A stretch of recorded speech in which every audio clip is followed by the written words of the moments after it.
Jiangqing Airport. A short-haired man clad in a black trench coat strode forward, dragging a suitcase behind him.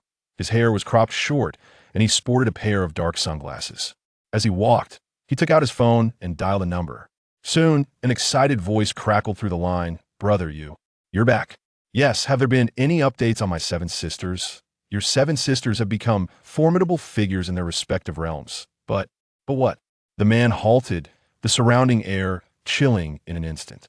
However, the Happiness Orphanage was engulfed in flames 3 months ago, and the director, Chen Chang'an, perished in the inferno. Boom! In that moment, it felt as though hell had descended. Nearby tourists involuntarily shivered, casting puzzled glances around, seeking the source of this sudden chill. "Boss, please wait for me for 10 minutes. "No, just 5 minutes. They'll be right there to pick you up." "Understood," Lin Yin replied nonchalantly, standing motionless outside the airport, akin to a poised javelin. 20 years ago, Chen Chang'an discovered a male infant nestled in a wooden basin by a creek. Apart from the birth date and surname, there was nothing else. Due to the flame-shaped birthmarks on both arms of the infant, he was named Lin Yin. Lin Yin was a frail child, afflicted with congenital heart disease. To prolong his life, Chen Chang'an exhausted all the orphanage's savings. What left the deepest impression on Lin Yin were his 7 sisters, who cared for him with unparalleled devotion, especially the eldest sister, Xiang Wanqing, who at merely 10 years of age ventured out to wash dishes for a living. Finally, fortune smiled upon the diligent, and when Lin Yin turned 5, his congenital heart ailment was cured, only for him to encounter human traffickers. This was a syndicate engaged in the transnational trafficking of women and children, and Lin Yin was sold to the border of Xinyan. Fortunately, he was rescued by a group of hired soldiers. This mercenary unit, known as the Dragon Soul Special Forces, is one of the most enigmatic organizations under the Huaxiao War Department. From that moment onward, Lin Yin remained with the Dragon Soul. The captain treated him as a beloved younger brother, imparting knowledge of various languages, literature, and martial arts. At the age of 15, Lin Yin was crowned as the King of Dragon Soul due to his exceptional achievements. It was also in that year that a large-scale war erupted at the Xinyan border. Lin Yin led the Dragon Soul members into battle, dedicating 5 long years to resolving this international conflict. During these 5 years, Dragon Soul experienced rapid growth, amassing a membership of millions with an omnipresent reach. Creak! Suddenly, the sharp sound of brakes yanked Lin Yin's thoughts back to reality. Not far off, a red Maserati had struck a little girl, approximately 4 or 5 years of age. The child was disheveled, her pallid complexion and vacant gaze revealing her fear. Barefoot and clad in rags, bruises marred her exposed skin. As the car door swung open, a flamboyantly dressed woman hurriedly exited. She was not concerned with assessing the girl's injuries, but rather inspected the damage to her vehicle, and upon noticing a dent in the front, she erupted, "You little brat, do you have any idea what kind of car this is?" The young girl sat with her knees drawn to her chest, staring blankly ahead. The woman discerned that the child was blind, and judging by her attire, she was likely an orphan beggar. The luxurious car was borrowed from her close friend for a live broadcast. Even a minor scratch would incur significant costs, let alone a substantial dent. Frustration bubbled within her as she advanced, seizing the girl's collar and demanding, "Where do you live? Who are your parents? You must compensate me." Her friend was a prominent streamer, and if she angered her, it would jeopardize her standing in the streaming community. The girl timidly replied, "I have no parents. My home was consumed by flames, and Uncle Chun perished in the fire." Indeed, a true orphan. The woman's expression turned icy. It appeared the financial burden would rest solely on her shoulders. With a scornful laugh, she raised her leg and aimed a kick at the girl's face. If the child could not pay, then she would ensure the little beggar faced consequences. The sharp, crimson stiletto could easily mar one's features. Bystanders averted their gazes, unable to bear the scene. The girl, blinded by her affliction, could only regard the imposing figure of the woman with her pitiful eyes. Just as the woman's foot was a mere inch from the girl's face, an excruciating pain surged through her calf. "Ah!" she shrieked, retracting her foot in haste, only to discover that she felt nothing in that leg. She crouched to examine the source of her discomfort and noticed a small red mark on her fair skin, as if it had been bitten by some creature. Lin Yin approached the young girl, crouched beside her, and gently inquired, What is your name, little sister? The girl had just mentioned that her home was consumed by flames and that Uncle Chun perished in the inferno. It could be surmised that she was likely from the happy orphanage. The timid girl replied, "My name is Chun Ruru. My parents no longer want me, and the orphanage was also engulfed in fire. I have no home." Upon finishing her words, she could not suppress her sobs. Feeling a pang in his heart, Lin Yin enveloped her in his arms and reassured, "Ruru, do not cry.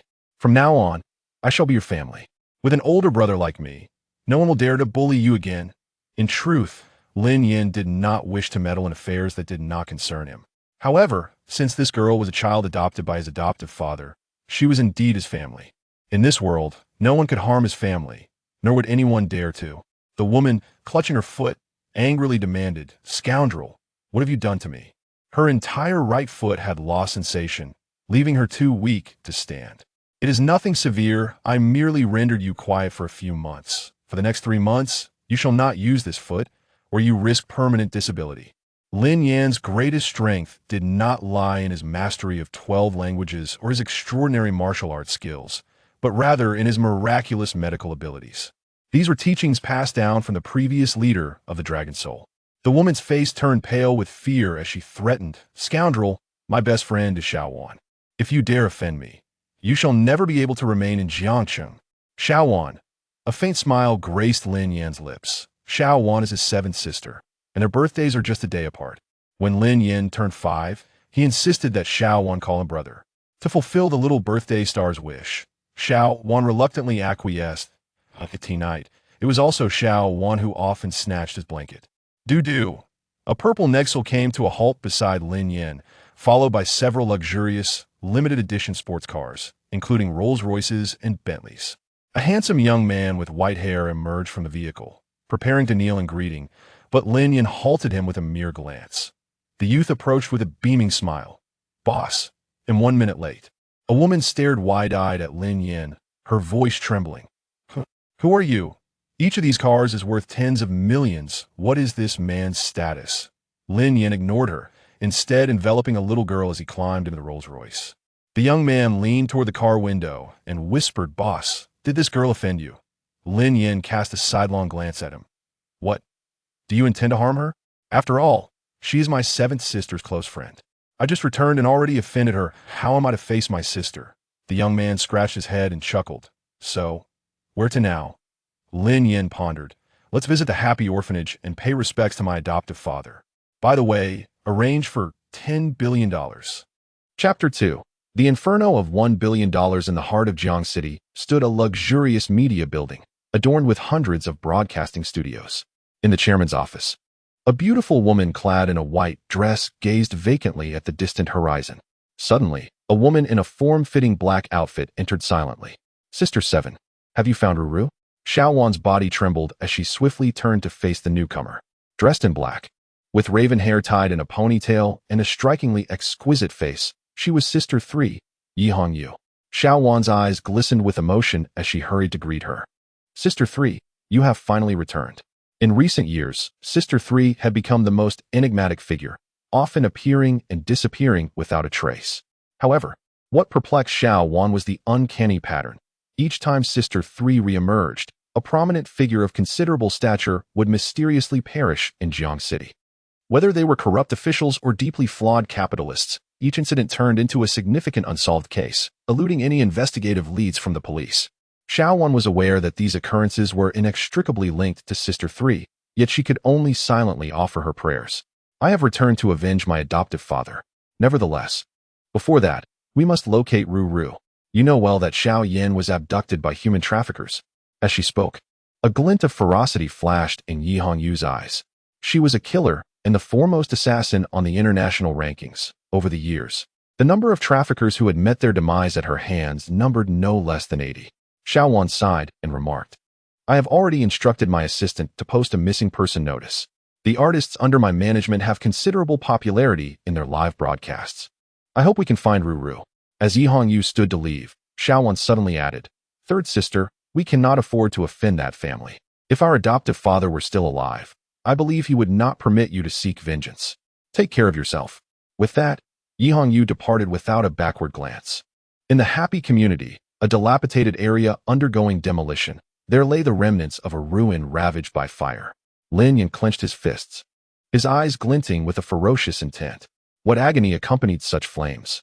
Boss, based on our investigation, the Zhou family is responsible for this incident. The Zhou family is an upper-class clan with a highly intricate background. However, with just a word from you, the 3,000 members of the Jiancheng Dragon Soul team can assemble within an hour. The silver-haired youth, Zhao Long, had once fought alongside Lin Yin on the battlefield, earning great acclaim, but had retired due to family reasons and now led a division of the Dragon Soul in Jianqing. Lin Yin replied coldly, "The vengeance for a father's murder is an irreconcilable matter. I shall handle this personally. None of you are to interfere." Zhao Long knelt on one knee, pleading, "Boss, allow me to take care of this. Such lowly scum are unworthy of your involvement." Who is Lin Yan, the king of Dragon Soul, who single-handedly repelled the 8 great supremes of enemy nations? The war god of Huaxia, instilling fear across nations, he stood at the pinnacle of the global taboo list. Lin Yan shot a cold glare at Zhao Long, declaring, "Those who defy military orders shall be executed." Zhao Long shuddered, subsequently managing a bitter smile and shaking his head. Moments later, Lin Yan arrived at the Qingshan cemetery. Before an opulent tomb, Lin Yan knelt on the ground. Zhao Long and a dozen members of the Dragon Soul also knelt. "Father, I, your unfilial son, have not yet fulfilled my duties, and you have already departed. Rest in peace. I shall take good care of my 7 elder sisters and younger sister." Tears welled in Lin Yan's eyes, and his heart felt heavy. Though he had only enjoyed 5 years of nurturing, he never had the opportunity to repay that kindness. Xiao Ruzhu knelt beside him, sobbing inconsolably. "Uncle Chun, I miss you so much." Her fragile frame and tender cries evoked deep sympathy. At that moment, the cemetery caretaker approached, leading a large wolf dog. Observing the crowd kneeling before the tomb, he impatiently shouted, "Enough. Once you finish your tributes, be off. Young Master Zhou's dog needs to be fed." With that, he tied the wolf dog to a nearby evergreen tree. The beast ravenously devoured the offerings placed before the grave. Many onlookers in the cemetery turned their heads in disbelief. Who exactly is this old man? Recently, all the visitors have been wealthy individuals. Regardless of his identity, crossing young Master Zhou would yield dire consequences. Now even the offerings are being fed to a dog. It is hoped that this young man will recognize the situation and refrain from resisting, lest he find himself on a path to destruction. Zhao Long stood up with a stern expression, yet without the leader's command, he did not dare make a move. In a different realm, this individual would have already met a gruesome fate. Lin Yan bowed thrice before the tomb with fervor before slowly rising to his feet. He cast a cold glance at the cemetery's overseer and said, "As a custodian of this cemetery, do you not comprehend the importance of honoring the deceased?" The overseer let out a hearty laugh and retorted, "Respect for the dead is contingent upon the individual. This old man Chun dared to provoke Master Zhou. Even in death, he shall find no peace." Slap. No sooner had the words left his mouth than a sharp crack reverberated against his face, causing one side to swell instantly. Staring in disbelief at Lin Yan, the overseer stammered, You bastard." Before he could finish his curse, Lin Yan's powerful hands seized his throat. With a chilling expression, Lin Yan enveloped the cemetery overseer in an aura of impending death. Woof, woof. A large wolf dog barked at Lin Yan a few times. Upon meeting Lin Yan's icy gaze, the wolf dog trembled, tucking its tail between its legs and retreating behind a tree. Whimpering, the overseer felt a shiver of dread. This was a wild breed nurtured by Master Zhou, known for its fearlessness. He had never witnessed it cower before a person. And now it was hiding in fear? The sensation of suffocation left him no time for contemplation, and his mind went blank as his strength dwindled. Lin Yan released his grip, discarding him to the ground like refuse, and coldly declared, "Should you dare to disrespect my adoptive father again, I shall annihilate your entire family." Merely a bully relying on the strength of others, Lin Yan regarded him with disdain. His sights were set on the Zhou family. Meanwhile, the cemetery overseer fled with the wolf dog in tow. Concurrently, members of the Dragon Soul team approached, carrying dozens of boxes. Within those wooden crates lay pristine $100 bills, $1 billion, a sum so astronomical that ordinary individuals would scarcely dare to dream of it. Even families of modest means could hardly summon a sum as colossal as $1 billion. Yet for Lin Yan, it was but a trifling matter. He ignited a lighter and murmured, "My adoptive father had a penchant for wealth. I hope someone can offer him $1 billion after his passing." As the words escaped his lips, he cast the lighter into the wooden box. Was this the eighth individual paying tribute with $1 billion? Indeed. Preceding him were 7 resplendent beauties, each more enchanting than the last, with the highest tribute reaching $50 million. Such an accumulation of wooden boxes must amount to several hundred million, at the very least. What manner of individual was this elder? Even the wealthiest tycoons would not receive such honors. This is not something we ought to envy. However, significant events are poised to unfold in Jiang City. Can the Zhou family's prosperous days continue? I think not. The Zhou family's connections are unfathomable, with even those in political circles keeping their distance. Those around him gazed at the soaring flames, filled with a sense of wonder. The dollars burned for half an hour, while the video simultaneously disseminated across the internet. Within mere minutes, the view count surpassed 1 million, and the shares exceeded 3,000. In the office of the president of the global group, Xiang Wanqing closed her laptop and picked up a faded photograph nearby.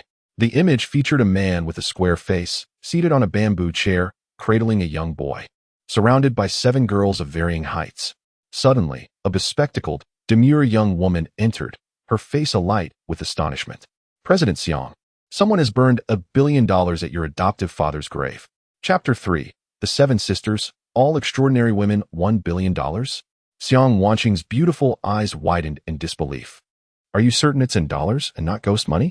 The secretary produced her phone, stating, I have contacted several on-site personnel and can almost confirm it is indeed in dollars. As Xiang Wanqing gazed at the image on the screen, her heart raced with anxiety. Who was the man kneeling on the ground? Upon noticing the little girl beside him, her eyes widened in shock once more. Ruju, it's Ruju. I have found Ruju. Xiao Mei, quickly investigate Ruju's whereabouts. Secretary Xiao Mei felt a surge of joy as well. After Ruju's disappearance, the president had been consumed by worry, losing significant weight, which was heart-wrenching to witness. Xiang Wanqing rose from her chair, her face illuminated by an excited smile. Father, I have found Ruju. I have found Ruju. Meanwhile, Lin Yan exited the Qingshan cemetery as evening fell. Zhao Long had informed Lin Yan about the backgrounds of the 7 sisters. The eldest, Xiang Wanqing, was a top fashion designer and president of the global group, with personal assets surpassing 500 billion. She was the youngest female entrepreneur in Jiangxing. The second sister, Su Xiaoro, was a 9th-degree black belt in Taekwondo, having established a martial arts school that rapidly expanded into over 500 locations nationwide. The third sister, Yi Hongyu, ranked first on the National Assassin Leaderboard, earning commissions worth billions for each task. The fourth sister, Lu Wushuang, was a renowned traditional Chinese medicine practitioner who, 3 years prior, founded a top-tier hospital and received numerous medical accolades, becoming the youngest fellow of a medical academy in Huaxia. Lin Zihan, the fifth sister, is a PhD in archaeology. She studied archaeology and, 3 years ago, ventured into a tomb with a group of archaeology students, after which she vanished without a trace. However, she occasionally sends safety letters to Wanqing, indicating that she is still alive. The sixth sister, Lin Suner, is an internationally acclaimed actress who has won the Hollywood Academy Award for Best Actress and has established strategic agreements with several renowned film and television companies, commanding a fee of 30 million per day. The seventh sister, Xiao Wan, is a super popular streamer with 200 million followers. She has founded her own media company, managing over 300 artists and generating nearly 20 billion in annual revenue. Each of these 7 sisters is more remarkable than the last. A smile of satisfaction graced Lin Yan's lips. Yet he found himself puzzled as to why these 7 sisters had not been able to provide a better life for their adoptive father. Zhao Long spoke solemnly. In recent years, these sisters have purchased 7 villas for Elder Chun, and his personal account balance has exceeded 100 billion. However, Elder Chun has retained all this wealth, stating it is to be used as dowries when they marry. As for Ruru, she was adopted by Elder Chun 2 years ago. As he felt more at ease with a child by his side, Lin Yan slowly closed his eyes, letting out a sigh once more. Indeed, he left at the age of 5, and his 7 sisters have all embarked on their own successful paths. Their adoptive father has aged, and with no one to keep him company, he chose to adopt Chun Ruru. Have we uncovered the reason behind the fire at the orphanage owned by the Zhou family? Not yet, but as long as we have time, we will soon bring the truth to light. Then there is no need to investigate further. Regardless of the reason, I shall ensure that the Zhou family pays in blood. Indeed, my friend. Lin Yan did not allow Zhao Long to accompany him. Instead, He took Ruru to a brand-name clothing store in the city center. Ruru's clothes were already worn out, and he intended to buy her some finer garments. As the adopted daughter of his foster father, she would henceforth be considered a member of Lin Yan's family. The enormous electronic screen in the mall was showcasing a speech by the renowned fashion designer Wan Qing. Lin Yan paused for a moment, marveling, and exclaimed, "Indeed. A woman transforms remarkably over the years. How many infatuated men must she have captivated?" "Big brother, I recognize that voice. It belongs to Sister Wan Qing." Chen Ruru tugged at Lin Yan's sleeve, her excitement bubbling over. A gentle smile graced Lin Yan's face as he asked, "Do you know that you have an older brother named Lin Yan?" Chen Ruru was momentarily taken aback, her expression tinged with disappointment as she lowered her head. "Uncle Chun said that my Lin Yan brother was taken away by bad people." She had never met her 7 sisters, but she had heard their voices. Yet, she had never even heard Lin Yan's voice. Lin Yan chuckled softly. "I am Lin Yan, the 8th orphan adopted by Chen Chang'an." Chen Ruru tightened her small hand, her eyes widening in astonishment as she tried to discern the figure before her. But no matter how hard she strained her eyes, all she could see was darkness. Lin Yan knelt down and gently ruffled Chen Ruru's hair, saying, "From now on, you shall be known as Xiaojiao, and no one shall dare to bully our little Xiaojiao." Tears welled in Chen Ruru's eyes as she stammered, You really are my Lin Yan brother?" Lin Yan replied softly, "Yes, let me take you inside to buy some clothes." With that, he took Chen Ruru's hand and led her into the mall. Simultaneously entering the mall was a couple adorned in opulence. The woman, resplendent in her lavish attire, was bedecked in designer garments and sparkling jewels, while the man sported a hefty gold chain, his countenance exuding a menacing demeanor that suggested he was not to be trifled with. The woman cast a disdainful glance at Chen Ruju and, with a sharp tongue, remarked, "Excuse me, do you allow just anyone to enter your establishment? Each garment here costs several tens of thousands. Only the elite should be gracing this place. If a mere beggar can stroll in, does that not diminish my status?" The attendant promptly approached, glancing at Chen Ruju before addressing Lin Yan. "I apologize, sir, but our store does not cater to beggars. Who do you call a beggar?" Lin Yan's expression immediately turned icy. She addressed the attendant. Pointing at Chen Ruju, struggled to articulate her thoughts. What of her attire? Does dressing modestly preclude one from purchasing clothing? "I will take every piece suitable for her from this store," Lin Yan declared, retrieving a translucent bank card from his pocket. The attendant, taken aback, responded with a forced chuckle, "Sir, please, this is no jest. Our children's clothing starts at over 30,000. This was a store under the auspices of the Global Group. Even the children's apparel commanded a price of at least 20 to 30,000. With hundreds of items in stock, to purchase them all would require at least 10 million. She could scarcely believe that anyone would spend such a sum on clothing for a mere beggar. Furthermore, she had never encountered a card like the one he held. The flamboyant woman crossed her arms, scoffing, "Darling, look at him pretending to be a big shot." The golden chain-clad man sneered. "What is there to say to such a person? Let us choose some garments." The alluring woman persisted. "No, upon seeing that little beggar, these clothes have lost their charm. She must be driven away."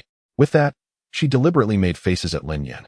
With a grandiose gesture, the man commanded, "Come, summon your store manager. I am a gold member here." The attendant nodded obsequiously and promptly made her way to the manager's office.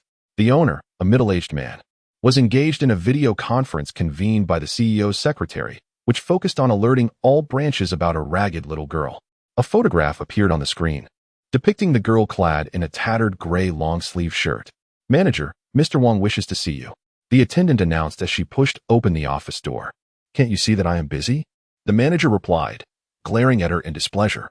"A little beggar has arrived at the store, and Mr. Wang's new girlfriend is dissatisfied. So we need to expel her." "Is the beggar a boy or a girl?" "A girl, approximately 4 or 5 years old." Chapter 4. Eldest sister Xiang, watching the store manager, trembled and hurriedly inquired, what color was the little girl's clothing? The waitress, taken aback, stammered, It seemed to be gray." She had never witnessed such an expression on the manager's face. Could it be that this little girl was someone of great importance?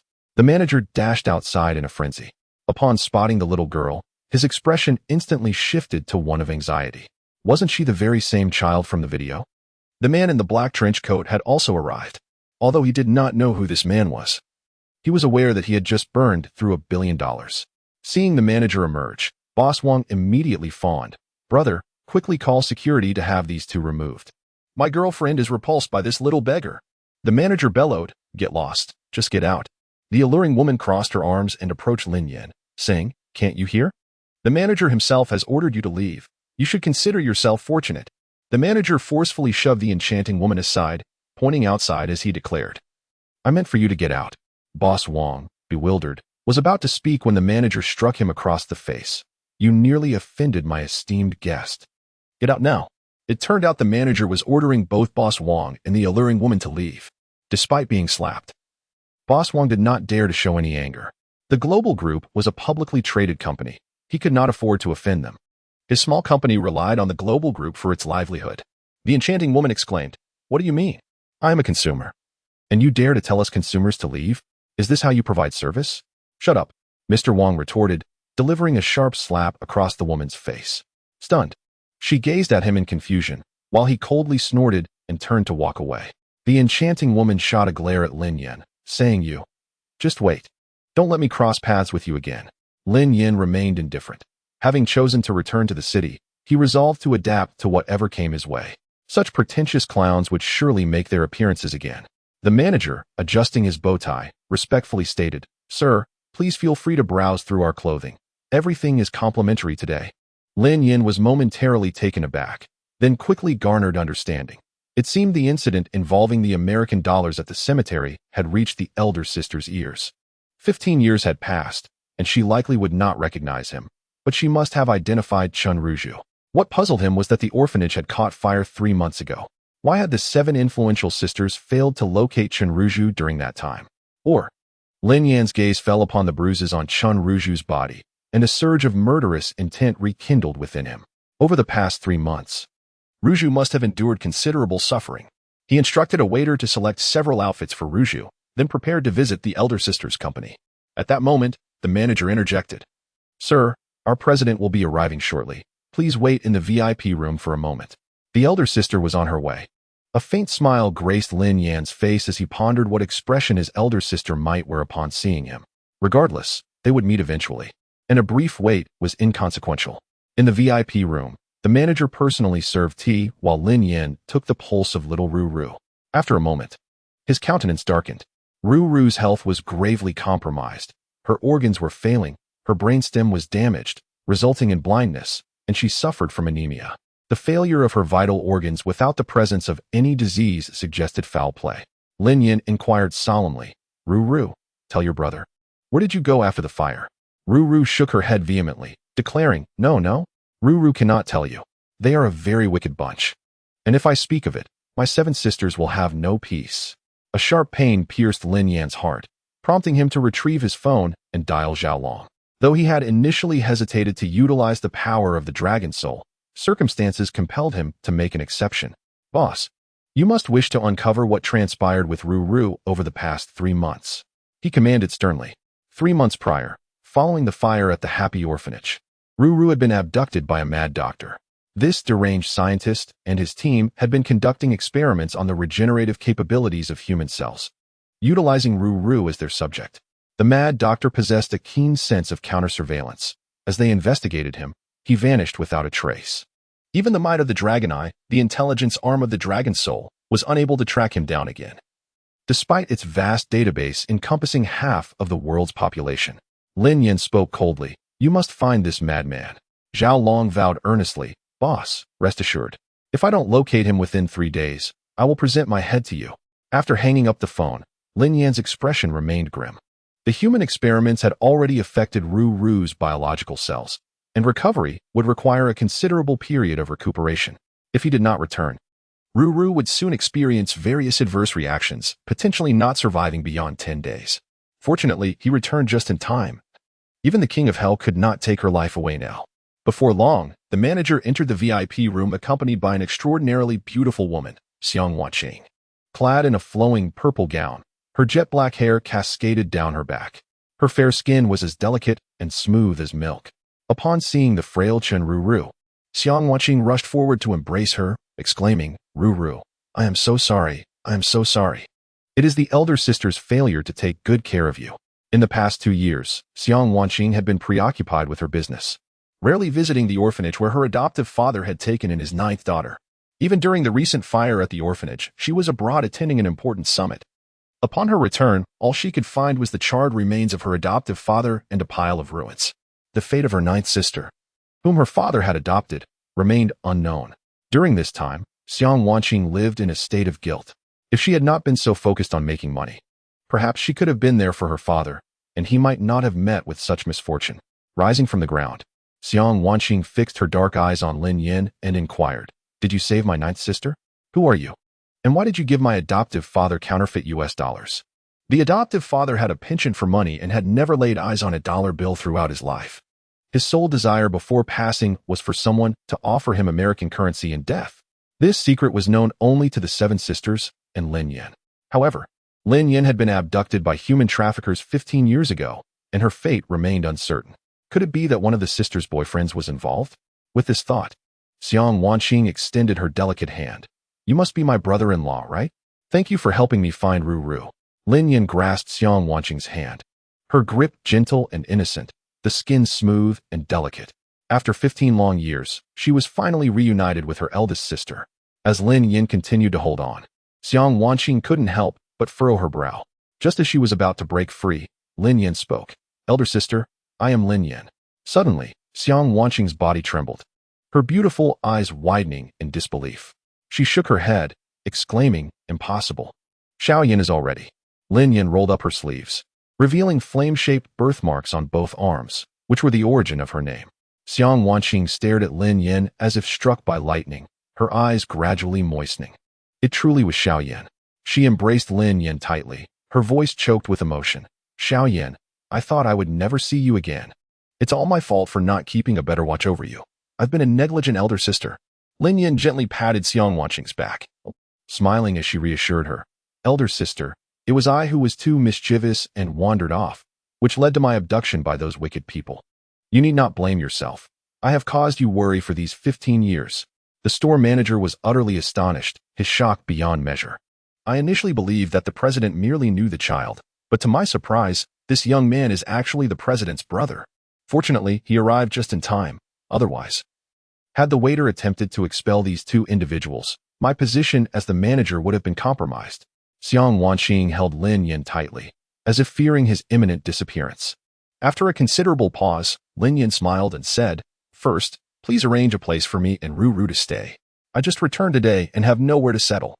Only then did Xiang Wanqing release Lin Yin, her face slightly flushed upon realizing that Lin Yin had grown into an adult.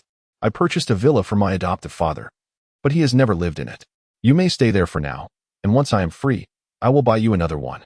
Just as the three were about to leave, several luxurious Rolls-Royce vehicles appeared at the entrance.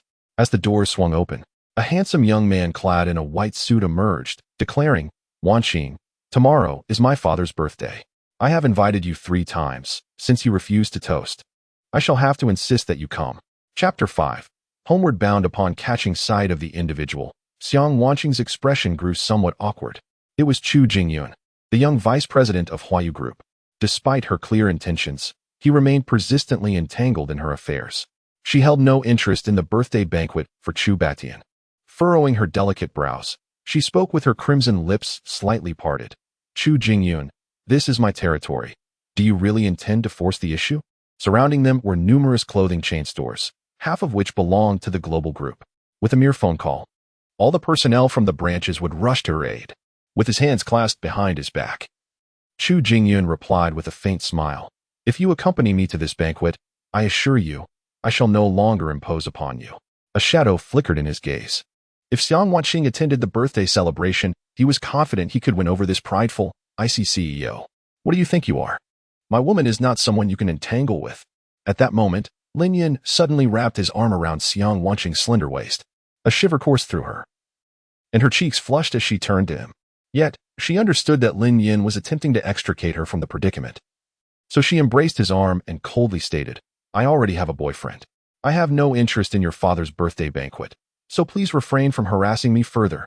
Strangely, after uttering those words, her heart began to race. Aside from sleeping beside her brother during childhood, she had never been involved with another man.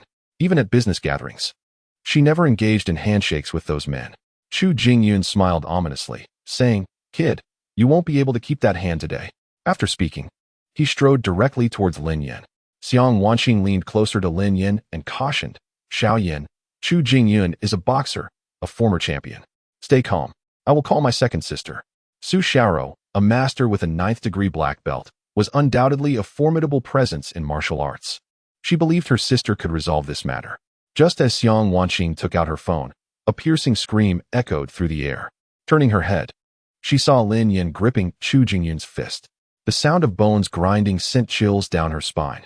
Chu Jingyun stared at Lin Yan in disbelief, his face a mixture of rage and fear. What kind of power is this? He found himself utterly immobilized, while this young man appeared completely at ease. With a casual shove, Lin Yan dislocated Chu Jingyun's shoulder. Chu Jingyun writhed in agony on the ground. Lin Yan spoke as if he had merely accomplished a trivial task, saying coolly, if you continue to harass my woman, I will ensure you can never be a man again. Terrified, Chu Jingyun looked at Lin Yan, scrambled to his feet, and fled in a panic. Lin Yan withdrew his gaze and, with a calm demeanor, said, Elder sister, let us depart. Xiang Wanqing finally comprehended the situation, retracted her phone, and followed Lin Yan anxiously. At the Dihao Garden, Xiang Wanqing led Lin Yan and Chen Ruzhu into a standalone villa. Inside, the villa was furnished, immaculate, and clearly maintained regularly. Lin Yan surveyed the surroundings and sighed. Such a splendid villa, yet it is a pity that my adoptive father cannot enjoy it.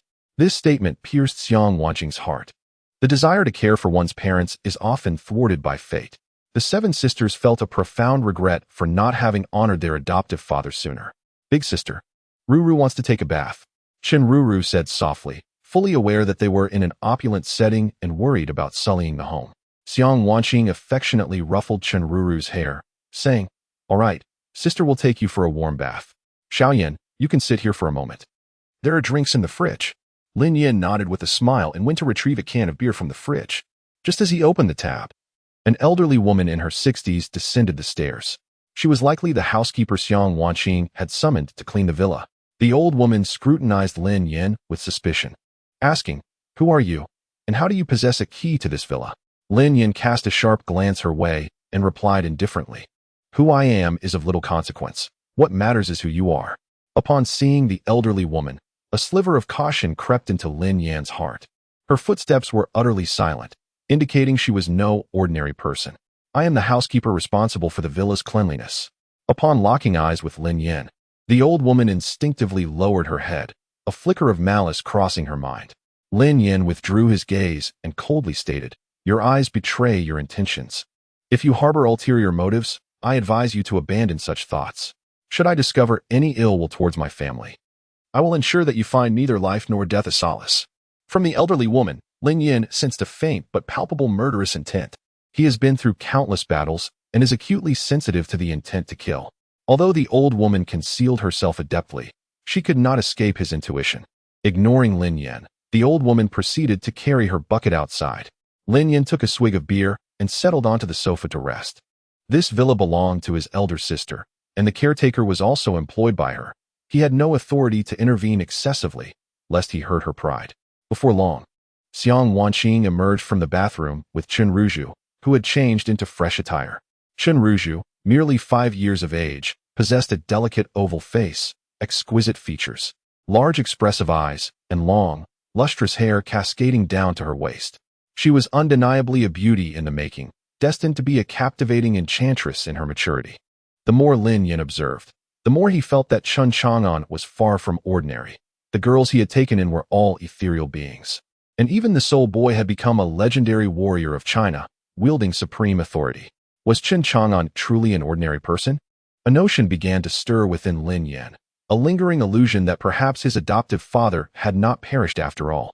Xiang Wanqing, accompanied by Chen Ruzhu, settled onto the sofa, taking a moment to scrutinize her long-lost brother, Lin Yan, whom she had not seen for 15 years. During their father's absence, she, as the elder sister, had been responsible for looking after the younger siblings. Preoccupied with household chores, she had scarcely noticed Lin Yan's escape from the orphanage. Following Lin Yan's disappearance, Xiang Wanqing had fallen gravely ill. Yet now he had returned, and the fact that he could burn $1 billion at their adoptive father's grave indicated that Lin Yan had fared well in recent years. Unbeknownst to her, The wealth Lin Yan possessed was earned through countless brushes with life and death. Lin Yan jested, "Sister, with your beauty, you must have quite a few suitors, right?" The sister, 6 years his senior at 26, had reached an age where discussions of marriage were becoming pertinent. Xiang Wanqing shot Lin Yan a glare. "What? Are you eager for me to marry off?" Over the years, she had been engrossed in her business ventures, leaving little room for romance. Indeed, many sought her affection. Yet they were primarily idle playboys, merely captivated by her allure. Such superficial men hardly deserved my sister. If she were to marry, it ought to be to someone worthy of her. Chapter 6. Eating noodles. Listening to Lin Yan's playful banter, Xiang Wanqing couldn't help but feel a blush creeping onto her cheeks. She playfully chided, "What nonsense are you spouting? If you keep this up, I might just get angry." Observing her reaction, Lin Yan quickly changed the subject, inquiring, "By the way, elder sister, how are the others doing? In fact, I was just contemplating whether we should gather the siblings together, allowing everyone to meet and, in the process, inform them of your return." Xiang Wanqing blinked, resting her chin on her hand as she gazed at Lin Yan, her hair cascading down slightly over her forehead. "There's no rush. I still wish to give our sisters a delightful surprise." Lin Yan pondered for a moment. "So, I shall count on you to keep this a secret, elder sister." "Very well. Our little Yan has grown up and developed his own ideas." Xiang Wanqing affectionately ruffled Lin Yan's hair. "Elder sister, I'm feeling tired." Chen Ruzhu timidly tugged at Xiang Wanqing's sleeve. Lin Yan glanced at his watch and noted that it was already 8 o'clock. "It's 8 already. You should take Ruzhu to bed first. I'll join you for dinner shortly." "All right," Xiang Wanqing replied briefly, leading Chen Ruzhu upstairs. A moment later, as she descended once again, Xiang Wanqing had changed into a more casual outfit, carrying a small backpack, and walked directly towards Lin Yan. "Little Yan, where are we going to eat?" Her hand instinctively looped through Lin Yan's arm. "I'll take you to a wonderful place," Lin Yan said, feigning an air of mystery. "What kind of place?" Xiang Wanqing gazed at Lin Yan with a look of perplexity. "You will know once you go," he said. "Then I shall await your arrangements." Xiang Wanqing replied, tossing the car keys into Lin Yan's hands. A Lamborghini raced through the streets of Jiangxing, transitioning from towering skyscrapers to gradually shorter bungalows, ultimately halting before an unassuming little storefront. As they alighted from the vehicle, Xiang Wanqing exclaimed, "This is... Do you remember the noodle shop we used to frequent in our childhood?" Lin Yan replied, "It has relocated here." Xiang Wanqing certainly recalled Su's noodle house. It was their cherished secret. Years ago, Chun Chang'an had adopted 8 children, shouldering the burden of raising them alone. The orphanage's meals were scant, barely enough to stave off hunger. During that time, Lin Yan, still in his growth phase, would often find himself hungry again just 2 hours after a meager lunch at noon. Seeing this plight, Xiang Wanqing took it upon herself to earn some money through odd jobs, secretly bringing the youngest, Lin Yan, to Su's noodle house for a bowl of noodles. "Oh, it has moved here? I searched for ages and could not find it," she reminisced, her eyes growing misty with memories of their childhood. "Come on, let us go inside." Lin Yan gently grasped Xiang Wanqing's wrist and led her into the noodle shop. Though the location had changed, the interior decor remained strikingly similar to that of over a decade ago. The once youthful and amiable proprietress bore the marks of time, her hair now graced with streaks of silver. "Madam, do you remember us?" Lin Yan squinted and smiled. "Who are you?" The proprietress surveyed the 2 newcomers with a hint of confusion. Moments later, she exclaimed, "You must be Xiao Yin and Wan Qing." The 2 nodded enthusiastically. The proprietress approached them, grasping their hands warmly. "Come in quickly. It's been so many years. You've both grown so much that I almost failed to recognize you." Before long, she returned with 2 steaming bowls of noodles. Lin Yan glanced around and noticed that aside from them, there were no other patrons. "Auntie, it seems business isn't thriving here," he remarked. Indeed, the proprietress sighed, shaking her head. "Recently, the Huayu Group has been trying to acquire this land. A few businesses haven't reached an agreement. So the Huayu Group sent some thugs to stir up trouble. Now, everyone is on edge, and many have relocated. Naturally, business has suffered." "The Huayu Group?" Lin Yan inquired, puzzled. "Yes, the one associated with the Chu Jingyan family, the one you injured," Wan Qing reminded him. "This Jiangxing really has its fair share of clowns," Lin Yan retorted coldly. With that, he stood up, retrieved his phone, and called Zhao Long. "Boss, what can I do for you?" "Terminate the land acquisition by the Huayu Group," Lin Yan commanded in a frosty tone. "Understood, boss," Zhao Long replied. Lin Yan hung up and returned to his seat. "As soon as I took my seat, I noticed Xiang Wanqing frowning slightly, her gaze fixed intently on her phone. Sister, what troubles you? Lin Yin inquired. Xiang Wanqing pushed her phone towards him. Take a look. Lin Yin accepted the device and found a medical report from Jiangxing Hospital glaring back at him. Is this the report for our sixth sister? He gasped. Indeed, she has never been in good health, and her relentless dedication on set, performing every scene herself, has exacerbated her condition. Xiang Wanqing sighed. Have you sought out some reputable doctors? The doctors are the most esteemed in all of Jiangxing. We've tried both traditional and Western medicine, yet none have succeeded in curing her. Even your fourth sister has been unable to help, let alone other doctors in Jiangxing. She lamented, gently pressing her forehead. At this point, there seems to be no solution. Your sixth sister is stubborn and insists on acting despite her illness. Sister, you need not worry. I can heal her, Lin Yin reassured. Xiang Wanqing rubbed her temples slightly. Xiaoyan, please do not jest. Even the renowned master of traditional medicine has been unable to assist her. How could you possibly succeed? Of course I can. Xiang Wanqing found herself momentarily at a loss for words. With a sigh, she remarked, it would be beneficial for you to visit your sixth sister more often. Regarding her illness, I will arrange for her to seek treatment abroad in due course. The wisdom of traditional Chinese medicine is profound. There is no need to go overseas. Rest assured, dear sister, I am determined to cure her. Observing Lin Yan's steadfastness, a flicker of hope ignited within Xiang Wanqing's heart. Perhaps this enigmatic brother truly possessed the ability to heal her sixth sister. Then you should visit her tomorrow. She is currently filming at the film studio. I will send you the address shortly. As she retrieved her phone, Xiang Wanqing pondered thoughtfully. At that moment within the Huayu group, Chu Batian slammed his hand down on the table in a fit of rage, exclaiming, What did you just say? You want to cancel our land acquisition plan for the East District? The secretary, who had just submitted the proposal, stood trembling at his side, filled with trepidation. Chapter 7. Healing. The following day, Lin Yin swiftly arrived at the film set, guided by the address provided by Xiang Wanqing, where Lin Suner was filming. After several inquiries, he finally located the crew she was part of. Unlike typical film sets, this one was equipped with several ambulances parked nearby. Cut! The director shouted. Before him appeared a woman, her slender waist bending gracefully as she moved lightly, her delicate wrists adorned with sheer fabric, and her face bore a hint of pallor, suggesting a touch of illness. Suner, if you're feeling unwell, we can pause for now, the director expressed with concern. I'm fine. Let's continue shooting, Lin Suner replied, taking a slow, labored breath. However, the next scene involves wire work, and given your current condition, it could be hazardous, the director cautioned. I'm fine. Let's proceed with the shoot, Lin Suner insisted, her brows slightly furrowed as she delicately wiped the beads of sweat from her forehead with the back of her hand. Very well, all departments prepare for the wire work rehearsal, the director commanded. The crew members quickly surrounded Lin Suner, assisting her in donning the wire harness.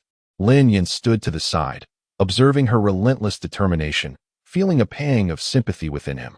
It was evident that although his sister was revered as an actress of great acclaim, the effort she exerted behind the scenes was beyond what ordinary individuals could fathom. In an instant of distraction, Lin Yin watched as Lin Suner was hoisted into the air by the wires. Today, I shall claim your life, Lin Suner shouted dramatically, reciting her lines as the apparatus propelled her forward with alarming speed. Not good. Stop it, the director shouted, but it was already too late. Ah! A piercing scream emanated from Lin Suner, and a forceful pressure hurled her against a nearby tree. All present were struck with terror, frozen in place. What are you all standing there for? Quickly, lower her down. With the director's urgent call, everyone snapped back to reality, frantically attempting to manage the overwhelming force. They finally brought Lin Suner back down to the ground. Quickly, lay her flat. A figure clad in a white coat dashed out from the crowd. Medical personnel quickly surrounded them, hastily placing Lin Suner on a stretcher. With a sudden gasp, she coughed up blood, her eyes fluttering shut, her hand clutching her chest. Hurry. Bring the equipment. I need to examine her, the attending physician in the white coat instructed. In an instant, Lin Suner was surrounded by various medical devices. They were the foremost doctors from Jiangxing. She had summoned them with great effort to film this brief scene despite her grave illness. However, now, confronted with her injuries, even the most esteemed doctors of Jiangxing shook their heads in dismay. There is extensive internal bleeding. The current environment and equipment are unsuitable for surgery. Given her condition, she cannot endure any jolting. We cannot rashly transport her to the hospital. We can only attempt to stabilize her. At that moment, an individual slowly emerged from the throng of onlookers. I have a solution, he declared. Who are you? The doctor, clad in a white coat, scrutinized Lin Yin and inquired. His name was Yang Zhan, the chief physician at Jiangxing Hospital and one of the foremost cardiopulmonary specialists in the city. All of us esteemed doctors have been unable to find a solution. Do you truly believe you can? Yang Zhan questioned incredulously. As an expert, he was not accustomed to having his authority challenged, and the sudden appearance of someone claiming to possess a remedy incited a flicker of annoyance within him. You inept physicians should not obstruct me from saving lives, Lin Yin retorted coldly. Inept? Yang Zhan exclaimed, utterly incensed by the term. Are you suggesting we are inept? I doubt you even possess a medical license. Such documents are unnecessary, Lin Yin replied nonchalantly, seizing upon what he perceived to be Lin Yan's vulnerability. Yang Zhan unleashed a barrage of scornful remarks. You lack even a medical license and dare to speak of saving lives? If a tragedy were to occur, who would be held accountable? I have no time for your frivolous banter. Lin Yan's expression darkened as he stepped forward. Yang Zhan, unwilling to relent, raised his hand to block Lin Yan's path. You shall not pass. You intend to stop me? Lin Yan replied with an icy calm, his gaze emanating a hint of lethal intent, causing the atmosphere around them to grow increasingly tense. What? Do you wish to resort to violence? Amidst the throng of onlookers, I am curious to see how bold you truly are. Yang Zhan felt the formidable aura emanating from Lin Yan, and he timidly took a step back. Ahem. Director Yang, do allow him to proceed. Just then, Lin Suner suddenly opened her eyes, coughing weakly twice. Humph. I must state in advance, if anything goes awry, it is not my concern. Yang Zhan waved his sleeve, retracting his hand and turning his back. Noticing Yang Zhan's withdrawal, Lin Yan approached and stood beside the stretcher. Young sir, you must administer treatment diligently. Lin Suner slightly propped herself up, her brow easing, a faint smile gracing her lips. Observing this, Lin Yan quickly assisted her in lying back down, saying, You should lie down first. It would be troublesome if your vital energy were to backflow. Very well. Lin Suner closed her eyes, obediently reclining upon the stretcher. Seeing this, Lin Yan promptly placed his fingers on Lin Suner's wrist, checking her pulse. The obstruction of vital energy indicates internal injury. There is a pooling of stagnant blood in the chest area that requires bloodletting to resolve. Lin Yan shut his eyes, murmuring softly to himself. Humph, what a pretense of mystique. What era is this? Still resorting to pulse diagnosis for treatment. Yang Zhan, standing nearby, scoffed at Lin Yan's actions with disdain. The elderly traditional Chinese medicine practitioner beside them felt a tinge of awkwardness upon hearing these words, interjecting, Director Yang. One cannot dismiss it so easily. After a moment, Lin Yan opened his eyes, releasing his hold on Lin Suner's pulse, and retrieved a set of silver needles and a box of matches from his pocket. He struck a match, carefully heating the silver needles in the flame. After exploring the contours of Lin Suner's shoulder blades for a moment, he accurately located the acupoints and deftly inserted the roasted silver needles into her skin. A soft hum escaped Lin Suner as the needles penetrated her flesh. Lin Yan swiftly slid his hand around her nape, supporting her neck, while his other hand continued to insert silver needles into various acupoints across her body. Suddenly, Lin Suner turned to the side and expelled a copious amount of dark blood.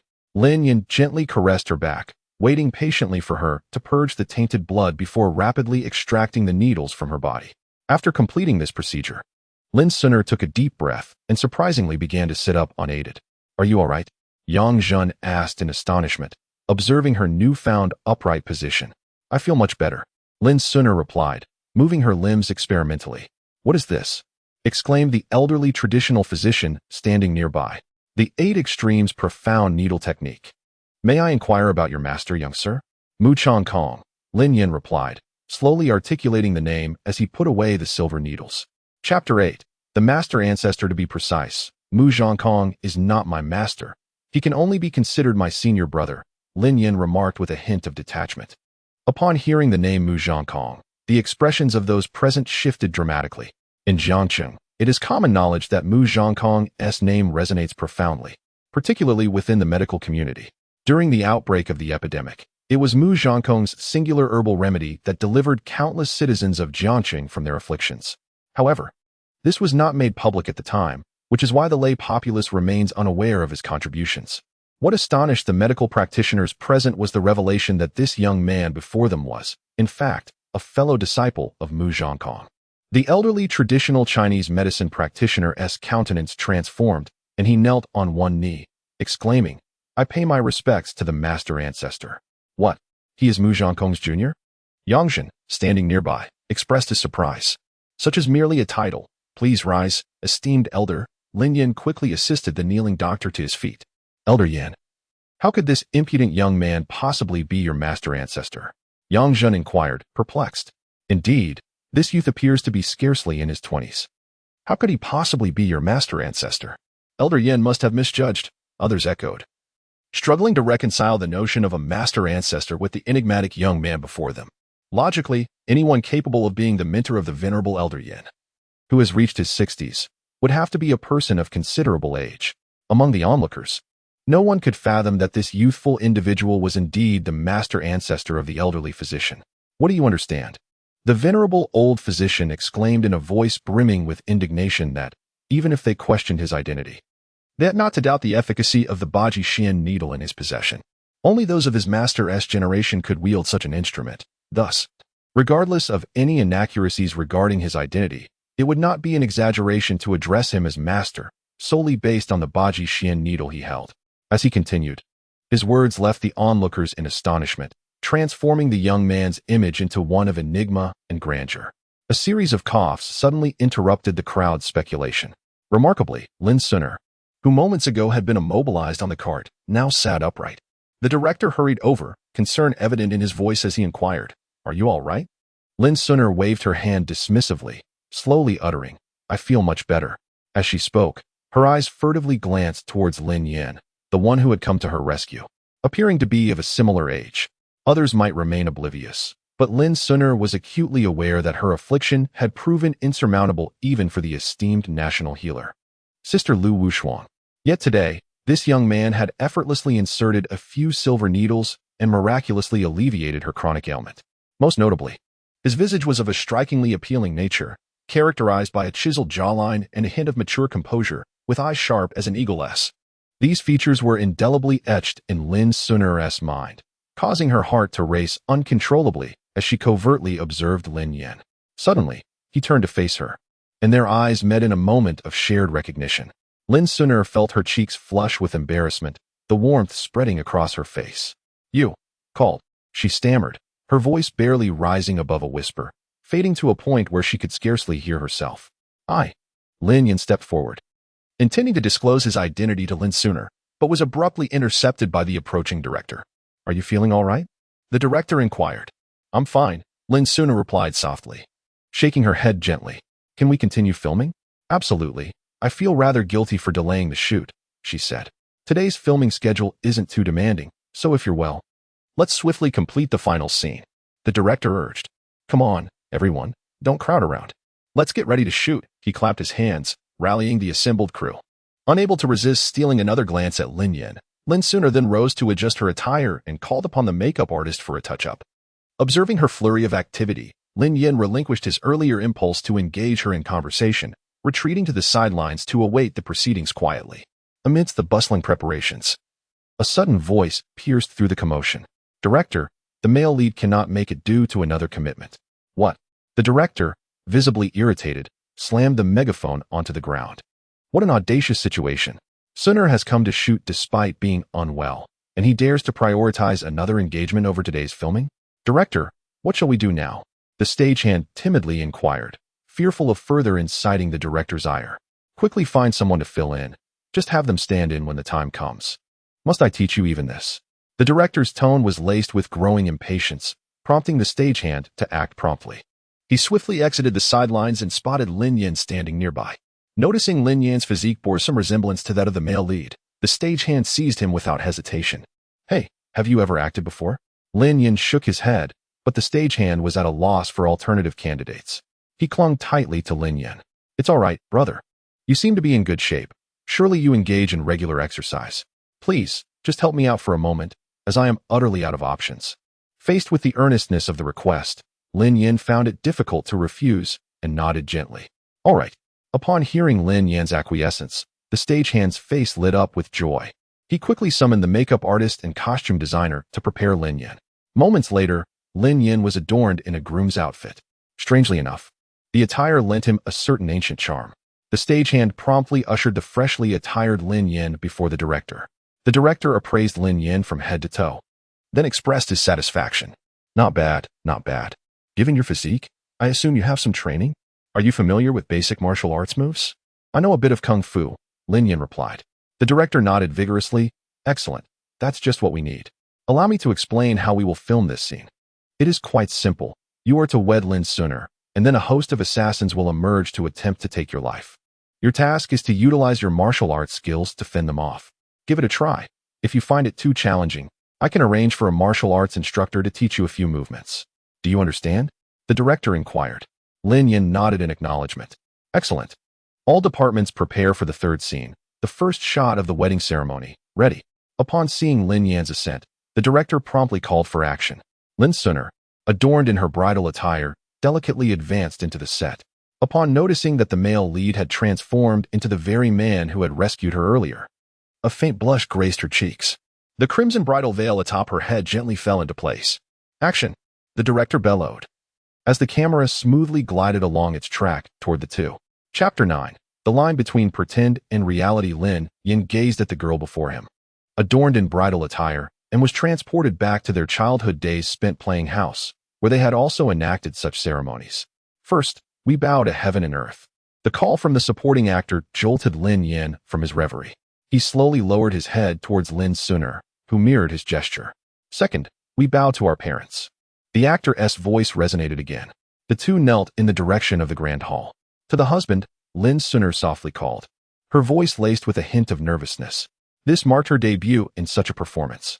Captivated by the handsome figure before her, a blush crept onto her cheeks as she averted her gaze slightly. Observing Lin Suner's demeanor, Lin Yan felt an unexpected stirring within his heart. To the wife, Lin Yan, momentarily entranced, almost believed that he was genuinely exchanging vows with Suner, softly uttering these words. At that instant, a throng of masked figures erupted from the shadows of the hall, brandishing an array of weapons, their presence exuding an ominous aura. Your lives are forfeit, came the cry. As the swarm of masked assassins surged forward, their blades aimed directly at Lin Suner. A flash of cold steel sliced through the air. Is that a sharpened sword? Lin Yan furrowed his brow, scrutinizing the weapon in hand. Be careful. Lin Yan swiftly wrapped an arm around Lin Suner's waist, pulling her aside just in time to evade the deadly strike aimed at her. Who are you? Lin Yan inquired, his expression devoid of emotion as he coldly interrogated the assailants before him. The assassins. As the assassin noticed Lin Yan pulling Lin Suner aside, he swiftly redirected his sword towards Lin Yan. Absurd, a death wish. Although Lin Yan was unarmed, his extensive combat experience rendered him unfazed by these petty intruders. With a deft sidestep, he leveraged the momentum of the incoming blade, effortlessly causing the assailant to tumble to the ground. The director, witnessing this spectacle, felt a surge of joy. Despite the actors deviating from the choreographed moves, the scene was undeniably captivating. Hence, he refrained from calling for a halt. However, a faint unease stirred within Lin Yan. These assassins bore no resemblance to mere actors. Their eyes betrayed the demeanor of seasoned killers. The reason for their presence was shrouded in mystery. Yet, the urgency of the situation left little room for contemplation. Realizing their attacks had been thwarted, the group of assailants quickly came to the conclusion that this man was formidable. With their training kicking in, they focused their collective attention on Lin Yan. Faced with a multitude of skilled assassins advancing towards him in such a confined space, he deemed it unwise to confront them head-on. Run, this is no ordinary situation. Lin Yan whispered urgently to Lin Suner before pulling her away from the grand hall. Don't run. The masked assailants pursued them closely. The director, perplexed, wondered why the fight, initially staged in the hall, had inexplicably moved outdoors. Hurry up and follow them to shoot. Why are you just standing there, cameraman? Although it seems somewhat peculiar, the cameraman professionally trailed behind the crowd, capturing the unfolding scene. However, Lin Yan sensed an air of danger, instantly shifting into a state of heightened alertness, vigilant of all potential threats lurking nearby. Lin Suner, pulled along by Lin Yan, was equally perplexed. The script did not dictate such an exit from the room. Yet, as the director had not called for a cut, she quickly adapted to the unfolding drama, exclaiming, "My lord, who are these people? Why are they pursuing us?" She feigned confusion, mirroring her genuine bewilderment. However, Lin Yin, disregarding the scripted dialogue, coldly interjected, "These individuals are truly here to take your life. Their swords and daggers are real." Upon hearing this, shock washed over Lin Suner's face. "What is happening? You should hide. I will deal with them first." In one fluid motion, Lin Yin embraced Lin Suner and, with a powerful leap, ascended into the branches of a towering tree, placing her gently upon a sturdy limb. "Wait here for me," he whispered softly in her ear. He then leapt back down to the ground. The branch upon which Lin Suner perched was at least 2 to 3 meters high, and Lin Yin, without the aid of wires or harnesses, effortlessly climbed the tree, leaving the onlookers in astonishment. "Director, the cameraman murmured, questioning the unfolding spectacle. The director undoubtedly witnessed this scene. It was rare to encounter such ferocity.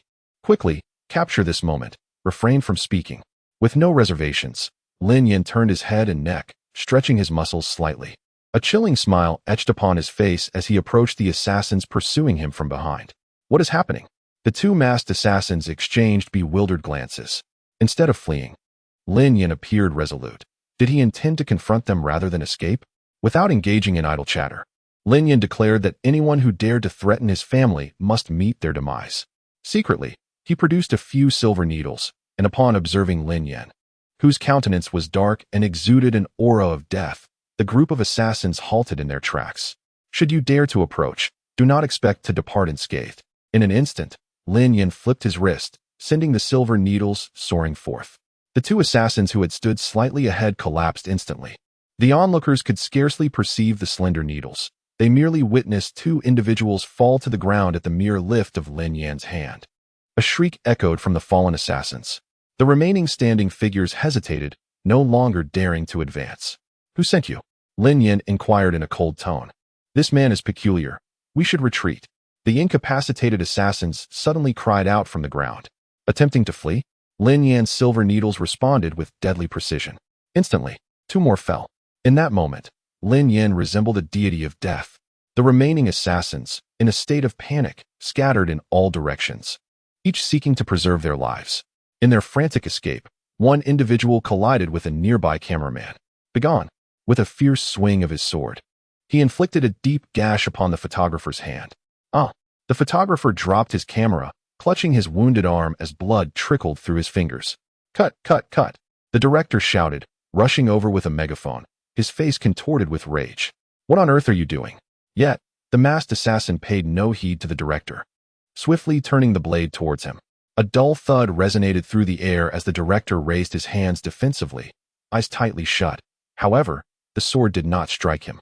The assassin was suddenly propelled several meters away. Lin Yin stood resolutely between the two, fists clenched. The fallen assailant gasped for breath, blood oozing from his mouth. In a frantic search within his coat, he produced a dark, ominous firearm. Chapter 10. Kidnapping. A dull gunshot reverberated ominously. The dark muzzle of the gun was emitting wisps of smoke, aimed at Lin Suner, who was perched in the nearby tree. However, the shot went awry. Sensation had abandoned his hand, and by the time he regained awareness, it had already fallen to the ground. The sword in Lin Yan's grasp dripped incessantly with crimson droplets. The assailant clutched his hand, desperately scraping backward on the ground.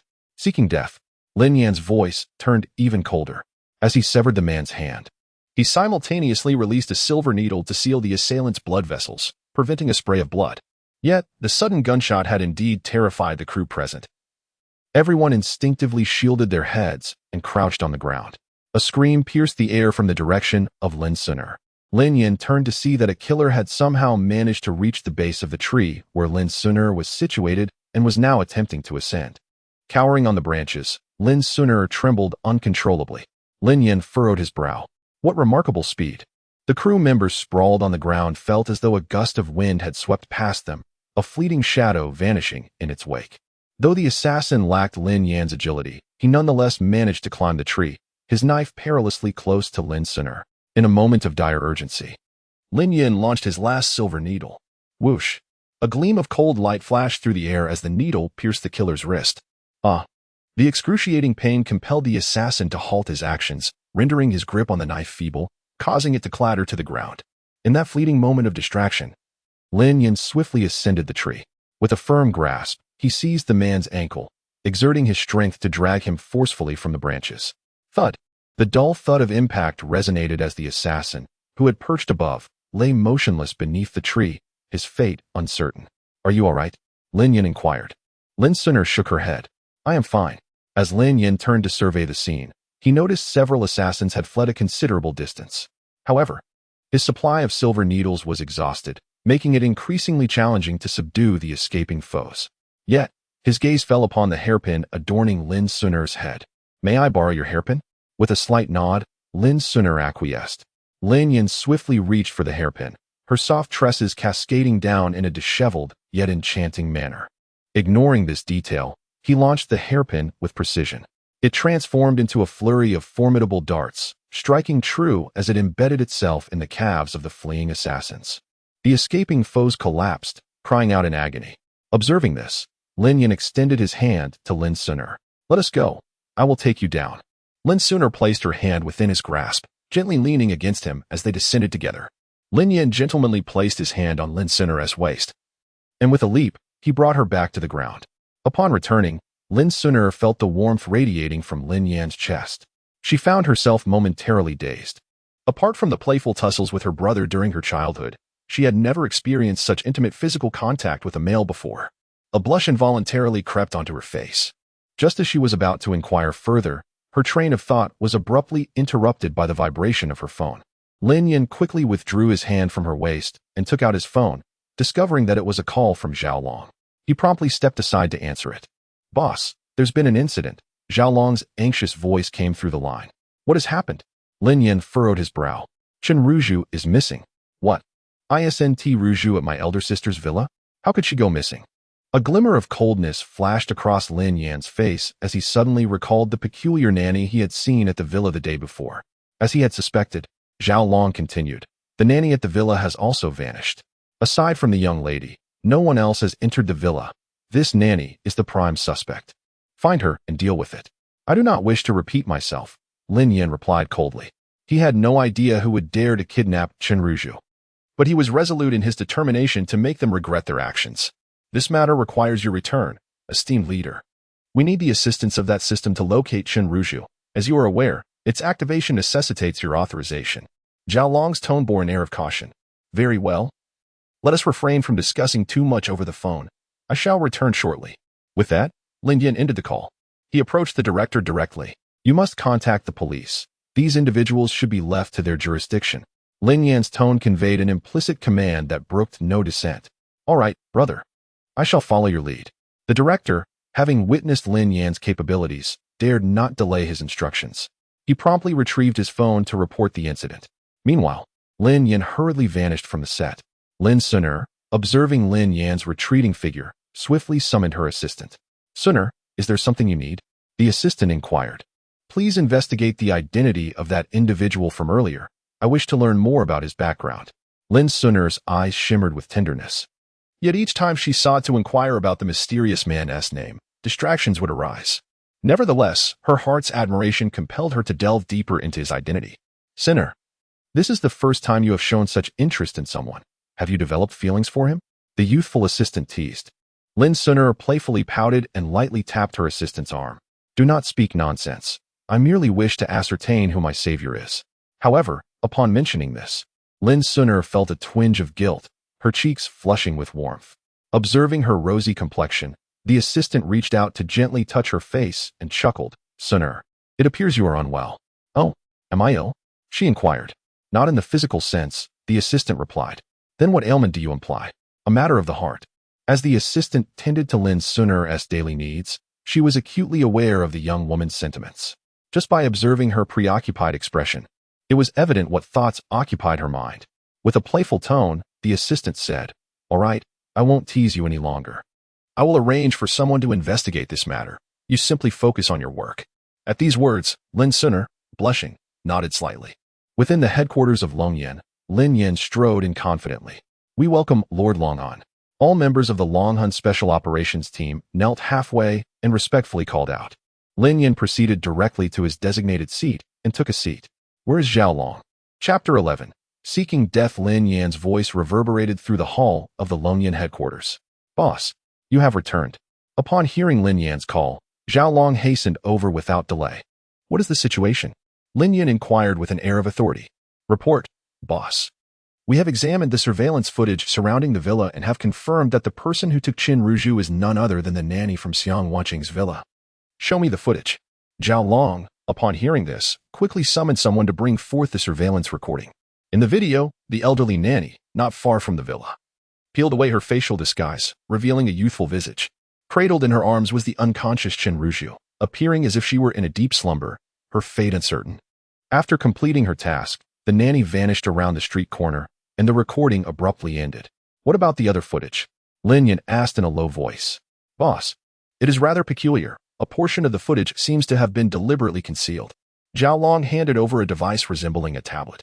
Boss, it may require your authorization to access the Longyan intelligence system to retrieve the missing footage. Without hesitation, Lin Yin accepted the device from Zhao Long. He underwent a series of meticulous verifications, scanning his iris, face, and fingerprint. After the extensive authentication process, Zhao Long manipulated the device for a moment, and the missing surveillance footage was projected onto the large screen in the Longyan headquarters hall. Lin Yin fixated intently on the screen as the nanny navigated her way, ultimately appearing before a grand edifice. Where's this place? Lin Yin inquired coldly. Zhao Long respectfully responded. The Huayu Group building of the Chu family in Jiangqing. The Chu family? A glimmer of insight flickered in Lin Yan's eyes as he uttered the three words with profound significance. Boss. This insignificant Chu family is indeed not to be feared, but the hidden forces manipulating surveillance behind them warrant caution, Zhao Long stated with a bow. Regardless of the forces behind them, if they provoke me, they must vanish, Lin Yan declared. His tone devoid of emotion as he gazed calmly at the still image of the building on the screen. Does this require the Dragon Soul's assembly? Zhao Long inquired. The trivial Chu family does not necessitate the power of the Dragon Soul. You and I shall handle this matter ourselves. Inside the Chu family's Huayu building. Today marks my humble birthday. I welcome all esteemed guests to join in the celebration, Chu Batian proclaimed from the elevated platform. Today, the presence of distinguished guests at my birthday banquet truly brings honor to my humble abode. As Chu Batian surveyed the affluent elites and dignitaries in attendance, a sense of concealed joy filled his heart. It is worth noting that he had prepared for this day for an unimaginable length of time. However, the ability to gather such a plethora of esteemed guests was undoubtedly due to the support of the powerful figure behind him. After tonight, the Chu family status in Jiangqing would surely ascend, and reclaiming the previously rejected Dongqing district renovation project would be within easy reach. Dad, Chu Jingyan interjected from the side. Will Xiang Wanqing truly be attending tonight? Chu Batian gazed at his ineffectual son, a flicker of annoyance crossing his features. Stop daydreaming about beauty. Focus on strengthening Huayu Group. In time, that woman will be yours. However, as Chu Jingzhen began to speak, he quickly realized his words were unwise and halted mid-sentence. Humph. I have long known of your greedy affections for that girl. I have made arrangements. She will undoubtedly come tonight. Despite Chu Jingyun's shortcomings, Chu Batian indulged him, always striving to fulfill his desires. So tonight, I can. A mischievous grin spread across Chu Jingyun's face. Rest assured, I have everything planned. You may enjoy yourself tonight. With his father's assurance, Chu Jingyun's heart brimmed with joy. Noticing a high-ranking official, Chu Batian chose to disregard his son and approached the man directly. Director Yang, it is good to see you. May I trouble you regarding the East District? At that moment, a Lamborghini glided to a stop before Huayu Tower. A striking woman clad in a purple evening gown emerged from the vehicle. Her clear, bright eyes sparkled, framed by elegantly arched brows and long lashes that fluttered gently. Her flawless skin exhibited a delicate blush, while her lips, thin and luscious, resembled the petals of a rose. Yet, beneath her stunning exterior, a hint of sorrow seemed to linger in her expression. Sigh. Xiang Wanqing let out a resigned sigh, gently adjusting the hem of her skirt as she resolutely stepped into the Huayu building. Wanqing, you've arrived. Chu Jingzhen exclaimed upon noticing the enchanting woman entering, his eyes gleaming with interest as he scrutinized every inch of her figure. Where's Ruru? Without acknowledging Chu Jingyun's lascivious gaze, Xiang Wanqing coldly replied, I am here to attend my father's birthday banquet. I have no knowledge of Ruru's whereabouts. Though I say this, Chu Jingzhen continued, you must know that Qin Ruru is indeed within this Huayu building. Reluctantly, Xiang Wanqing had no choice but to follow Chu Jingzhen into the banquet hall. Upon seeing Xiang Wanqing's arrival, Chu Batian set aside his tasks and approached her. Xiang, "It is truly rare for you to attend my birthday celebration," he remarked, extending his hand with a beaming smile directed at her. Xiang Wanqing could hardly bear his insincere demeanor, were it not for Chen Ruru. She would never stoop to mingling with such a person. "Let us dispense with pleasantries. You are well aware of my purpose for being here tonight," Xiang Wanqing stated coldly. "Oh." The expression on Chu Baishan's face shifted slightly, the smile fading just a touch as he withdrew his phone from his pocket and opened a video, presenting it to Xiang Wanqing. In the footage, Chen Ruru appeared blindfolded, her mouth gagged with a cloth, emitting muffled sounds of distress. It was evident they remained unaware that Ruru could not see. "Ruru." As Xiang Wanqing beheld the recording, she could not help but exclaim, her gaze turning fierce as she fixed her eyes on Chu Batian. "If you dare to lay a finger on Ruju, I will ensure your demise. You have no authority here, unless you wish for something untoward to befall this young girl. Your subordinates lack restraint." Chu Batian, with a contemplative demeanor, tucked away his phone and remarked, "You dare?" Xiang Wanqing glared, her face betraying a flicker of anger. "Rest assured, we will not trouble the young lady. Our focus is solely on you. Should you choose to disrupt my gathering tonight, I cannot guarantee her safety," Chu Batian replied with a disingenuous smile. "Humph. Scoundrel." Xiang Wanqing scoffed, turning her attention elsewhere. "Old Zhou." A bouncer's shout at the entrance interrupted their exchange. "Old Zhou." Chu Baishan's eyes sparkled with excitement as he abandoned Xiang Wanqing and strode swiftly towards the entrance. Chapter 12. Intoxication. Old Master Zhou. Chu Batian stepped out to greet a gentleman clad in a Zhongshan suit, who stood at the entrance. "Who is this?" Chu Jingyun inquired quietly of the secretary standing beside him. Observing his father's unusually respectful demeanor, he felt a twinge of confusion. It was the first time he had witnessed his typically authoritative father behaving so submissively. "Young master, I am not entirely certain either. All I know is that old Master Zhou is a senior official from Jiangcheng, the upper echelons of the political sphere," the secretary replied softly. "Ah, a politician. No wonder father holds him in such high regard. Chu Batian, my esteemed elder has traveled a great distance to celebrate your birthday. And this is how you treat your guest?" The speaker was Zhou Run, the chairman of the Zhou Group. "Old Master Zhou, please, do come in. I apologize for my oversight. I should have welcomed you sooner," Chu Batian urged. Old Master Zhou merely cast a fleeting glance at Chu Batian and proceeded into the banquet hall without uttering a word. Chu Batian managed a wry smile. Yet he dared not harbor any disrespect in his heart. "Arrange a private room for old Master Zhou at once," Chu Batian instructed his secretary with urgency.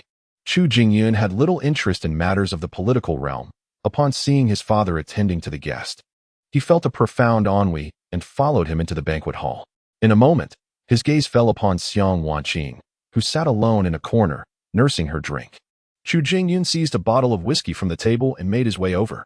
"Why are you drinking by yourself?" With a beaming smile, Chu Jingyun placed the whiskey before Xiang Wanqing on the table, lifted her glass, and took a whiff. "How dull it is to drink cocktails. Would you care to join me for something stronger?" "Not necessary. I do not particularly enjoy alcohol," Xiang Wanqing coldly and directly declined. She had only attended the gathering for Chen Ruju and had no intention of keeping company with a joker. "On such a splendid day, your refusal is a slight to my father," Chu Jingyun retorted, slamming his hand on the table in frustration.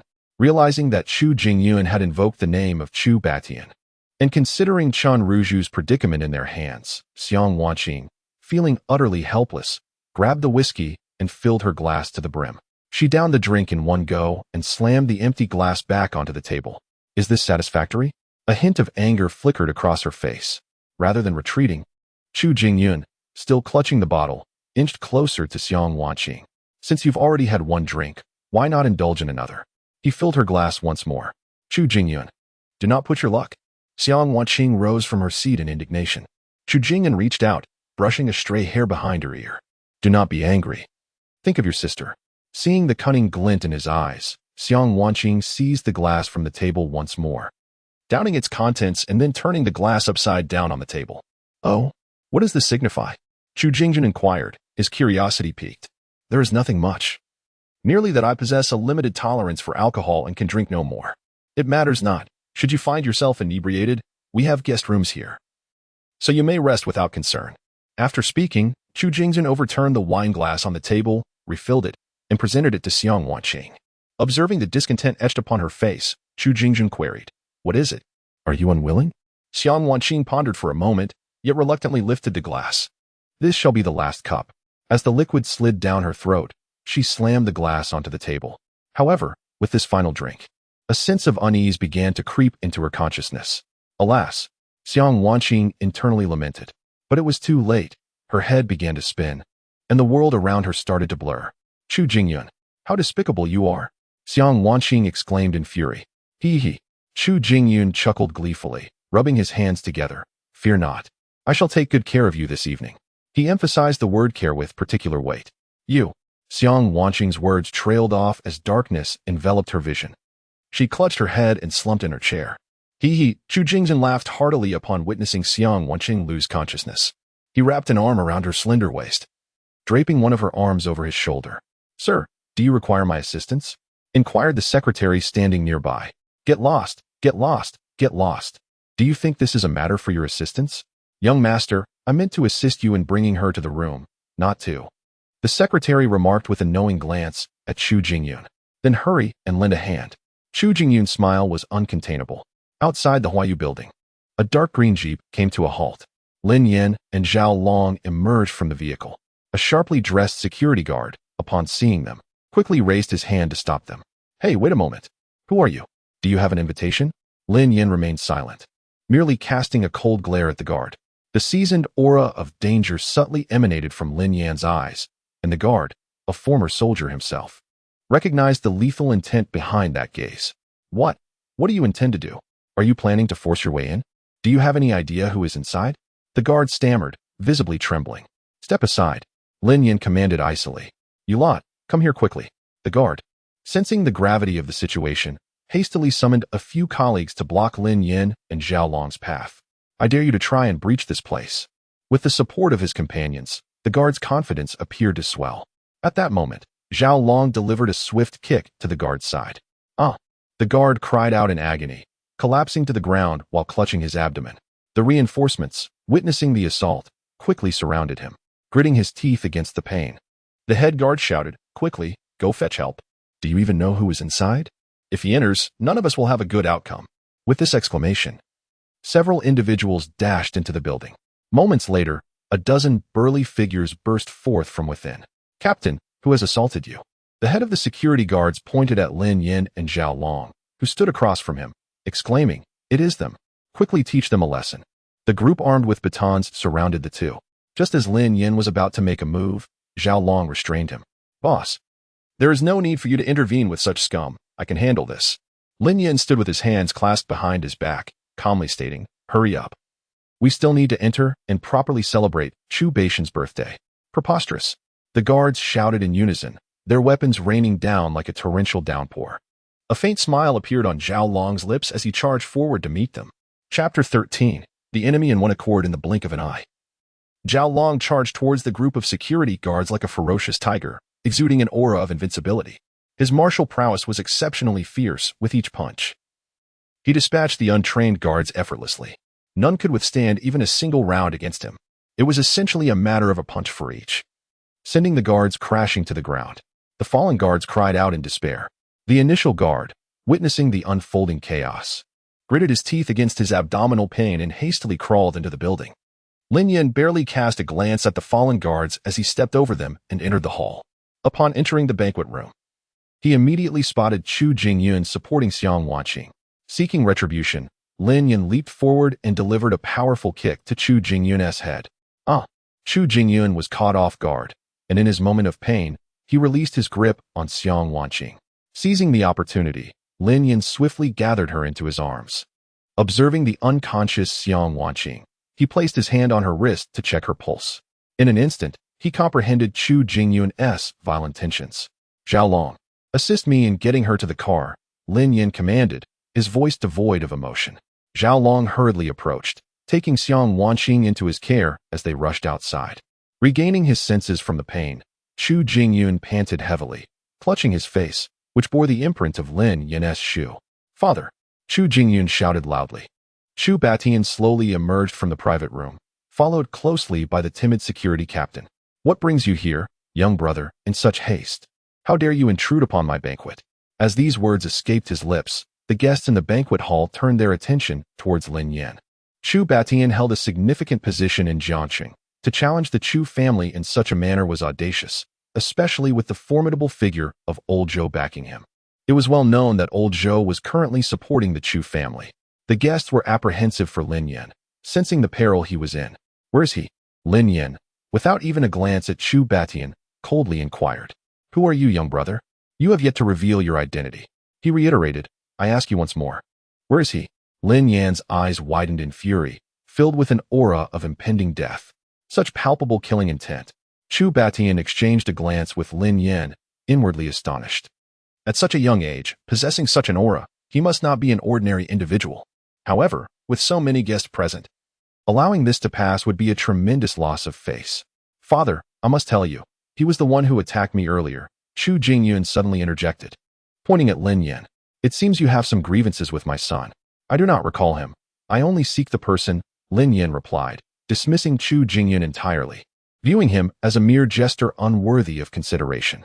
"Father, please, you must find someone to teach him a lesson." Slap. As Chu Jingyun had yet to finish his words, Chu Batian swiftly brought his hand down with a resounding slap. "Enough. I am speaking. Why do you interrupt?"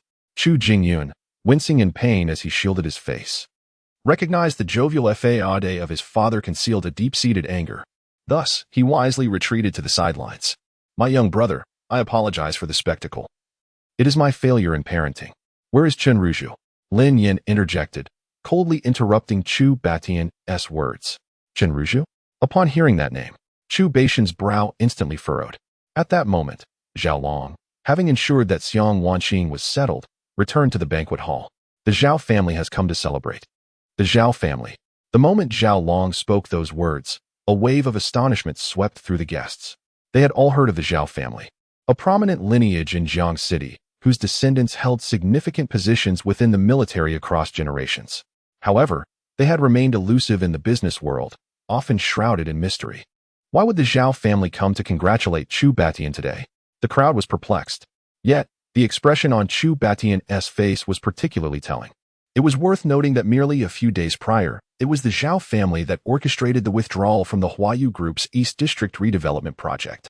Naturally, upon learning that the Zhao family had come to celebrate, Chu Batian felt displeased, yet he could not afford to show it, for he did not wish to offend the Zhao family. Consequently, he mistakenly regarded Lin Yan, who had accompanied Zhao Long, as a member of the Zhao family as well. But how was the Zhao family connected to Xiang Wanqing's sister?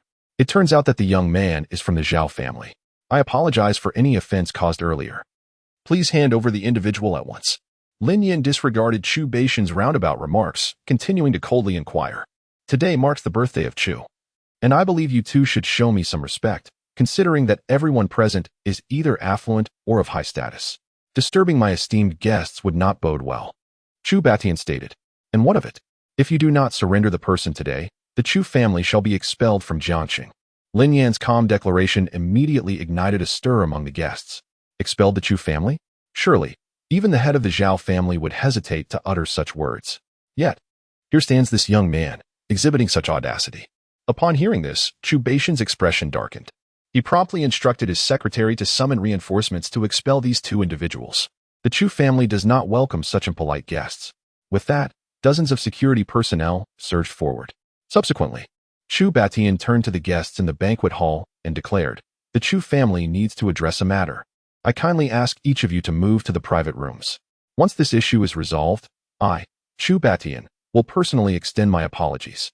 Upon hearing this, the guests promptly filed into the private rooms, leaving the vast banquet hall devoid of anyone involved in the matter. Observing that all guests had entered the private rooms, Chu Batian tore away his facade, coldly stating, "You have chosen to disregard courtesy. Today, I shall teach you a lesson on behalf of the head of the Zhao family. Chen Ruru is in our grasp," Chu Batian coldly interjected. "Humph, seeking death." Lin Yan let out a disdainful snort and charged towards Chu Batian. A chilling aura of murderous intent emanated from behind Chu Batian, prompting him to shout, "Hurry, stop him." In an instant, a throng of security personnel positioned themselves in front of Chu Batian. Lin Yan, unfazed by their presence, unleashed a powerful punch upon the nearest guard. Bang! A dull thud echoed as the guard was sent flying several meters, colliding with a pillar in the banquet hall. The scene left the remaining guards utterly astonished. Is this person truly this formidable? A mere assembly of inept guards could hardly withstand Lin Yan's onslaught. One punch for each. As the dozens of security forces summoned by Chu Batian fell to the ground, wailing in despair. Chapter 14. A warning through brutality death. Lin Yan materialized abruptly before Chu Batian, and at that moment, only one word echoed in Chu Batian's mind. Startled, he stumbled backward and fell to the ground. What do you intend to do? Faced with such a threat, Chu Batian struggled to articulate his words. You filthy dog, dare you harm my father? Chu Jingyun rushed forward from the side, attempting to tackle Lin Yan. Jingyun, no. Chu Batian shouted desperately, but it was too late. Lin Yan sidestepped and effortlessly yanked, causing Chu Jingyun to crash to the ground. Lin Yan pressed his foot firmly upon him. If you seek death, I shall oblige, Lin Yan uttered coldly, delivering a vicious kick to Chu Jingyun's calf. Crack! A sharp sound of breaking bone resonated. Chu Jingyun's entire leg contorted grotesquely under Lin Yan's forceful strike. Dad, save me. A flicker of fear ignited in Chu Jingyun's eyes, but the excruciating pain swiftly rendered him unconscious. I shall repeat myself. Hand over the person. Lin Yan's voice chilled the air. Why yes, yes. Chu Batian, taken aback by Lin Yan's ruthlessness, grit his teeth and forced out those words while gazing at his son, who lay unconscious. Hurry. Lin Yan pressed down once more onto Chu Jingyun's leg. Ah, damn it. The intense agony jolted Chu Jingyun awake from his stupor, prompting him to wail incessantly. Release him first, and I will let the others go. As Chu Batian spoke, he retrieved his mobile phone from his pocket. Lin Yan then released his foot from atop Chu Jingyun. Moments later, the nanny who had abducted Chen Ruju appeared on the second floor of the banquet hall. Master, I have brought the person, she announced. Chen Ruju emerged, her mouth stuffed with a cloth and her wrists bound with thick hemp rope. Upon hearing Lin Yan's voice, she began to make muffled sounds and attempted to run in his direction. However, the nanny behind her swiftly seized her with one hand. What is the meaning of this? Lin Yan glared coldly at Chu Batian. Release my son first, Chu Batian urged anxiously. Lin Yan responded by delivering a kick to Chu Jingyun's abdomen, sending him sprawling at Chu Batian's feet. Being Chu Batian's only son, he was understandably distraught. He quickly knelt down to assess Chu Jingyun's injuries. With a swift motion, Chu Batian commanded, release her. Obediently, the nanny relinquished her grip on Chen Ruju. Chen Ruju hurriedly descended the stairs, only to be pulled behind Lin Yan. He deftly tore away the ropes binding her and removed the cloth from her mouth, gently wiping the dirt and tears from her face. I'm sorry for being late, Lin Yan expressed with a hint of regret. Brother, I'm fine, Chen Ruju replied, displaying her resilience with a brave demeanor. Lin Yan gazed at Chen Ruju's distressed expression, feeling a pang of sympathy. He turned and gently urged Chen Ruju towards Zhao Long. Ruju, be a good girl and go to Uncle Zhao for a moment. Your brother has some matters to attend to. Chen Ruju obediently stood beside Zhao Long. Subsequently, Lin Yan cast a cold glance at the nanny standing on the second floor. What more do you desire? Chu Batian thundered in anger. Ignoring him, Lin Yan swiftly ascended to the second floor, his movements ghostly and swift. Quickly, the nanny sensed only this urgency. Before she could react, Lin Yan had already appeared before her. I previously warned you not to entertain any reckless thoughts. This statement resonated in the nanny's ears like a countdown to doom, enveloping her in an overwhelming aura of peril. Lin Yan produced several silver needles, which he deftly inserted into the nanny's body as he spoke. The nanny attempted to scream, but it was as if an unseen force had sealed her throat, rendering her voice utterly silent. Her body stiffened, collapsing rigidly to the ground. Do not overstep your bounds. Chu Batian, witnessing Lin Yan's violent actions, rose from the ground. I have already warned her. She chose to disregard it. Now I must caution you. Your family must cease any intentions towards Wang Qing, or you shall face annihilation. Lin Yan's voice bore no trace of emotion, merely coldly addressing Chu Batian, setting an example for the rest. Oh, what a formidable presence for such a young individual. An ancient voice echoed from within the private room. Old Zhou. Upon seeing Old Zhou emerge, Chu Batian felt as though he had discovered a lifeline and hurriedly called out. The entire Zhang city was aware that the Chu family had attained their present stature due to the patronage of the Zhou family. Lin Yan's audacious disruption of the Chu family head's birthday banquet was evidently a slap in the face to the Zhou family. If Zhou Zhengde did not make an appearance soon, it would be difficult to justify the situation. The Chu family had only brought disgrace upon themselves. Lin Yan stood on the second floor, observing with a cold gaze as Zhou Zhengde, clad in a Zhongshan suit, strode out from the private room. Heroes have always emerged from youth, Lin Yan mused. Witnessing the profound respect with which Chu Batian regarded the newcomer, Lin Yan deduced the significance of the Zhou family, likely the formidable force behind the Chu family. However, the extent of their influence was beyond Lin Yan's imagination. After all, to conceal something to such a degree suggested that the Zhou family's power might rival Lin Yan's dragon soul. Nevertheless, after today's upheaval, Lin Yan had irrevocably severed ties with both the Zhou and Chu families, with the Zhou family providing protection. It would not be an easy feat to eliminate the Chu family outright.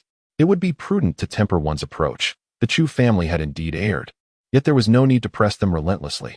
One should always leave a path for future encounters, Zhou Zhengde remarked, leaning on his cane. Since the head of the Zhou family had spoken, we shall not press the matter further today, Zhao Long interjected, breaking the awkward silence. Zhou Zhengde squinted his eyes and, with a smile, remarked, "You are the young man from the Zhao family. Please convey to old Zhao that I shall visit him on another day." Zhao Long subtly gestured towards Lin Yan. Lin Yan, not intent on completely eliminating the Chu family, acquiesced to Zhou Zhengde's sentiment, stating, "I shall not trouble the Chu family any further today. I merely hope they refrain from provoking me in the future." "Little sister, let us depart," Zhao Long said, cheerfully lifting Chen Ruju. The three of them then exited the Huayu building together. In the back seat of the car, Chen Ruju and Xiang Wanqing were both drowsily asleep. Gazing at the nightscape of Jiangcheng, Lin Yan found himself lost in contemplation. Inside the villa, Zhao Long assisted Lin Yan in helping Xiang Wanqing through the door. As they entered, they immediately spotted a woman clad in a fitted outfit seated on the sofa in the living room. She was incessantly glancing at her watch. Upon noticing them enter, she alertly retrieved a handgun from the coffee table. "Who are you?" she demanded. Chapter 15. Clues observing Zhao Long, who was carrying Xiang Wanqing. The woman furrowed her delicate brows, subtly speculating about the identity of the newcomer. The assassin's vigilance compelled her to aim her firearm at the intruder. Lin Yan, meanwhile, entered the villa, gently guiding the recently awakened Chen Ruju. Unbeknownst to everyone, the injured tissue within the younger sister was rapidly undergoing self-repair. Chen Ruju rubbed her eyes and, upon spotting her sister, exclaimed, "Sister, don't shoot. Brother is a good person." Upon hearing Chen Ruju's words, the woman lowered her handgun. "What is happening?" she inquired, stepping forward to assist Zhao Long and helping Xiang Wanqing onto the sofa. Lin Yan immediately recognized the woman as his third sister, Yi Hongyu. The appearance of Yi Hongyu could only be explained by one thing. Xiang Wanqing had summoned her, and the reason behind it should also be quite clear. After ensuring Xiang Wanqing was settled, Yi Hongyu curiously asked, "Who exactly are you?" Before Lin Yan could respond, Chen Ruju, sitting nearby, cheerfully interjected, "Sister. He is brother Lin Yan." "Lin Yan?" A trace of astonishment crossed Yi Hongyu's cold demeanor. "You are Xiao Yan?" She gazed at Lin Yan in disbelief. "Indeed, third sister." Lin Yan chuckled, having initially intended to tease her, only to have Chen Ruju blurt it out. "Xiao Yan." Yi Hongyu threw herself onto Lin Yan, eagerly rolling up his sleeve. A flame-shaped birthmark appeared on his arm. "You truly are Xiao Yan," Yi Hongyu exclaimed, her eyes glistening with emotion as she embraced Lin Yan tightly. "When you went missing, your sisters were nearly driven to madness." Lin Yan gently patted the back of his third sister, reassuring her, "It's all right. It's all right. I have returned now, haven't I? But tell me, how did you end up here?" "It was the eldest sister who summoned me," she replied. "She said that Ru was in trouble and instructed me to wait here. If she does not return by 10 o'clock, I must go to the Chu family and unleash a massacre." In that moment, the once formidable assassin appeared as a vulnerable little girl, pouring out her woes in Lin Yan's embrace. "Is that so? No need to worry. I have already rescued both the eldest sister and Ru," Lin Yan comforted her. "By the way, Ru, can you see clearly now?" Lin Yan noticed the brightness and clarity in Ru's large eyes and couldn't help but ask. "Yes, brother. I can see perfectly now," Ru replied joyfully, nodding her head while gazing at him. "That's wonderful," Lin Yan exclaimed, lifting his little sister into the air. "Shall we share this good news with our sisters?" Yes, Ru responded eagerly. Just then, Zhao Long interjected, "Eldest, there is something I haven't told you." "What is it?" "Speak," Lin Yan inquired, gently setting his sister down. "You asked me to investigate the cause of the orphanage fire, right? I have mobilized the entire Tianyan intelligence organization and uncovered a lead." Zhao Long spoke as he took out his phone. The cause of the fire at the orphanage might be closely linked to the Zhou family. The Zhou family? Lin Yin furrowed his brow, unable to suppress his curiosity. Indeed, it is the Zhou family. While I cannot yet ascertain whether they are the ultimate masterminds behind this incident, it is certain that they have a hand in it. Lin Yan's expression darkened as he gazed at the clues presented on the phone by Zhao Long. I care not for the Zhou family. If they are indeed the architects of this inferno, they shall find no refuge from their demise. Eternal allegiance to Lord Longhan. Zhao Long hastily rose from the sofa, kneeling on one knee upon the ground. The hour grows late. You should return to your team. I will reach out to you if necessary, Lin Yin instructed. Zhao Long respectfully acknowledged and promptly departed from the villa. At that moment, Xiong Wanqing, who had been reclining on the sofa, slowly began to awaken. Her head felt heavy as she surveyed her surroundings. How did I return? How can you even ask? You went to the Chu family, and what if something had happened to you? Yi Hongyu complained. If it weren't for Xiao Yan, you might have met your end at the Chu residence. Xiao Yan. Xiong Wanqing sat up and noticed Lin Yin approaching after closing the door. Xiao Yan, thank you for saving me, she said, lowering her gaze as she addressed him. Why didn't you inform me if you were in trouble? Lin Yin inquired. In my haste at that moment, I had not anticipated your reaction. Xiong Wanqing spoke hesitantly, resembling a child who had committed a misdeed. All right. As long as you're fine, it's all good. The Chu family and the Zhou family are undoubtedly keeping a close watch on us now. We must devise a strategy to confront this situation, Yi Hongyu remarked. The Zhou family? Xiong Wanqing, having lost her memory after being drugged by Chu Jingyun, was understandably perplexed and inquired. You have no idea how impressive Brother Lin Yin was tonight. He defeated all the villains, Chen Ruzhu suddenly proclaimed with pride, having previously sat quietly. By the way, did you know? Ruzhu can see now, Lin Yin added. That's wonderful, Ruzhu. Tears nearly brimmed in Xiong Wanqing's eyes. She cradled Ruzhu's small face, gazing at her repeatedly, unable to resist planting a gentle kiss on her cheek. I will share this delightful news with your sisters. I am sure they will be exceedingly joyful upon hearing it. With that, she slowly turned, and as the topic shifted, she thoughtfully remarked. The Chu family has achieved its current scale thanks to the support of the Zhou family. Lin Yan's public handling of the Chu family today was undoubtedly a slap to the face of the Zhou family. What are your plans moving forward? Let them come. I will confront whatever challenges arise, regardless of the Chu or Zhou families, if they dare to bully those close to me. I will ensure they do not have an easy time, Lin Yin declared, his fists clenched tightly, a cold glimmer flashing in his eyes. Xiong Wanqing increasingly found herself bewildered by the immense power her younger brother wielded. After causing a ruckus at the Chu family, he managed to escape unscathed. The surprises he brought her were growing ever more astonishing. But putting that aside, are you planning to keep your return a secret from the other sisters? Yi Hongyu suddenly inquired. How could I possibly keep it to myself? Lin Yin replied with a slight smile. This little rascal is full of mischief, claiming he wants to surprise his sisters. Otherwise, I would have told you all, Xiong Wanqing remarked with a teasing smile. Oh, so, had it not been for the eldest sister summoning me today, I would have remained blissfully ignorant? Yi Hongyu exclaimed, playfully lunging at Lin Yin as if to strike him. Yes, let us teach this mischievous fellow a lesson. Xiong Wanqing chimed in, cheering them on.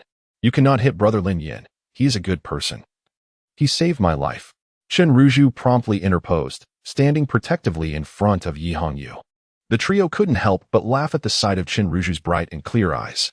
They felt immense joy at their reunion and at the prospect of Ruzhu's vision being restored.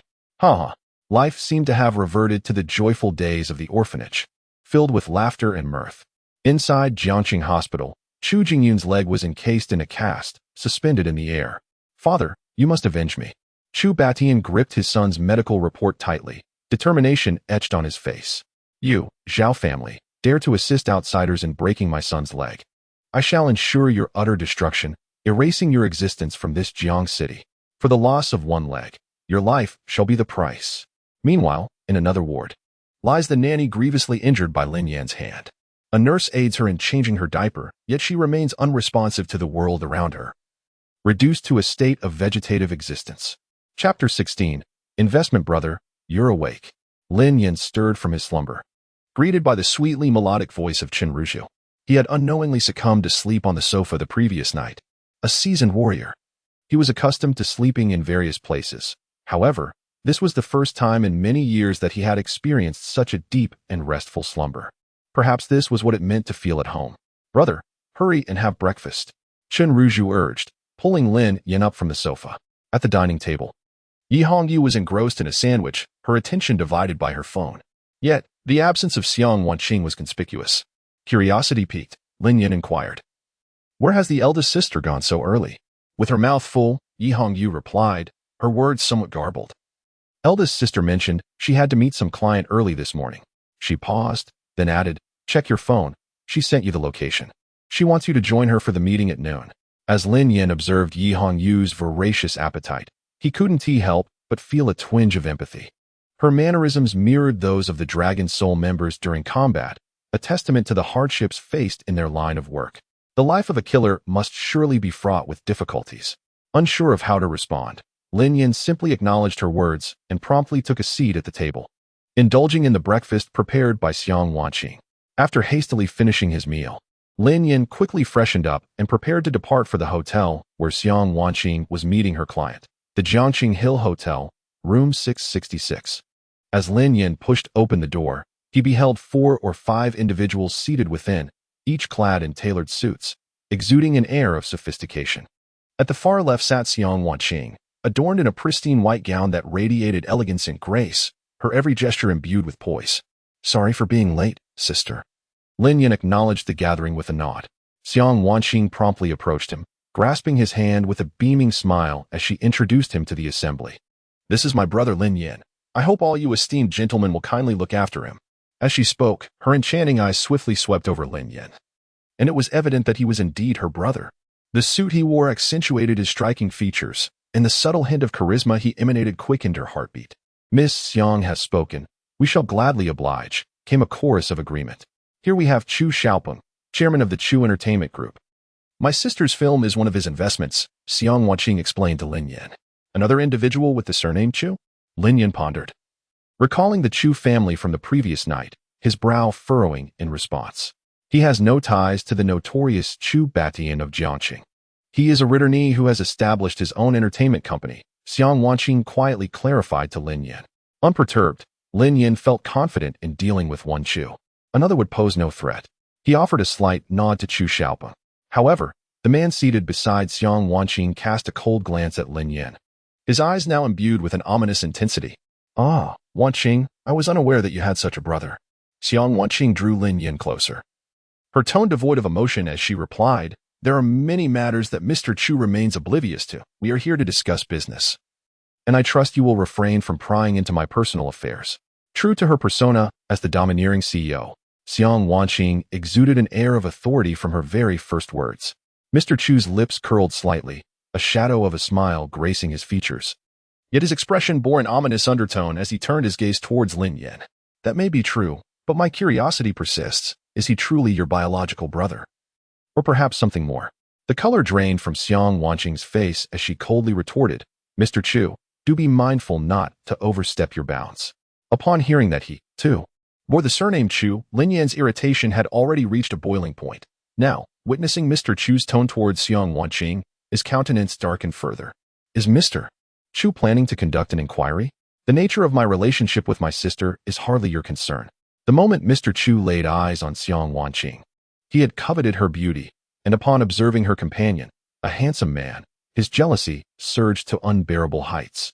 Finally, he found a pretext to instigate conflict, slamming his hand on the table and rising to his feet. "You dare utter another word?" As soon as those words escaped his lips, the atmosphere in the room plummeted to a chilling silence. "Is Mr. Chu planning to conduct an inquiry? The nature of my relationship with my sister is hardly your concern," Lin Yan echoed defiantly. At that moment, Mr. Chu's expression turned a shade darker. Throughout his life, having relied on his family's influence in Jiangqing, he had never encountered such disrespect. "Ah, quite impressive. You are the first to dare to speak to me in such a manner." At this moment, Xiang Wanqing swiftly positioned herself before Lin Yan, coldly stating, "Mr. Chu, is there no way to discuss matters amicably? I believe our collaboration need not continue." Subsequently, Xiang Wanqing turned and grasped Lin Yan's wrist with her delicate hand, declaring, "Brother, let us depart. There is no need to associate with such uncouth individuals." Just as they were about to leave, the gentleman surnamed Chu waved his hand, and several men resembling bodyguards positioned themselves at the doorway. "What do you mean?" Chu Xiaopeng. Xiang Wanqing exclaimed with fury. Oh, nothing much. It simply seems you come and go as you please, showing a profound lack of regard for my presence, Chu Xiaopeng replied, lifting his teacup and idly stirring the tea with its lid before taking a large sip. Are you suggesting that you intend to keep me here against my will? I possess no such ability to detain you, Mr. Xiang. However, I fear that your companion may find it difficult to exit this room today. I dare you to try? Xiang Wanqing retorted angrily. At that moment, Lin Yan executed an action that astonished everyone present. He seized a toothpick from the table and tossed it directly into the teacup before Chu Xiaopeng. You, someone apprehend him. Teach this insolent brat a lesson. The bodyguards who had originally stood at the door promptly advanced towards Lin Yan. Chu Xiaopeng, what are you trying to accomplish? As the evening drew near, Xiang Wanqing appeared somewhat anxious. However, Lin Yan gently tugged at the corner of her garment and whispered into her ear, Sister, allow me to handle this matter. Observing the bodyguards approaching ever closer, Lin Yan refrained from saying more and swiftly positioned himself in front of them. The principle of striking first to gain the advantage was clearly at play. The bodyguards, initially taken aback by his unexpected advance, pondered his intentions. Yet, they quickly regained their composure. How foolish. Since he has delivered himself to us, he shall meet his demise. One of them reached out to seize Lin Yan, but to their astonishment, Lin Yan executed a rapid sidestep, seamlessly closing the distance to the bodyguard. With a deft grip on the man's tie, he pivoted and executed a flawless shoulder throw, sending the towering figure, over 6 feet tall, crashing forcefully before Chu Xiaopeng. Lin Yan's movements were executed with such swiftness that the remaining bodyguards exchanged apprehensive glances, hesitating to advance any further. Chapter 17. The Siege. What are you standing there for? Go and beat him up. Whatever happens, I will take the blame. Chu Xiaopeng shouted vehemently. With his command, the remaining bodyguards promptly advanced to encircle Lin Yan. However, in the face of their onslaught, Lin Yan merely turned his head slightly, having not yet had his fill of combat the previous night. He welcomed the opportunity to stretch his limbs once more. He weaved effortlessly among the few men, akin to a slippery loach. One of the assailants, growing increasingly frustrated, made several attempts to seize Lin Yan, yet failed to even graze the fabric of his clothing. In a fit of rage, he grabbed a chair and hurled it at Lin Yan. Unexpectedly, Lin Yan's movements took on an almost ethereal quality, as he evaded the flying chair with a remarkably exaggerated motion. In just 2 strides, he closed the distance to the bodyguard and delivered a powerful punch directly to his face. Is this amusing? Lin Yan smirked, a chilling glimmer in his eyes. The bodyguard collapsed to the ground in response. Lin Yan, disinterested in further entanglement, was not averse to the thrill of overpowering his adversaries. But he was mindful of Wanqing's presence nearby and did not wish to cause her concern. Resolute, he swiftly dispatched all the bodyguards, leaving them sprawled on the floor. Then, with 2 decisive steps, he approached Chu Xiaopeng, seizing him by the collar as one would lift a small chick. Do you have any questions now? Chu Xiaopeng was taken aback, astonished that his cadre of bodyguards was so feeble that a dozen of them could not even best a single opponent. There is nothing left, nothing at all. I merely wished to test your skills, dear brother, and was pleasantly surprised by your proficiency. Indeed, Wanqing's brother is no ordinary person. Chu Xiaopeng swiftly changed his tone, smiling ingratiatingly at Wanqing. Lin Yan felt a deep-seated disgust at this display and cast a glance at Wanqing. May I leave now? Of course. Who would dare obstruct your path? Chu Xiaopeng glanced at the bodyguards on either side, frustration boiling within him. What are you all surrounding for? Hurry up and clear the way. Upon hearing this, the bodyguards scrambled to their feet and retreated, creating a passage. Lin Yan had initially presumed that Chu Xiaopeng was a formidable opponent, but to his surprise, he was merely a spineless coward, easily intimidated. Witnessing Chu Xiaopeng's capitulation, Lin Yan released his grip on him, turned to take Wanqing's hand, and headed towards the exit. Thank you for rescuing me, Wanqing said, gently linking her arm with Lin Yan's as they stepped out of the room. I am your brother. After all, it is only natural, Lin Yan replied. Hearing this, Wanqing's cheeks were involuntarily tinged with a delicate blush. The two hurried out of the room, Lin Yan leading Wanqing down the street. As she observed her brother, Wanqing found herself lost in contemplation. What had he endured over the years to acquire such remarkable skills? At that moment, Chu Xiaopeng, his face dark with anger, pulled out his phone. You insolent brat, daring to play games with me and tarnish my reputation. Meanwhile, inside the film set, everyone had completed a long day of shooting and was busy packing up to return to the hotel. At that moment, a sense of bewilderment enveloped the scene. What is happening? Why have the investors withdrawn their funding? The director, in a fit of frustration, hurled the megaphone to the ground. I have no idea why this is occurring. The investors simply decided to pull out. The producer, wiping beads of sweat from his forehead, cast a cautious glance at the director. What shall we do now? We are halfway through filming. We cannot just abandon the project. The director's voice rose in pitch, reflecting his growing agitation. Hearing the commotion, Lin Suner approached, inquiring, "Director, what is the matter?" Upon noticing her presence, the director's expression softened slightly as he sighed. "I do not understand the situation. The investors have withdrawn their support." "Withdrawn? But why?" The director shook his head in response. "I am at a loss." "What will become of our film?" Lin Suner asked, a tinge of melancholy in her voice. "At this moment, I am uncertain. I have already instructed the producer to negotiate." With a heavy heart, the director turned away. Just as Lin Suner was engulfed in confusion, her assistant approached her. "Sister Suner, I have located the person you asked me to investigate." The mention of this individual momentarily eclipsed her concerns about the funding dilemma. Her mind was instantly filled with the image of the handsome man, and she eagerly exclaimed, "What is his name?" Observing Lin Suner's enthusiasm, the assistant could not help but tease her. "Sister Suner, why the sudden urgency? I have never seen you so invested in anyone before. Please, spare me the jokes and just tell me," she urged. Lin Suner lowered her head and playfully murmured, Fine, I shall tell you. But I could only find limited information about that person, just his name and phone number." "Hurry and send it to me," she urged, resting her hand on her assistant's shoulder and shaking her gently. All right, I will send it to you right now, so don't rush me," the assistant replied, pulling out her phone and promptly sending Lin Yan's information via text message to Lin Suner. "Lin Yan?" Upon glancing at her phone, Lin Suner could not help but exclaim in surprise, instantly recalling the younger brother she had known in the orphanage years ago. Could it truly be that he is named Lin Yan? Her hands trembled as they clutched the phone. "Indeed, did I not just send it to you?" The assistant was puzzled, having never seen Lin Suner so emotionally stirred before. Upon receiving confirmation from her assistant, Lin Suner burst into tears. Witnessing her tear-streaked face only deepened the assistant's confusion, prompting her to embrace Lin Suner, gently patting her back. "What is the matter? Do you know him?" "Lin Yan. Lin Yan might be my brother," Lin Suner managed to stammer through her sobs. "What?" The assistant's expression shifted from confusion to shock.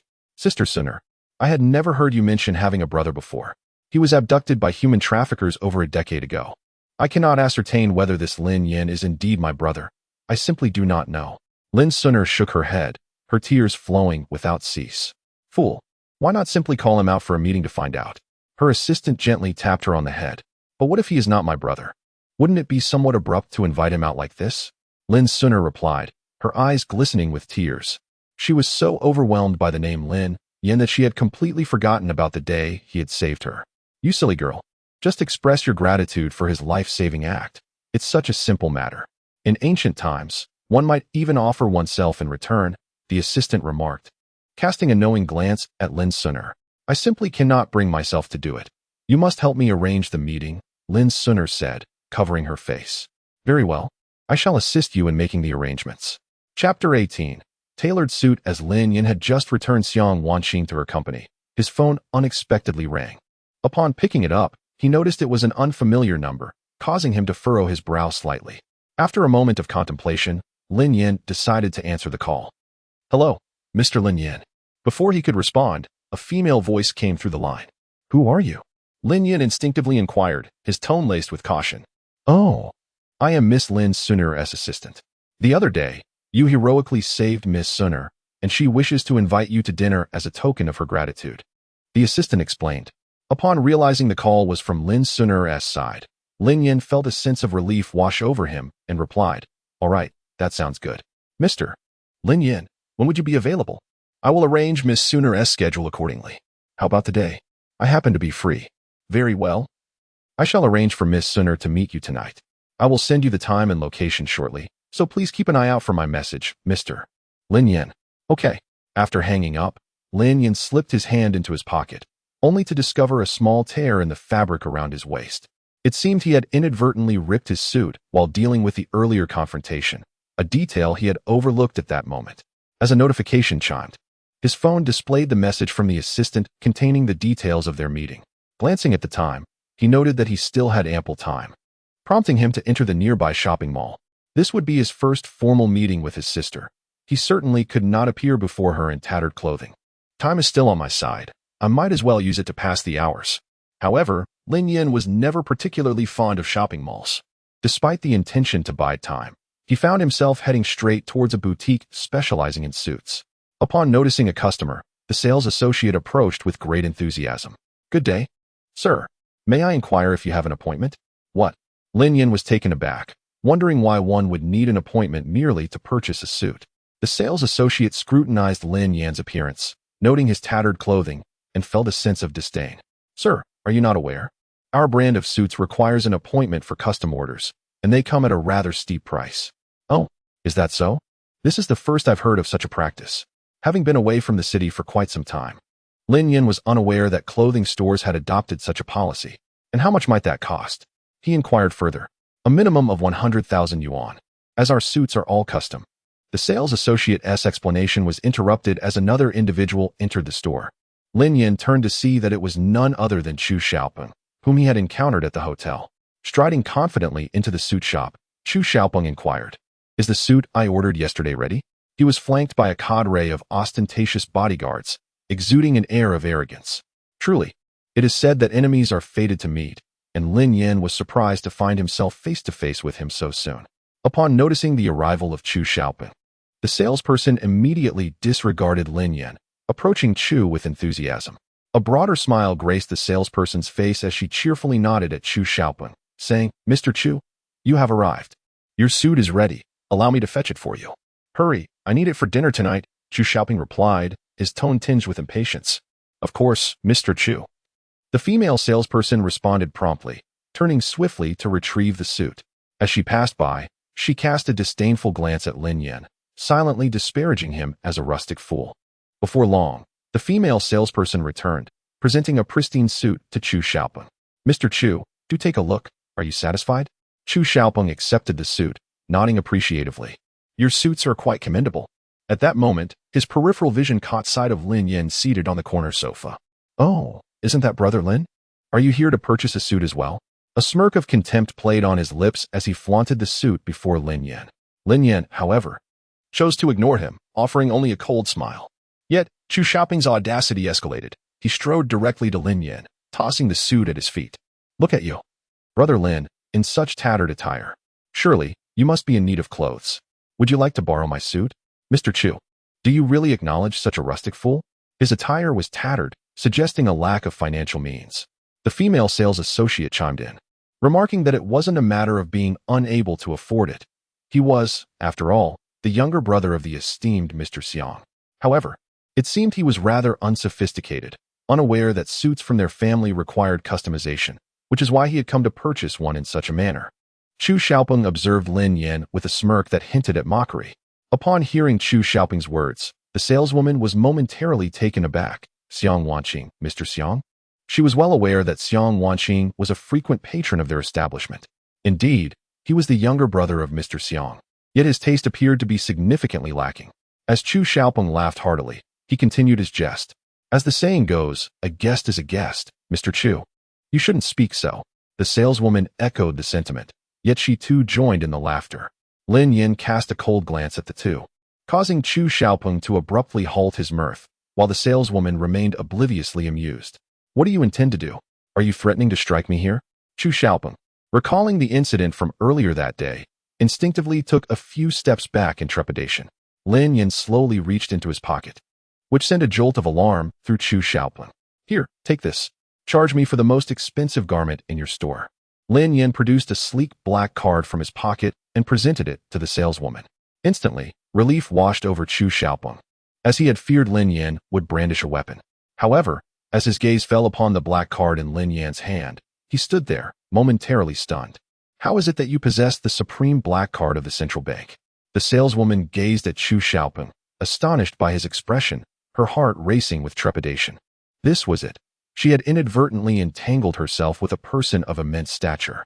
Yet, Chu Xiaopeng displayed a modicum of discernment. Recognizing the illustrious black card in Lin Yan's grasp, There are scarcely a dozen individuals nationwide who hold this card. How could you possibly have one? Chu Xiaoping stared incredulously at Lin Yan, his voice trembling with disbelief. The saleswoman, sensing the gravity of the situation, hastily took the black card from Lin Yan's hand, her hands quaking. Upon swiping it at the ATM, the screen revealed a sum of hundreds of thousands. When can I expect to receive this attire? Lin Yan leaned closer to the cashier's counter, unexpectedly inquiring. Mr. Lin Yan, is it? The saleswoman, startled by Lin Yan's presence, dropped the card she was holding. She quickly retrieved it from the floor and handed it back to Lin Yan. Mr. Lin Yan, I will immediately arrange for an expedited order. Please follow me so we can take your measurements. Lin Yan slowly accepted the card, coolly responding, be swift. I require it shortly. Chapter 19. The clown. The saleswoman, feeling a sense of urgency, wasted no time. After obtaining the necessary documents, Lin Yan promptly entered the adjacent VIP room, where he was immediately measured for his suit. He sat quietly, savoring high-quality Longjing tea, observing the flurry of activity from the saleswoman. After the passage of 3 or 4 cups of tea, she rushed into the VIP room, breathless, announcing, Mr. Lin Yan, your suit is ready. Lin Yan took the suit, which still emanated the warmth of freshly pressed fabric. However, upon glancing at his watch, he realized that he was close to the time he had arranged to meet Lin Suner. Without further contemplation, he swiftly donned the suit and hurriedly exited the tailor's shop. Chu Xiaopeng, watching Lin Yan depart with effortless elegance, couldn't help but grit his teeth and mutter, I never expected you to be such a tough nut to crack. Lin Yan, however, paid no heed to this petty jester. He had encountered many such individuals and knew that the more attention one gave them, the more emboldened they became. His mind was solely focused on the desire to see his sister. Inside a Western restaurant within the Hill Tower, Lin Yan walked in briskly. A waiter politely stepped in his path, raising a hand to halt him. Good day, sir. May I ask if you have a reservation? Table 76. Certainly. I will escort you there. The waiter, displaying commendable courtesy, guided Lin Yan further inside. The layout of this Western restaurant is quite exquisite, with each seat fashioned into its own private alcove.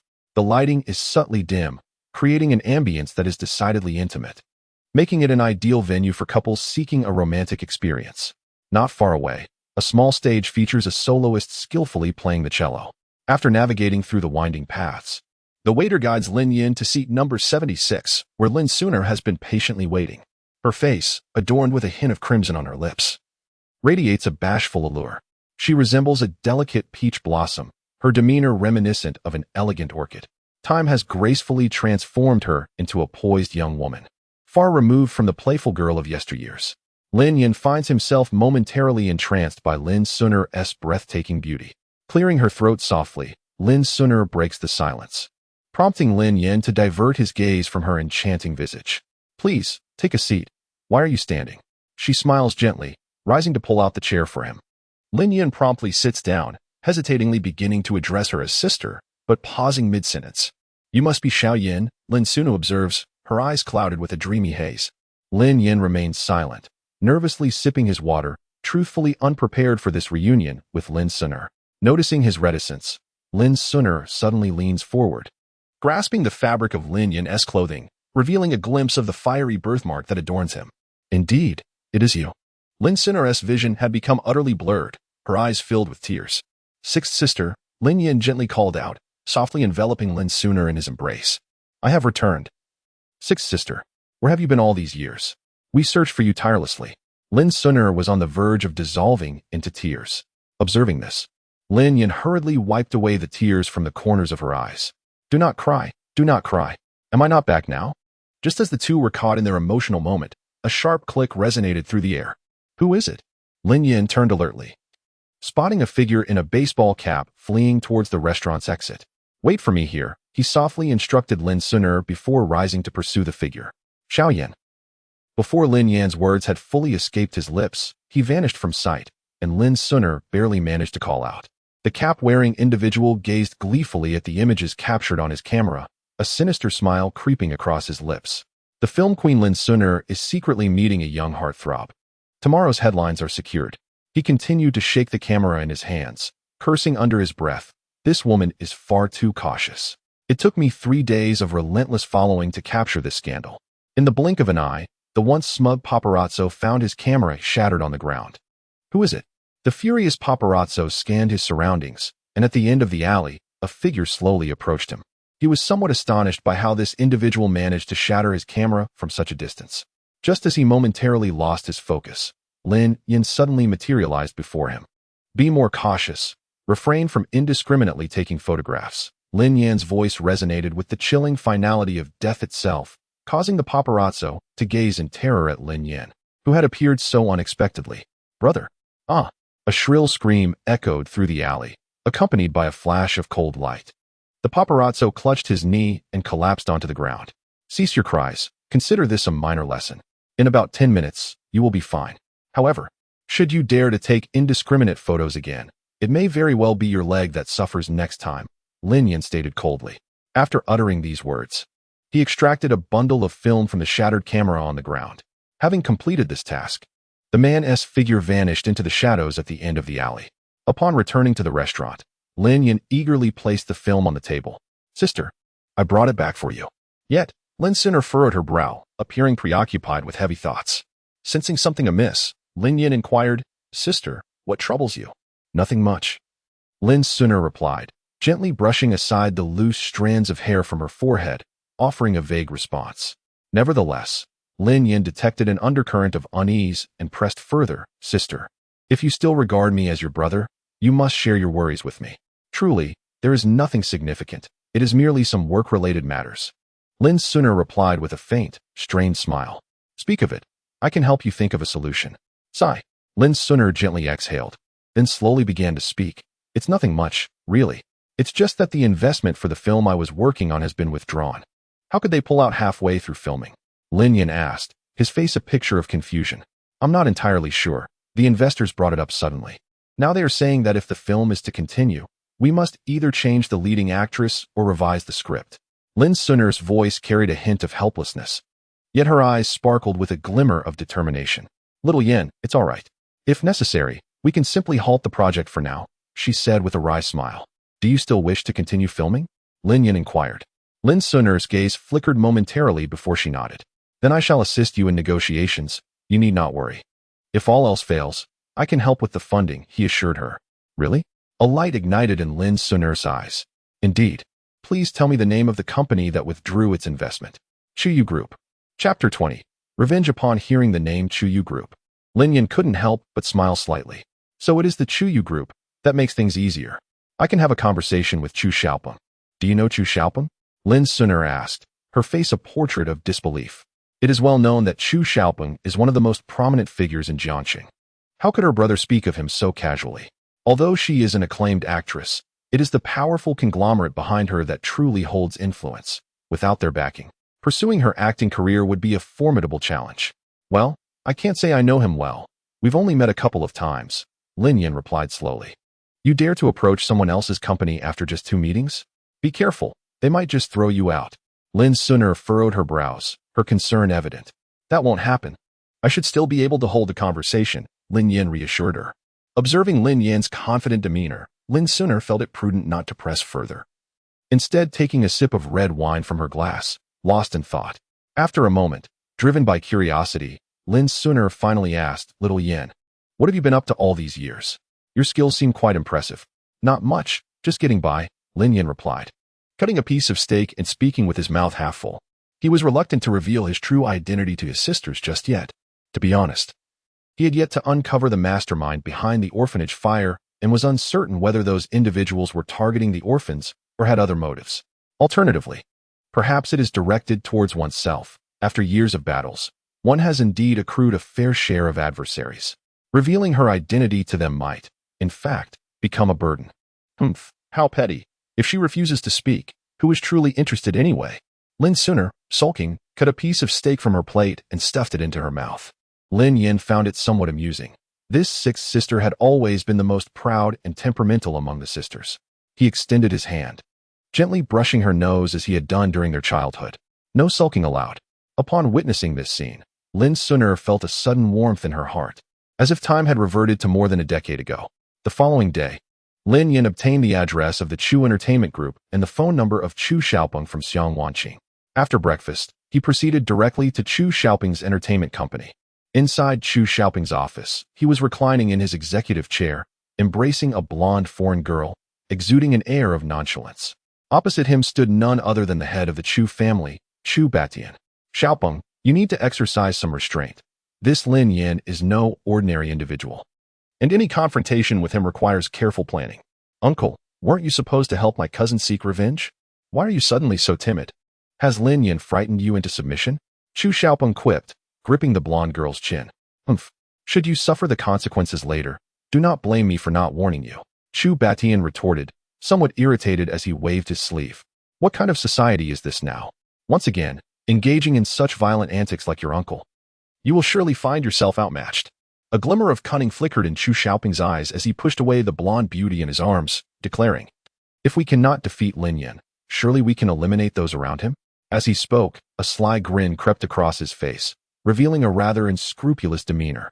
Upon hearing Chu Xiaoping's words, Chu Batian also broke into a devilish smile. Xiaoping, you must be more attentive. Swiftly teach Lin Yan a lesson to quell my lingering resentment. And as for the Zhou family, before Chu Batian could finish his sentence, a series of knocks interrupted their conversation. Alert! Chu Batian cast a glance towards the door before retreating into a side room of the office. Chu Xiaoping quickly straightened himself and called out, come in. In walked Chu Xiaoping's secretary. President Chu, there's a person named Lin Yan outside seeking an audience with you. Shall I arrange a meeting? Absolutely not. Have Manager Huang handle him. I have already briefed him on the matter.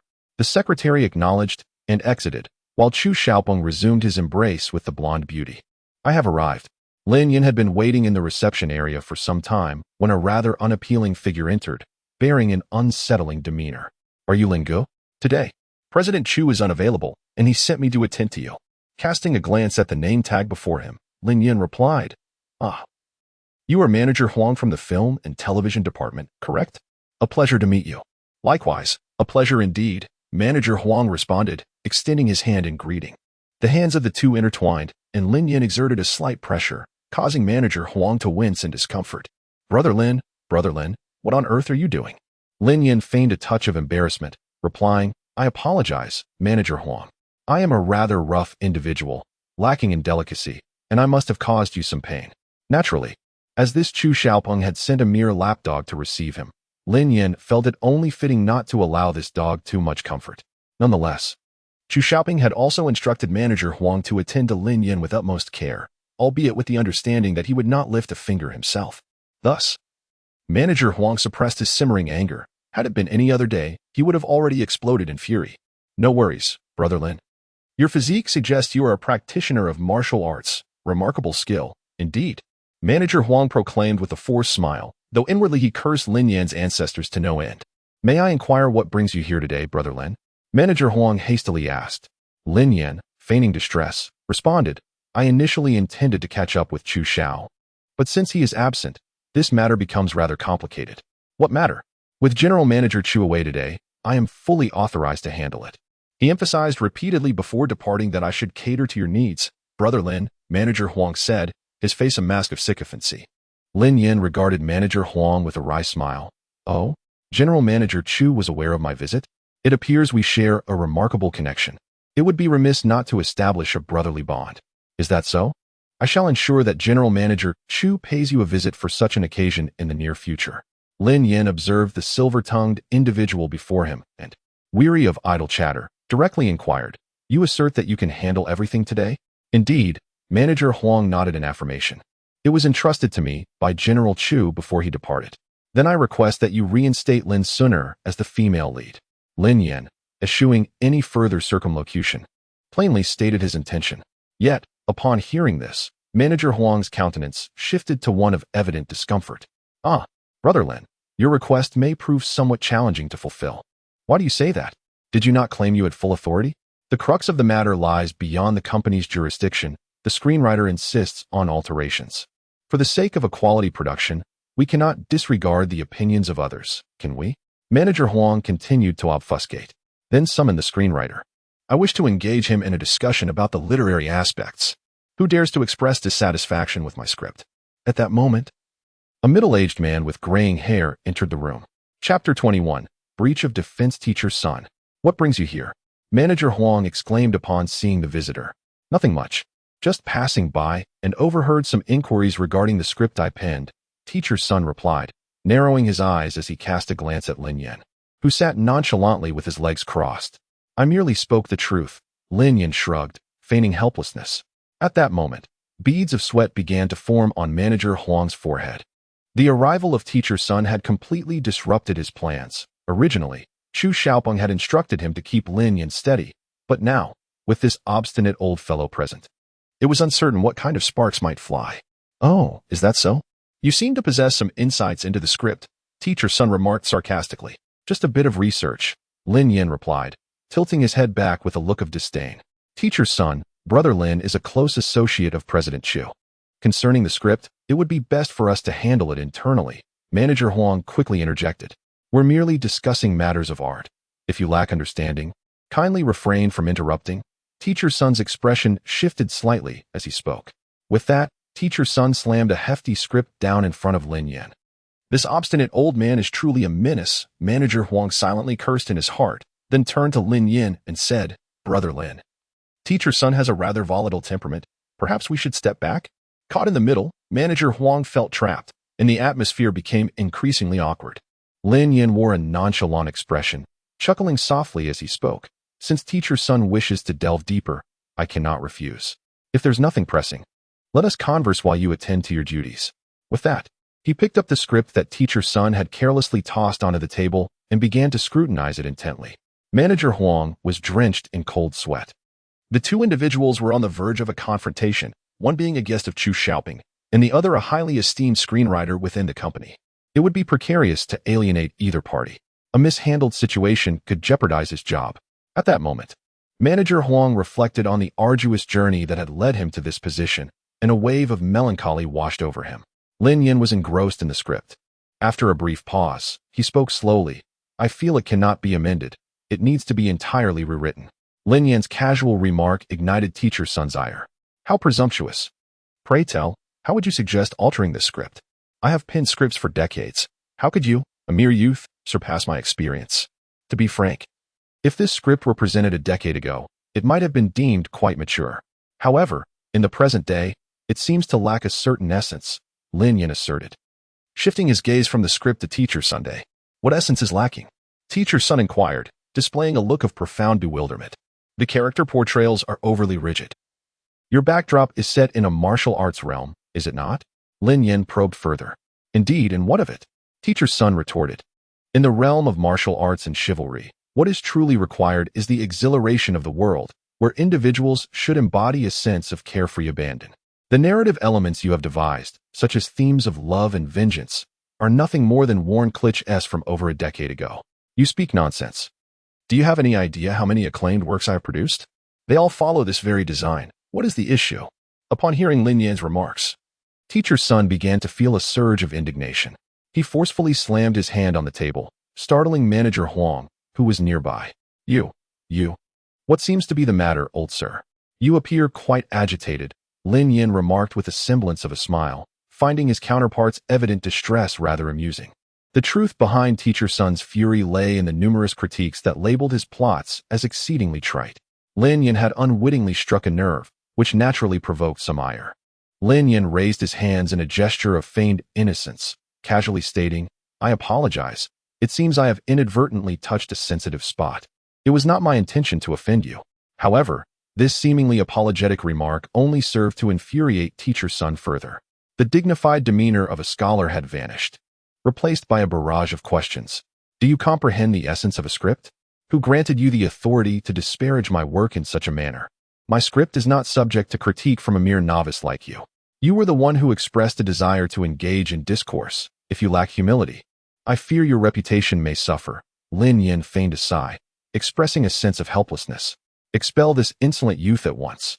Teacher's son's defenses crumbled entirely. Manager Huang hurried over to restrain him. "Teacher's son, let's discuss this calmly. There is no need for such anger." Teacher's son held sway over 80% of the scripts in the company, and if he were truly enraged, the absence of his writing could leave the entire company bereft of productions. Finding another competent screenwriter on such short notice was indeed implausible. "Let go of me. I'm not angry." Teacher's son stubbornly shook off Manager Huang's grasp. "Teacher's son, He is a guest of President Chu. You cannot. I do not care whose guest he is. He has no right to critique my scripts. It is either he leaves, or I do. Teacher Sun fumed, directing his ire at Lin Yan. With that, he turned and stormed towards the exit. Manager Huang, distressed by the turn of events, quickly rushed forward and grasped Teacher Sun once more. Teacher Sun, please wait. Lin Yan sat in his chair, arms crossed, observing the unfolding drama. From the moment Manager Huang entered, he had sensed that this individual was sent by Chu Xiaopeng to placate him. However, the commotion caused by the screenwriter had shifted the dynamics entirely. Manager Huang whispered something urgently into Teacher Sun's ear, prompting a cold huff from him before he angrily slammed the door behind him. After such upheaval, Lin Yan found his interest waning. The primary issue remained unresolved, particularly with Chu Xiaopeng's absence. With a sigh, Lin Yan stood up. Manager Huang, I appreciate your hospitality today. Since Mr. Chu is not in the mood to meet me, there is no need for me to linger here. However, the instruction that Manager Huang received was merely to delay Lin Yan, and he did not mention anything about him wanting to leave. Caught in a moment of hesitation, he found himself at a loss for words. Why is Lin so eager to depart? Just then, a voice emerged from outside the door. Mr. Chu, with a cigar in his mouth, pushed the door open and entered. Lin Yan scoffed. Mr. Chu, you finally decided to show your face. Oh dear, I was just preoccupied, Mr. Chu replied. Lin, how could I not personally welcome you? He casually rolled up his sleeves and approached, as if to embrace Lin Yan. Lin Yan firmly placed a hand against his chest, halting his advance. Let us speak civilly. We are not that familiar yet. Chapter 22. Wrath. Chu Xiaopeng's hand lingered in the air, halted. Lin Yan, feeling a surge of disdain, pushed him away. Brother Lin, what are you doing? Chu Xiaopeng offered a wry smile. Let me be frank. I am here today to request the restoration of Lin Sun's role. Lin Yan, disinterested in unnecessary pleasantries, directly expressed his intention. Well, Brother Lin, it's not that I am unwilling to assist you, Chu Xiaopeng replied. A hint of difficulty etched across his face. However, as you have just witnessed, it is the screenwriter's decision to alter Miss Sun's role, not mine. For the sake of art, there is simply no alternative. Chu Xiaopeng added with a resigned tone. Observing his demeanor, Lin Yan realized there was nothing further to discuss and proceeded towards the door. Brother Lin, take care. I want to see you off. Chu Xiaopeng bid farewell with a smile, yet in the next moment, his expression darkened. You insolent brat, do you dare to play games with me, Chu Xiaopeng? You are still too inexperienced, he muttered derisively to himself. In the villa, Lin Sun paced anxiously in the living room. Sister, please do not fret. Just sit down and await Xiao Yan's return, Xiang Wanqing gently urged her. Eldest sister, I have waited a long time for this role. You are aware that my illness has delayed my opportunity to act for far too long, Lin Sun replied with a forced smile. Xiang Wanqing embraced her tenderly, softly reassuring. Dear sister, you need not exert yourself so desperately. If it truly comes to that, my dear sisters, you can always support me. But, elder sister, you are also exceptional. I do not wish to hold you back. Lin Sun lowered her head, her eyes glistening with unshed tears. You are being foolish. Whether or not you excel, you will always be my beloved sister, said Xiang Wanqing, affectionately stroking Lin Sun's hair. Just then, the door of the villa swung open, and Lin Yan stepped inside. Xiao Yan. Upon seeing Lin Yan enter, Lin Sun exclaimed with uncontainable joy. How did it go? Xiang Wanqing quickly inquired with concern. Lin Yan shook his head helplessly. That Chu Xiaopeng has been evading me, showing no intention of discussing matters at all. Humph. That Chu Xiaopeng is nothing but a scoundrel, Xiang Wanqing said, her delicate fist clenched in anger. Lin Sun sighed, somewhat resigned. I knew it would be futile. He practically monopolizes the entertainment industry in Jiangxing. If, as you say, you offend him, then we would be utterly powerless. Such a person cannot be indulged. Xiao Yan provided him with a fitting lesson. You have no idea how despicable he is. It's all right, elder sister. If it truly comes to it, I will take a break for a while. Although Lin Sun's eyes brimmed with reluctance, she ultimately acquiesced. Yet, it is not entirely hopeless. Lin Yan spoke slowly, and Lin Sun's eyes sparkled with a glimmer of hope. Do you have a solution? Since he is unwilling to alter the script, let us create our own. Do you comprehend the challenges of producing a film? Lin Sun argued. Xiang Wanqing gently tugged at Lin Sun, advising her, hold on. Let's first hear what Xiao Yan has to say. Lin Yan nodded in agreement, smiling as he remarked, Sixth sister. Since you claim that Chu Xiaopeng monopolizes the entertainment industry in Jiangxing, Why don't we establish our own company? Then you'll have the opportunity to film. Yet, Lin Sunner's face was laden with confusion. But where would we find a production crew at this moment? This is not a daunting task. As long as you express your desire to film, I will promptly make the necessary arrangements, Lin Yin asserted confidently. Observing his brother's self-assured demeanor, Lin Sunner felt a flicker of uncertainty. Could this brother, whom she hadn't seen for over a decade, truly possess the capability to challenge the colossal Chuyu group? Yet, in that moment, she felt swayed. Her passion for filmmaking surged within her. Yes, I truly want to, Lin Sunner almost shouted in fervor. Lin Yin affectionately ruffled her hair, saying, "Your enthusiasm is all I need. I shall handle everything else." Xiao Yin. Lin Sunner's emotions were a whirlwind, caught between joy and sadness. "Do not worry. Leave everything to Xiao Yin. He will certainly succeed," Xiang Wanqing reassured her with a gentle pat on the shoulder. "Very well. It's settled then. Await my good news," Lin Yin declared before hastily departing the villa. As Xiang Wanqing gazed at his receding figure, she couldn't help but marvel internally at the myriad of delightful secrets her long-lost brother must be harboring. Lin Yin departed from the villa and made his way directly to the headquarters of Longhan. Opening a company was merely a trivial matter for Lin Yin. What truly compelled his urgent visit to Longhan was the recent discovery of new leads by the Longyan Intelligence Organization. Within the headquarters of Longhan, numerous Special Forces members stood in formation, diligently training at the entrance. Upon Lin Yan's return, they halted their activities and in unison greeted him. "Welcome back, Lord of Longhan." Their spirits were commendable. He encouraged them to maintain such vigor. With a swift remark, Lin Yan proceeded towards the innermost room of the headquarters. Inside, Zhao Long had been waiting for quite some time. Upon seeing Lin Yan, he respectfully spoke. "Boss, you have returned." Zhao Long promptly presented a stack of documents to Lin Yan. Lin Yan waved his hand dismissively, replying, "I shall review this shortly. First, I need you to assist me with a task." "What is it?" Zhao Long inquired. "My sixth sister has recently encountered obstacles from a company called Chuyu.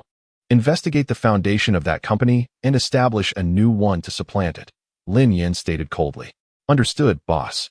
Such a minor task will be accomplished within a week. Chuyu will no longer exist in Jiangqing," Zhao Long affirmed, kneeling on one knee. "Pleased," Lin Yan nodded and then inquired, "You summoned me with such urgency. What pressing matter lies at hand?" "Boss, please take a look at this." Zhao Long once again presented the document to Lin Yan. Lin Yan cast a brief glance before accepting the file. As he leafed through the pages, his astonishment gradually morphed into fury. Upon completing his perusal, he found himself at a loss for words. Such a nefarious organization must be eradicated. It must be destroyed, not only for Ruru, but also for the countless souls suffering here. Enraged, Lin Yan cast the document aside, his fists clenched tightly. "Relay my orders. All Dragon Soul members in Jiangqing, whether on duty or off, are to be recalled immediately. I want those beasts to experience the true depths of hell." Lin Yan's cold expression revealed not a trace of emotion. Chapter 23. The Assembly of the Dragon Soul Special Forces at the sound of Zhao Long's resounding call. The Special Forces members, previously engaged in training, promptly formed ranks, gazing up at the figure on the elevated platform who led them. "Release," Lin Yan commanded coldly to Zhao Long, obeying. Zhao Long pressed the button on the remote control, and shocking images materialized on the large screen in the assembly square. The crowd below fell into a hushed silence as they beheld the harrowing visuals. Lin Yan raised his voice, declaring, "Today, we shall bring these beasts, unworthy of the title of humanity, to justice. Is there anyone who dares to dissent?" "No." The resounding chorus of the soldiers echoed powerfully. "Excellent. I shall distribute the operational plan to each squad shortly. Adherence to this plan is imperative," Lin Yan stated gravely. With that, he stepped into a dark green jeep parked nearby. Zhao Long had been waiting inside and, upon Lin Yan's arrival, inquired directly, "Boss, do you truly intend to go in person? We could handle this on your behalf. Are you worried about me?" Lin Yan retorted. "Your subordinate would not dare to express such concern, yet I must advise caution, as this group of thugs may be armed. The safety of our leader is paramount. The Dragon Soul cannot afford to lose you," Zhao Long replied, a hint of worry etched on his face. "Zhao Long, may I ask how long you have followed me?" Lin Yan suddenly turned to him, posing the question. "I have been with you for 8 years, boss. Have you ever witnessed me being absent during a battle?" The leader, deeply concerned for the Dragon Soul, has never missed a single occasion. Tonight shall be no different. The dark green military vehicle raced into the depths of Jiangqing's night. On the outskirts of Jiangcheng, in front of an abandoned factory, the summoned members of the Dragon Soul Special Forces had already infiltrated the premises in batches, poised for action. Lin Yin arrived in a jeep several kilometers away, disembarking to don the combat attire that had long been prepared. That long-lost sensation returned to him. A glimmer of brilliance flashed in Lin Yan's eyes as he vanished into the night. This forsaken factory was the very site where Chen Ruzhu had been taken for human experimentation. Although the origins of this organization remained a mystery, intelligence indicated that no fewer than 100 personnel were stationed here. Were it not for such a formidable presence, Lin Yin would not have deemed it necessary to rely on the Dragon Soul Special Forces. Due to the mad scientist's exceptional counter-surveillance capabilities, Lin Yin resolved to infiltrate quietly, leaving no one inside unaccounted for. He now stood at a low section of the factory's perimeter wall, cloaked in shadows. Barbed wire crowned the top of the wall. Lin Yin cautiously surveyed his surroundings, catching a fleeting glint of cold light. A sniper rifle. Zhao Long similarly noticed the glimmer, prompting Lin Yin to swiftly raise a finger in a gesture of silence. He then produced a silver needle from his hand and launched it towards the source of the cold light. The sniper stationed in the watchtower was thus discreetly neutralized. The 8 Extremes mysterious needle possesses the power to both save and take lives. Observing the situation, Zhao Long swiftly retrieved his tools from his backpack and severed the barbed wire atop the surrounding wall. The group stealthily navigated through the wire and entered the premises. Outside the factory, a number of individuals armed with various firearms were patrolling the open space. Under the cover of night, the Special Forces members infiltrated the factory. Inside the factory, a disheveled middle-aged man in a white lab coat was intently examining a slice of cell within a test tube under a microscope. To his right stood a large container filled with an unknown green liquid, from which a humanoid figure could be discerned upon closer inspection. Scattered around him were documents that had fallen to the floor, yet the doctor remained blissfully unaware of the looming danger. "Doctor, your phone." A young assistant offered the mobile device to the doctor. However, the doctor did not spare it a glance, his focus unwavering on the microscope. "Is there anyone who wishes to speak with me that cannot first assist me?" The irritation in the doctor's tone was palpable. The young assistant, hesitant to provoke him further, meekly replied, "It's from that old gentleman." At the mention of this, the doctor finally shifted his gaze from the microscope. He snatched the phone from the assistant's hand. "Hello? What is it you need?" "I am still conducting my experiment," he replied with evident impatience. "How is the plan progressing?" An elderly voice inquired from the other end of the line. "What progress can be made?" "It is proceeding as it is," the doctor retorted dismissively. The doctor disdainfully spoke, his test tube swaying incessantly before his eyes. Under the illumination of the lights, the test tube gleamed a vivid red, and upon closer inspection, one could discern something writhing within. "I warn you, if you do not expedite the experimental process, neither of us shall emerge unscathed." The voice on the other end of the phone seemed to grow increasingly impatient. Yet, the doctor remained nonchalant, leaving me at a loss for what to do. The most crucial sample had been lost, plunging the experiment into a vicious cycle. Then retrieve that experimental subject. The aged voice resonated with a hint of frustration. "Understood. I shall terminate the call for now." Without allowing the other party to finish, the doctor abruptly hung up. The assistant hastily seized the phone from the doctor's grasp. Trembling as he stood by, the doctor's head returned to the microscope, muttering to himself, "That old fellow, all he knows is to command me.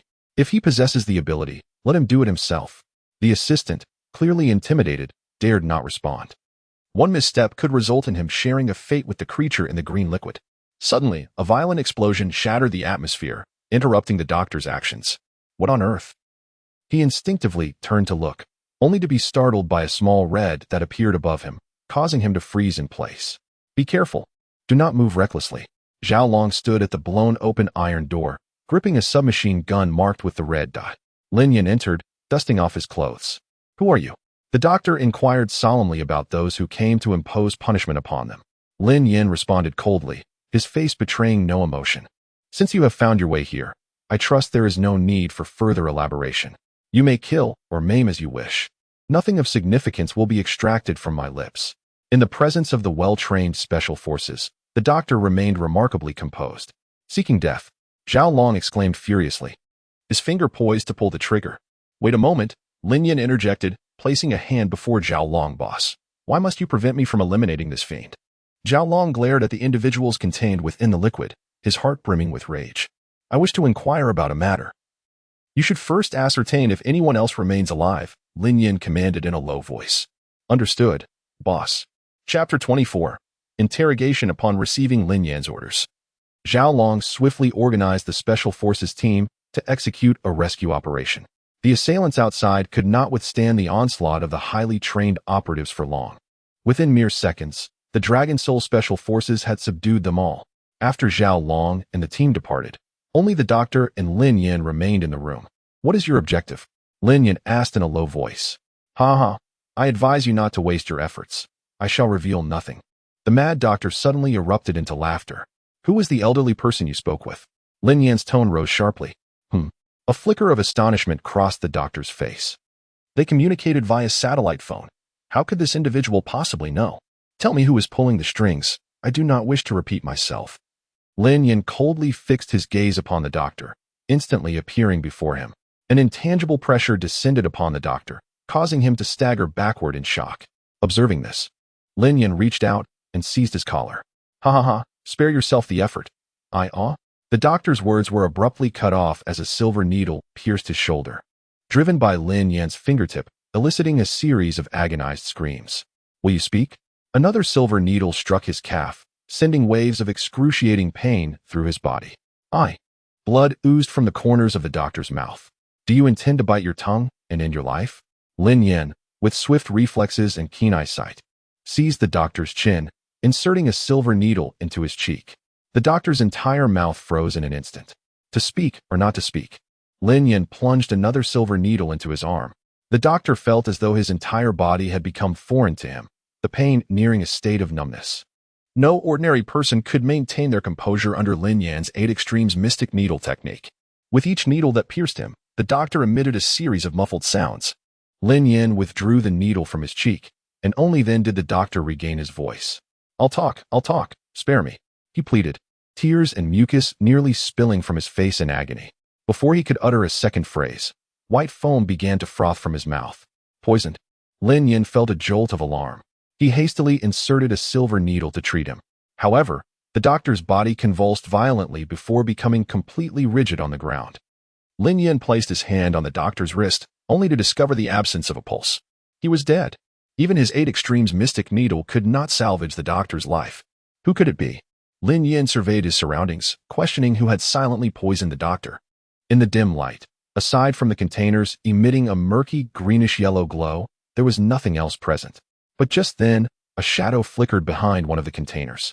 It was the young assistant. He wore a slight smile, half of his face blending into the darkness, while the skin beneath his visage gradually appeared to age. Who was he? Lin Yin rose to pursue, but the figure abruptly vanished into the darkness, gazing at the spot where the silhouette had disappeared. Lin Yin swiftly grabbed the intercom and instructed Zhao Long, "You must vigilantly guard every entrance, allowing no one to slip through." "Boss, what is going on?" Zhao Long's puzzled voice came through the intercom. "Someone has escaped. Conduct a thorough investigation immediately." Lin Yan's tone grew increasingly urgent. "Understood, boss." The intercom fell silent. At that moment, Lin Yan's mind was consumed by the image of that aged face. Who could it possibly be? The Dragon Soul Special Forces conducted a night-long search, gathering all apprehended individuals in one location. Lin Yin meticulously scrutinized each face, yet none matched the elderly visage he had seen the previous night. "Boss, what is the matter?" Zhao Long asked, observing Lin Yan's anxious demeanor. "Last night, I witnessed someone poison and kill that doctor, and then they fled," Lin Yin stated coldly. Upon hearing this, Zhao Long's expression transformed into one of disbelief. "Is it truly possible for someone to escape your grasp?" "I cannot be certain. Perhaps that individual employed disguise." "Take these apprehended individuals back and interrogate them thoroughly." Lin Yan's thoughts began to spiral into disarray. Zhao Long acknowledged with a nod and promptly presented Lin Yin with a stack of documents. "Boss, these items should pique your interest," he remarked. With a hint of confusion, Lin Yin took the documents and opened the first page.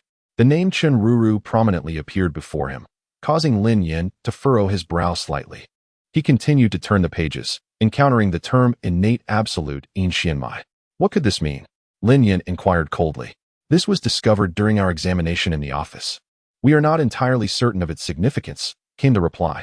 As Lin Yin flipped to the second page, he found Chen Ruru's experimental report, which contained basic information such as height and weight. However, upon reaching the final entry, his pupils dilated dramatically, disbelief etching itself across his features as he fixated on the contents. Cellular capability, infinite regeneration, worthy of research. Lin Yin stared intently at the report, shock evident on his face. Suddenly, the shrill ring of his phone shattered the tense silence. He glanced at the screen to see a call from Xiang Wanqing and hurriedly answered. Instantly, her anxious voice reached him. Xiaoyan, something terrible has happened. Ruru has gone missing again. What? A wave of alarm surged through Lin Yin. The disappearance of Chen Ruru immediately connected with the shadow he had seen the previous night, and an ominous premonition bubbled up from within. Wait for me. I will return immediately. He hastily ended the call and leaped into his jeep. Xiaolong, take the others back to headquarters. I will handle everything upon my return. Observing the anxious Lin Yin, Xiaolong sensed that a grave situation had arisen and promptly acknowledged it before hastily turning to organize matters. Within the villa, Xiang Wanqing paced restlessly. Suddenly, Lin Yan burst through the door. Xiaoyan. Upon seeing Lin Yan's return, Xiang Wanqing rushed forward and grasped his hand. Xiaoyan, Xiaoyan. Ruru has gone missing.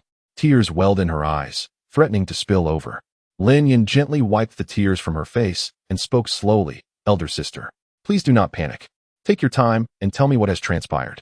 I do not know, Xiang Wanqing replied, shaking her head incessantly. Last night, both Ruru and I slept in the villa, but when I awoke this morning, she was gone. Upon hearing this, Lin Yan swiftly began to inspect the villa. The doors and windows remained intact, and the grass outside bore no obvious footprints. Inside the villa, it was only Xiang Wanqing and Chen Ruru. How could Chen Ruru have vanished? Chapter 25. Fourth sister Xiang Wanqing felt a profound sense of guilt, believing it was her failure to care for Chen Ruju that led to her disappearance. Lin Yin furrowed his brow and comforted her, saying, Everything will be fine with me here, do not worry. However, even the most formidable individual should not possess the ability to accomplish such a vanishing act unnoticed. There were no traces left behind. Perhaps she was still within the villa. Striding up the stairs, Lin Yin noticed that the window of Chen Ruju's room was still securely locked, which struck him as peculiar. He opened the wardrobe door and observed subtle marks on the bottom layer where the blankets were stored. Crouching down, he moved aside the items above and discovered Chen Ruju's pale face nestled against the soft blankets. A pang of alarm gripped his heart. Lin Yin reached out to check her pulse. Her body felt weak, and her heartbeat was erratic. Ruju, what has happened? Why are you lying here? Upon finding her, Xiang Wanqing felt a slight relief, yet her curiosity intensified regarding why she was in that position. Hearing her brother's voice, Chen Ruju slightly opened her eyes. Her voice was faint, almost a whisper. Brother, I feel so cold and in pain. The chill permeated her bones. The previous night, the cold had pierced her to the core, prompting her to hide in the wardrobe among the blankets in an attempt to warm herself. Consequently, when she awoke in the morning and Xiang Wanqing did not see her, she assumed she had gone missing. With the past experience weighing heavily on her, Xiang Wanqing took even greater care of Chen Ruju. Lin Yan's pupils dilated as he gently lifted Chen Ruju and carefully placed her on the bed. Ruru, how are you feeling? Lin Yan asked gently as he tucked her in. Chen Ruru had endured a night of torment. Her mind was still somewhat foggy, and she felt cold all over. From now on, with your brother here, you shall never feel cold again, he reassured her, aware of her unique condition that allowed her cells to regenerate infinitely. However, he remained oblivious to the full extent of her situation. After soothing Ruru to sleep, Lin Yan followed Xiang Wanqing out of the room. His expression was complex. Elder sister, Ruru's condition is unlike that of others. He could not divulge the specifics to Xiang Wanqing, fearing it might cause her distress. Xiang Wanqing nodded, having realized that Chen Ruru had experienced significant trauma during her abduction. I will call your fourth sister, she said, pulling out her phone and scrolling through her contacts. Lin Yan had intended to suggest checking Ruru's health, but before he could voice his thoughts, Xiang Wanqing had already begun dialing Lu Wushuang. He swallowed his words, wishing to avoid unnecessary conflict and concerned that his interference might upset his sister. In the hospital, a throng of doctors and nurses surrounded Lu Wushuang, who had just completed 2 back-to-back surgeries. A faint sheen of exhaustion graced her features. Clad in a white coat and marten boots, her fitted trousers accentuated the elegant lines of her legs. Even after working tirelessly for over 30 hours, she appeared remarkably vibrant, albeit with faint dark circles under her eyes. Yet, this only added a touch of alluring desolation to her demeanor. Surrounded by doctors and nurses, Lu Wushuang exhibited no signs of impatience. Xiaoyu was responsible for monitoring the postoperative reactions, and any issues were to be promptly reported. What of the other patient? Was there any adverse reaction to the medication? No symptoms of vomiting or fever, I trust? Dr. Chun, please observe them closely. As Lu Wushuang conversed with them while walking, she eventually returned to her office, locking the door behind her. Only then did she allow herself to lick her gums, revealing a hint of fatigue. As the youngest graduate of the medical academy and a skilled physician, the burdens she faced were indeed formidable. Just as she retrieved a cigarette from the drawer, her phone rang, displaying the name Elder Sister. A wave of tenderness washed over her eyes, and her lips involuntarily curved into a smile. Hello, Elder Sister. Listening to the slightly hoarse voice on the other end, Xiang Wanqing expressed her concern. Have you been performing surgeries back-to-back again? Don't overexert yourself. You must take care to rest. Yes, I understand, Lu Wushuang replied, warmth blooming in her heart, for only her sisters would show such concern for her. Subsequently, Xiang Wanqing advised, make sure to rest well before returning. The younger sister has been found, but it seems her health has encountered some issues. Lu Wushuang was taken aback. Her need for rest forgotten, she longed to sprout wings and return immediately. Wait for me, I will buy a ticket right away. With that, she disconnected the call. Lu Wushuang's recent surgery was a collaboration with another hospital, marking a significant advancement in medical history. Should this operation prove successful, the external doubts surrounding her would surely subside. She ought to have awaited the postoperative reactions, yet anxiety gnawed at her, and she could not wait even a moment longer. She instructed her assistant to book a flight back. For her, no amount of prestige could outweigh the well-being of her loved ones. Once the call ended, Xiang Wanqing felt a tinge of helplessness. Had she known Lu Wushuang had just undergone surgery, she would have refrained from pressing the matter. It appeared that Lu Wushuang would take the earliest flight back. Tomorrow, your fourth sister will return. She is remarkable, the youngest medical scholar in the nation. Renowned throughout the country, with her around, Chen Ruju's health will undoubtedly improve. As she spoke of her sister, Xiang Wanqing's dark eyes sparkled with brilliance. Lin Yin gazed at her, momentarily captivated. A smile involuntarily spread across his face as he nodded in agreement. Yes, your sister will surely recover. Zhao Long worked with commendable efficiency and soon completed the tasks he had been assigned, uncovering some of the clandestine activities conducted by the Chuyu group. When he received the information, Lin Yin was seated on the sofa, enjoying some fruit. Lin Suner, clad in an apron, busied herself in the kitchen. She had specifically purchased ingredients, for besides acting, her greatest passion was indeed food. Yet, as a star, the paramount concern was to maintain her figure. Consequently, Lin Suner found herself unable to indulge in her culinary creations, ultimately honing her exceptional cooking skills, even if she could not partake herself. Witnessing the satisfied expressions of others brought her immense joy.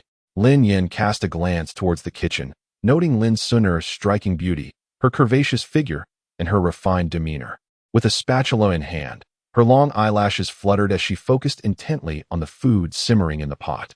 It was then that Lin Yin properly delved into the documents, uncovering a myriad of hidden rules, under-the-table contracts, and even instances where they sent their artists to accompany clients for drinks. Such a company, unworthy as it was, dared to monopolize the entertainment industry of Jiangcheng? Chapter 26. Misunderstanding the Chuyu Group commands the entertainment industry in Jiangcheng, a facade that appears exceptionally prestigious. In reality, many ordinary artists who enter this realm find themselves devoid of opportunities for advancement. For those aspiring to rise, mere talent becomes inconsequential. What truly matters is the financial backing they possess. With substantial support from their patrons, even the most unremarkable individuals can be elevated to prominence. Lin Yin hurled his phone onto the couch with considerable force, his expression darkening. How dare this group belittle sixth sister in such a manner? Though Lin Suner was in the kitchen, she remained acutely aware of the commotion outside and promptly poked her head out upon hearing the noise. What happened? Lin Yin swiftly masked his grim demeanor, offering her a cheerful smile. Nothing at all. These sordid individuals, their words merely served to offend sixth sister's ears. With a smile, Lin Yin added, I was just watching a television drama and became overly excited. Upon hearing about the drama, Lin Suner's interest piqued immediately. You watch dramas? Have you seen mine? Lin Yan awkwardly chuckled, picking up his phone. I seem to have forgotten the title. My phone is out of battery. I'll charge it upstairs. With that, he hastily retreated, for the truth could be rather hurtful. It would be unseemly to admit he lacked the time, as he was perpetually occupied with training and tasks. However, upon returning home, he realized he had indeed yet to watch any of Lin Suner's films or television shows. Once upstairs, Lin Yan's expression turned grave as he dialed Zhao Long's number. I have a task for you. Listening to Lin Yan speak to him with such solemnity, Zhao Long, who had been lounging lazily, straightened his posture instantly. Taking a deep breath, Zhao Long responded with utmost seriousness. I assure you, I will complete the task. Please compile and send me all the films and dramas related to my fourth sister. Although he felt somewhat perplexed, Lin Yan's tone left no room for doubt, compelling him to comply immediately. He wished to inquire whether this was connected to a significant case, but Lin Yan had already hung up the phone. Before sending the information to Lin Yan, Zhao Long couldn't resist the urge to peruse it once, examining it with the same diligence one would apply to a case analysis. As Lin Yan descended the stairs, Lin Suner had already prepared the meal. Xiang Wanqing had gone to the office, while Chun Ruju was still resting. At that moment, it was just him and Lin Suner. Upon hearing that Chun Ruju was unwell, Lin Suner had even taken the effort to prepare soup for her. I've simmered a bit of chicken soup for my younger sister. It will be good nourishment for her. All right, I'll let her have it when she wakes up. Lin Yan replied, his gaze drifting to the table. The spread included sweet and sour ribs, stir-fried shredded pork with potatoes, sauteed cabbage, and tomato meatball soup, a delightful mix of meat and vegetables, exuding an enticing aroma. The vibrant colors clashed beautifully, instantly whetting one's appetite. Such homely dishes, lovingly prepared by his sister, stirred a warm sensation within Lin Yan. After years of wandering, he had not enjoyed a meal with such tranquility for quite some time. Suppressing the solitude that flickered in his eyes, he smiled at Lin Suner, saying, Fourth sister's culinary skills are truly remarkable. You must promise to cook for me for a lifetime. How naive you are. Does my sister intend to remain unmarried? Lin Suner playfully chided, her eyes glimmering with a hint of allure. Lin Yan chuckled heartily. Fourth sister is welcome to marry me. I wouldn't mind in the slightest. His words left Lin Suner blushing with embarrassment, feigning anger as she slammed her chopsticks onto the table. Hasten your meal. If you don't eat properly, I shall throw you out. Believing that Chun Ruju merely had a slight cold, Lin Suner peeked into her bedroom. With her eyes tightly shut, she was still resting, prompting Lin Suner to refrain from disturbing her. Although the film project had been halted, she had other appointments to attend to in the afternoon, so she did not linger for long. After finishing her meal, she prepared to depart. Feeling particularly uneasy, Lin Suner instructed Lin Yan as she left. Make sure to check on our younger sister later. If her condition worsens, take her to the hospital. I've left the soup simmering on the stove. Remember to wake her up for a bowl when she stirs. Lin Yan nodded, amused by the unexpected verbosity of the seemingly aloof goddess on screen. However, he relished this nagging. He teased Lin Suner. All right, fourth sister, you should hurry along with your tasks. If you continue this way, you might as well become a busybody. Just 5 minutes after she departed, Lin Yan contemplated checking on Chun Ruju's health. Suddenly, the sound of the villa door echoed, and the handle turned as it was pushed open. Lu Wushuang stood at the threshold, one hand gripping a suitcase and the other on the door handle. Their eyes met, and hers were filled with suspicion. Who was he?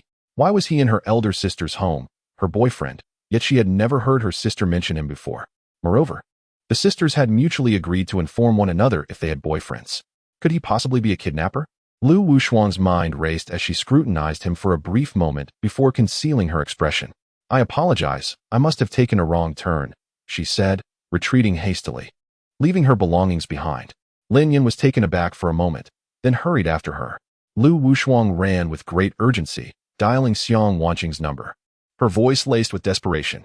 Elder sister, the group that kidnapped our younger sister has returned. What? Upon receiving the call, Xiang Wanqing was utterly astonished. What has happened to our younger brother and sister? Our younger brother. Hasn't he been missing for quite some time? Lu Wushuang halted in her tracks, glancing back.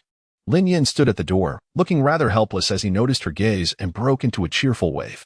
This comical misunderstanding left Lu Wushuang feeling quite embarrassed.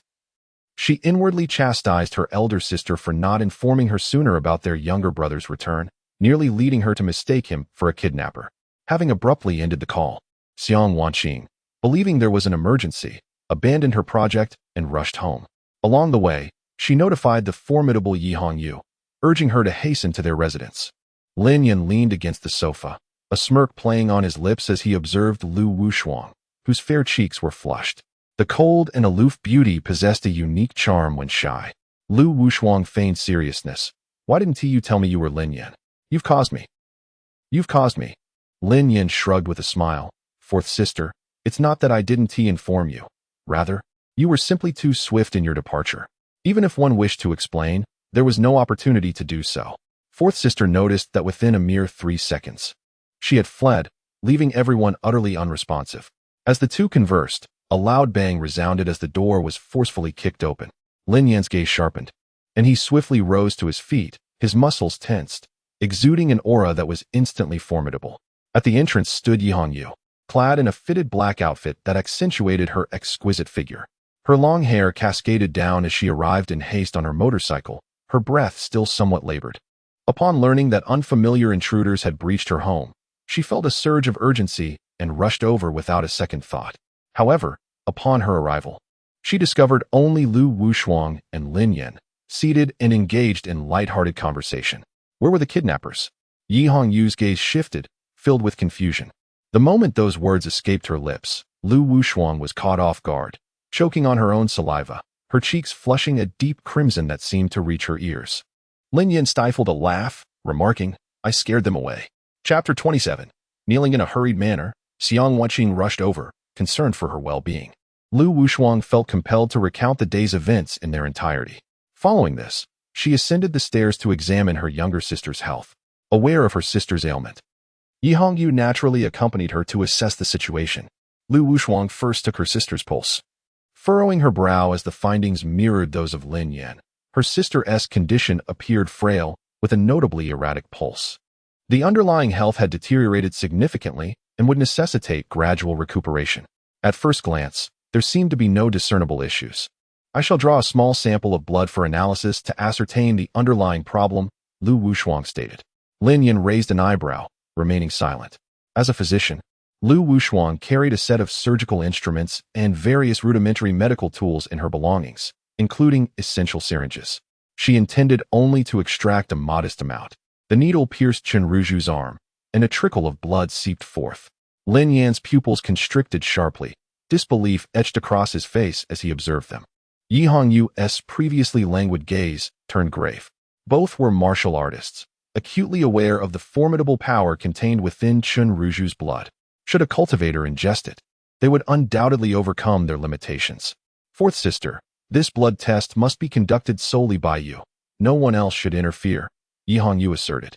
Being a practitioner herself, she understood the immense value of such blood for cultivators. Should outsiders become aware, they would undoubtedly flock to seize it, drawn by its allure. It is likely to provoke a great war. Lin Yan nodded solemnly, saying, Fourth sister, you must not let anyone else know, otherwise my younger sister will be in danger. Although Lu Wushuang did not comprehend their concerns, she still nodded in agreement, trusting them implicitly. Having obtained the blood sample, Lu Wushuang hurried back to conduct the analysis. Lin Yan also took a portion to return to headquarters for examination. At the Dragon Soul headquarters, Lin Yan handed Chen Ruju's blood sample to Zhao Long, whose expression was marked by an unprecedented gravity. With the safety of his younger sister at stake, utmost caution was imperative. There could be no room for error. Please examine it thoroughly for any issues, Lin Yan pondered, his brow slightly furrowing. Zhao Long compiled the videos Lin Yan had previously instructed him to package and handed them over. Elder brother, I have reviewed all the videos contained within. Miss Lin Suner has acted in 3 television dramas with Wang Yingjia and collaborated with Hua Yi on 6 films. Among them, these 2 appear most suspicious. Elder brother, did you detect any anomalies before? Lin Yan cast him a slightly exasperated glance, silently organizing the disc. Zhao Long pressed on. Elder brother, I confess my ignorance. Could you enlighten me as to why you need this? What precisely is their issue? After a brief silence, Lin Yan replied, Is there anything wrong with me wanting to watch what my own sister has filmed? Is it merely to see Lin Suner's performance? Zhao Long was instantly engulfed in existential doubt, as those nearby, overhearing their conversation, erupted into laughter. They remarked that there was no issue at all, questioning his disbelief. One insisted that his older brother must have had some hidden implications, suggesting he was overthinking the matter. Ha ha ha. After watching so many films, it seemed it was all in vain. With that time, he might as well focus on rigorous training. By the end of the month's assessment, he would surely fall behind. Zhao Long, in a state of disarray, cast a forlorn glance at Lin Yin, who paid him no heed and simply walked away. Upon returning, Chen Ruzhu had regained consciousness, though she still appeared somewhat listless. She sat obediently on a chair, her little feet swinging, sipping on chicken soup. After taking a sip, she remarked, "This soup was made by Sister Six. It's delicious." Yi Hongyu, who was not skilled in cooking, coaxed her into consuming 2 hearty bowls and then fed her with some takeout porridge, bite by bite. "Where is the eldest sister?" she inquired. "She went to the company. Her assistant has been calling incessantly. It seems she is dealing with a significant project, and the other party is quite upset, so she went back to handle it." As a professional assassin, Yi Hongyu found herself unable to assist in such matters. At most, if the other party had angered the eldest sister, she would simply eliminate them. A flicker of cold intent flashed in Yi Hongyu's eyes, only to be swiftly reined in. Lin Yin swallowed hard, sensing that the temperament of the third sister was particularly volatile. Xiang Wanqing, a woman managing such a vast enterprise, was already under scrutiny from many. Given the current oversight, the repercussions could prove troublesome for her. Fearing that Xiang Wanqing might be unable to resolve the situation, Lin Yin entrusted Chen Ruzhu to Yi Hongyu. "I will visit my elder sister's company," he stated. "All right." As Lin Yin departed, Yi Hongyu maintained her usual nonchalant demeanor. The project at hand was of considerable significance, being the inaugural environmental concept design in Jiangxing, with connections to the political realm. Should it succeed, her company would ascend to new heights. For a month, Xiang Wanqing had toiled to secure this project, only to be called back by a phone call from Lu Wushuang. In her haste to return to the office, she found herself 3 minutes late. The person in charge on the other side was distinctly displeased, banging his hand on the table and berating her. "What is the matter with your company?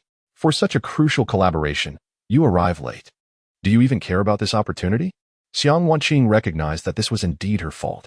With a forced smile, she apologized. "Manager Zhang, I sincerely apologize for keeping you waiting. I hope you can find it in your heart to forgive me."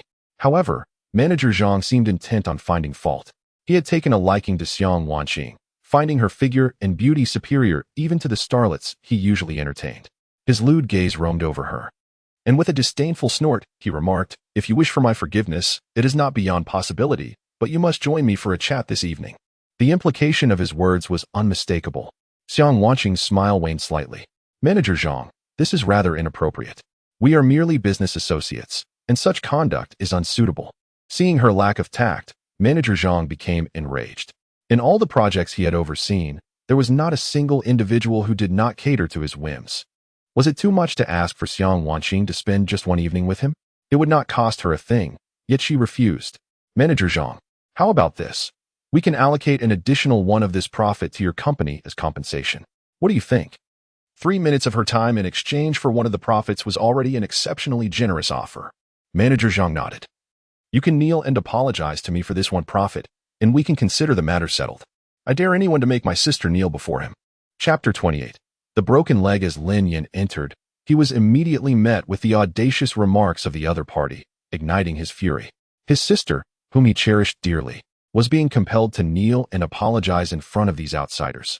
How brazenly audacious. The door to the reception room swung open, revealing Lin Yin clad in casual attire, his hands casually tucked into his pockets, his gaze piercing as he surveyed the scene within. An overwhelming aura emanated from him, instilling a profound sense of pressure in the atmosphere. Manager Zhang was momentarily taken aback, but he quickly regained his composure, his countenance shifting to one of intense anger. How could a mere youth intimidate him? It must surely be an illusion. With his eyes wide and fierce, Manager Zhang spat out, "Yes, it is as I said. If Xiang Wanqing does not kneel before me today, our collaboration is off the table." Xiang Wanqing bit her lower lip, her complexion pale, her fingers gripping tightly enough to turn white. She had invested considerable effort into this project. Should it fail, the repercussions for the company could be devastating. Tears threatened to spill from her eyes as she grappled with her inner turmoil, ultimately steeling herself for a decision. Lin Yin, could you please step outside for a moment?" She wished to shield him from the humiliating scene of her submission. Lin Yan's rage ignited fiercely. How dare they demand his sister kneel? Did they not fear the consequences of their insolence? He approached directly, effortlessly lifting the hefty manager Zhang, whose weight exceeded 200 pounds, as if it were a trivial matter.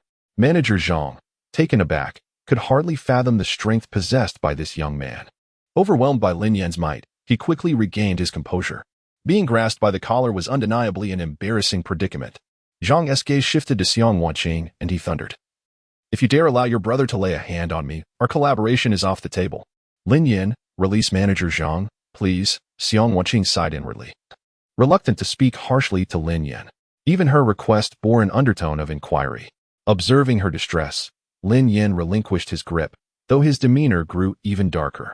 Had it not been for his concern over Xiang Wanqing's anger, his previous temperament would have long since led him to deliver a crushing blow to the rotund man. Ouch! Manager Zhang fell to the ground, propping himself up on the nearby sofa as he stood. He pointed an accusing finger at Xiang Wanqing, exclaiming, You can forget about this partnership. With a company like yours, you are utterly unworthy, and you dare send such a fool to confront me. Just wait. Xiang Wanqing, now infuriated, felt her face flush with anger. She could endure humiliation from others, but could not accept her brother being disparaged as a fool. Initially hoping for a constructive discussion, she now deemed any further dialogue unnecessary. She cast a frigid glance at Manager Zhang, asserting her resolve. If he chose not to cooperate, so be it. What was he to dare insult her brother? Get out this instant. Manager Zhang initially contemplated retorting, yet an unsettling chill crept down his spine. Xiang Wanqing, embodying the fortitude of a seasoned business owner, exuded an undeniable aura of authority developed over many years. Not to mention Lin Yan beside her, whose piercing gaze seemed capable of penetrating Manager Zhang's very soul. Both their stares bore down upon him, and for reasons unbeknownst to him. Manager Zhang felt an unexpected twinge of guilt. He shook his head and ultimately withdrew. The project was now in ruins. Xiang Wanqing eventually took her seat again. Her spirits slightly dampened, yet she quickly summoned a smile for Lin Yan. Her brother was still present. She could not allow him to witness her despondency. Lin Yan, feeling a pang of sympathy for Xiang Wanqing, settled beside her, gently clasping her icy hand. Sister, do not be disheartened. If you trust me, please share the full details of this matter. In Lin Yan's eyes, there existed an unwavering desire for transparency. Xiang Wanqing held nothing back from him. Not even the company's secrets, let alone this situation. This project bore ties to the political realm, aiming to orchestrate an environmentally themed exhibition. Should this collaboration succeed, the visibility of my company would ascend to unprecedented heights. Despite the impressive scale of Xiang Wanqing's enterprise and her commendable designs, the company still lacked a certain degree of renown. Thus, she had deliberately set her sights on this promotional opportunity. Lin Yan nodded thoughtfully, attentively listening to her words. His gaze inadvertently drawn to her crimson lips, a sensation of dryness creeping into his throat. Diverting his eyes, Lin Yan felt a twinge of irritation. Yet he grasped the essence of Xiang Wanqing's message. With a reassuring smile, he said, Sister, you must trust me. There will surely be a solution to this matter. Xiang Wanqing was somewhat skeptical of him. After all, Lin Yan's profile appeared rather ordinary, despite his air of mystery. Thus, she doubted whether Lin Yan could resolve the predicament at hand. Upon leaving the global company, Lin Yan entered his vehicle, an aura of gloom surrounding him. Zhao Long trembled in fear, hesitant to utter a sound. Who had the audacity to provoke the boss to such fury?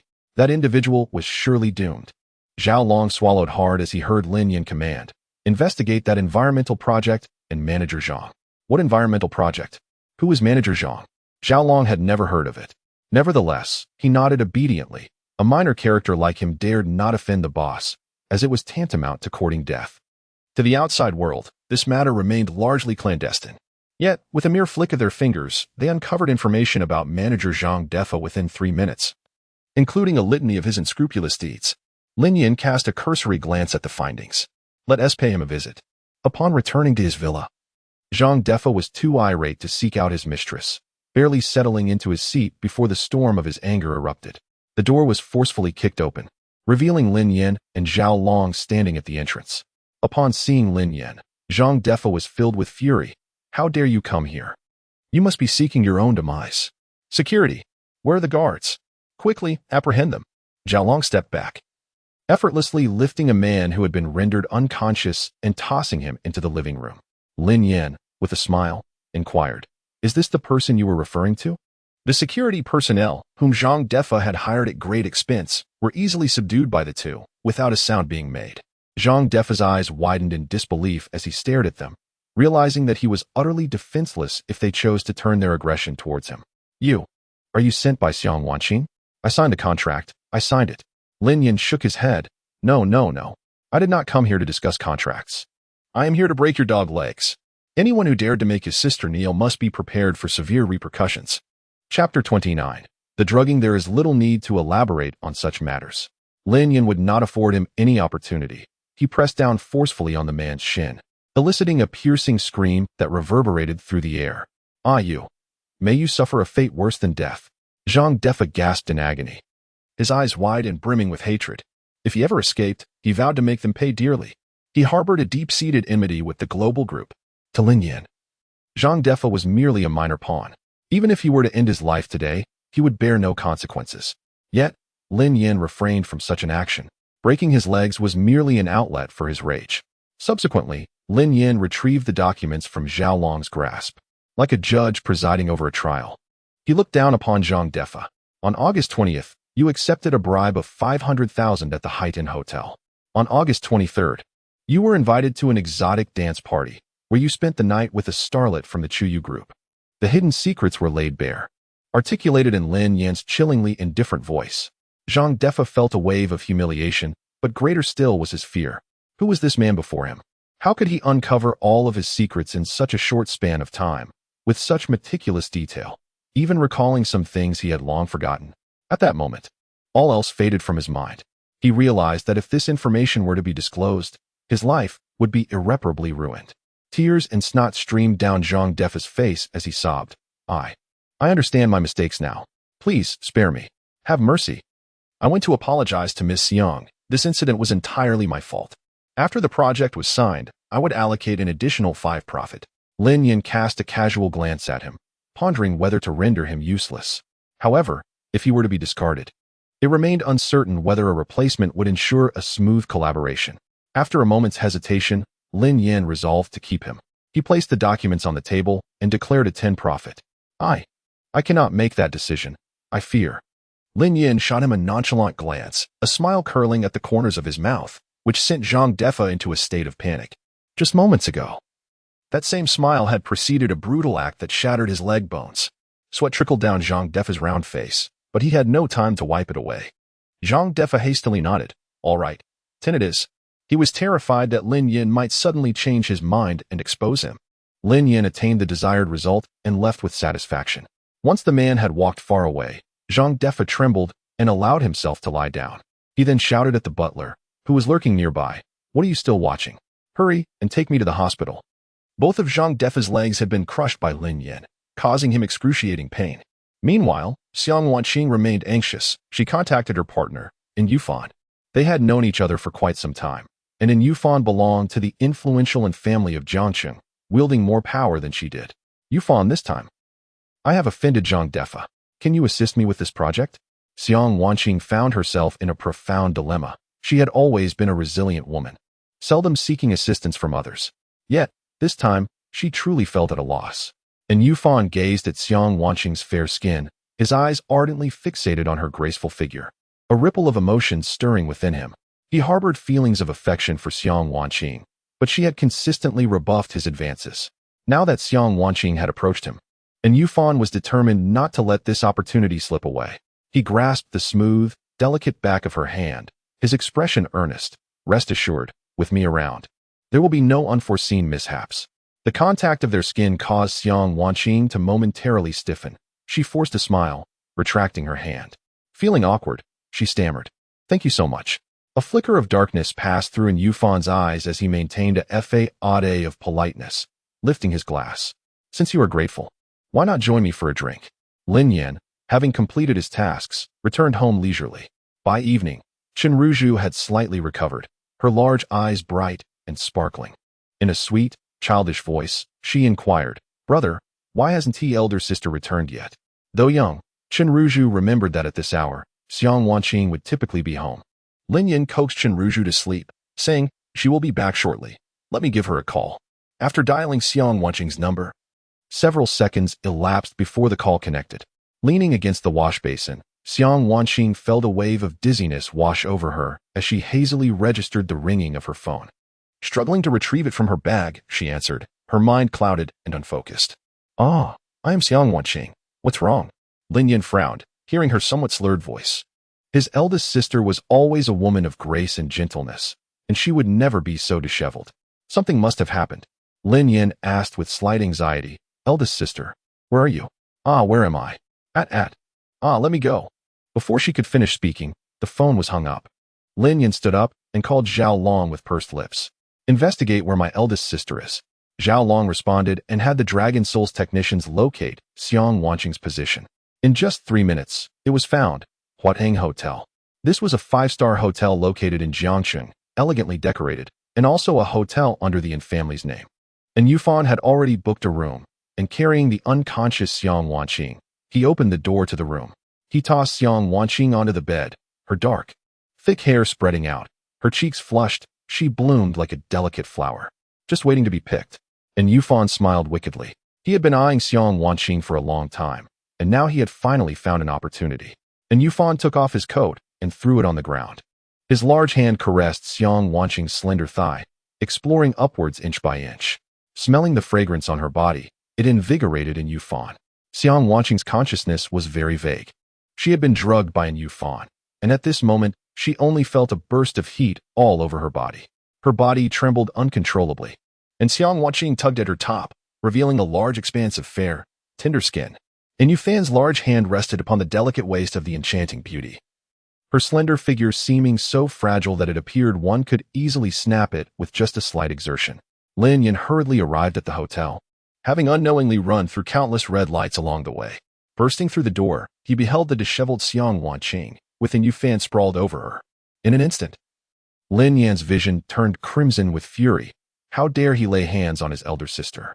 The sight of her pristine skin ignited a storm of rage within Lin Yan's mind. He advanced and landed a fist squarely upon Yufan's face, pinning him to the ground. "How dare you touch my sister? You truly are courting death." Lin Yan swiftly broke both of Yufan's arms, raining down punch after punch upon him. And Yufan, utterly defenseless, was soon left spitting blood from the relentless assault. Chapter 30. Heating Yufan lay half dead on the ground, his chest rising and falling slightly, the fury within him palpable. Who was this person that not only thwarted his plans, but also subjected him to such a brutal beating? Just as he attempted to speak, blood erupted from his mouth. Lin Yan stripped off his shirt, revealing a physique defined by sharp contours. Xiang Wanqing, petite and fragile, found herself entirely enveloped by Lin Yan's shirt. With great care, he lifted her into his arms, though she restlessly stirred, murmuring softly, "It's so hot, so uncomfortable." Tears glistened in the corners of her eyes. How dare anyone employ such treachery against his sister? Had he not arrived in time, that scoundrel would have surely succeeded. A tightness gripped Lin Yan's heart, realizing he had been too lenient. His cold gaze swept over in Yufan, reminiscent of the chilling winter, intent on burying him beneath its frost. And Yufan trembled uncontrollably. Yet thankfully, Lin Yan carried her away. The time to deal with that wretch would come later. For now, his sister's well-being took precedence. Lin Yan, emanating a fierce aura, exited the hotel with his elder sister in his arms. Xiang Wanqing felt as though she were being consumed by flames. Her entire being radiated heat, her throat parched, yearning for a cool refuge. Her delicate hands pressed against Lin Yan's muscular form, causing him to pause momentarily, his lips pursed. He held her firmly as she whimpered, overwhelmed by discomfort. "It's so hot. I'm suffering." He placed her in the back seat, frequently glancing back at her, his heart racing with urgency. As the sound of tires screeched against the ground, Lin Yan hurriedly exited the vehicle, cradling a person in his arms as he dashed toward the villa. If he did not administer the antidote to Xiang Wanqing soon, she would be left entirely vulnerable. He pressed the fabric against her body, beads of sweat forming on his forehead, a testament to his deep concern for his sister. He turned on the water in the bathroom and gently lowered Xiang Wanqing into the tub. Her eyes were tightly shut, her cheeks flushed, and streaks of tears marred her delicate face. Lin Yan poured cold water over her, the thin garment clinging to her figure, revealing her alluring form. He averted his gaze, a drop of crimson blood mingling with the water, quickly dissipating and vanishing. Uncomfortably, he shifted his focus elsewhere. Yet, oblivious to her state, she continued to tug at her collar, murmuring that it was hot. With the water prepared, Lin Yin returned to his bedroom to fetch a silver needle, ready to administer acupuncture to dispel the effects of the drug. His heart raced with worry at the thought of Xiang Wanqing encountering any mishap alone in the bathroom, prompting him to retrieve the needle in haste. The sound of water splashing echoed from within, accompanied by the rustling of movement. With the silver needle in his left hand and the doorknob grasped firmly in his right, he was suddenly ambushed as a figure lunged toward him, knocking him off balance. The sight of smooth, fair skin before him caused Lin Yin to choke on his own saliva, leading to a fit of coughing. The softness and subtle fragrance enveloping him made his gaze darken. Internally, he lamented, "Oh, my dear sister, no matter the circumstances, I am still a normal man." However, as Xiang Wanqing succumbed to the effects of the drug, Lin Yin understood that this was not her own volition. He pinned her beneath him, one hand restraining her restless little hands, while he reached for the silver needles, piercing them into her delicate skin one by one. Her pristine complexion, cascading black hair, and radiant visage were a profound shock to any normal man. Once Lin Yin completed the acupuncture, he sighed and lay down beside her. Xiang Wanqing had settled down and drifted into slumber. After lying there for a couple of minutes, Lin Yin found himself drenched in sweat.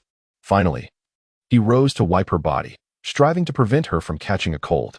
Yet, the moment his fingers brushed against her, his face flushed uncontrollably. He cursed under his breath, exclaiming, "What on earth is happening?" Nevertheless, he knew that everything had to be handled by him. Covering Xiang Wanqing with a towel, Lin Yan's fingers trembled as he assisted her in removing her garments. The essence of emptiness is form, and the essence of form is emptiness.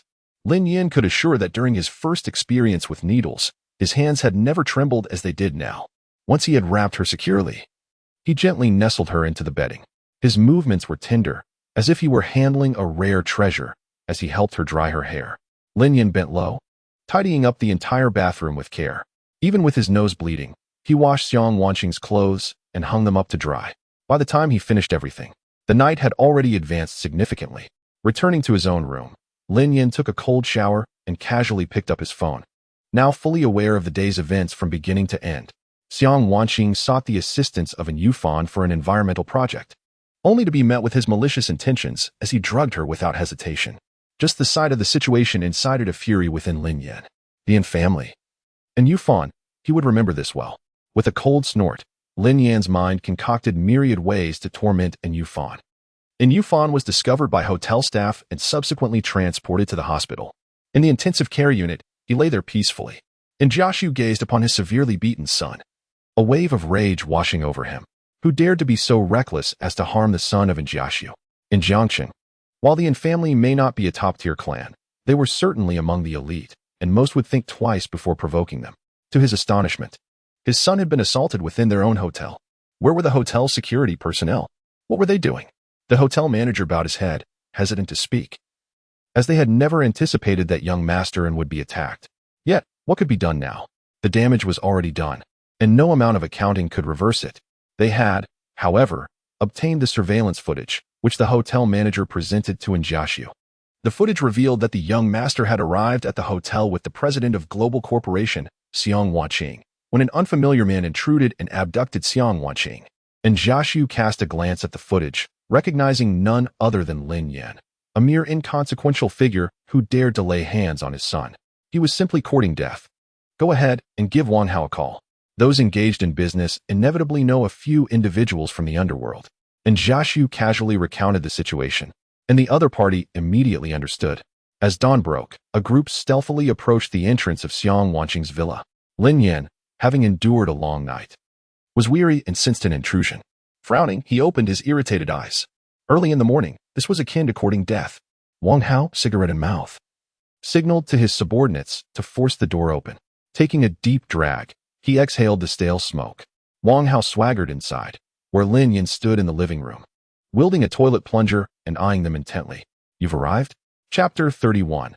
Redemption. Lin Yin's menacing gaze fell upon them, and he flashed a grin that revealed a set of pristine white teeth. Wang Hao, unable to decipher the situation, recognized Lin Yin from the photographs he had seen. He knew that this was the person he was seeking. Brushing off the dust from his garments, he asserted, "I am here to investigate. You have injured someone." so it would be prudent for you to accompany me without resistance. Was he treating him like a fool? Merely donning a security uniform, he dared to impersonate a police officer. Lin Yan pondered whether the other party was slightly unhinged. A cold chuckle escaped his lips as he remarked, "Hurry up. I wish to return and rest after this." Seeing that Lin Yan was not easily deceived, Wang Hao gestured, and his subordinates rushed forward. Against such lowly scum, Lin Yan refrained from exerting his full strength, fearing that a single strike might result in serious injury to these thugs, which would undoubtedly alarm the younger sister, an outcome he wished to avoid. However, with a swift motion akin to a plunger, he sent one of them flying. Lin Yan's speed was astonishing. Wang Hao barely had time to comprehend the scene before his men lay sprawled on the ground. With a resounding crash, Wang Hao fell to his knees. He was merely a small-time thug with some skill, fortunate enough to have latched onto the Yin family. Typically, they entrusted him with minor tasks. Wang Hao had his own methods for dealing with people. When faced with defeat, he would simply capitulate. "Brother, I apologize. We must have taken a wrong turn." Lin Yan discarded the plunger he had been holding and settled onto the sofa. "Who sent you?" he inquired. "The Yin family," came the reply. Wang Hao felt an overwhelming fear towards the young man before him. Although he appeared youthful, his capabilities far surpassed those of everyone present. Realizing that confrontation was futile, he opted for a more submissive approach. Lin Yan rested his chin on one hand, raising an eyebrow, and remarked on the damaged door of the villa. Wang Hao, displaying remarkable composure, swiftly retrieved a bank card from his bag and, kneeling, placed it on the coffee table. The password comprised 6 zeros, a card provided by the Yin family. Lin Yan acknowledged with a simple, "All right." At that moment, the door to the room upstairs creaked open, revealing Chen Ruzhu, rubbing her sleepy eyes as she stood behind the door. Upon seeing the numerous guests, her eyes widened in surprise. "Brother, who are they?"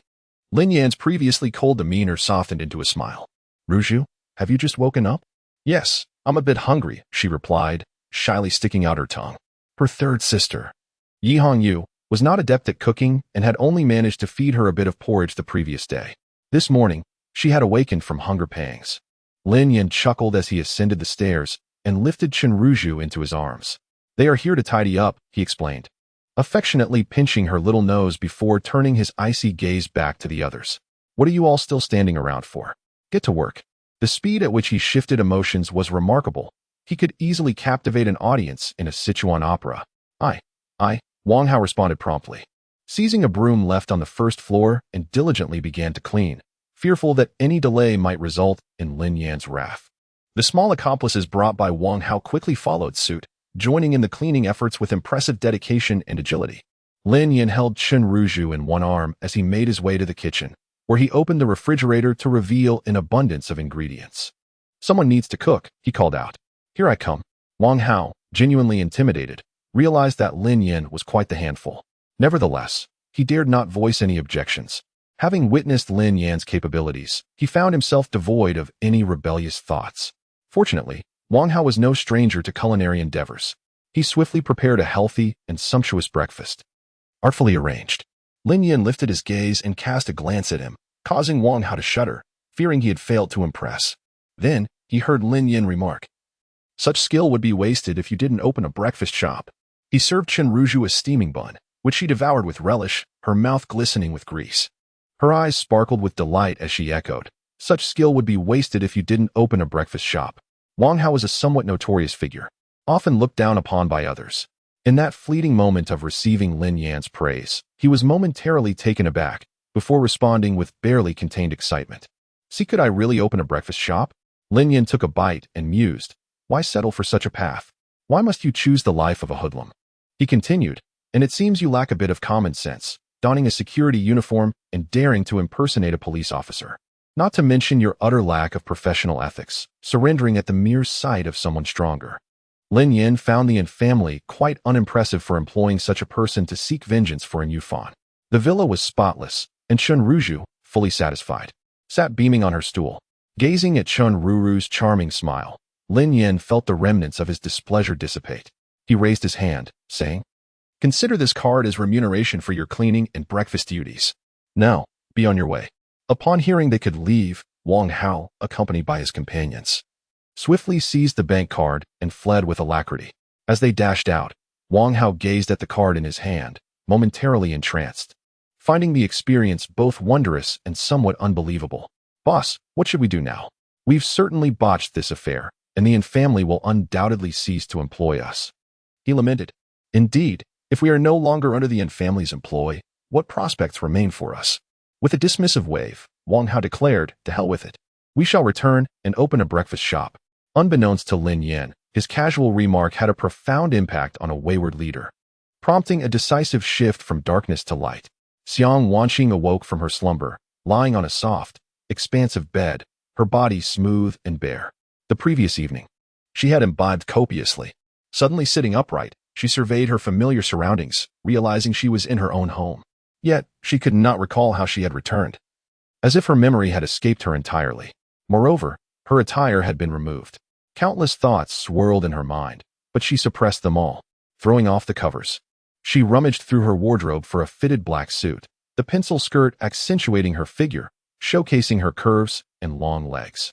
The suit, sleek and professional, paired with her hair tied back, completed her poised appearance. Xiang Wanqing made her way to the restroom. Her gaze fleetingly brushed against the balcony where her garments hung, freshly laundered and neatly displayed. She felt no recollection of these events. What had transpired? Having meticulously applied her makeup and arranged her hair with precision, she descended the stairs, her expression stoic and formidable. Upon noticing Lin Yin and Shen Ruju seated on the sofa, she inquired, Lin Yin, how did I return yesterday? At the mention of the previous night's events, Lin Yan's demeanor shifted slightly, a hint of embarrassment surfacing. He cleared his throat and ultimately resolved to reveal the truth, hoping to instill caution regarding Yin Yufan. I brought you back, that Yin Yufan had ulterior motives. You were in considerable danger last night, dear sister. Lin Yin attempted to steer the conversation elsewhere, yet his efforts were evidently in vain. Xiang Wanqing's voice, tinged with astonishment, broke through. You brought me back? Then, were you the one who removed my clothes and washed them? Chapter 32. The Internet's Wrath. Cough, cough, cough. Lin Yin was seized by a fit of violent coughing, desperately attempting to divert the conversation. Sister, are you hungry? There are still some buns and porridge warming in the pot. Xiang Wanqing remained motionless, her gaze fixed intently upon him. Lin Yin felt as though he might vanish under her scrutiny, ultimately surrendering with a wave of his hand. Sister, it's primarily because I'm the only one at home. My younger sister is still quite young and needs her rest at night. I can't just leave you in cold water. I swear I saw nothing. Embarrassment and annoyance flickered across Xiang Wanqing's face. Yet she recognized Lin Yan's youth and decided not to hold it against him too harshly. Nevertheless, this matter warranted serious attention, prompting her to resolve to educate him properly. You must understand, even if you were to leave me in cold water, such actions cannot be repeated. One cannot casually remove a girl's clothing. Doing so carries a weight of responsibility. Realizing she wasn't truly angry, Lin Yan's face brightened instantly. It's all right, sister, I can take responsibility for you. Xiang Wanqing huffed and turned her attention away from him. Meanwhile, Lin Yin was preoccupied with other matters. He had just dispatched some scandalous information about Chuyu. The internet erupted with fervent discussions. Is it possible that such a large company as Chuyu would engage in underhanded dealings? My Anna goddess, oh no. I can't love her anymore, ha. The pure beauty who was once lauded across the web, engaging in clandestine transactions at such a rapid pace behind the scenes. Numerous revelations about artists involved in such arrangements surfaced, including requests for artists to accompany patrons for drinks. In an instant, the internet erupted, with numerous fans of various artists expressing their outrage and indignation. They flocked to Chuyu, demanding an explanation. Lin Yin fixated on his computer, incessantly refreshing the page. Just moments ago, the software had crashed. If his predictions held true, Chuyu's stock would soon plummet. A faint, enigmatic smile played upon Lin Yan's lips. At this moment, Chuyu Group was in disarray. Scandals involving hundreds of artists had been uploaded online, all insinuating that Chuyu Group had coerced them into compromising situations. In his office, Chu Xiaoping, surrounded by two new artists, appeared utterly at ease. Suddenly, a knock echoed at the door, and his assistant, unable to contain himself, rushed in. Chu Xiaopeng cast a displeased glance in his direction. President, it's not good. Numerous scandals regarding our company have surfaced online, implicating our artists in dubious arrangements and escort services. And these revelations cannot be suppressed. Under normal circumstances, the company would have the means to silence such rumors swiftly. However, this time, the onslaught of information was overwhelming and uncontainable. Chu Xiaoping's expression darkened, With a cold laugh, he pushed the two young women aside. "Let us take a look." As he read the comments, his countenance grew increasingly grim. Taking a deep breath, he flung the tablet to the ground in frustration. Who is responsible for leaking our company's affairs? Chu Xiaopeng had established collaborations with various media outlets, yet he had received no prior notice of these developments.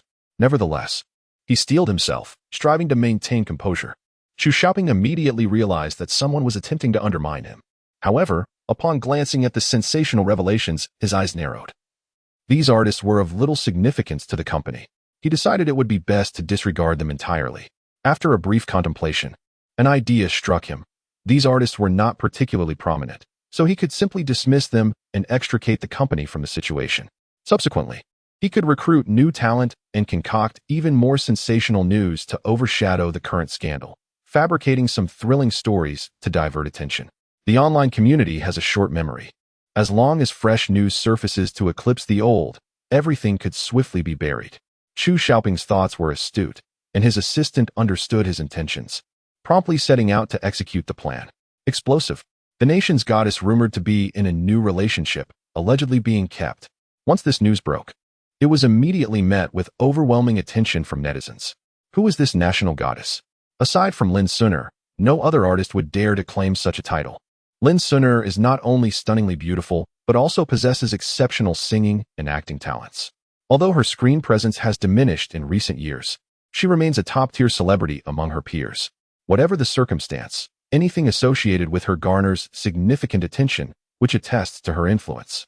Now that rumors of her being kept have emerged, the previous issues concerning Chuyu Group have faded into obscurity. Curiosity abounds as one opens the image, revealing Lin Suner emerging from her villa, with a shadowy figure, indistinctly male, lurking in the background. This photograph elicits a spectrum of belief and skepticism. How could one still dare to assert that Lin Suner is being kept? The goddess's halo has been shattered. I have long held a disdain for her, perceiving her as nothing more than a pretentious white lotus. The entertainment industry harbors no true purity. Indeed, her fans seem as though they have succumbed to a toxic spell. Their fervor is nothing short of repugnant. The Chuyu Group has employed a legion of online trolls to propagate this narrative, and upon discovering the news, Lin Suner felt as if struck by lightning. Upon viewing the photograph, she immediately recognized it as an incident from the day she prepared a meal for Lin Yan. With her brother's reputation sullied, Lin Suner trembled with rage, logging into her account to repost the news and clarify her stance. There is no romance, no financial arrangement. He is merely my brother. A multitude of individuals flooded the comments beneath Lin Suner's post, vehemently defaming her. These were all orchestrated by Chu Yu's hired trolls. Lin Suner found herself besmirched across the internet, and the news swiftly reached Lin Yan's ears. He traced the trolls back to their source, seething with indignation, astonished that she would resort to dragging Lin Suner into this scandal to quell the uproar. This revelation only deepened the chaos. With a cold smirk, Lin Yan resolved to abandon any pretense of civility towards them. However, before proceeding, he deemed it necessary to consult Lin Suner regarding her intended course of action. Sixth sister, I have seen the news circulating online. What are your plans? Upon receiving the message from Lin Yan, Lin Suner offered a faint, sorrowful smile and turned to her manager. Just moments ago, her manager had received a notification from the company, indicating that they intended to tacitly disregard the current situation and would not be taking any action on her behalf. Lin Suner could easily deduce that it must be the people from Chuyu Group who had bribed the company, using her as a pawn to suppress the scandal surrounding Chuyu. Otherwise, it was inconceivable for her to have fallen into such a state of disrepute across the entire internet. A chill enveloped her heart after all her time at the company. From her early days as a mere newcomer, when she had been recognized and valued, she had held on to that sentiment. Even after achieving fame, she had remained loyal to the company. Yet, this was how they chose to treat her. Chapter 33. Strong support. Tears shimmered in Lin Suner's eyes as she choked back her emotions, ultimately declaring, "There is no need to worry. Those people online always love to spread rumors. In due time, it will all blow over." Yet, deep down, Lin Suner understood that such a notion was utterly implausible. If her reputation were tarnished, it seemed likely that she would no longer be sought after for roles in films. Directors, being ever protective of their reputations, would never cast a leading lady with a scandalous past. Her heart was heavy with sorrow, a sentiment she was determined to conceal. However, Lin Yin was astute enough to discern the shift in her voice. A wave of unease washed over him as he gravely inquired, "Sister, are you truly not going to address this situation?" Lin Sinner could no longer hold back her tears. She hastily wiped them away and took a deep breath, stating, "My younger brother is fine now. I must return to filming." With that, she ended the call, although in reality, she had no projects lined up. The emergence of scandalous information had even led to companies seeking to terminate their contracts with her. Her agent's phone had been inundated with calls. Having been by her side since her debut, the journey from despair to her current state was fraught with unspoken hardships. Zhao Long received Lin Yin's directive to investigate Lin Sunner's situation. It was then that Lin Yin learned the reason for her insistence on not addressing the matter. The Chuyu Group was applying pressure on her company, attempting to suppress their own scandal by leveraging this news against her. Lin Yin, in a fit of frustration, crushed his glass, hot water spilling across the floor as he meticulously wiped his fingers dry with a tissue. Very well.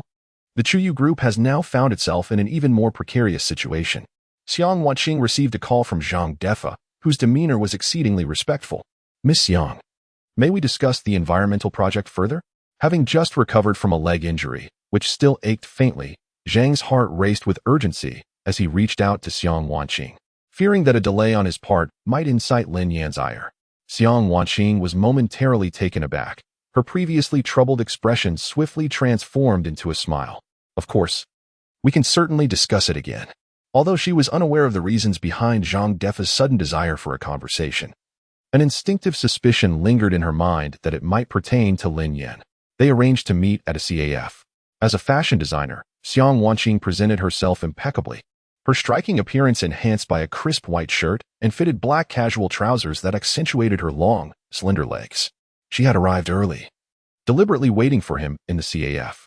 Her assistant, Wu Feng, pursed her lips, voicing her concern. "President, given how Zhang Defa humiliated us last time, could this be a trap?" "Surely not." As Wu Feng's words echoed in her mind, Xiang Wanqing felt a twinge of unease. Regret washed over her. Perhaps she should have brought someone along for support. Just then, the CAF door swung open, and Zhang Defa, in a wheelchair, was wheeled in. Upon seeing Xiang Wanqing, a look of relief spread across his face. Thankfully, this project held significant importance, and Xiang Wanqing was willing to engage in further discussion. Without waiting for the other party to speak, Zhang Defa urgently declared, "Miss Xiang, I acknowledge my previous wrongdoing and sincerely apologize to you. Furthermore, as a gesture of my contrition, I am willing to relinquish 10 of the profits from this contract to you." His words left Xiang Wanqing slightly astonished. She had anticipated that Zhang Defa might make unreasonable demands or adhere to the original terms. Yet she was taken aback by his direct offer to forfeit a portion of the profits. For Xiang Wanqing, this was an unexpected delight, especially considering her prior worries regarding the matter. "You do not wish to accept?" Zhang Defa's eyes were filled with fear, and his body trembled as he placed his hands on the table, leaning forward with urgency. "Miss Xiang, please, why do you refuse? I implore you to agree." Wu Feng was equally stunned by this revelation, rendered speechless, feeling as though they had been struck by a sudden surprise. "CEO." Wu Feng glanced at Xiang Wanqing, hoping she would promptly acquiesce. Xiang Wanqing furrowed her brow. The more insistent he became, the more she sensed something amiss. "Manager Zhang, may I inquire why you have suddenly agreed to collaborate? Also, what has happened to your leg?" The mention of his leg reminded Zhang Defa of that devilish man. Yet, observing Xiang Wanqing's bewildered expression, it was evident that she was completely in the dark. Since Lin Yin had not divulged the details to her, Zhang Defa naturally refrained from disclosing the matter. He awkwardly opened his mouth, attempting to obscure the truth. "I accidentally fell," Zhang Defa continued, stating that his collaboration with Miss Xiang was solely based on the belief that the proposal she devised resonated most harmoniously with their ideals. He spoke the truth. Initially, he intended to partner with Xiang Wanqing, as her design was the most striking and aligned closely with their vision. Xiang Wanqing had no reason to refuse. After meticulously reviewing the contract and ensuring there were no issues, she signed it without hesitation. With this matter resolved, a sense of relief washed over her. As she escorted Defa out of the CAF, her spirits brightened. However, her elation was short-lived, as Wu Feng received a phone call, her brow furrowed. "President, the sixth Miss has encountered a predicament." Lin Sunner was being vilified online, and the magnitude of the situation made it readily apparent. Xiang Wanqing seized her phone. hastily searching for news regarding Lin Suner, and soon came across the sensational headlines. Has her company not intervened? They should engage some online influencers to suppress the negative news. She instructed, her unfamiliarity with the entertainment industry evident. Yet, she was aware of the concept of hiring online influencers. Meanwhile, Xiaowan had just concluded a live stream. Her screen inundated with an array of comments and gifts. Once the stream ended, her phone buzzed with notifications. Upon opening it, she found breaking news, explosive.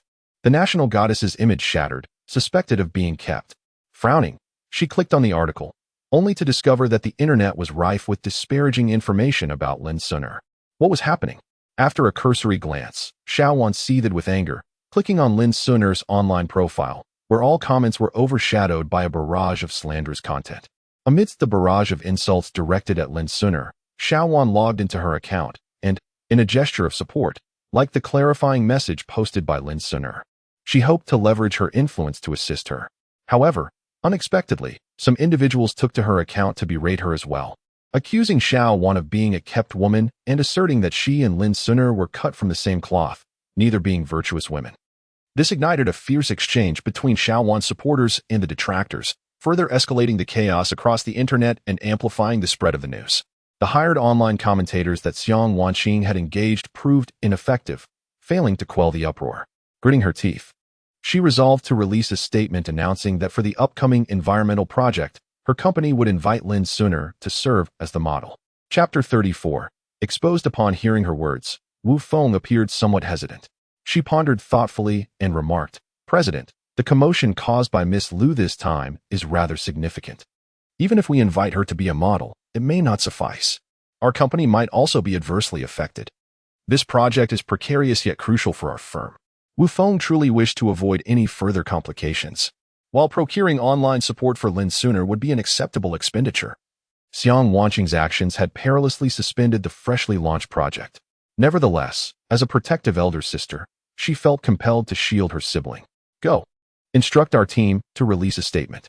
Ultimately, Wu Feng complied, for she was merely an employee, and decisions rested with Xiang Wanqing.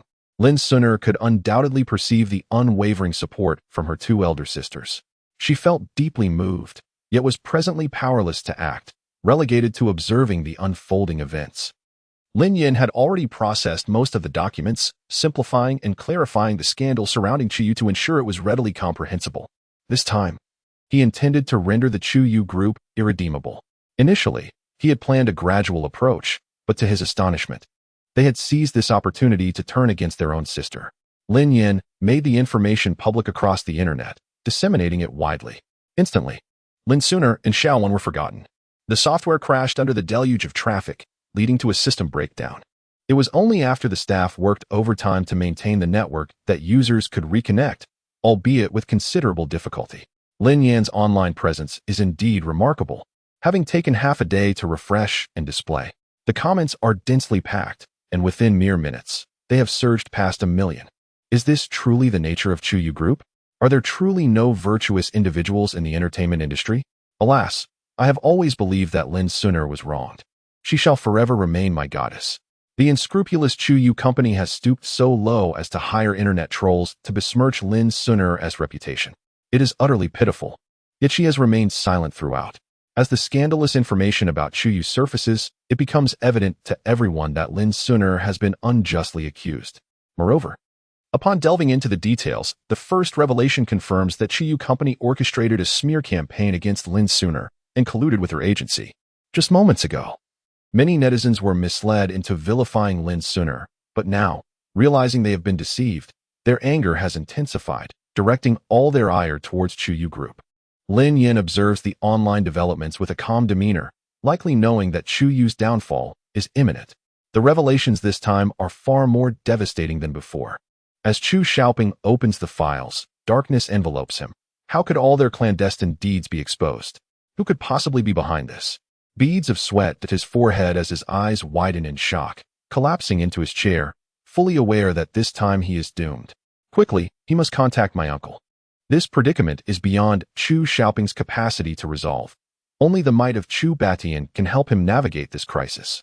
The Chuyu group was silent as a grave, and Lin Yin patiently awaited their response. However, he was not overly anxious, Those who had stirred the online community into chaos were particularly flustered. Lin Yin found himself being pulled by Chen Ruju for makeup, a situation that left him both amused and exasperated.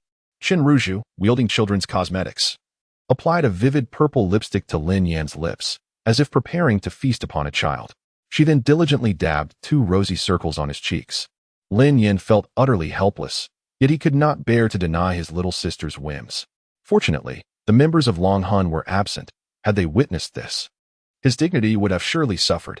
Is it done? Chen Ruju puffed her cheeks, her chubby little face aglow. Brother, wait a moment, I haven't done your eyeshadow yet. She leaned closer, one hand resting on Lin Yan's shoulder while the other spread a greenish powder across his face.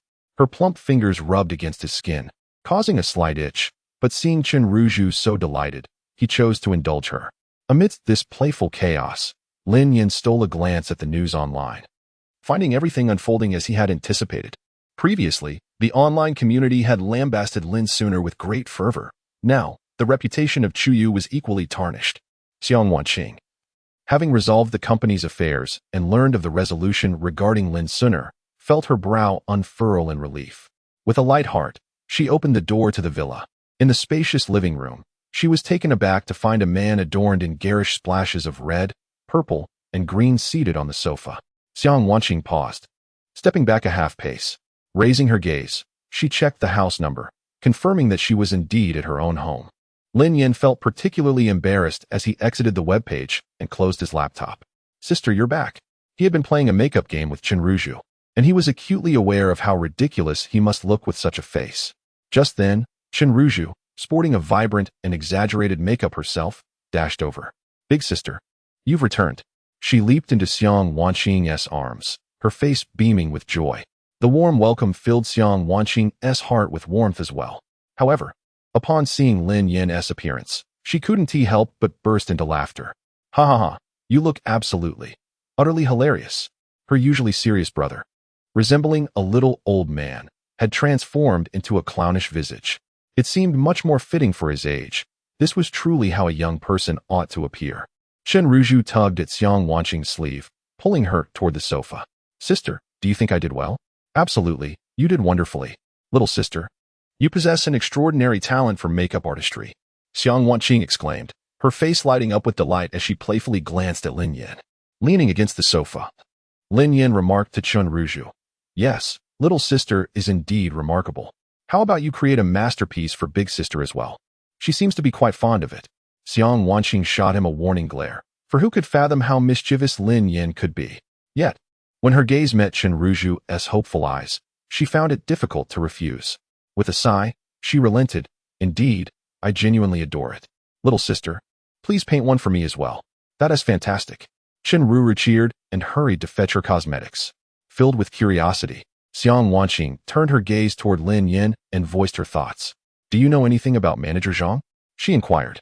Zhang Defa signed a contract with her today, and his demeanor was exceedingly enthusiastic, to an almost unnatural degree. Lin Yan's expression remained unchanged as he responded, Is something amiss? Observing his demeanor, Xiang Wanqing felt her suspicions dissipate. He appeared to be unaware of the situation. Who could have possibly assisted her?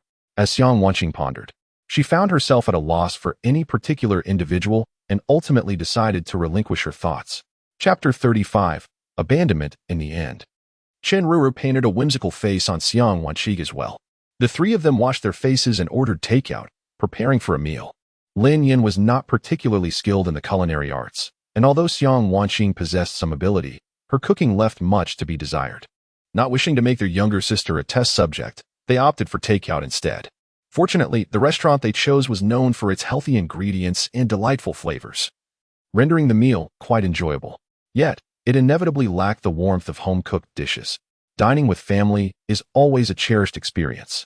At the dining table, Chen Ruju gazed at the two with a sense of conflict. Spending every day at home, the young girl found it increasingly difficult to remain cooped up. It had been ages since she had ventured outdoors. However, she was acutely aware of her precarious situation and knew she could not afford to be unreasonable. Despite her inner turmoil, her innate desire for adventure ultimately triumphed over her anxious thoughts. Brother, sister, I haven't been out to play in so long. May I go out for a day? No, even half a day would suffice. Lin Yin was taken aback, during these past days. He had overlooked the child's yearning for play while they remained at home together. With a heart full of tenderness, Xiang Wanqing reached out to stroke Chen Ruru's head. "Of course, you can go out. Tomorrow, I will accompany you," Lin Yan added, considering that there was little else to occupy his time. The matter of the testing results would require more patience, as the recent atmosphere had been notably tranquil. Chu Batian, furious upon learning of the news regarding the Chuyu group, had long advised Chu Xiaoping against such matters. Do not allow him to indulge excessively, relying on the Chu family's modest influence to create such turmoil. Now, the situation has spiraled out of control. Everything has been exposed, and fortunately, it has not implicated the Huayu group. Otherwise, it too would suffer a decline in reputation. Chu Batian can only endure, gritting his teeth to clean up his mess. Each individual is a source of worry, perpetually causing him distress. Chu Batian has directly utilized the power of the Chu family. These leaks cannot be suppressed any longer and have circulated through countless hands. At this point, it is no longer a matter of suppressing the news. It is a blessing that Chu Xiaoping has not been incarcerated. Regarding the issue of the company's dual contracts, Chu Batian has intervened on his behalf, facilitating the transfer of company funds and subsequently abandoning the venture to establish a new entity under a different guise. Naturally, Chu Xiaoping complied, eager to implement the solution immediately. Lin Yan swiftly received this intelligence. Transferring funds and changing the shell? Such ambitious thoughts must consider his agreement as well. Seizing the opportunity while Chuyu is mired in scandal and its stock plummets, Lin Yan promptly acquired 60 of the company's shares, taking advantage of the fact that no one had yet caught on, thereby purchasing the Chuyu group. Reflecting upon it now, starting a company is exceedingly cumbersome. Everything must begin anew, and he scarcely possesses the time to manage a firm. Nonetheless, Chuyu has a solid foundation, leveraging the experience of predecessors. He can simply set the operations in motion. After Chu Xiaoping transferred a substantial amount of assets, the company suddenly found itself in a crisis. Unable to even manage public relations, the company's vice president, Gu Chengwang, suddenly found himself burdened with a substantial amount of debt. As he was the legal representative of the firm, initially unaware of his predicament, it was only when the bank reached out to him that he realized he had become a pawn. After nearly a decade of diligent effort, he had ultimately become a scapegoat. The bitterness in Gu Chengwang's heart was indescribable. He stormed into Chu Xiaoping's office, slamming the documents onto the desk with fervor. "Chu Xiao, do you truly intend to treat me this way?" For so many years, he had worked tirelessly, dedicating himself to the company, only to face such an unfortunate fate. Gu Chengwang trembled, struggling to comprehend the gravity of the situation. Why have you done this? With debts amounting to billions. Even selling him would not suffice to settle them. Chu Xiaoping lazily lifted his eyelids, displaying evident impatience. Who had given him the audacity to speak to him in such a manner? With his arms crossed, Chu Xiaoping sneered, "Gu Chengwang, be mindful of your position. My decisions are irrevocable. You must simply accept them. What have I done wrong?" "No, I will expose you," Gu Chengwang exclaimed, his anger surging within him, threatening to consume him. He felt an intense hatred boiling inside. Chu Xiaoping waved his hand dismissively. "Do as you wish, but remember, you have a family. Your son is only 5, isn't he? Quite adorable, I must say." Gu Chengwang was taken aback, unable to fathom that he would be threatened with his own child. His eyes widened in shock, trembling uncontrollably, yet his mind remained eerily calm. Indeed, he has a son. If he does not heed the words of Chu Xiaoping, his son's life will be in peril. The power of the Chu family is exceedingly formidable. Gu Chengwang lacks the standing to oppose them. Besides acquiescence, there exists no alternative. I gazed at Gu Chengwang, his countenance ashen, seemingly resigned to his fate. Chu Xiaoping tossed a document onto the table. "Sign this, and all the stocks under my name will be yours. From now on, you shall be the rightful president of the company." A sardonic smile adorned his face. The essential capital of the company had been siphoned away by him, leaving merely a handful of stocks as a token, a parting gift for having played the role of a proprietor for so long. Subsequently, Gu Chengwang would shoulder all the debts, becoming his scapegoat. As for Gu's ultimate fate, Chu Xiaoping harbored no concern. Gu Chengwang picked up the document, retrieving a pen from his pocket, his fingers trembling. "Chu, if I sign this, will you spare my family?" "The tighter your lips are sealed, the safer your family will be," replied Chu Xiaoping, pausing momentarily. "Rest assured, I will send them abroad and provide them with $10 million for their living expenses." Upon hearing this, Gu Chengwang appeared as if he had aged a decade. His face lost all luster, and with a heavy heart, he inscribed his name upon the document. So be it. He would trade his life for the safety of his family. Chu Xiaoping smiled triumphantly, rising to his feet and dusting off non-existent dirt from his attire. Congratulations, President Gu. He then opened the office door and exited with an air of nonchalance, burdened with debts amounting to billions. Gu Qingguang found himself incapable of repayment as he ascended step by step towards the rooftop. He reminisced about the initial joy he felt when he boarded the grand vessel of the Chu family, only to realize now the bitter truth. In times of trouble, he would be left behind. The Chu family could only share in prosperity, not adversity. Gu Qingguang bitterly smiled, standing atop the building of Chuyu, his eyes tightly shut. Reluctance coursed through him. He was unwilling to relinquish everything so easily, for Chuyu was the culmination of his efforts. Yet, at this moment, who could possibly come to his rescue? Lin Yan, with one hand in his pocket, reviewed all of Gu Qingguang's documents before handing them to Zhao Long. Mr. Gu, might you have any interest in collaboration? Chapter 36. Collaboration. Gu Qingguang opened his eyes to find Lin Yan standing a short distance behind him. He offered a bitter smile and shook his head, lamenting that there was no way to save Chuyu now, unless a considerable sum of money could be procured. And Chuyu's stocks had been entirely dispersed. The prospect of rescuing Chuyu Group seemed utterly impossible. Lin Yan smiled lightly. Well, I currently hold 70 of Chuyu's stocks. I wonder if President Gu would be interested in discussing this matter with me. How could that be possible? Gu Qingguang exclaimed in disbelief. Lin Yan directly handed him a contract, which indeed stated that he possessed 70 of Chuyu's shares. He then presented a semi-transparent card to Gu Qingguang. Do you think I'm qualified now? In that moment, Gu Qingguang's mind was overwhelmed. As the vice president of Chuyu Group, he had encountered many things and was well acquainted with the world. He recognized the card immediately. Ordinary affluent businessmen could never obtain one. Besides wealth, one must also wield significant influence. Those who possessed such a card invariably cherished it. Now, Lin Yan had calmly presented it to him, leaving Gu Qingguang in a state of disbelief as he trembled while accepting it. Hope had returned to Chuyu. Salvation was within reach. Gu Qingguang's breath grew lighter. Fearing that this might merely be a dream, and that he would awaken to find himself still the heavily indebted President Gu. Countless words of gratitude surged within him. Yet he found himself unable to utter a single phrase. Although Gu Qingguang previously served as the vice president of Chuyu Group, assisting Chu Xiaoping in numerous endeavors, his capabilities are indeed commendable, successfully managing such a substantial enterprise over the years. While consistently under the thumb of the Chu family and never contemplating a job change or starting anew, speaks volumes about his loyalty. Thus, when Lin Yan rescued him this time, he harbored hopes that Gu Qingguang would aid him in managing the company. Henceforth, perhaps the Chuyu Group should be renamed Guyu Group. You shall be the president of the company, entrusted with overseeing all its affairs. Lin Yan had already made up his mind. I shall not interfere. As long as you strive diligently, the year-end profits and bonuses will be substantial. Lin Yan's act of salvation and willingness to hand over the company deeply moved Gu Qingguang, who felt an overwhelming urge to kneel and express his gratitude. However, Lin Yan stopped him, stating that if he truly wished to show his appreciation, he should manage the company well. Gu Qingguang nodded, his face resolute. He would undoubtedly fulfill this promise, setting aside everything else. The fact that Lin Yan had pulled him back from the brink of death was enough reason for a lifetime of gratitude. Taking a deep breath, Gu Qingguang declared, Mr. Lin, rest assured, from this day forth, I shall follow you into the fire or climb the mountains at your command. Lin Yan nodded in acknowledgement and instructed someone to retrieve the previous documents of Chuyu Group.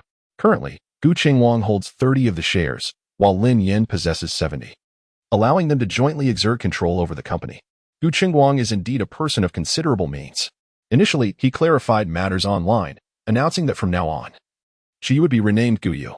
Subsequently, he issued an apology to the public, revealing that Chu Xiaoping had departed from the company. This subtly implied that all prior issues were not his doing, but rather the actions of Chu Xiaoping. He further disclosed that Chu Xiaoping had left the company at its most challenging juncture, while the public refrains from openly criticizing Chu Xiaoping privately. There is a pervasive disdain for the Chu family, which has incensed Chu Xiaoping to the point of shattering several valuable vases. Yet, he is acutely aware of his own unscrupulous actions and has chosen to remain silent, merely awaiting Gu Qingguang's announcement of the company's bankruptcy. Subsequently, he began the process of recruiting a new and established a company named Pengda Entertainment. Money, as they say, can move mountains. Chu Xiaoping's financial backing was substantial, allowing the company to commence operations with great urgency. Gu Qingguang acted swiftly, laying off a significant portion of the staff. Those who had previously engaged in unethical practices or harbored scandalous secrets were entirely purged. Ultimately, only a handful of newly recruited artists and a few unwilling to comply with the unethical standards remained. Gu Qingguang's decision to dismiss employees resulted in considerable financial losses. Lin Yin recalled the situation concerning Lin Suner and sent a message to Gu Qingguang, urging him to secure Lin Suner with the most favorable contract. However, she might not be inclined to sign. Gu Qingguang was beset with concerns, for Chu Yu had previously employed smear campaigns against her. Although he was not directly involved, the entire episode left a decidedly unpleasant impression. Lin Yin remarked, "Lin Suner is my elder sister. I shall persuade her. However, you must keep the fact that I am a shareholder of the company confidential." Gu Qingguang was taken aback, having resolved to support Lin Suner at all costs. Despite having secured such a substantial company, Lin Yin dared not disclose this to his sisters, having concealed his true identity and masqueraded as a humble individual. The source of such considerable funds was something he could not elucidate. After carefully considering his words, Lin Yin proceeded to Lin Suner's apartment. Her residence was situated in a highly confidential and upscale community, and Lin Yan's sudden visit left her utterly astonished. Although Lin Suner's immediate crisis had been averted, the fallout from previous scandals had cost her several opportunities. "Little brother, what brings you here?" she inquired. The company had betrayed her for financial gain, and it seemed likely they would soon seek to sideline her. Lin Suner had mentally prepared herself to explore other industries, contemplating a potential career in live streaming alongside her sister, Xiao Wan, which seemed appealing. The prospect of not acting filled her heart with bitterness. Yet she maintained a cheerful facade, masking any hint of gloom. "Did you miss me? Is that why you came to see me?" "Indeed," Lin Yin replied as he removed his sunglasses and mask, stepping inside. Lin Suner's manager was also present, discussing future plans with her. Upon noticing Lin Yin, the manager was momentarily surprised but chose to remain silent. Taking a seat on the sofa, the manager went to pour Lin Yin a glass of water. Lin Yin fidgeted uneasily and inquired, "Sister, I recently made a friend who owns an entertainment company. I heard that your company is facing some issues. Would you consider giving it a try?" "Huh?" Lin Suner looked at him in confusion, pondering whether any company would truly be willing to accept her at this moment. She lowered her head and pressed her lips together, saying, "Little brother, you need not plead with others on my behalf. All major companies are aware that I have offended Chu Yu. No, it should be Gu Yu now. Furthermore, my former company intends to put me on ice. They will not easily let me go, and the penalty for breach of contract is substantial. No one would risk offending two companies just to sign me. Please do not put others in a difficult position." Lin Yan's gaze drifted, and he absent-mindedly touched his nose. "What if I told you that Gu Yu wants to sign you?" "What?" "The leading figure of the entertainment industry in Jiangcheng, Gu Yu, wishes to sign her." Chapter 37. Teasing before Lin Suner could react. Her manager stood up in astonishment. Are you truly serious?" The Gu Yu group, despite currently being embroiled in controversy, seemed to have the tide of gossip gradually receding. Furthermore, it was rumored that Gu Yu had dismissed a significant number of employees in an attempt to start anew. After all, they had once been the pinnacle of the entertainment industry in Jiangcheng. Even in their present predicament, they still possessed numerous connections. Many in the industry were observing closely, and their president, Gu Qingguang, had risen through the ranks from being a manager to his current esteemed position. He was exceptionally formidable within the entertainment realm. Joining the Gu Yu group would undoubtedly be a boon for Lin Suner, yet doubts lingered. Lin Suner was evidently hesitant, especially considering that not long ago, they had conspired against her in secret. Now, they were proposing to sign her, which easily led her to suspect ulterior motives. Lin Yin understood her trepidation. "Sixth sister, why not give it a try?" Lin Suner furrowed her brow, pursing her lips as she gazed at him. It wasn't a lack of faith in Lin Yin, but rather a concern for his potential deception. If anything were to happen to her, Lin Yin would undoubtedly blame himself. "Let me go and see." Lin Suner finally consented. After all, Lin Yin had worked diligently for her sake. Rejecting the opportunity would surely wound her brother's heart. Lin Yin promptly shared Gu Qingguang's contact information with Lin Suner, encouraging her to reach out. He had already notified Gu Qingguang in advance, confident that he would know how to handle the situation. Gu Qingguang began to recruit new talent once more and reached out to several directors, finalizing 2 or 3 scripts with them. The selections he made were exceptional, fully aware that Lin Suner was an internationally acclaimed actress. Henceforth, All scripts from their company would await Lin Suner's approval before being handed down to the team. Once the matters concerning Lin Suner were settled, Lin Yin found himself with little else to attend to. Chen Ruru had already changed into her attire early, eagerly anticipating Lin Yan's return. She sat in the courtyard, clad in a pink casual outfit and sporting pink cartoon sneakers, her skin so fair it seemed to glisten. Lin Yan had informed her earlier that he would attend to some business and would return by noon to take her to the amusement park. After a long wait, upon seeing Lin Yan enter the courtyard, she dashed out to greet him. Brother. Chen Ruru's eyes sparkled with anticipation, and Lin Yan, well aware of her feelings, decided to tease her by deliberately omitting any mention of the amusement park as he walked towards the house. How delightful to see you so happy, even coming out to welcome me. My little sister has truly grown up, Lin Yan remarked with a smile, waving at Chen Ruru. What is the matter? Come in quickly. Noticing that Lin Yan seemed to have forgotten his promise, she pouted and reluctantly approached him. Her petite frame appeared as if overshadowed by a dark cloud, signaling a storm. As she shuffled closer to Lin Yan, she lifted her head, clutching the hem of her clothes, and in a sweet, innocent voice asked, Brother, have you forgotten something? In that moment, Chen Ruru's eyes brimmed with tears. Uncertain whether Lin Yan truly wished to take her out for a day of fun or if he had simply forgotten. Yet, she hesitated to inquire further, fearing that such a question might wound her heart too deeply. To insist on going out would only place her brother in an awkward position, making her seem inconsiderate. Chen Ruru, already a perceptive child, sniffled and spoke with a quivering voice. It's all right, brother. I shall go watch television. How endearing this little girl is. Lin Yan, unable to tease her any longer, swiftly lifted her into his arms and gently brushed her nose with his fingers. All right. I won't tease you anymore. I haven't forgotten. I remember I promised to take you to the amusement park. In an instant, Chen Ruru burst into tears, feeling utterly aggrieved. She had thought her brother no longer wished to take her, believing that the amusement park she had looked forward to all day was now a distant dream. Large teardrops cascaded down her cheeks as she pounded her small fists against his shoulder. You are such a mean brother. I shall never speak to you again. Chen Ruru, cradled in Lin Yan's single arm, crossed her arms defiantly, pretending to be upset. Lin Yan nestled into her embrace, burying his face in her warmth. Oh dear, my little sister is ignoring me. How heartbroken I am. What shall I do? I feel like crying. The little girl, momentarily frozen in her feigned anger, felt her twin ponytails sway gently against Lin Yan's shoulder. Chen Ruru bit her lip, her large, glistening eyes filled with uncertainty. Ultimately, she surrendered and embraced Lin Yan. All right, dear brother, if you buy me an ice cream, I shall cease to be upset with you. Lin Yan could not help but chuckle, his shoulders shaking gently. Chen Ruru assumed he was weeping in sorrow, and she hurriedly attempted to console him. There, do not cry anymore. Ruru no longer wants ice cream. Please do not weep, brother. I will not ignore you. Chen Ruju's face was etched with concern as she patted Lin Yan's head and embraced him tightly. A warmth spread through Lin Yan's heart, and he suddenly lifted his gaze to fixate on Chen Ruju. All right, brother is an adult and would not cry so easily. Holding the little girl, Lin Yan took a seat in the car. Zhao Long was at the wheel, driving them to the amusement park. Although it was a weekday, the park was still quite crowded. Initially, he contemplated renting the entire amusement park for Chen Ruju's enjoyment, but he reconsidered and abandoned the idea. It was beneficial for Chen Ruju, who had spent the day indoors, to experience the lively atmosphere of the amusement park. If they were to visit the park alone, it would hardly differ from staying at home. The amusement park was filled with children, all accompanied by their parents, most of whom were blissful families of 3. Chen Ruju's eyes sparkled with envy. However, she was soon captivated by the vibrant surroundings. Brother, I wish to play on that.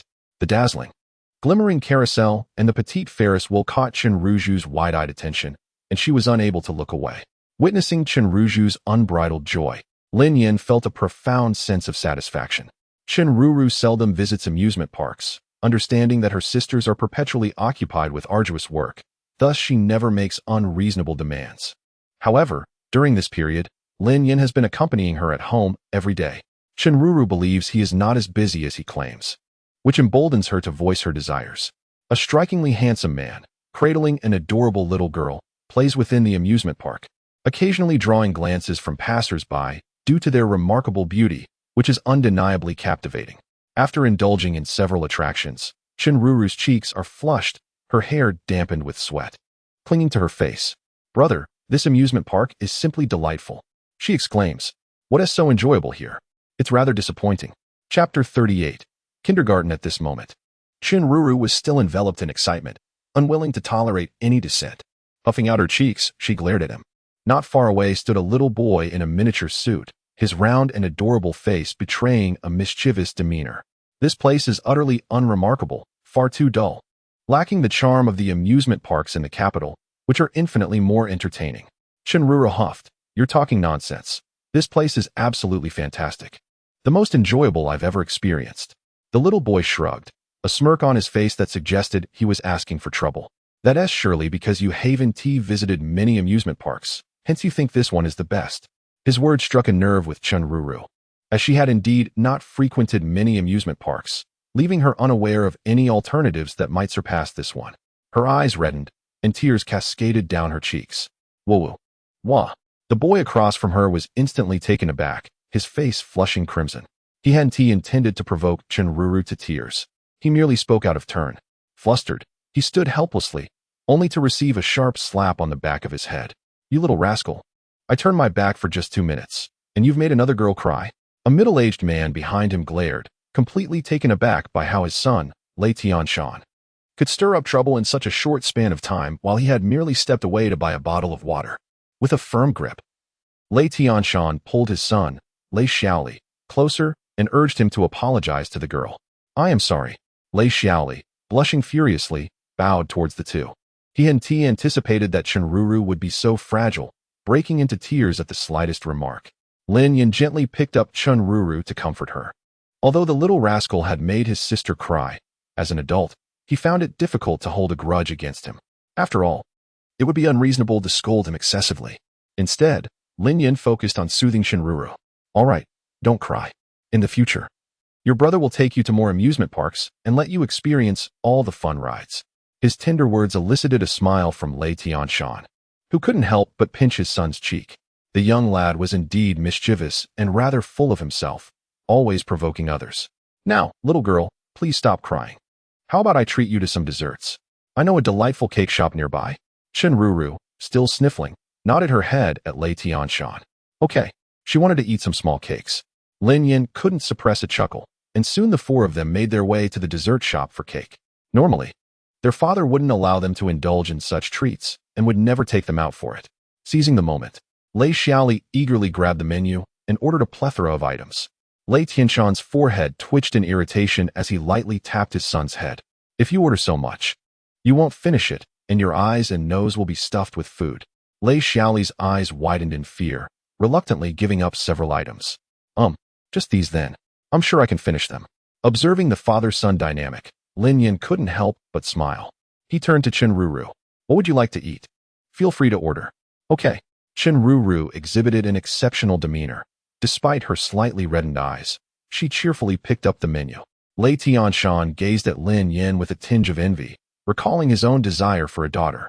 He had prepared an array of baby girl essentials, only to be met with the unexpected arrival of a son, which left him quite vexed. Nevertheless, being his own child, he felt compelled to indulge him. In his early years, the boy was somewhat manageable, but as he grew, his mischievousness intensified, much to Lei Tianshan's chagrin. Observing Chinruru's gentle disposition, he couldn't help but sigh, pondering why other people's children could be so endearing. The two little ones were indulging themselves nearby, while the adults engaged in casual conversation to alleviate their boredom.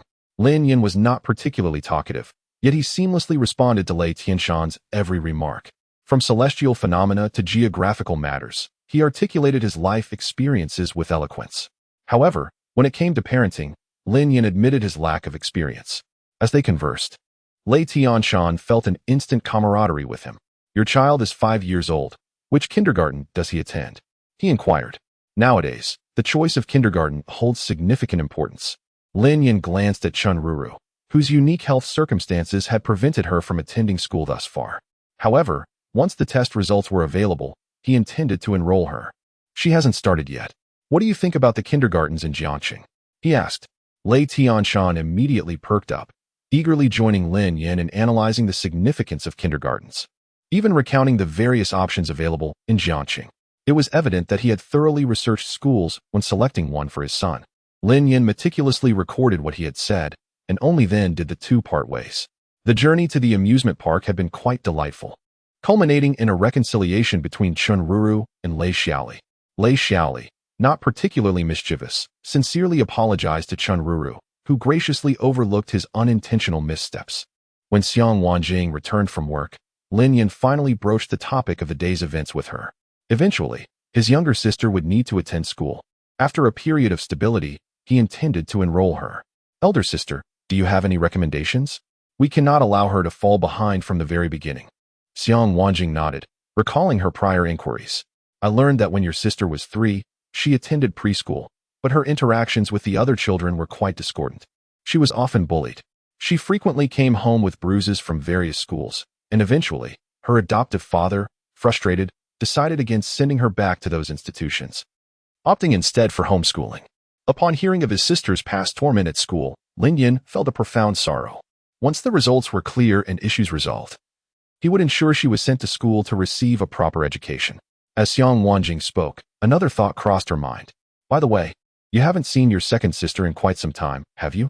She has been abroad attending an academic conference, but she is due to return shortly. I haven't yet had the chance to discuss your matters with her. At the mention of his second sister, Lin Yan's expression softened. Su Xiaoro, his second sister, was a master of Taekwondo, holding a black belt at the 9th Dan. It had been many years since they last met, and he wondered how she had changed in that time. Was it not once the case that she was as spirited as ever? Lin Yan could not help but exclaim, Elder sister, please refrain from mentioning my affairs to second sister for now. When she returns, I shall surprise her. Very well, Xiang Wanqing thought to herself, contemplating a family gathering to celebrate when all the sisters were back together. It was a pity that their adoptive father was no longer with them. Otherwise, the family would have been joyously united, filling the atmosphere with exuberance. A wave of melancholy washed over Xiang Wanqing's heart, yet she swiftly suppressed it. If their adoptive father were watching from above, he would surely feel joy for them. The three of them dined together. Enchun Ruju animatedly recounted the day's events to Xiang Wanqing at the table. Chapter 39. The streamer conference recently, Jiangcheng has ignited with fervor as it prepares to host a grand streamer conference. As a prominent internet celebrity, Xiao Wan's reputation is undoubtedly resounding. She has been invited to attend the conference in Jiangcheng. Traditionally unaccompanied, this time she surprisingly brings along a man. The attendees cast curious glances, their eyes lingering on Lin Yan, pondering the nature of his relationship with Xiao Wan. Observing his attire, devoid of any labels, he hardly resembles a wealthy heir. Could it be that Xiao Wan has taken a liking to a mere pretty face? After all, Lin Yan possesses a handsome visage and a tall, sturdy physique, making it plausible for her to be attracted to him. With a smile, Xiao Wan welcomes the onslaught of cameras, turning her head slightly towards Lin Yan, lowering her voice to speak. This time, please perform well. Having a wealthy heir around is exceedingly bothersome. He delivers gifts to my company daily and often waits downstairs. He is likely to attend this conference as well. So you must help me send him away. Xiao Wan has been entangled for far too long, and her patience has worn thin. Lin Yan's gaze rests upon her face, where her pure beauty shines. Her long, lustrous black hair cascades down to her waist, and she dons a pristine white gown that accentuates her ethereal aura. Her delicate collarbone is exposed, and a faint smile graces her lips, while her eyes seem to convey 1,000 words. Each of his sisters, irrespective of which one, possesses a beauty that could topple kingdoms. Yet, such stunning looks can often attract unwarranted attention, as there will always be those unworthy suitors who aspire to claim a swan for themselves. He offered various thoughts regarding his sisters. Lin Yan sighed inwardly, pondering what could be done. It was hardly feasible to blind all the men in the world, was it? Rest assured, once he has encountered me, he will undoubtedly cease his relentless pursuit. Xiao Wan glanced at him, feeling somewhat overshadowed. His words amused Xiao Wan, causing her smile to radiate even more brightly, prompting nearby reporters to hastily capture the moment. All eyes turned to Xiao Wan. Compared to her previous subtle smile, she was now undeniably more captivating. Lin Yan, keenly attuned to the scrutiny of those around him, could easily discern the shift in attention. After a considerable effort to accompany Xiao Wan for photographs, the two finally settled into their seats. Xiao Wan's status in the live streaming realm was exceptional. Her presence here was not solely for her own sake, but also to support the newcomers under her wing. Otherwise, she would not have attended such an event. Soon, the host took to the stage, microphone in hand. extending a warm welcome to all attendees. This was a live streaming conference, and an evening banquet was scheduled for later. Do you see that individual? He is my fervent admirer, whose obsession has grown to a level that vexes Xiao Wan. With wealth and influence at his disposal, she could not afford to offend him openly and resorted to such measures instead. Lin Yan's gaze swept over, landing on a man on the left, who held a bouquet of roses, dressed in an immaculate white suit, adorned with a luxury watch worth the price of a building. With slick back hair and a somewhat handsome visage, he unmistakably resembled a privileged playboy. That is Zhao Lu, a member of the Zhao family from Jiangqing. The Zhao family? The Zhao Long clan. Lin Yan raised an eyebrow and directly messaged Zhao Long on his phone. Is there someone named Zhao Lu in your family? Zhao Long, upon receiving the message from his superior, furrowed his brow in deep contemplation for quite some time. After a prolonged pause, he finally dredged up a memory of this individual from the recesses of his mind. What is the matter, boss? Lin Yan raised an eyebrow, revealing that he was pursuing my seventh sister. Zhao Long felt an overwhelming rush of frustration. This damned Zhao Lu must be courting disaster. Let us not drag him down with us. Zhao Long was on the verge of tears from this incompetent ally, and he hastily expressed his sincerity to his superior. Brother, that little rascal has nothing to do with me. We are hardly acquainted. He is merely a distant relative who shows up at our Zhao family gatherings to mooch food and bask in the limelight, akin to an inescapable impoverished relative. Alas, brother, I was wrong. Zhao Long frantically messaged Lin Yan, but Lin Yan had already set his phone down, watching the event's program alongside Xiao Wan. The disparity between the internet celebrities on stage and their photographs from behind the scenes was stark. Without beauty filters and enhancements, they appeared as nothing more than ordinary passersby. Lin Yan found it exceedingly dull, even deeming it rather painful to behold. In contrast, only Xiao Wan beside him exuded authenticity. Lin Yan mused to himself. It seems I can no longer place my trust in those streamers. Lin Yan leaned close to her ear and murmured, Seventh sister, I just saw that indeed. You are the most stunning one here. Not far away, Zhao Lu glared fiercely at the two of them. He had lavished so much money on Xiao Wan, already considering her his own. Little did he expect that she would now be so intimate with another man. A surge of rage welled up within Zhao Lu, feeling betrayed. Fortunately, the conference was nearing its end, followed by a banquet. There was no live broadcast. Various streamers mingled on their own. This was an opportunity specially arranged by the organizers for these streamers to connect with one another. Should any collaborations arise, it would facilitate fan engagement and potentially drive greater traffic. Thus, everyone was eager to participate in this gathering, tacitly agreeing to attend the banquet. Lin Yan accompanied Xiao Wan as the banquet commenced, granting Zhao Lu his chance. If it hadn't been for the numerous cameras earlier, he would not have had to witness Xiao Wan with another man. The two found a corner to sit, and Zhao Lu seized the opportunity to approach. Xiao Wan, I never imagined you to be such a fickle woman. His voice rose, attracting the attention of those around them. Many curious glances converged, eager to witness the scandal of this prominent streamer. Xiao Wan's face flushed with indignation. Mr. Zhao, please mind your words. There is no relationship between us. Zhao Long scoffed, After all the money and effort I have expended on you, you dismiss me with mere words of no relationship? What sensational news is this? He has lavished a considerable sum on Xiao Wan. Could it be that she is being kept by someone? Excitement rippled through the crowd, and Xiao Wan was acutely aware of the gazes directed at her. In a fit of anger, she retorted, You insisted on showering money in my live stream, despite my repeated requests for you to refrain from doing so. Yet, you chose to disregard my pleas. Now you dare to come over and claim you have spent so much on me? Xiao Wan was genuinely infuriated. Such reasoning was utterly absurd. If Mr. Zhao has had a change of heart, I can return all the money to you. Having achieved fame for quite some time, she naturally regarded this sum as trifling. Chapter 40. The savior Lin Yan languidly reclined on the sofa, and upon hearing the words, he sat up, casting a faint glance at him. TSK, if Mr. Zhao cannot handle the game, perhaps it is best for him to refrain from venturing online. Zhao Lu was seething with rage, initially indifferent towards Lin Yan. However, upon hearing him speak, his anger intensified. Shut your mouth. What do you think you are, daring to speak so in my presence? Zhao Lu exclaimed, pointing a finger at him. Is this the reason you rejected me? The person before him possessed neither striking looks nor any reputation in Jiangqing. He appeared to be a mere pauper, audaciously vying for women against him. It was utterly preposterous. Lin Yan cast a sidelong glance at him. I advise you to retract your hand. Throughout his life, Lin Yin had abhorred being pointed at. The last person who did so had already lost their finger.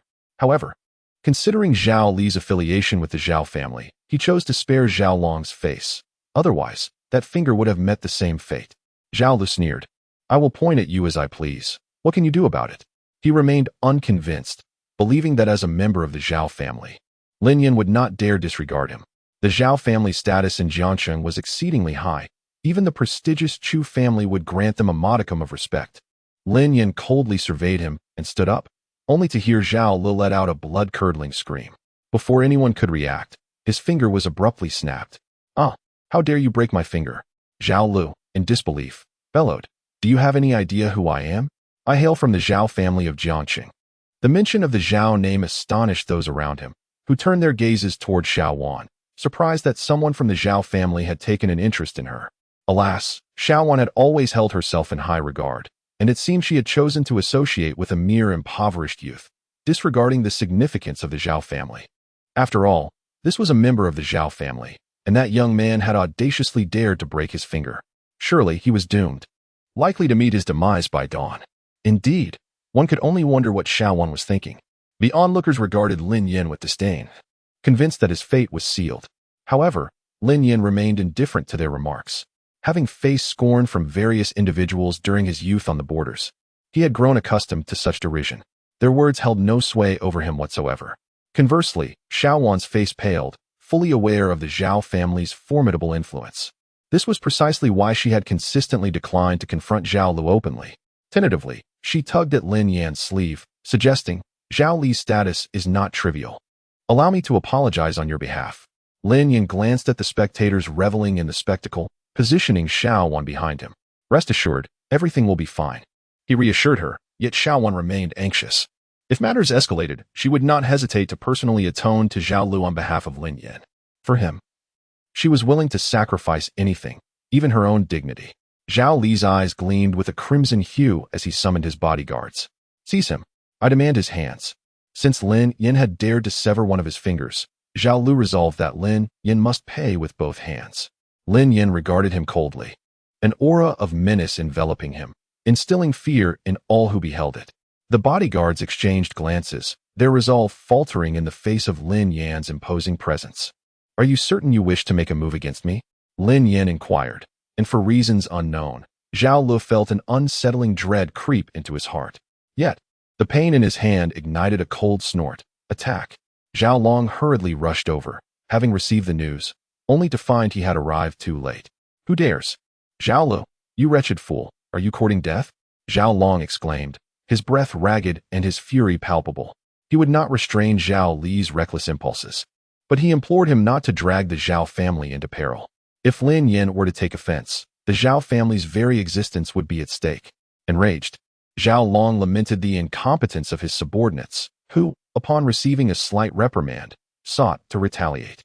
Zhao Lu instinctively opened his mouth to retort, but as he beheld Zhao Long pushing through the crowd, he was rendered speechless. Dita Xiao. Though Zhao Lu was a collateral member of the Zhao family, he had indeed encountered Zhao Long before. Zhao Long occupies a distinguished position within the Zhao family, and barring any unforeseen circumstances, he is poised to become the next patriarch. Moreover, he has proven himself quite formidable, establishing a significant presence at such a tender age. Young master, what brings you here? Zhao Li's expression instantly morphed, and he approached with a forced smile, his sycophantic demeanor utterly disconcerting. Just moments ago, he had exuded arrogance, but upon encountering Zhao Long, he withered into submission. With a sharp slap to the back of Zhao Li's head, Zhao Long erupted, What are you even worth? How dare you exploit the Zhao family's name to engage in nefarious deeds? Are you tired of living? The more Zhao Long pondered the matter, the angrier he became. Recalling the audacity of Zhao Lu pursuing Sister Seven and then disrespecting Lin Yan directly, how many Zhao family members had he wronged with his reckless actions? From this day forth, your family is disowned by the Zhao clan. The implications of being disowned were dire.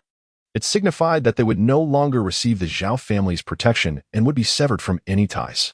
Those whom they had wronged while using the Zhao name could now act with impunity against them. Zhao Lu was paralyzed with fear at these words, trembling uncontrollably. Unable to maintain any semblance of dignity, he fell to his knees in a disheveled heap, pleading with Zhao Long, Why, young master, What have I done wrong? Please, do not disown my family. He could hardly bear the thought of his father's potential wrath. It would surely be catastrophic. Seeing Zhao Li's continued lack of remorse, it was evident that he remained oblivious to the gravity of his transgressions. Zhao Long, filled with rage, delivered a powerful kick to his chest, sending him flying. What wrong have you done? Don't you have any self-awareness? He demanded. Do you know who he is? My elder brother. How many lives do you possess to dare provoke him? Xiao Wan gazed at Lin Yan in astonishment, her eyes brimming with disbelief. Lin Yan, feeling somewhat guilty, touched his nose and explained to Xiao Wan, I had saved him a few times in the past. I never anticipated that he would be so genuine and keep it in mind. Zhao Long wiped the sweat from his brow and remarked, indeed, a life-saving grace must be repaid with one's own life. He cautiously glanced at Lin Yan, uncertain of whether he was truly angry. The onlookers were equally astounded. It was no wonder Xiao Wan chose Lin Yan over Zhao Lo. If placed in their position, they would undoubtedly have made the same choice. Chapter 41. Keyboard warrior Zhao Lo had never anticipated that this individual had once saved Zhao Long's life. In an instant, fear engulfed him, and he trembled before Lin Yan, pleading for forgiveness. Brother, I was wrong. I beseech you to forgive me. Zhao Lu, in a state of utter disarray, knelt beside Lin Yan, overwhelmed by dread. Lin Yan merely cast a cold glance at him, devoid of any emotion. Seeing that Lin Yan ignored him, Zhao Lu turned to Xiao Wan, appealing, Sister Xiao Wan. I was foolish, a toad yearning for a swan's embrace, yet my feelings for you are sincere. Please spare me. Xiao Wan, feeling a pang of compassion, acknowledged that Zhao Lu had not committed any egregious acts. Observing her expression, Lin Yan recognized her softening resolve and, suppressing his irritation, directed a stern gaze at Zhao Lu. Quickly leave. Zhao Long scoffed inwardly, deeming the young man fortunate that his brother refrained from holding a grudge. Zhao Lu stood bewildered, uncertain of Lin Yan's intentions. Why are you still here? Depart without causing further annoyance. Zhao Long stated impatiently, his tone icy. The onlookers began to regard them differently. Xiao Wan was indeed fortunate to be associated with such a person. Some female streamers cast envious glances in her direction. Xiao Wan discreetly squeezed Lin Yan's waist and shot him a glare. Had she known earlier that Lin Yan was Zhao Long's savior, this matter could have been resolved privately. Now, with so many witnesses, it was undeniably awkward. Xiao Wan preferred to maintain a low profile. Even after becoming a prominent streamer and establishing her own company, she remained remarkably low-key, never flaunting or revealing herself. Lin Yan lightly coughed. My dear sister, you never mentioned that your suitor was from the Zhao family. He too had only just learned of it. With the resolution of the current matter, Lin Yan understood that today's banquet had reached its conclusion. He followed Xiao Wan into her chauffeur-driven car, where an assistant produced a mobile phone. Sister Xiao Wan, someone recorded what happened today and has posted it online. Lin Yan followed her gaze, his eyes landing on the screen. Xiao Wan was quite renowned in the streaming world. Upon seeing her news, the internet erupted. The gist of it was that a man had professed his love for her, yet Xiao Wan, accused of being materialistic, had chosen to pursue another man. A multitude of oblivious commentators chimed in below. Women these days are all like this, valuing wealth over character. Even the pure goddess is merely a joke. They claimed she resembled a white lotus, never perceiving her as genuinely innocent, dismissing her as someone who behaved provocatively in her live streams, truly repugnant to behold. Such remarks held little significance for Xiao Wan, as she had encountered similar scrutiny during her early days of streaming. She waved her hand dismissively, attempting to shield Lin Yan from the comments. It's fine. I'll just hire some online support to have the posts deleted. However, Lin Yan had seen it. His expression darkened as he snatched the phone from Xiao Wan's hand for a brief glance. A tempest of rage ignited within him. These individuals were merely spreading hearsay. Yet they dared to comment so recklessly. A wretched band of keyboard warriors. Lin Yan quickly glanced through the information, and his gaze toward Xiao Wan was tinged with concern. Sister, will you allow them to defame you like this? Xiao Wan, feeling somewhat helpless, had not wished for Lin Yan to see such news. She sighed and said to him, what can be done? After all, this is the internet. It's all right. This matter will soon pass. The online realm has never been a lawless territory. Lin Yan pressed his lips together. Seventh sister, if you trust me, allow me to handle this situation. He was determined to ensure that these keyboard warriors receive their due punishment. As for the individual spreading these rumors, Lin Yan's expression darkened further as he observed the video as escalating shares. Xiao Wan had no reservations. This was her younger brother.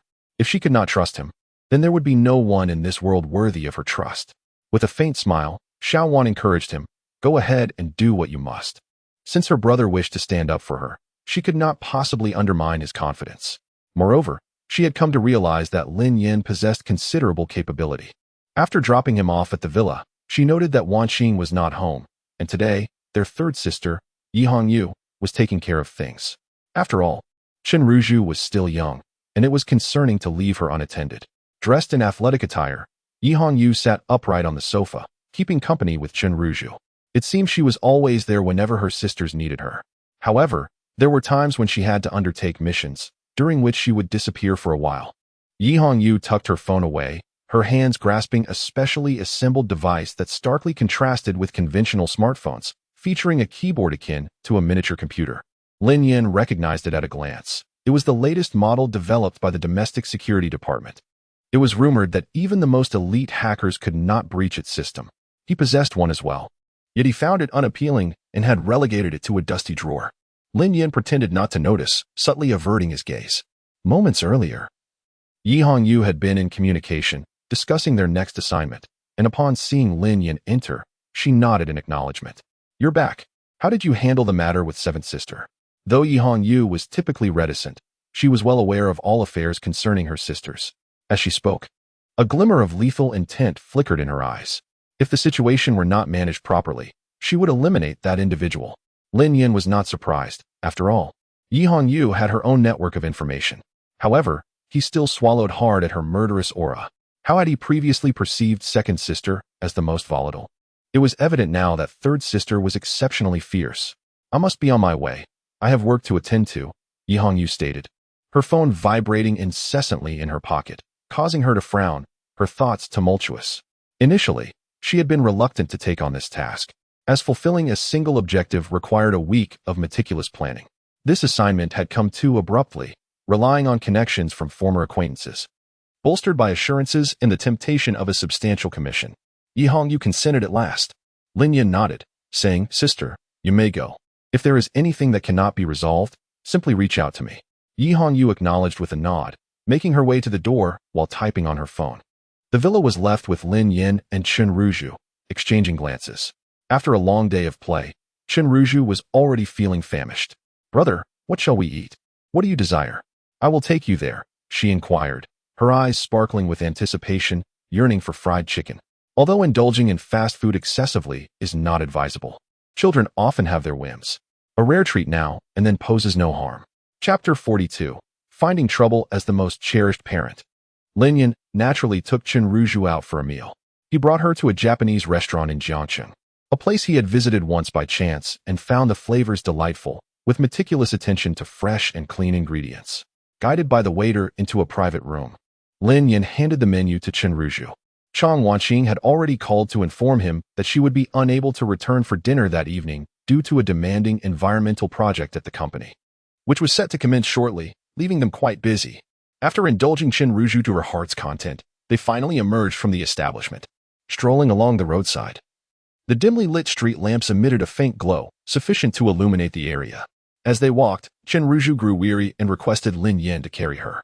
With a chuckle, Lin Yin lifted the little one into his arms. Suddenly, a black van screeched to a halt beside them, and several men clad in black, wielding clubs, emerged from within. Their bodies were adorned with tattoos, and each bore a formidable physique, exuding an air of menace. Lin Yan's gaze sharpened as he assessed the group. It was evident they were approaching him. However, he was unaware of their affiliations, though a few possibilities crossed his mind. "Brothers, charge!" bellowed one of the burly men. As they rushed toward him, Lin Yin instinctively pressed Chen Ruzhu close to him, cradling her with one arm while covering her eyes with his other hand. "Ruzhu, be a good girl, hold on to your brother's neck, and keep your eyes shut." The ensuing scene of violence was not meant for a child's innocent gaze. Chen Ruru was utterly terrified, clinging tightly to Lin Yin, convinced that they had come to capture her. She buried her face in Lin Yan's shoulder, and tears streamed down her cheeks. Was she truly a burden, like a drag on a heavy load, always drawing trouble to them? Lin Yin let out a cold snort, his brows furrowing in displeasure as the assailants charged toward them. One of them swung a stick towards Lin Yan's head, but he met the attack with a powerful punch, shattering the weapon in an instant. The attackers were taken aback, astonished by Lin Yan's remarkable strength. Seizing the opportunity while they were still in shock, he launched another assault, delivering a ruthless sidekick that sent one of them flying 3 meters before crashing harshly to the ground. By heavens, this individual is astonishingly formidable. They widened their eyes in disbelief. Yet the allure of the lucrative bounty compelled them to grit their teeth and charge forward once more. Humph, they are merely courting disaster. Lin Yan scoffed inwardly, growing increasingly merciless with each strike. In less than 3 minutes, the ground was littered with fallen foes. The burly leader, trembling with fear, could barely grip his club, his hands quaking uncontrollably. Lin Yan had effortlessly dispatched all of his comrades. Desperate, the hulking man leapt into a van, shouting to the driver, "Quick, drive away." Without hesitation, Lin Yan picked up a stick and hurled it with force, resulting in a resounding pop as the tire exploded. Lin Yan slowly approached them, leaving the driver dumbfounded. To his astonishment, the burly man hastily begged for mercy. "Big brother, we were wrong. Please forgive us." "Big brother." Lin Yan cradled Chenruju in one arm, his expression calm and indifferent, resembling a deity of vengeance. Each step he took felt like a dagger piercing the burly man's heart, nearly bringing him to tears. Having witnessed Lin Yan's formidable prowess, there was no room left for resistance. He feared that Lin Yan might wield a stick and drive it into his body as one would puncture a tire.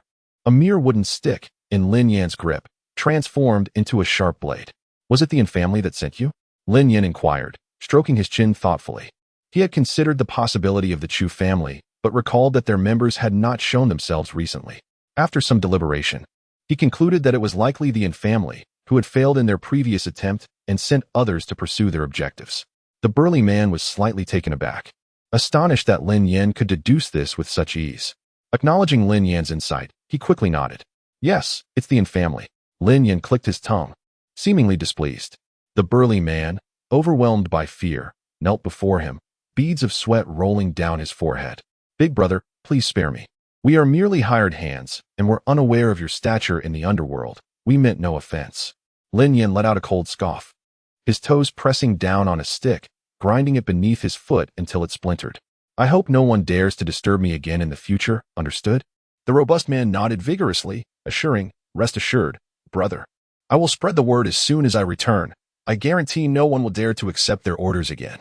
Lin Yan delivered a swift kick, sending the scattered wooden pieces flying, forming a human silhouette around the sturdy man. This display nearly terrified him to the point of losing control. He realized that Lin Yan was no ordinary individual. Unlike the common people they had previously encountered and taught a lesson to, his vigilance heightened. He must commit Lin Yan's name to memory and caution his subordinates earnestly. Lin Yan carried Chenruju away. With tear-stained eyes, she sobbed uncontrollably once they had walked a considerable distance. Lin Yan's expression darkened. Damn it, he had held back too much. Look at how frightened the little sister was, crying so heart-wrenchingly. Chenruju choked on her tears, saying, "Woo-woo, brother, please take me away. I am a troublesome burden. I am always being captured." Lin Yan was taken aback. It seemed that the earlier incident had left her traumatized. He pressed his lips together, feeling a pang of guilt for not protecting her adequately. With an unprecedented softness in his voice, Lin Yan reassured her, "It's all right. They are not here to capture you. They were filming a scene. Have you ever seen Six Sister act? It's all fake. No one is going to catch you." Lin Yan comforted Chenruju with an unparalleled patience. She remained skeptical, but the sorrow on her face began to fade. "Filming? Yes, they were all merely acting. No one will ever capture you again. You can rest assured." Chenruju, filled with uncertainty, nodded hesitantly. Nevertheless, her brother's embrace brought her an extraordinary sense of warmth. Overwhelmed with fear and sorrow, she wept once more before succumbing to slumber upon Lin Yan's shoulder. Lin Yan could not help but chuckle softly, cradling the adorable little one as he made his way home, enveloped in an unprecedented tranquility. The presence of family was truly a blessing. Upon returning, the lights of the villa were aglow, indicating that Xiang Wanqing had indeed returned. As he opened the door, Xiang Wanqing was about to speak, but Lin Yan gestured for silence. "The little sister is asleep." Xiang Wanqing nodded in understanding, for there was nothing of great importance to discuss. She merely wished to inquire about their whereabouts. Chapter 43, Betrayal in the Stillness of the Night. The surrounding woods were enveloped in an eerie silence.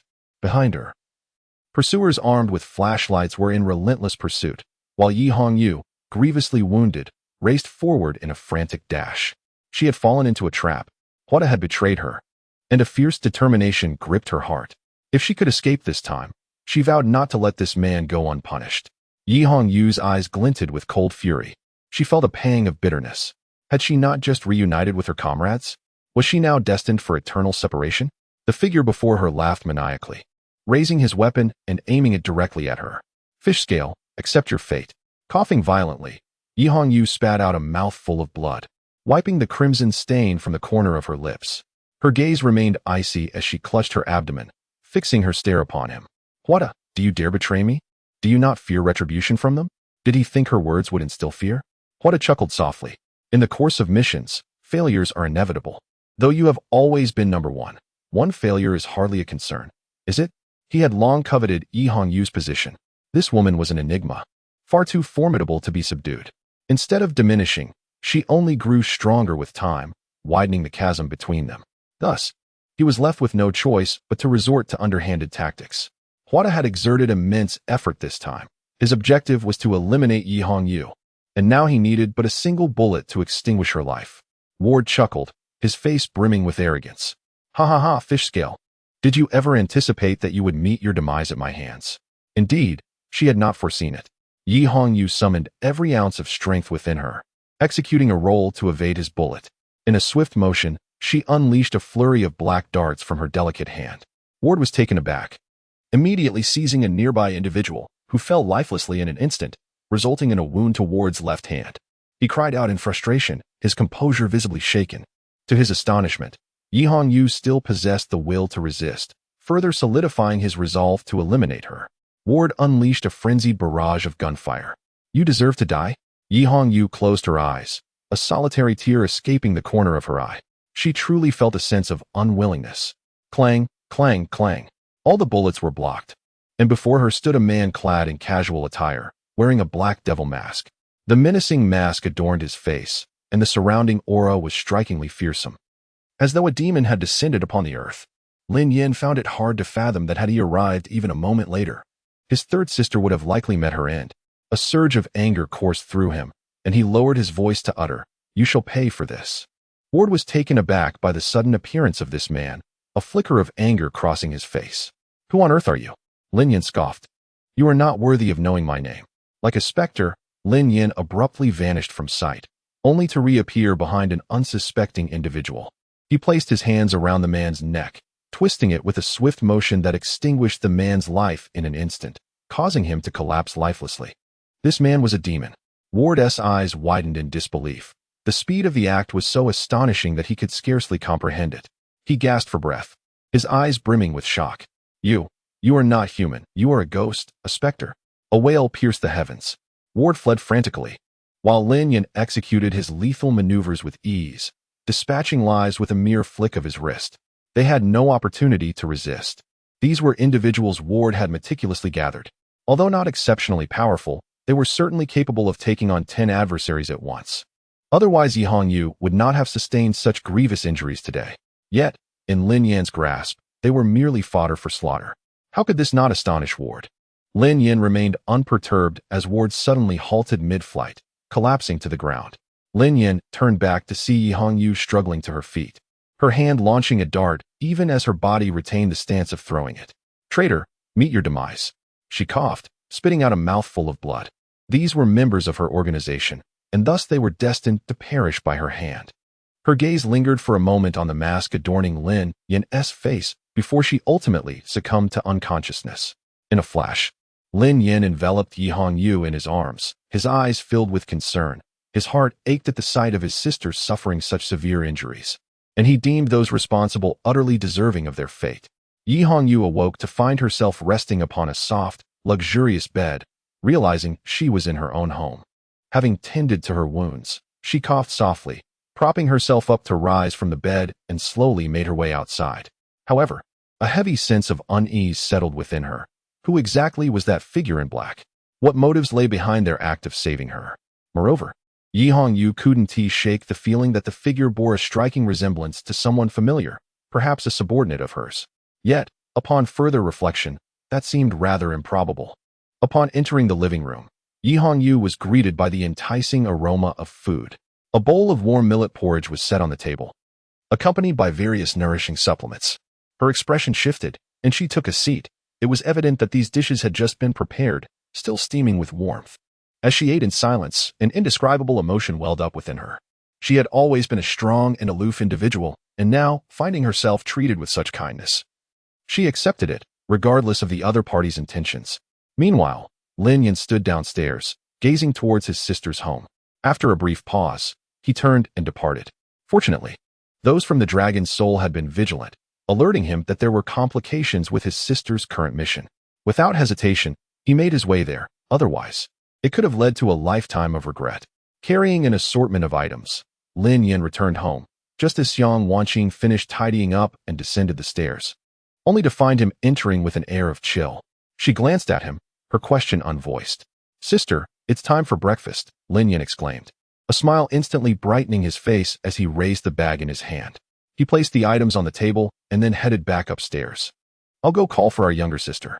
He felt a twinge of apprehension regarding Xiang Wanqing's potential inquiries. He was reluctant to weave any falsehoods in front of his family. Fortunately, after summoning Chunruru, she did not inquire about anything. Xiang Wanqing took a sip of millet porridge and mentioned that she might not return for the next few days due to the significance of the upcoming exhibition, which required her vigilant oversight. At that time, she would likely be residing in a hotel near the exhibition venue. Lin Yan nodded in understanding. After breakfast, Xiang Wanqing departed for the office.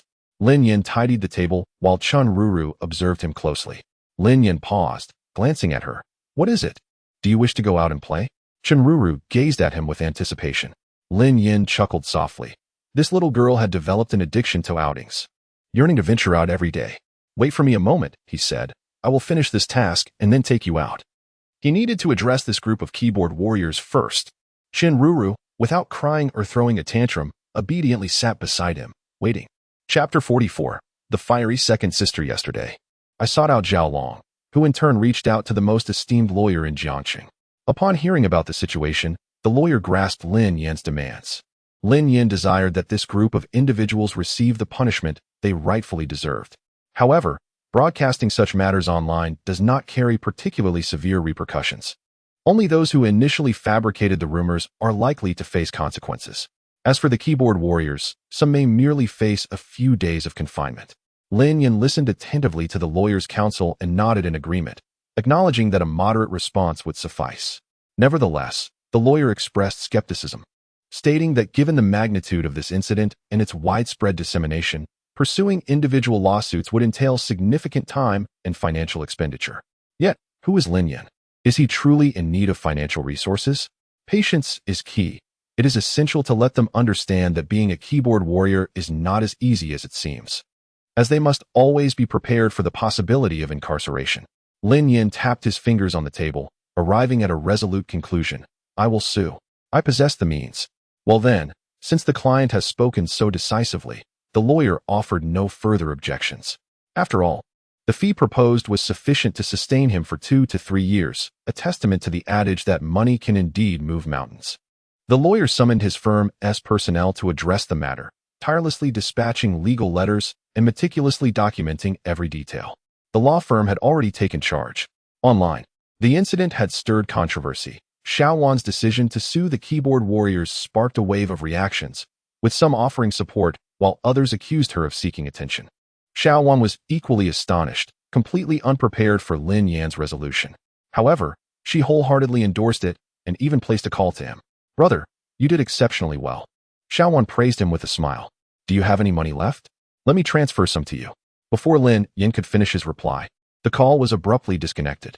Shortly thereafter, he received a text message notifying him of a transfer of 50 million into his bank account, causing Lin Yan to chuckle in disbelief. Not long after, Lin Suner also reached out to him. "Brother, I heard from Chi Mei that you handled this situation splendidly. You truly are a great help to your sister." Before Lin Yan could respond, she too hung up the phone.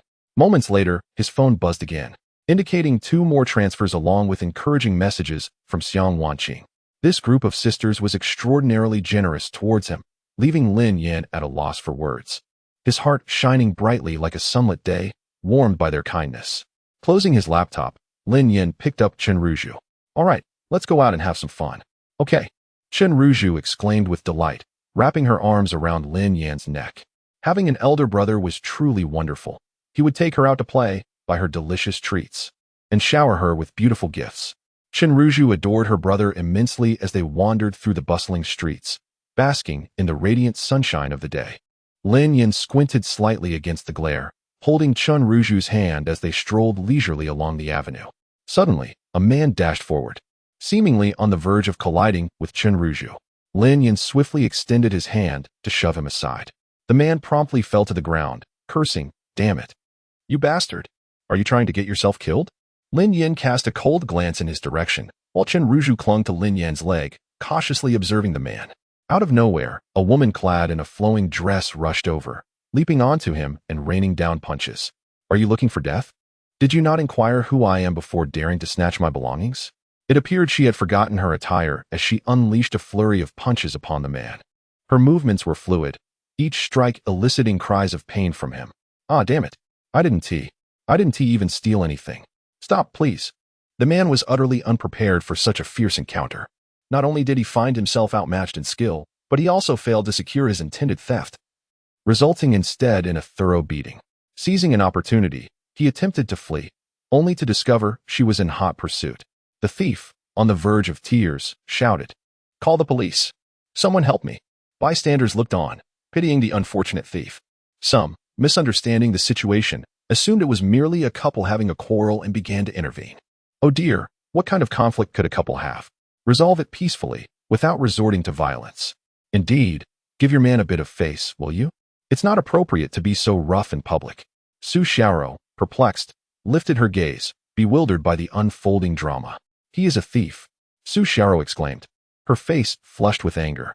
Chen Ruzhu, radiating joy, responded, "Second sister." She had not anticipated that a simple outing would lead her to encounter her long-lost second sister. Upon seeing Chen Ruzhu, Su Xiaoro instantly forgot about the thief. She had just returned from an event and briefly met with her associates before stepping out.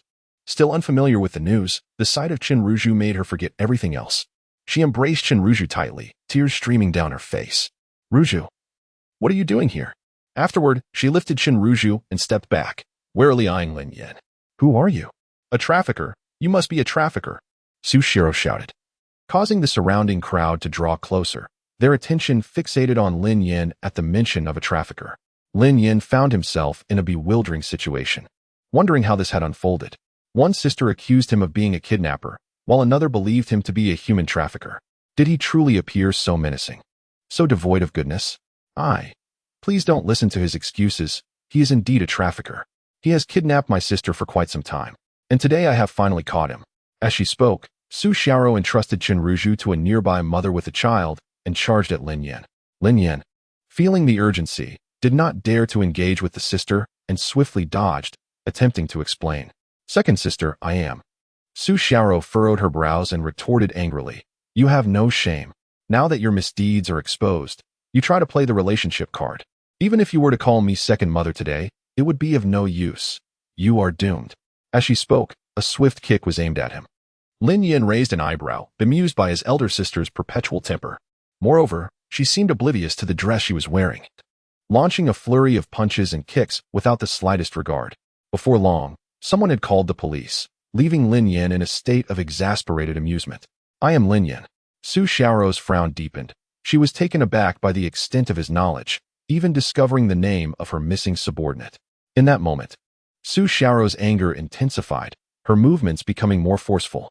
Fearing for her safety, Lin Yan had no choice but to reluctantly release his grip. Chapter 45. Expectations. Chen Ruzhu had yet to comprehend the unfolding chaos, bewildered as to why her elder sister had engaged in a confrontation with her brother. Nonetheless, recalling Lin Yan's earlier remarks regarding filming, she remained silent. Lin Yan, evasive and apprehensive, refrained from retaliating, fearful of inadvertently harming her. Su Xiaoro, with her fist clenched, aimed a punch at Lin Yan, only to notice his reluctance to engage her. A flicker of irritation crossed her visage, yet she found herself powerless against him, her strikes growing more forceful, each imbued with a fierce wind. Meanwhile, concerned bystanders had already alerted the authorities, and the thief, seizing the moment, attempted to flee. Lin Yan, recalling recent events, extracted his phone from his pocket and hurled it at the fleeing figure. After all, this individual had been apprehended by his elder sister. He could not allow such an opportunity to slip away effortlessly. The thief was struck and collapsed instantly. Soon, the police arrived, and Su Xiaoro ceased her assault, pointing at Lin Yin and declaring, "This man is a trafficker. Apprehend him. My younger sister has been in their clutches for far too long, and I just happened upon them today." Upon hearing her words, the officers furrowed their brows, preparing to take them in for questioning. Lin Yin raised his hands in a gesture of compliance, stating, "I will accompany you, but I assure you, I am not a trafficker."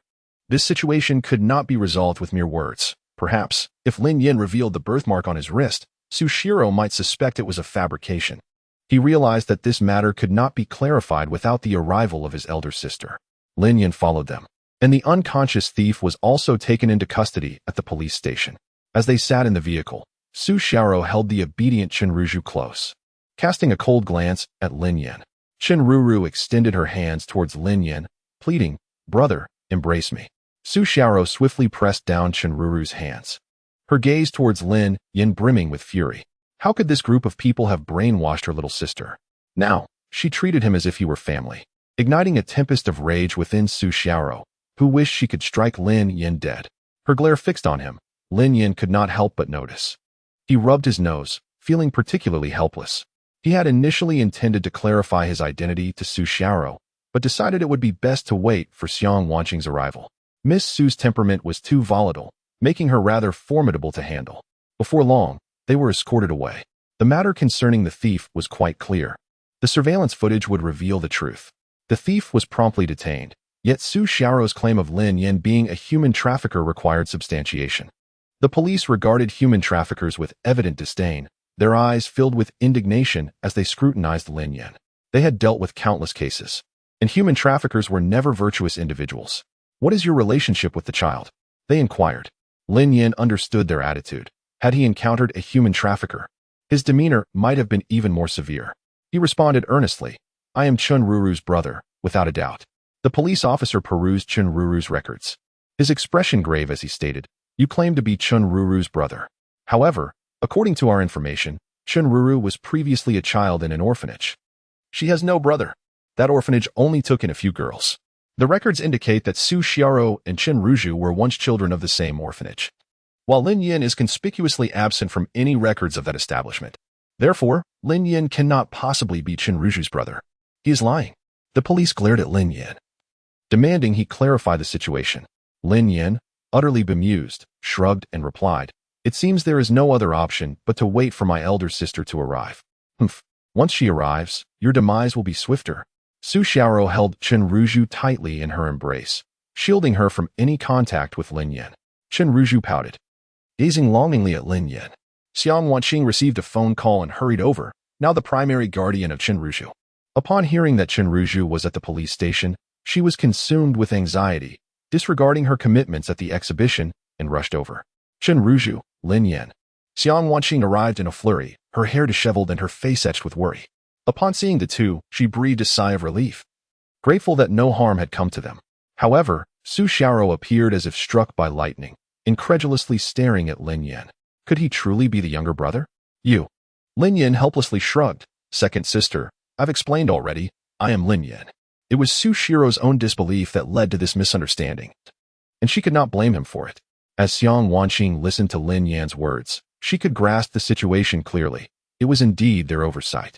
In their desire to surprise Su Xiaoro, they had failed to inform her of Lin Yan's return, leading her to mistakenly perceive him as a human trafficker. The repeated blunders left Xiang Wanqing in a state of bemusement. There was also that previous incident with Lu Wushuang, which was quite similar. It would be best to speak directly to your sister next time. Otherwise, a considerable misunderstanding may arise. Fortunately, the last incident was manageable. But this time it escalated to the police station. Aware that it was merely a misunderstanding, Xiang Wanqing led the individuals to explain to the officers. After providing clarification, the police offered a few admonishments before allowing Lin Yin and the others to depart. Since Xiang Wanqing had driven herself, she decided to seize the opportunity and go out for a meal together. In the private room, Su Xiaoro gently set Chenruzhu down, who obediently sat beside her. She tugged at Lin Yan's shirt to reveal a birthmark shaped like a flame.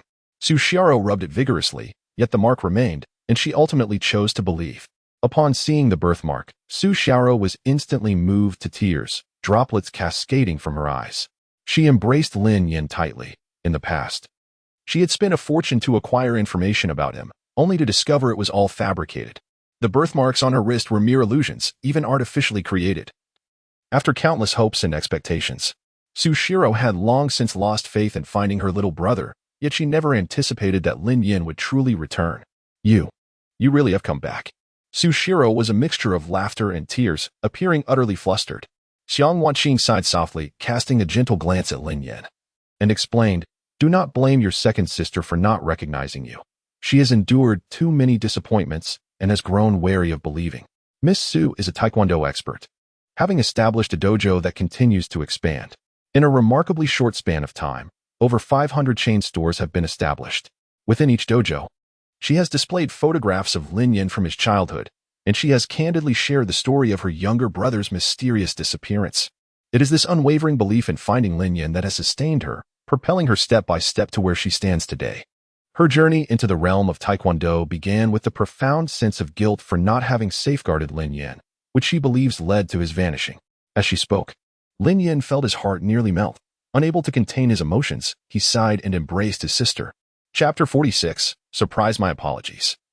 It is entirely my fault for not recognizing you. As she gazed into Su Xiaoro's tearful eyes, she continued to express her remorse to Lin Yin. A wave of sorrow surged within Lin Yin as he gently patted Su Xiaoro's head and offered her a reassuring smile. "Sister, please do not cry. It is my fault for not speaking up sooner." He had intended to surprise them, yet it had inadvertently turned into a fright. While they reminisced, a server knocked at the door and entered to inquire if they were ready to order.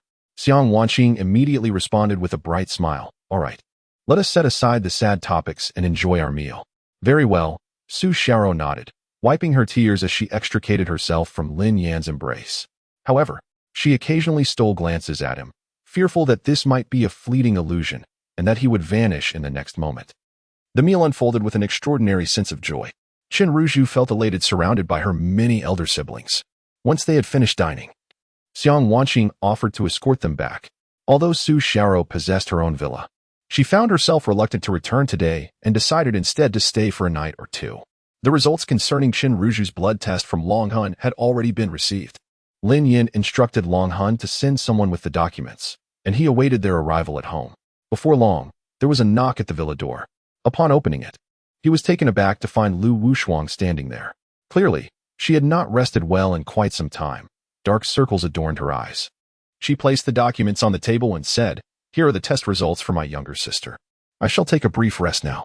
Lin Yin was utterly astonished, not expecting Lu Wushuang's report to arrive so swiftly, rivaling that of Dragon Soul. It appeared that his sister was exceptionally talented, surpassing even his own expectations. However, Dragon Soul primarily excelled in hacking and martial prowess, rendering them unrivaled. Their weakness lay in detection, which was somewhat acceptable. Before long, the personnel from Dragon Soul delivered their data as well. Exhausted, Lu Wushuang collapsed into slumber. Having only managed a mere 2 or 3 hours of rest over the past week, tirelessly working to compile the materials. Observing her weariness, Su Xiaoro lowered her voice alongside Qin Ruzhu. She decided to take Qin Ruzhu for a leisurely stroll within the upscale community, which boasted security. And with Su Xiaoro's own self-defense skills, Lin Yin felt at ease. He picked up the 2 reports and began to read. The introductions were largely similar, yet there existed a slight discrepancy in the findings related to the blood analysis. The Dragon Soul report indicated the presence of a chilling aura in Qin Ruzhu's blood, while Lu Wushuang's report was somewhat vague, merely suggesting an undetectable power. Nevertheless, the essence remained comparable, as Lu Wushuang, lacking martial training, was not well versed in such matters. Her understanding and the data she possessed were not as comprehensive as that of Dragon Soul.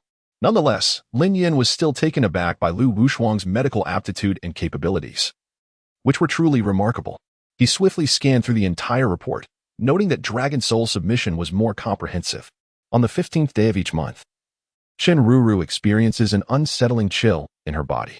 This phenomenon arises from her innate condition of having a congenital deficiency of the Yin Xian meridian, causing the Yin Xian energy within her to surge, leading to her feelings of coldness.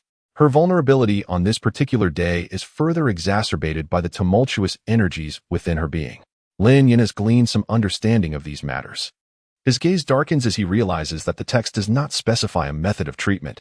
After a moment of contemplation, he considers the possibility of employing silver needles to subdue the latent powers within Chenruru's body. Moreover, her blood shows no discernible changes on ordinary days. It is only on the 15th that it brims with vitality. Lin Yan's gaze drifts upstairs, though he remains unhurried, eager to see what treatment plan Lu Wushuang may propose. Currently, Lin Yan has met 6 of his 7 sisters, each one more dazzling than the last, which fills him with anticipation regarding what his 5th sister, Lin Zihan, might be like. He has heard that 3 years ago, she joined an archaeological team that ventured into a tomb and has since not been seen again. Nevertheless, she sends monthly letters to Xiang Wanqing, assuring her of her safety and occasionally updating her on the progress of her project. Lin Yin does not feel rushed. He can afford to wait patiently. Lu Wushuang has been asleep for 2 days and 2 nights. And if it were not for Lin Yin periodically checking her pulse to monitor her condition, he would be genuinely concerned that his sister may have succumbed to an untimely fate. As he peruses the internet regarding the case of Xiao Wan, he notes that the ongoing lawsuit has instilled fear in many. Approaching Xiao Wan's account, I offered my sincerest apologies, beseeching her for forgiveness. In light of this incident, the prevailing animosity on the internet has significantly diminished, replaced instead by a prevailing sense of goodwill. There exists a palpable fear amongst individuals that, like Xiao Wan, they too could face legal repercussions. Nonetheless, such grand gestures have left many astounded, for not everyone possesses the resources to invest such extensive time and money.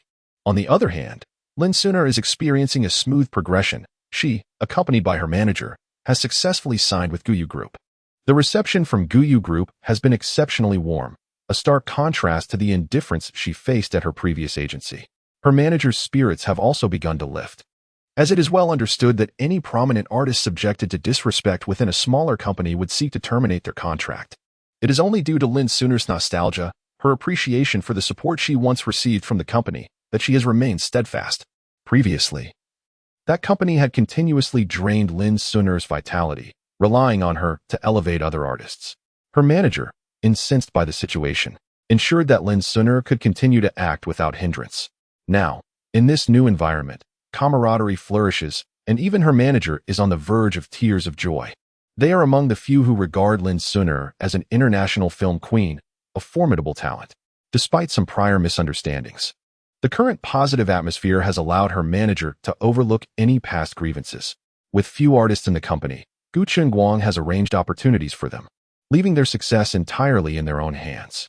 This comparatively equitable support system is infinitely superior to its predecessors, and everyone holds immense gratitude towards the new president. Lin Suner has also selected a new script and plans to join the production team in a couple of days.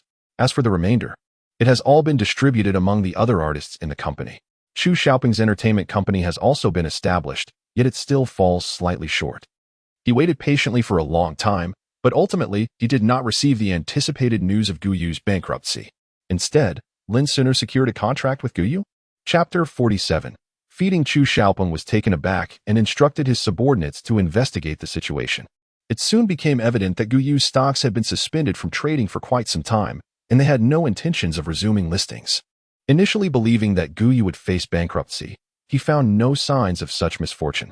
Gu Chengguang, through unknown means, had managed to endure, repaying a portion of the bank loans and pacifying the bank officials. Subsequently, he began to fervently promote the entry of Lin Suner into the company, and any prior scandals had vanished from the public eye. All adverse information had been suppressed. This outcome was, of course, not what Chu Xiaoping desired. He ordered the release of Guyu's past scandals, but within a minute, they were deleted. This clearly indicated something amiss. Gu Chengguang had inexplicably received assistance from a significant figure to stifle the news. Chu Xiaoping, in a state of shock, furiously smashed several objects in his vicinity. Find out who has elevated Gu Chengguang, he demanded, recalling how he had, in an effort to evade responsibility, sold off most of his stocks and gifted a portion to Gu Chengguang. He was consumed by rage. Was Gu Chengguang aware of this all along, deliberately plotting against him? The value of those stocks was likely nearing its former heights. Infuriated, Chu Xiaoping's subordinates set out to investigate, yet they uncovered no leads. The identity of Gu Yu's enigmatic benefactor remained shrouded in mystery, with not a single piece of information surfacing. Chu Xiaopeng, filled with both anger and apprehension, had no choice but to seek out Chu Batian. At that moment, Chu Batian was engrossed in company affairs. Upon hearing the words, he paused, lifting his gaze to meet Chu Xiaopeng's. This implies that he has undoubtedly been schemed against. Reflect on this. Whom have you offended in the past? Chu Xiaopeng pondered deeply. Yet after much contemplation, he found no resolution. After all, his usual demeanor was one of arrogance and recklessness, making it difficult for him to recall. Suddenly, a flash of inspiration struck him. Lin Yan? Aside from him, Chu Xiaopeng could conjure no other names. Chu Batian's expression grew increasingly grave as he furrowed his brow. This Lin Yan is no ordinary individual. He is difficult to provoke. However, you might want to probe whether he is behind this incident. If it is indeed Lin Yan's doing, we must carefully assess his capabilities. After all, the overwhelming buzz on the internet back then could not be suppressed. After their discussion, Chu Xiaopeng departed from the Chu residence. With a new FAAD, the individuals under his command lacked the prowess of Gu Qingwang. Gu Qingwang was a veteran of the entertainment industry, possessing an in-depth understanding of its intricacies. Although Pengdao Entertainment fell a bit short, the substantial backing of the Chu family provided some reassurance. Lu Wushuang awoke from hunger, still feeling a bit drowsy. Yet she mustered the strength to descend the stairs in search of food. Su Xiaoro had taken Chen Ruzhu to the dojo for some leisure, having already removed the photos of the dojo from her social media. Meanwhile, Lin Yan remained at home, reclining on the sofa, turning his head at the sound of movement. Lu Wushuang was immensely hungry and failed to notice someone on the sofa, heading straight into the kitchen. Due to her inability to cook, Lin Yan had purchased some bread to tide them over, which fortuitously benefited Lu Wushuang. She seized the bread and stuffed it into her mouth, her cheeks bulging as she struggled to chew. After gulping down a generous cup of milk, she felt slightly better. When Lin Yan approached, she was startled by his presence. Unable to suppress a burp, she patted her chest and forced another mouthful of milk down. After a while, regaining her composure, her fair face bore a hint of annoyance as she glared at Lin Yan, exclaiming, "What are you doing? You scared me." Lin Yan, with a cheerful grin, looked at her and gently took the bread from her hand. "Sister, you shouldn't consume cold food. It's not good for your stomach. At the very least, it should be warmed up." He then placed the bread into the toaster, and after 2 minutes, it popped up, slightly golden brown.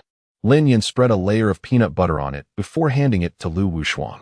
Though she was aware that eating cold food was detrimental to her stomach, her overwhelming hunger rendered such considerations irrelevant. Having something to eat felt like a blessing. Without hesitation, she took the bread and began to eat. Lu Wushuang's long hair was tousled, with a few rebellious strands falling by her ears. Her fair cheeks were tinted with a rosy hue, having just woken up, her eyes still glistening with sleep. She appeared both hazy and charming, her cheeks puffing as she quickly devoured the slice of bread. Lin Yan recognized her hunger and retrieved some bread from the refrigerator.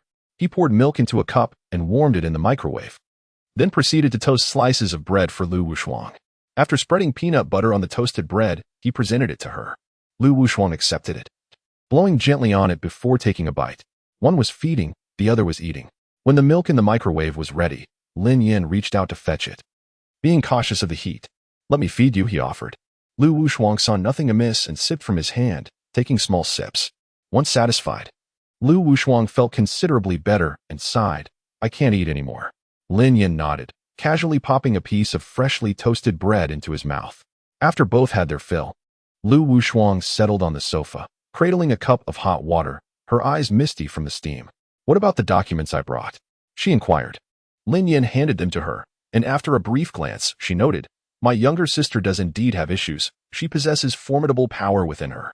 I suspect this is the reason those individuals are after her."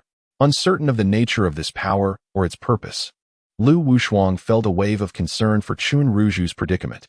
"The enemy lurks in the shadows while we stand in the light. This places us in a precarious position," she remarked, somewhat lost in thought as she sipped her hot water.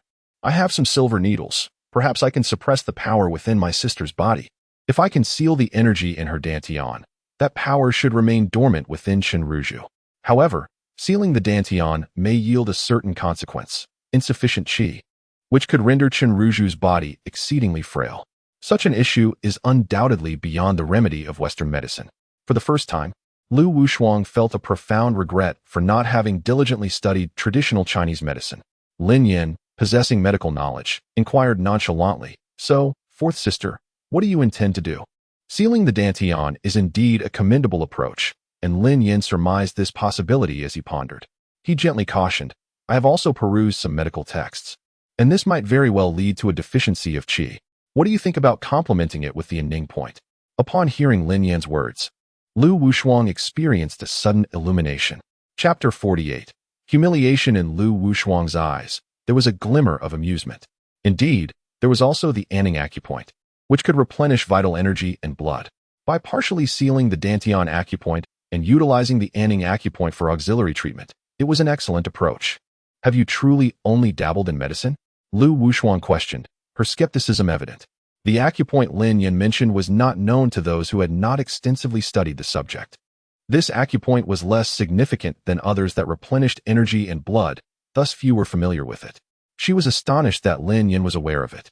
Lin Yin responded with a subtle smile, affirming, "I apprenticed under an old traditional Chinese medicine practitioner for a year or two. I know a little."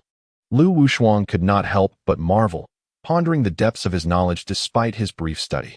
"If you wish to pursue medicine, you may seek me out. I can arrange for you to learn at our hospital, and you could eventually work there." Lin Yin nodded, expressing gratitude for Lu Wushuang's kindness. However, at that moment, he harbored no other ambitions. Furthermore, he was needed on the Dragon Soul side. As they conversed, Lin Yan's phone rang. The anxious voice of Wu Feng pierced through. "Mr. Lin, the president has been abducted. Xiang Wanqing had been taken?" Lin Yan sprang to his feet, a surge of fury igniting within him. Who dared to harm his sister? The audacity was infuriating, and his eyes blazed with rage, transforming his aura into something fearsome. With a grim expression, he suppressed the murderous intent in his gaze and forced a smile at Lu Wushuang. "Fourth sister, I must step out for a moment." Lu Wushuang naturally noticed Lin Yan's transformation, yet she was unaware of the underlying reasons. Initially, she was somewhat intimidated by Lin Yan's imposing presence, but she quickly regained her composure. Not one to be overly curious, she refrained from probing further, merely offering a nod to Lin Yan, her expression tinged with concern. "Go with confidence. Should any issue arise that cannot be resolved, do not hesitate to inform us. Your sister will always be your steadfast support." Lin Yan nodded, a broader smile gracing his face. He then departed from the villa, entering an unremarkable black sedan. Lin Yan pressed a button to initiate a conversation with the personnel stationed at Longhan. "Find out who has targeted Xiang Wanqing." "Understood, brother." The response came promptly, and an investigation was swiftly launched, uncovering footage from the exhibition involving Xiang Wanqing. It was evident that a group of bodyguards stormed in and forcibly abducted her. The entire ordeal transpired in less than 3 minutes, with a clear objective directly aimed at her. Lin Yan was uncertain whether their intentions were genuinely directed at Xiang Wanqing or if they were, in fact, seeking him. Soon, the investigation yielded results. "Boss, Miss Xiang has been kidnapped and taken to a villa owned by the Yin family." The Yin family, once again, after several failed attempts on his life. They had the audacity to target Xiang Wanqing. It was utterly reckless. Consumed by fury, Lin Yan slammed his fist against the steering wheel. Initially, Xiang Wanqing was gripped by terror at her abduction, but she soon managed to steady herself. She gazed at them with a calm demeanor, stating that kidnapping was illegal and that she could pay any amount they demanded. Yet, regardless of her words, they paid her no heed. They had received orders to specifically take her, and if she resisted, to forcibly abduct her. They were merely following commands. Swallowing hard, she contemplated how to escape this predicament. The vehicle soon came to a halt, and her mind raced with thoughts of who could be behind her abduction. The bodyguard seated to her right opened the car door and stepped out, nodding towards her. "Miss Xiang, please," with a serious glance. She had no choice but to follow the bodyguard inside. And Yufan had just emerged from the hospital, seated in a wheelchair, bandages wrapped around him. His expression dark as he regarded Xiang Wanqing. Despite any affection he once held for her, it had gradually morphed into resentment. He offered her a sinister smile, one that sent chills down her spine. "Xiang Wanqing, it has been a long time." And Yufan gestured for his subordinates to push him closer. "Aren't we the best of friends? During my hospitalization, why didn't you come to visit me?" Xiang Wanqing's gaze darkened. She had learned of the events from Lin Yan and had no intention of considering him a friend. After all, no one could continue a friendship with someone who had plotted against them. She pressed her lips together, remaining silent. And Yufan's eyes glimmered with malice. "Ah, strip her of her clothes." Since softness won't work, then I shall resort to force. Xiang Wanqing felt a surge of terror as she instinctively retreated, only to find herself cornered by two bodyguards behind her. Their faces bore lewd grins, their eyes roving over her form with predatory intent. The guards seized her, their hands tearing at her clothing, resulting in a sharp ripping sound as her garment was violently shredded, exposing large swathes of her delicate skin. A piercing scream escaped Xiang Wanqing's lips as she instinctively covered her chest with her hands, her mind reeling in disbelief that an Yufan would dare to treat her in such a manner. "Misterin, are you not afraid of our global group?" she exclaimed, indignation and humiliation flooding her heart. After all, she was a business owner, yet here she was, subjected to such egregious disrespect. To her astonishment, and Yufan merely laughed, dismissively stating, global group? That pathetic company holds no weight." She had once believed that establishing her own company was a commendable achievement, yet now she found herself mercilessly bullied. This was insufficient. She yearned for greater strength, for only then could she safeguard herself and those she cherished. Tears of humiliation streamed down her cheeks, her heart engulfed in despair. Meanwhile, Lin Yin drove with reckless abandon, speeding through red lights, but upon recognizing his license plate, the traffic officers retreated in deference. With a deft drift, the screech of tires against pavement filled the air as Lin Yin brought the vehicle to a steady halt. He flung open the door and leaped out, directing a fierce punch at one of the guarding bodyguards. This time, he did not relent. His fist landed squarely, breaking 3 of the guard's ribs and rendering him incapable of further resistance. Lin Yin, consumed by rage, kicked the doorknob with such force that it was flung open. The door swung wide, startling those inside. Xiang Wanqing turned her head, her long, flowing hair cascading around her, revealing her disheveled state. Her clothes were torn, and she desperately tried to cover herself, barely able to shield her modesty. In the living room stood several men. Lin Yin's fury ignited instantly, and he spat out a menacing declaration, "You all shall perish." Even if they were to survive, he vowed to take their eyes. Upon seeing Lin Yin, and Yufan couldn't help but shudder. The man had returned. Chapter 49. The return of Lin Zihan. Lin Yin cast a frigid gaze upon the assembly within the room, causing the atmosphere to plummet several degrees. And Yufan hastily released his grip on Xiang Wanqing. What are you doing here?" he stammered, his body trembling uncontrollably. "For the umpteenth time, I have warned you repeatedly. Yet you remain oblivious to the danger. If you dare to lay a hand on those close to me, you are surely courting death." Lin Yin stood at the center of the hall, resembling a deity of death, contemptuous of all present. In that moment, witnessing such a scene, his heart truly harbored thoughts of violence. The bodyguards in the hall exchanged bewildered glances, momentarily frozen in place. "What are you staring at? Hurry and seize him. Do you wish to abandon your posts?" And Yufan bellowed. Only then did the bodyguards regain their wits and surge toward Lin Yin. "A bunch of pathetic fools." Lin Yin sneered, charging directly into their midst.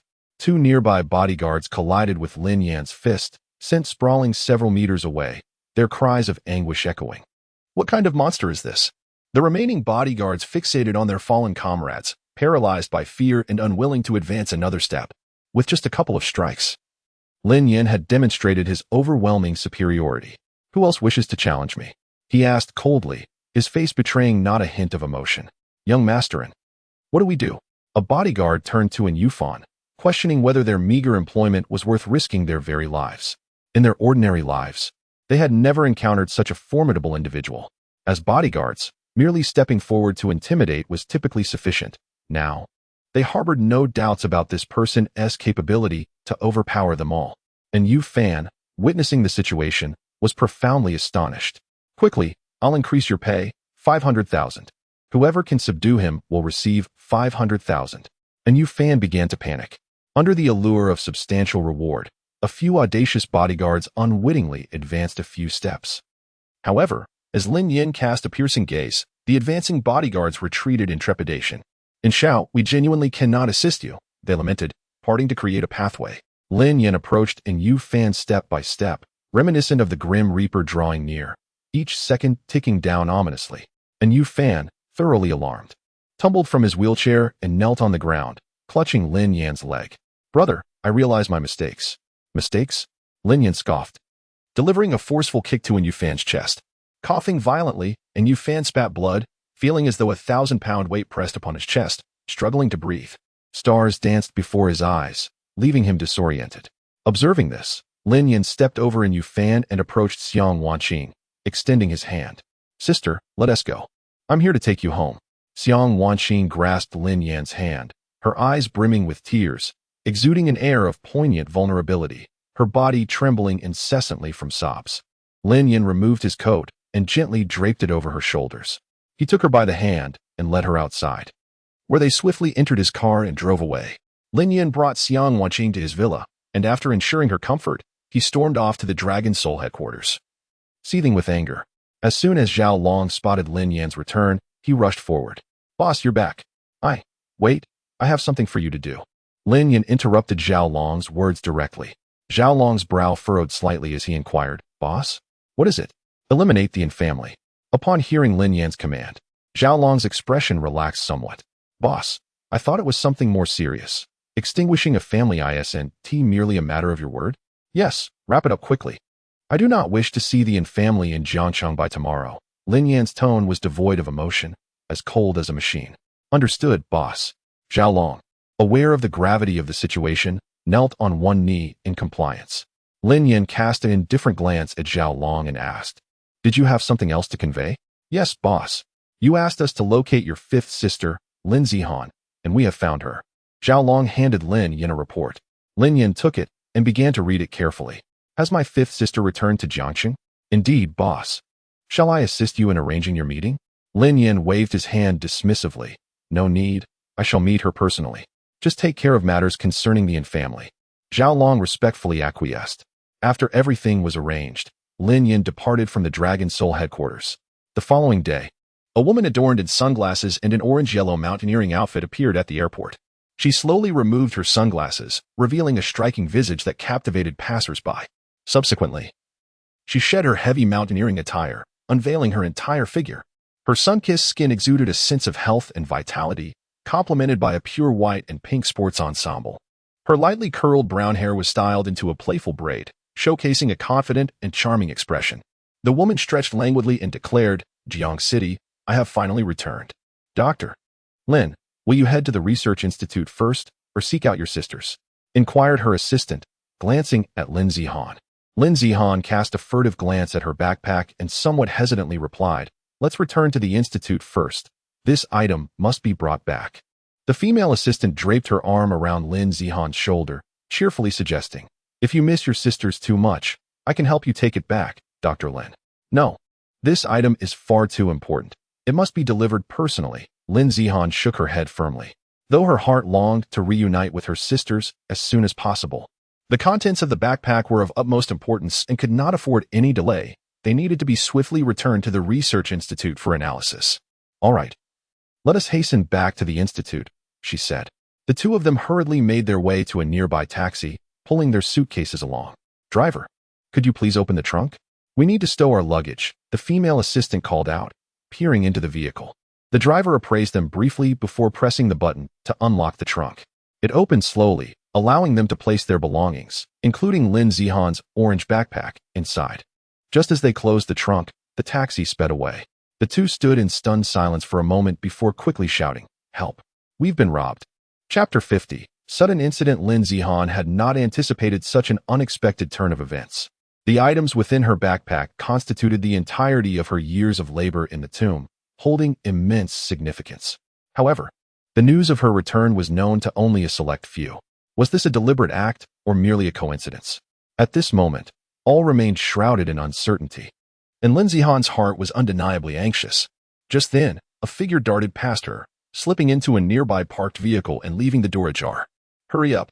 I'll take you to chase them," Lin Yan exclaimed as he swiftly secured his seatbelt, leaning out to address the bewildered Lin Zihan and her assistant. At that moment, Lin Zihan's mind was a blank slate. She had no time to ponder and instinctively pulled her female assistant into the car with her. "Thank you," she managed to say as she struggled to fasten her seatbelt, a sudden force pushing her back into her seat, making it quite a challenge to secure it. Her assistant cried out from the back seat, equally taken aback by the sudden jolt. Lin Yan, however, paid no heed to their exclamations. His gaze fixed intently on the flow of traffic ahead, emitting a soft grunt in response. Stealing a glance at Lin Yan's profile, Lin Zihan noted the chiseled contours of his face, which, under the gentle rays of sunlight, revealed an unexpected charm. Momentarily entranced, she quickly shook her head, reprimanding herself for such thoughts. The loss of the contents in her backpack would render her years of research futile. However, observing Lin Yan's cold demeanor, she dared not say much, gripping her seatbelt tightly as she felt the exhilarating acceleration. "What do you have in your luggage?" Lin Zihan remained silent. Yet Lin Yin inquired with a hint of concern. "It's something very important," Lin Zihan replied. Lin Yin nodded slightly, affirming, "I understand. I will certainly help you retrieve it." His voice, though soft, resonated profoundly within Lin Zihan's heart, each word echoing with significance. For reasons unbeknownst to her, the voice of this unfamiliar man instilled an overwhelming sense of safety within Lin Zihan.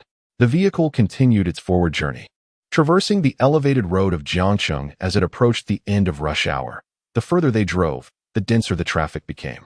Lin Yin skillfully maneuvered through the vehicles, each overtaking maneuver a test of precision, when suddenly, a taxi came into view, prompting Lin Zihan to exclaim, "Yes, that's the one.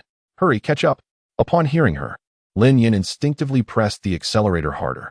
Yet, just as they were about to close in on the taxi, he unexpectedly eased off the gas, trailing slowly behind the cab. "Why aren't you pursuing it?" questioned the female assistant in the back seat, unable to contain her curiosity at the decelerating speed. "What's the rush? It's not as if we can't catch up. Don't you wish to know who took your belongings?" Lin Yin replied, maintaining a composed demeanor. Observing Lin Yan's demeanor, the female assistant dared not inquire further, uncertain of how this individual might react, potentially whisking them away to some unknown locale. She certainly wished to avoid finding herself on the front page of the Jiangcheng Evening News the following day. Nevertheless, her apprehensions proved to be unfounded. The taxi seemed oblivious to their pursuit, winding through the streets before arriving at a grand edifice and gradually entering the underground parking facility. Lin Yin naturally followed suit, navigating the vehicle with measured caution. The taxi driver alighted, surveying his surroundings before slowly opening the trunk. Just as Lin Zihan prepared to disembark in pursuit, she realized Lin Yin had not unlocked the car doors. "You all stay inside. Do not exit. I shall retrieve your belongings," Lin Yin declared before stepping out. "Dr. Lin, what shall we do now?" inquired the female assistant from the back seat, peering forward. "Let us wait and see if there is a solution. If not." As Lin Yin exited the vehicle, he ensured the headlights were extinguished, blending into the shadows. The clattering of luggage echoed in the cavernous parking lot as the taxi driver haphazardly tossed bags onto the ground. It was not until he spotted a yellow backpack, slightly ajar, that a satisfied smile crossed his face. "This is it," he remarked quietly. The sound ceased abruptly as the taxi driver halted his actions, enveloping the parking area in an eerie silence, so profound that the fall of a pin could be distinctly heard. Bang! The driver forcefully slammed the trunk shut, producing a resounding noise. Completing this fare would ensure a life free from financial worries. With a heart full of joy and dreams of the future, he made his way towards the elevator with his backpack in hand. Suddenly, a chilling sensation crept up his neck. "Don't move." Lin Yin appeared abruptly behind him. The taxi driver glanced down to discover a slender silver needle pressed against his throat, the tip having punctured his skin just enough to draw a single drop of blood. "Brother, let us talk this over calmly." Panic was evident as he raised his backpack in surrender. Lin Yin seized the bag from his grasp, his voice cold and devoid of any hint of mercy. "Tell me, who sent you?" The driver, visibly shaken, replied hurriedly, "Brother, I truly don't know. I was merely instructed to bring all of this woman's belongings to this building." "And who was your informant?" Lin Yin pressed further. "There was no one. This morning, all the taxi drivers at the airport received this assignment. We have no idea who issued it," the driver insisted anxiously. "Is that so?" Lin Yin regarded the driver with a frosty gaze, loosening his grip on the silver needle slightly. The taxi driver was on the verge of tears, fearing that Lin Yin would not believe him. He pleaded, "Please, brother, spare me.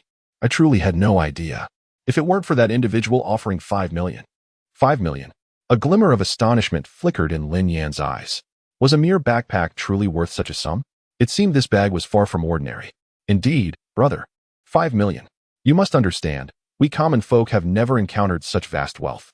I was momentarily blinded by greed and made a grave mistake." The driver's voice trembled with a hint of sobbing. Lin Yin found no flaw in his words. It appeared that the puppet master behind this scheme preferred to remain concealed. Further inquiries into such a minor character would yield no fruitful revelations. Thus, Lin Yin released his grip on the driver's throat and coldly instructed, "Begone. I no longer wish to see you." "Thank you, brother," the driver hastily replied, diving into his taxi and departing with urgency. Once the driver had left, Lin Yin proceeded to transfer all his luggage into his own vehicle. Chapter 51. The Imperial Jade Seal, Part 1. Lin Zihan hurriedly accepted the luggage, and upon spotting the yellow backpack, she opened it and breathed a sigh of relief. "Thank you so much. If it had truly been lost, I wouldn't have known what to do." Lin Zihan slightly lowered her head, a hint of crimson gracing her cheeks. "I am simply curious about what could possibly be worth 5 million. Lin Yin gently shook his head, nonchalantly uttering this remark. After a moment of contemplation, Lin Zihan responded, "I am a doctoral student in archaeology. This is an important artifact I retrieved from a tomb." "Oh?" Lin Yin inquired with curiosity, leaning forward slightly. But Lin Zihan instinctively clutched the bag, preventing him from probing further. Feeling somewhat disinterested, Lin Yin turned away. "Could you possibly take us to the Jiangcheng Archaeological Research Institute? We are rather hesitant to hail a taxi from here, if anything else were to happen."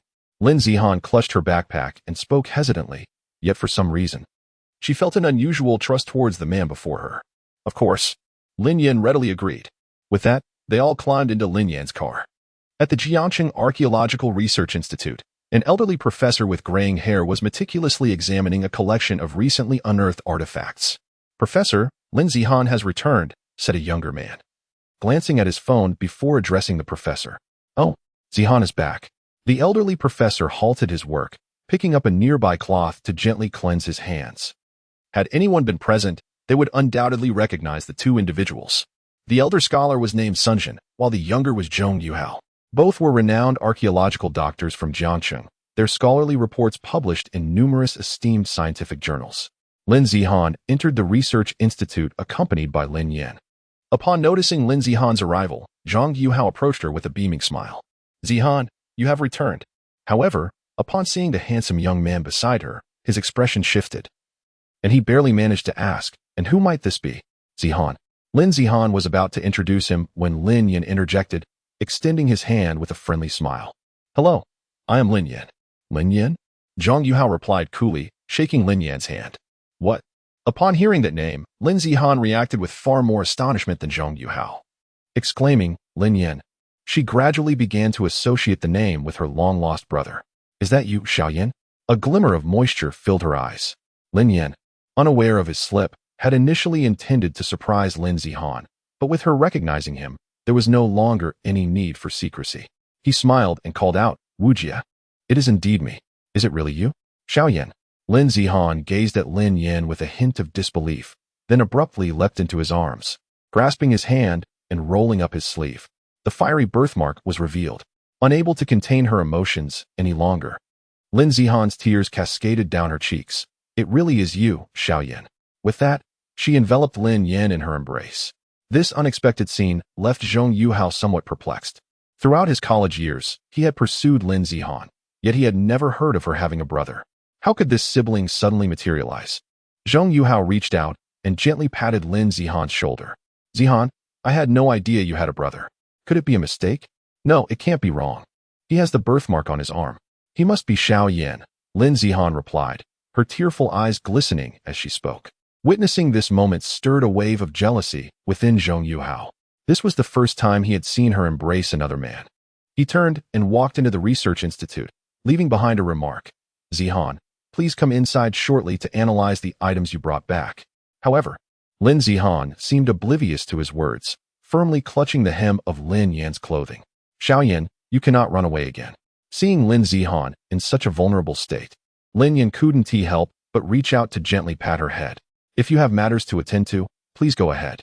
I will wait here. I want tea leave. Come inside with me. Once I finish what I need to do, we'll go find our sisters together." Lin Zihan clutched Lin Yan's hand tightly, fearful that he might vanish at any moment. All right. I will comply with your wishes," Lin Yan said affectionately, gazing at Lin Zihan, wiping the tears from her face. Lin Zihan led Lin Yan into the laboratory room. "What? Why have you brought an outsider in? Have you forgotten the rules of the lab?" Zhong Yuhao's expression darkened as he saw Lin Yan enter, his tone icy. "It is none of your concern. I will not hinder you," Lin Zihan retorted, casting a glance at Zhong Yuhao and raising her chin slightly. You. Zhong Yuhao was about to lose his temper when Sun Jun, standing nearby, set down his magnifying glass and interjected, "Let it go. Our findings will ultimately be made public, and they are not something to be ashamed of. However, if our results were to be stolen, I truly hold no regard for your research findings." Lin Yin scoffed, finding Zhong Yuhao rather bothersome. If he truly desired information, he could easily inquire through the Longyan intelligence organization to uncover anything he wished. Seeing Lin Yan's demeanor, Zhong Yuhao appeared to have found justification for his anger. "You dare to dismiss our achievements? Do you even know who I am?" he exclaimed, incensed. Lin Yan shrugged, "Apologies, but I genuinely do not." Lin Zihan gently tugged at Lin Yan's sleeve, whispering, "Xiaoyan, don't." "You." Zhong Yuhao erupted in fury, stepping directly in front of Lin Yan, ready to confront him. "Zhong Yuhao." A voice, aged and resonant, echoed in the ears of the crowd as Sun Jun cast the brush he held onto the ground. This exclamation startled Zhong Yuhao, prompting him to respectfully retreat. "Look at yourself, Zhong Yuhao. Do you still possess even a hint of scholarly demeanor? Are you still contemplating violence?" Sun Jun admonished him. "Teacher, I was wrong." Zhong Yuhao replied, a tinge of shame coloring his lowered gaze. Sun Jun swiftly turned to Lin Yanzheng and remarked, "I apologize. Yuhao may have inadvertently offended you." "It's quite all right." Lin Yan graciously waved his hand in dismissal. "Please bring forth the items you retrieved from the tomb," Sun Jun said, adjusting his glasses and squinting at Lin Zihan. Chapter 52, The Imperial Seal of State, Part 2. Lin Zihan unzipped her backpack and carefully extracted an exquisite box. "Teacher, this is the item I retrieved from the tomb. As for its authenticity, I must leave that for you to determine." Lin Zihan extended the box. Her curiosity piqued regarding the veracity of its contents. Sun Jun received the box with utmost caution, gradually unveiling its contents. To his astonishment, nestled within was an artifact that had been missing for centuries. An exhilarated exclamation escaped him. He had not anticipated that the legendary object would be discovered by them. "Teacher, can you truly confirm that this is genuine?" Lin Zihan, filled with disbelief, inquired, for the artifact had been lost for a millennium, and no one could ascertain its authenticity. "Indeed, this is genuine. It is the imperial seal of state passed down from Emperor Qin Shi Huang." Lin Yan sensed the regal aura emanating from it, affirming its authenticity as the true imperial seal. "Absolutely correct," Sun Jun affirmed with a hint of excitement. "This is the imperial seal of state, a symbol of sovereign authority, regrettably lost during the chaotic wars of the Sui and Tang dynasties. It is remarkable that you have indeed found it." Sun Jun meticulously scrutinized the imperial seal, diligently studying the inscriptions upon it. "Xiaoyan, how did you discern that this is the imperial seal of state?" Lin Zihan expressed her astonishment, for not everyone was familiar with such a significant artifact. "I have merely encountered references to the imperial seal in my readings, which has afforded me some understanding." Lin Zihan nodded with a hint of skepticism, surprised to discover that her younger brother possessed some knowledge of archaeology. "By the way, teacher, these are the inscriptions we found in the tomb chamber. I believe the research value of these inscriptions is significantly higher," Lin Zihan remarked, pulling out a stack of documents from her backpack, revealing a collection of ancient characters. Realizing that his presence was no longer required, Lin Yan arranged to leave ahead of Lin Zihan. However, just as he stepped outside the research institute, cries for help echoed from within. Sensing something amiss, he promptly turned back. Upon re-entering, he was intercepted by several individuals. "Stop! Who are you?" one of the guards demanded, blocking Lin Yan's path. Ignoring the two who obstructed him, Lin Yan strode forward. "Stay right there, or you'll regret it," another guard threatened, drawing a handgun and aiming it at Lin Yan's head. "Seeking death?" Lin Yan retorted, swiftly neutralizing the two guards. At that moment, flames erupted within the institute. "Fifth sister, are you all right?" Lin Yan rushed to embrace Lin Zihan, who lay on the floor, and hurriedly carried her away from the burning structure. "I'm fine. But the imperial jade seal has been stolen, and the teacher has also been taken by that group of thugs," she replied. "Who did this?" Lin Yan asked earnestly, gazing at Lin Zihan. "It was Zhong Yuhao." Lin Zihan weakly uttered a name before succumbing to unconsciousness. In that instant, Lin Yan comprehended the gravity of the situation. Zhong Yuhao was intent on acquiring the imperial seal of China. He swiftly retrieved his phone and dialed Zhao Long. "Boss, what instructions do you have?" Came Zhao Long's voice from the other end. "Zhao Long, Please investigate the whereabouts of Zhong Yuhao immediately. Lin Yin understood that in order to locate the imperial seal, he first needed to track down Zhong Yuhao. Before long, Long Yin relayed Zhong Yuhao's location to Lin Yin. Lin Yin lifted Lin Zihan into his arms and drove towards the villa. Xiaoyan, what has happened to fifth sister? Xiang Wanqing inquired, astonished as she saw Lin Yin carrying Lin Zihan inside. Fifth sister was attacked on the way. I brought her back to the research institute, but I didn't expect that an incident would occur just as I stepped out the door. Lin Yin laid Lin Zihan gently on the bed and turned to leave. Brother Yin, are you back to take me out to play? Chen Ruju looked at Lin Yin with eager eyes. Ruju dear, I have some matters to attend to right now. Once I've resolved them, I promise to take you out to play, all right? Lin Yin crouched down, affectionately stroking her head. Really? You mustn't forget to take me out to play. A hint of disappointment flickered in Chen Ruju's eyes. She was longing for an outing. When have I ever deceived you? As soon as I return, we shall go out and have fun together, I assure you. Lin Yin gently pinched Chen Ruru's cheek, offering comfort to the young girl. Chen Ruru nodded. Ruru, come here to your elder sister. Let us wait together for Xiao Yan's return, shall we? Xiang Wanqing was well aware of Lin Yan's capability to resolve such matters, thus refraining from further inquiries. All right. Chen Ru returned and dashed into Xiang Wanqing's embrace, who then lifted her up. After exchanging knowing glances, Lin Yin and Xiang Wanqing departed for the Zhong residence. Before long, Lin Yin arrived at the Zhong family estate, striding directly towards the villa. Excuse me, sir, please hold on. Do you have a prior appointment? A security guard blocked Lin Yan's path. Step aside. Lin Yan's tone was somewhat cold, sending a shiver down the guard's spine. Sir, if you do not have an appointment, I must ask you to leave. Do not make me repeat myself. Move aside. The guard trembled at Lin Yan's words, his legs giving way as he fell to the ground. Lin Yan wasted no time and walked straight to the entrance, forcefully kicking the door open. Soon, more security personnel emerged from behind the door, obstructing Lin Yan's advance. If you wish to remain alive, step aside. Lin Yan's voice was laced with a menacing aura, causing the guards to tremble in fear. Oh, I wondered who it was. It turns out to be you. What brings you to my home? Zhong Yuhao emerged leisurely, a semblance of a smile dancing on his lips. Surrender the items, or I shall have you expelled from the Zhong family, Lin Yan declared, his gaze icy as he fixed it upon Zhong Yuhao, who remained unperturbed. What are you all waiting for? Expedite the removal of this intruder from my residence, Zhong Yuhao commanded, and the security personnel promptly surrounded Lin Yan. If you seek death, come forth. Lin Yan's voice resonated with gravity, laced with a palpable intent to kill, causing the guards to hesitate. Are you truly intimidated by just one individual? I shall reward 50,000 to anyone who can dispose of him. Zhong Yuhao pressed, attempting to sway the guards with monetary allure. Though they wavered, some ultimately chose to act. Chapter 53, Reclaiming and Recklessness. Lin Yin sent the approaching security guard flying with a powerful kick, leaving the others in a state of bewilderment. What are you fools waiting for? Rush him. Zhong Yuhao understood that none of these guards could match him in strength. Yet he found himself with no alternative at this juncture. Forget the money. Our lives are more important, one guard exclaimed before being the first to flee, prompting the others to follow suit. I shan't repeat myself a third time. Hand over the items. If I'm in a generous mood, I might spare your life. Lin Yan, was it? I will not relinquish the research materials and the imperial seal to you. Zhong Yuhao remained composed, believing there was still room for negotiation. Since you court death, I shall show you no mercy. As Lin Yan's words faded, he prepared to strike. Halt. This is the Zhong residence. How dare you create chaos here? An elderly man emerged from within the house. Uncle Zhong Liang. This man has destroyed my family's door and has come here to provoke trouble, Zhong Yuhao stated with utmost respect. You dare to be reckless here. I shall ensure you experience my wrath.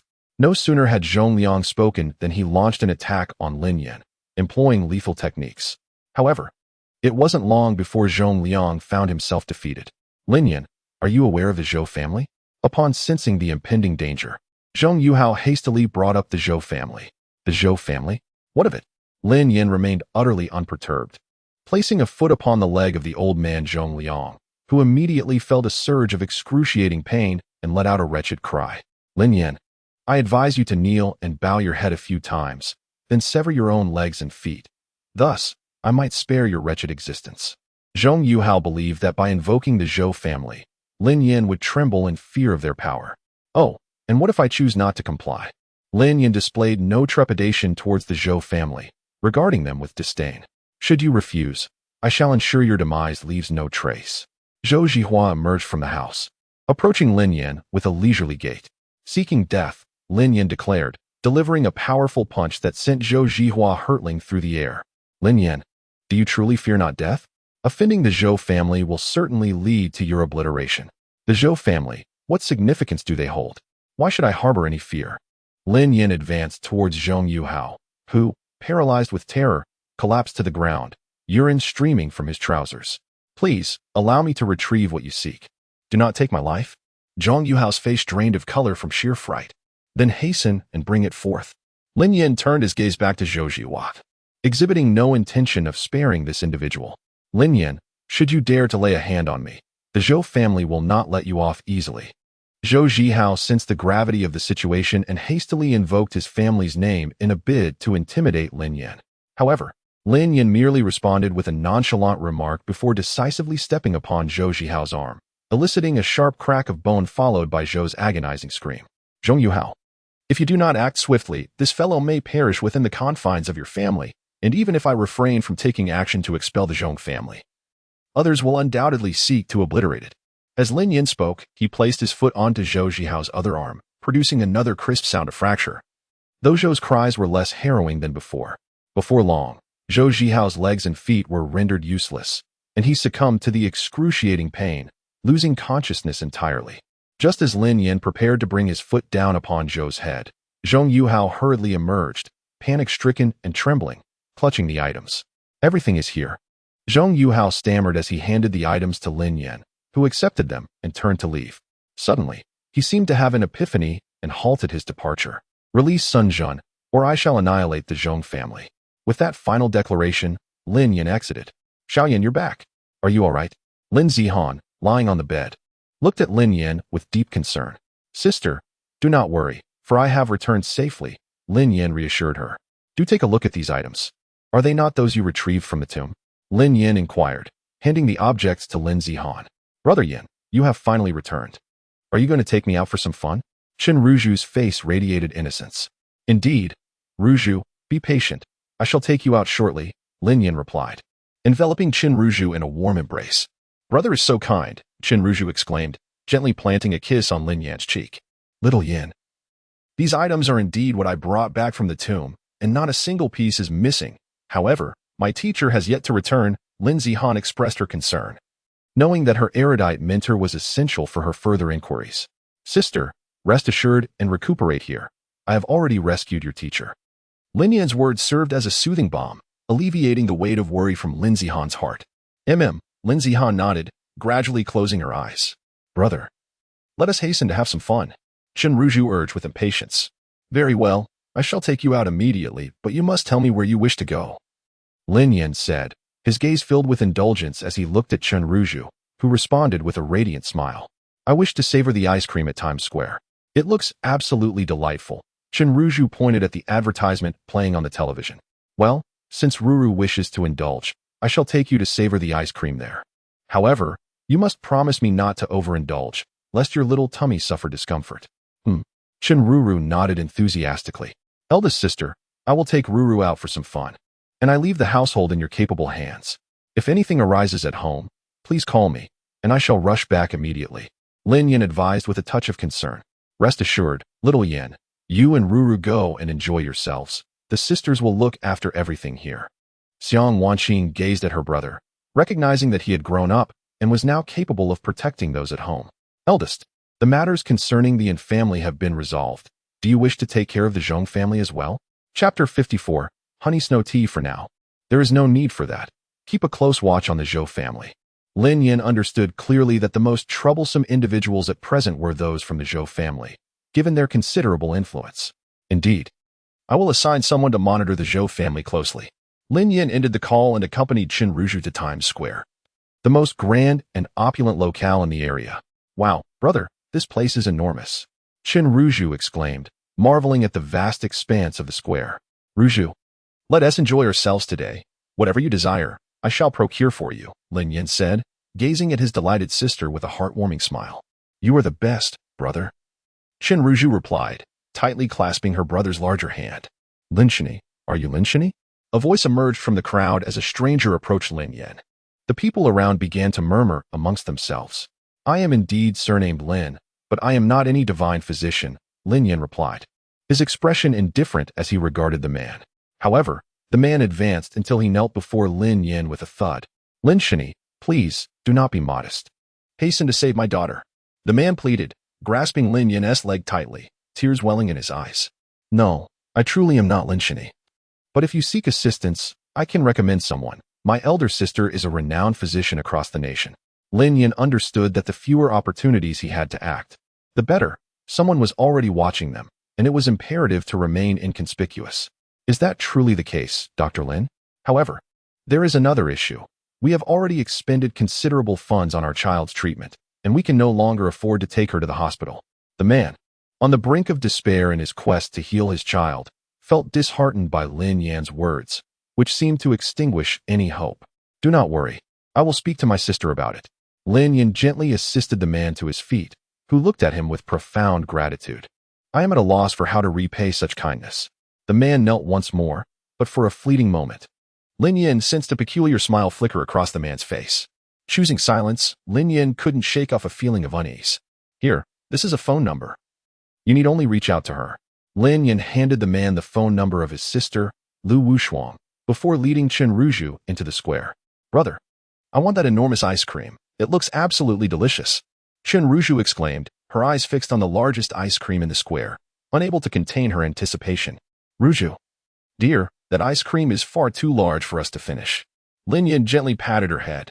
Brother, I can eat this ice cream all by myself. Please just buy me one. The longing in Chen Ruzhu's little eyes revealed her earnest desire to have such a treat. Ruru, if you continue to be disobedient, your brother won tea buy you ice cream. Behave, and I shall procure a smaller one for you. Chen Ruru pouted, her expression radiating displeasure. If you cannot afford it, then simply admit it, rather than concocting excuses. Why pretend to be affluent? The ice cream vendor, visibly annoyed, perceived Lin Yan as a destitute individual, unable to purchase even the cheapest ice cream available. What did you say? Why would I lack the means? Do you doubt that I could buy your entire establishment?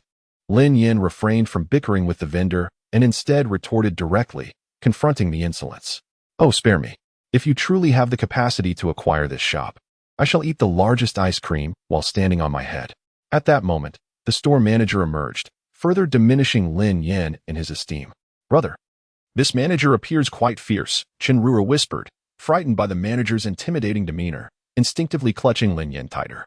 If I were to purchase this establishment, not only would you eat the largest ice cream while standing on your head, but you would also kneel and apologize to both my sister and me. Lin Yan's expression remained stoic, his tone exceedingly grave.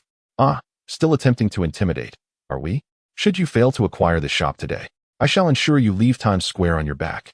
The manager remained unfazed, for this plaza belonged to the Chu family, and he wielded his influence with unyielding arrogance. The seemingly audacious manager of a small bubble tea shop has truly overstepped his bounds. Are you not aware that this manager's ability to operate the largest ice cream parlor here is merely a result of his reliance on external influence? Onlookers have begun to express their discontent, fully aware of the manager's dubious connections that facilitated his venture. It appears this young man is now in quite a predicament. Observers have started to lament for Lin Yan, sensing that he has inadvertently provoked someone formidable. Lin Yan retrieved his phone and called Zhao Long boss. What are your instructions? Zhao Long, you have 5 minutes to transfer the ownership of the bubble tea shop in Times Square to my name. Understood, boss. I will make the necessary arrangements immediately. The bubble tea shop owner scoffed, putting on an air of indifference, revealing himself to be a man of considerable arrogance. Laughter erupted from the gathering crowd, their curiosity piqued. 5 minutes later, the bubble tea shop owner received a call, and as time progressed, his expression grew increasingly grim. What despicable actions have you taken? He regarded Lin Yan with disbelief, unable to fathom that he had fallen prey to this young upstart. Now, it is time to fulfill your promise, Lin Yan stated. His gaze icy as he regarded the owner, who shuddered involuntarily. What promise? What nonsense are you spouting? Have I ever made you any promises? The proprietor, unwilling to admit defeat, could not bear the thought of being bested by this young upstart. Ruzhu, remember, never be like this fellow who makes promises he cannot keep. Lin Yan gently cradled Chenruju in his arms, tenderly stroking her head. "Brother, I will certainly be a child of my word from now on," Chenruju replied. Her eyes filled with determination as she gazed at Lin Yan, who smiled back at her with pride. "How about we play a game?" he suggested. "All right. What shall we play? I will blindfold you, and you must guess the flavor of the ice cream I have here. If you guess correctly, I will give it to you." "Okay." Chenruju nodded enthusiastically. With a flick of his wrist, Lin Yan sent several silver needles flying, pinning the shopkeeper in place. "What are you still standing there for? Hurry up and fetch me the ice cream." Chapter 55, The Predicament. The salesman, witnessing his boss frozen in place, was rendered motionless by fear. After lingering for a while in the ice cream shop, representatives from the Chu family arrived. "Mr. Lin Yan, I apologize for any prior offense. I kindly ask for your forgiveness. We would be grateful if you could return this establishment. The Chu family will ensure any necessary compensation." "Who are you in relation to the Chu family? I have not encountered you before. Why did your boss not come personally?" His lack of sincerity is quite apparent. Lin Yan's barrage of inquiries left the man momentarily speechless. However, he eventually managed to respond. "I am the steward of the Chu family. The master sent me to address these matters." "Oh, and what if I choose not to return this establishment to him?" Lin Yan's question took the steward by surprise. He had heard of Lin Yan's troublesome reputation, but did not anticipate such an unconventional approach. "Mr. Lin, you jest. As a magnanimous individual, how could you allow minor grievances to influence your decisions with us?" "You are mistaken. I am not quibbling over trivialities with your family. I merely desire this shop." Lin Yan turned to face the steward, his eyes radiating a menacing intensity that sent chills down the steward's spine. "Brother, I want to eat all of these." "Very well, but you may only have a taste of each. If you wish for more, I shall buy them for you every day." Lin Yan turned back, gazing fondly at Chenruju. "Mr. Lin Yan, should you choose to dismiss our toast and instead embrace punishment, do not blame the Chu family for their lack of courtesy towards you." The steward suddenly changed his demeanor. He must reclaim the assets located at the very heart of Times Square. The Zhou family has invested in this establishment, and should it be lost, the repercussions from the Zhou family would be unbearable for the Chu family. "Oh, I am eager to witness how you intend to show me this lack of courtesy." Lin Yan showed no deference to the steward. You shall wait and see."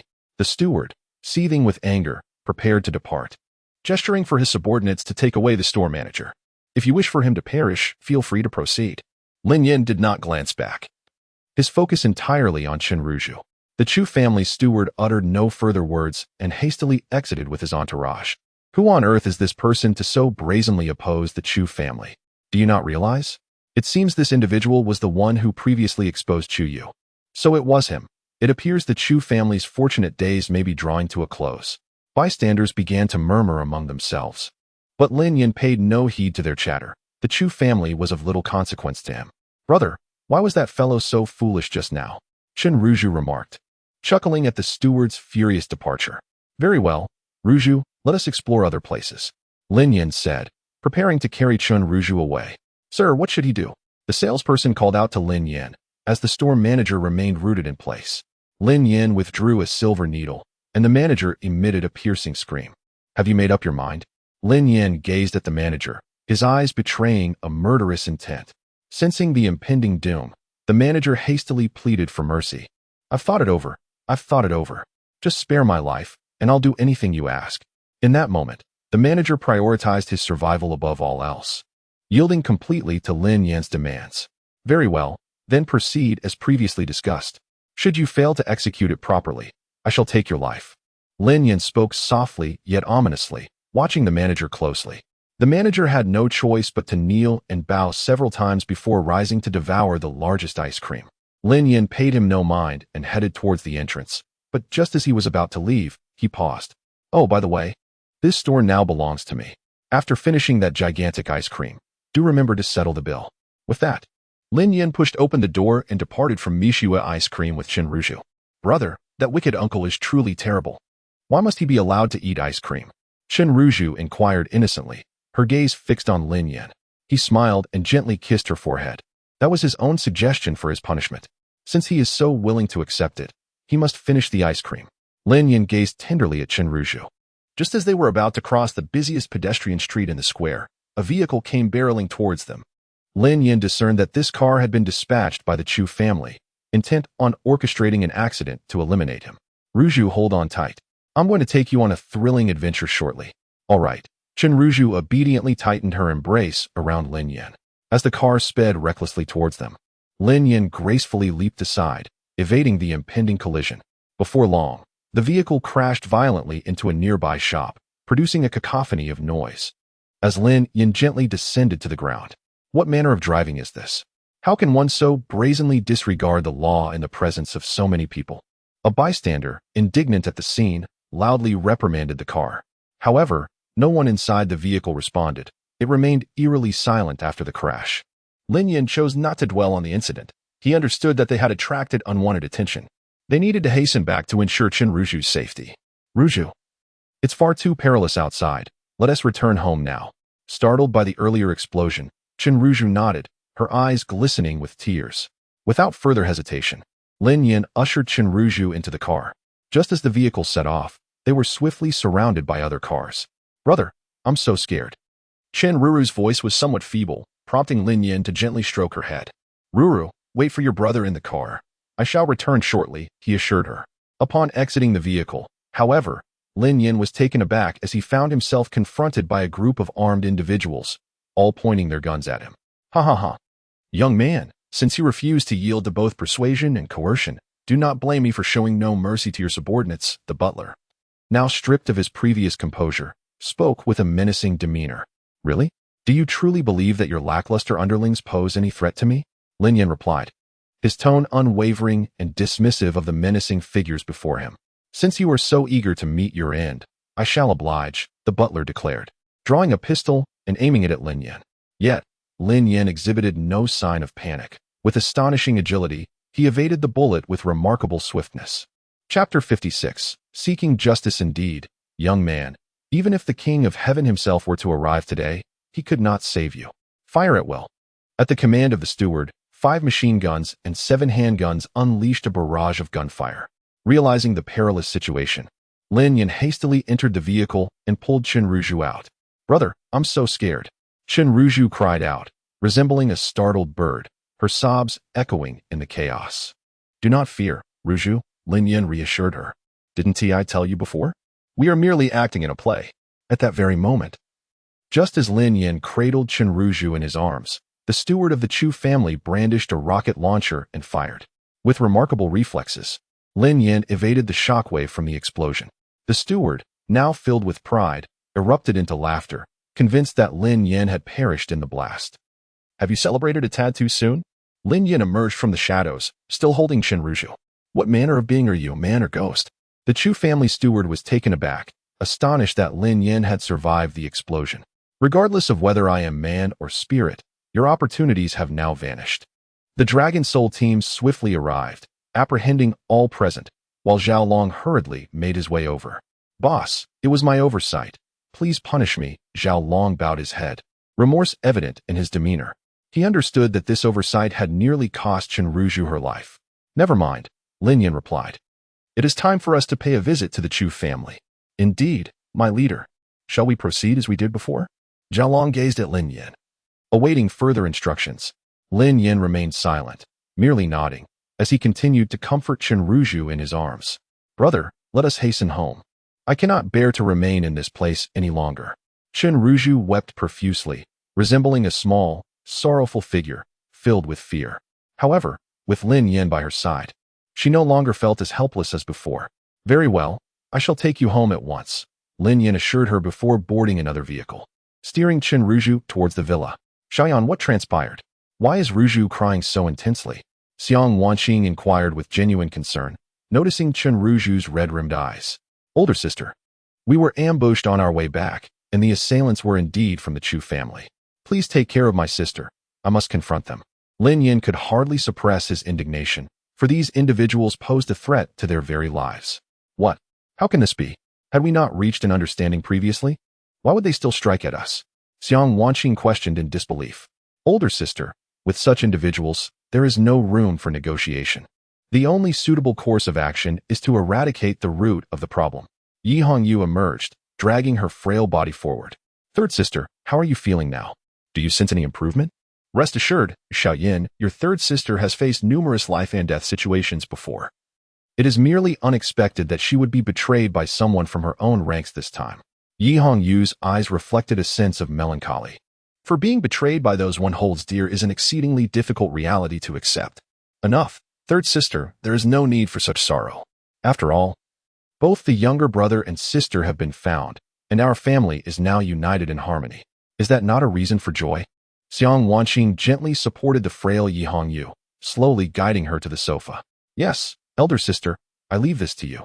I must step out for a while to attend to matters concerning the Chu family. Lin Yin affectionately patted Chen Ruru's head and prepared to depart. Xiao Yin, do take care, she cautioned. Fear not, elder sister, I shall be fine. They may attempt to harm me, but they shall not touch my family. This time, I will ensure they pay the price.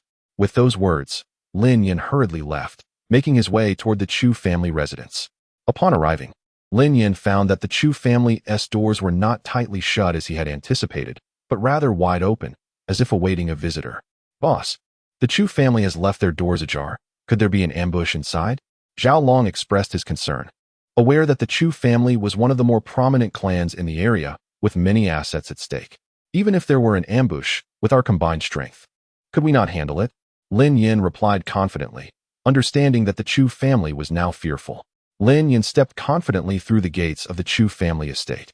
Brother Lin Yin, I have been awaiting your arrival. Chu Batian greeted with a broad smile, quickly extending his right hand in a gesture of camaraderie.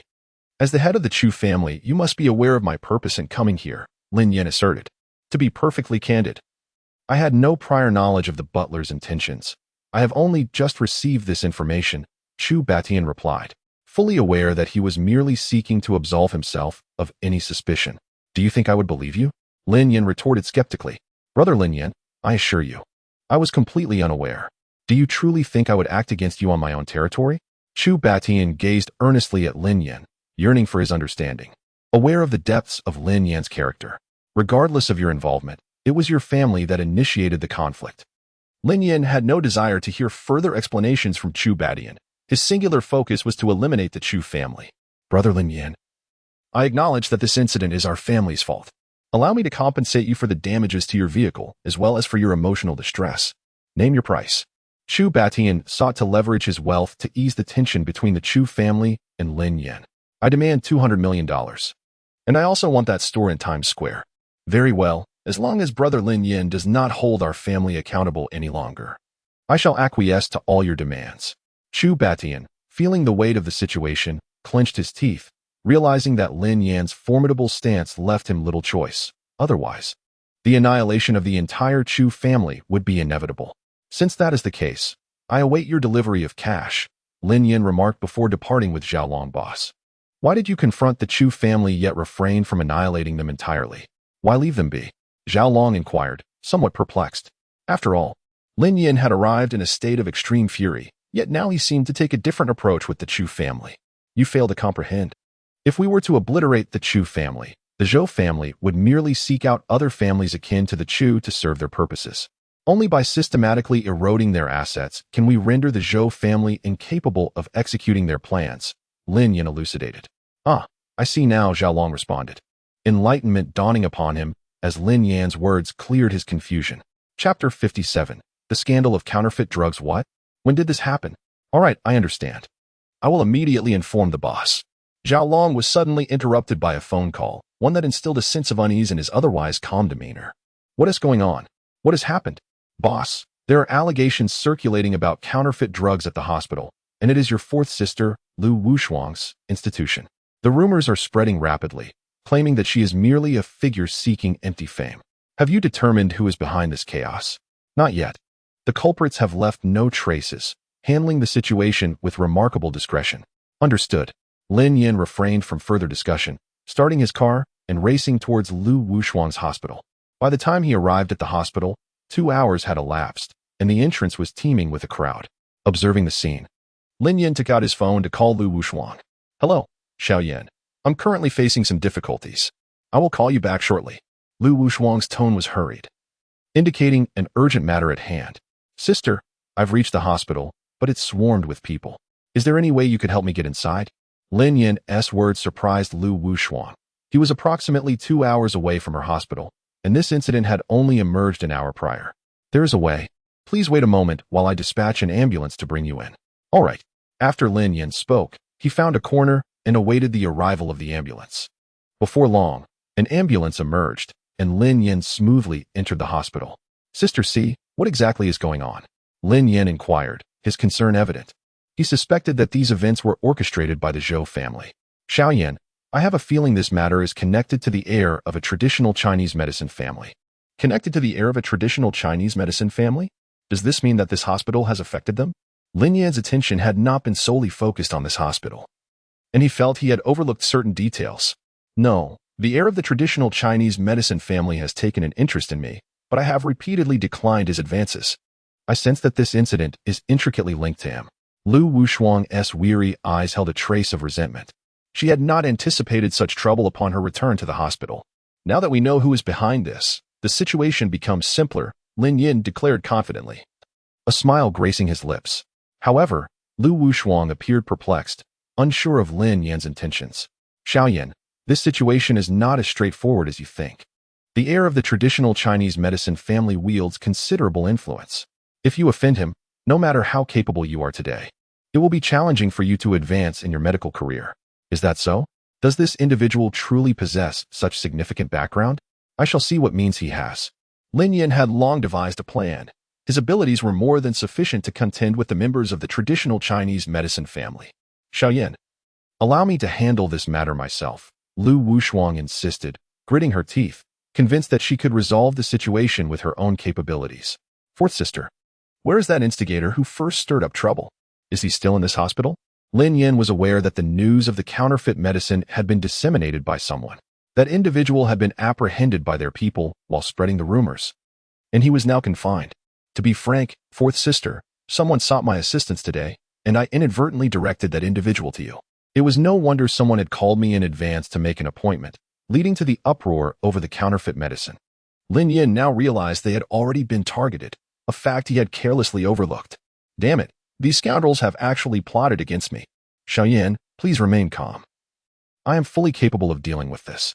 Lu Wushuang did not wish to plunge her brother into danger, especially since he had just returned. She could not bear the thought of losing him again. Fourth sister, rest assured, I will assist you. Lu Wushuang nodded, and shortly thereafter, she received a phone call. Following the call, her expression darkened considerably. Fourth sister, what's wrong? Why do you look so distressed? Xiaoyan, it's nothing. Lu Wushuang wished to keep Lin Yin from worrying. She intended to resolve the matter independently. Lin Yin understood that his fourth sister did not want to implicate him, so he refrained from further inquiries. Zhao Long, swiftly investigate what trouble my sister has encountered. Yes, boss, I shall begin the investigation immediately. Before long, Zhao Long relayed the gathered information to Lin Yin, who thus grasped the situation's intricacies. The heir of a traditional Chinese medicine family resorted to despicable means to coerce Lu Wushuang into submission, employing underhanded tactics to undermine her career, with the intent of compelling her to marry him. Upon receiving this news, Lin Yin did not linger. He promptly took action and headed straight for the Han family of the Chinese medicine clan. Hello, young brother.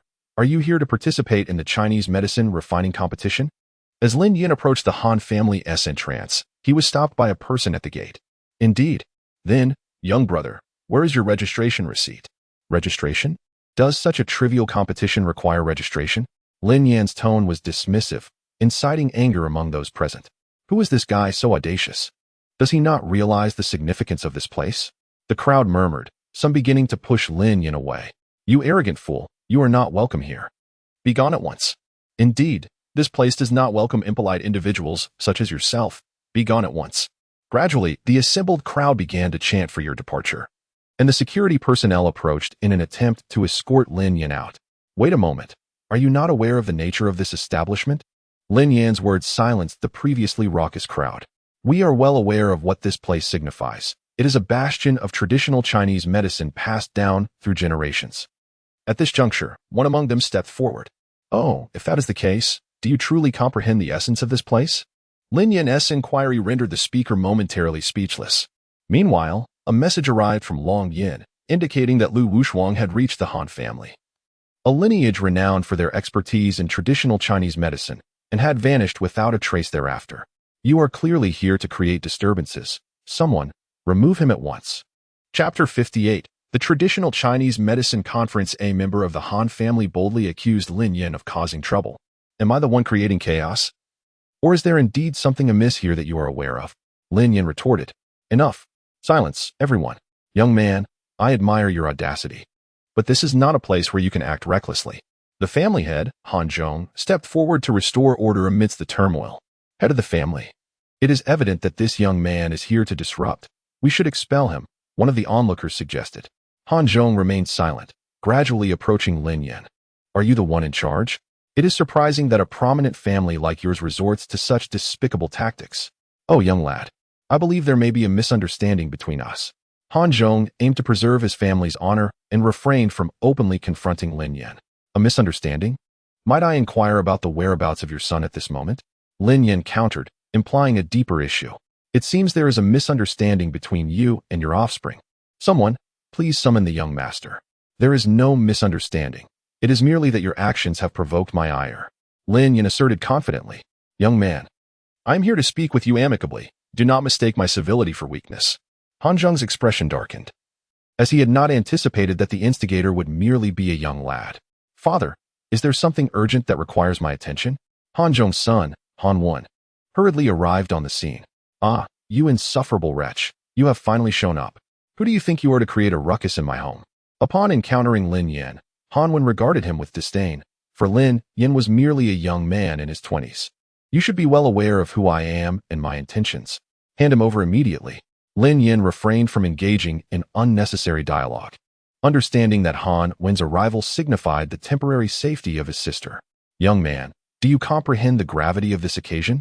How dare you behave so recklessly here? At that moment, an elderly gentleman stepped forward. He was the esteemed Master Xiao Shan, a luminary in the field of traditional Chinese medicine. Since you have witnessed the situation, it seems reasonable for me to expel him now, he stated.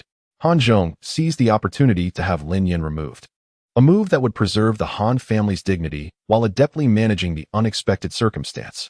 Master Xiao remained silent, merely nodding in agreement.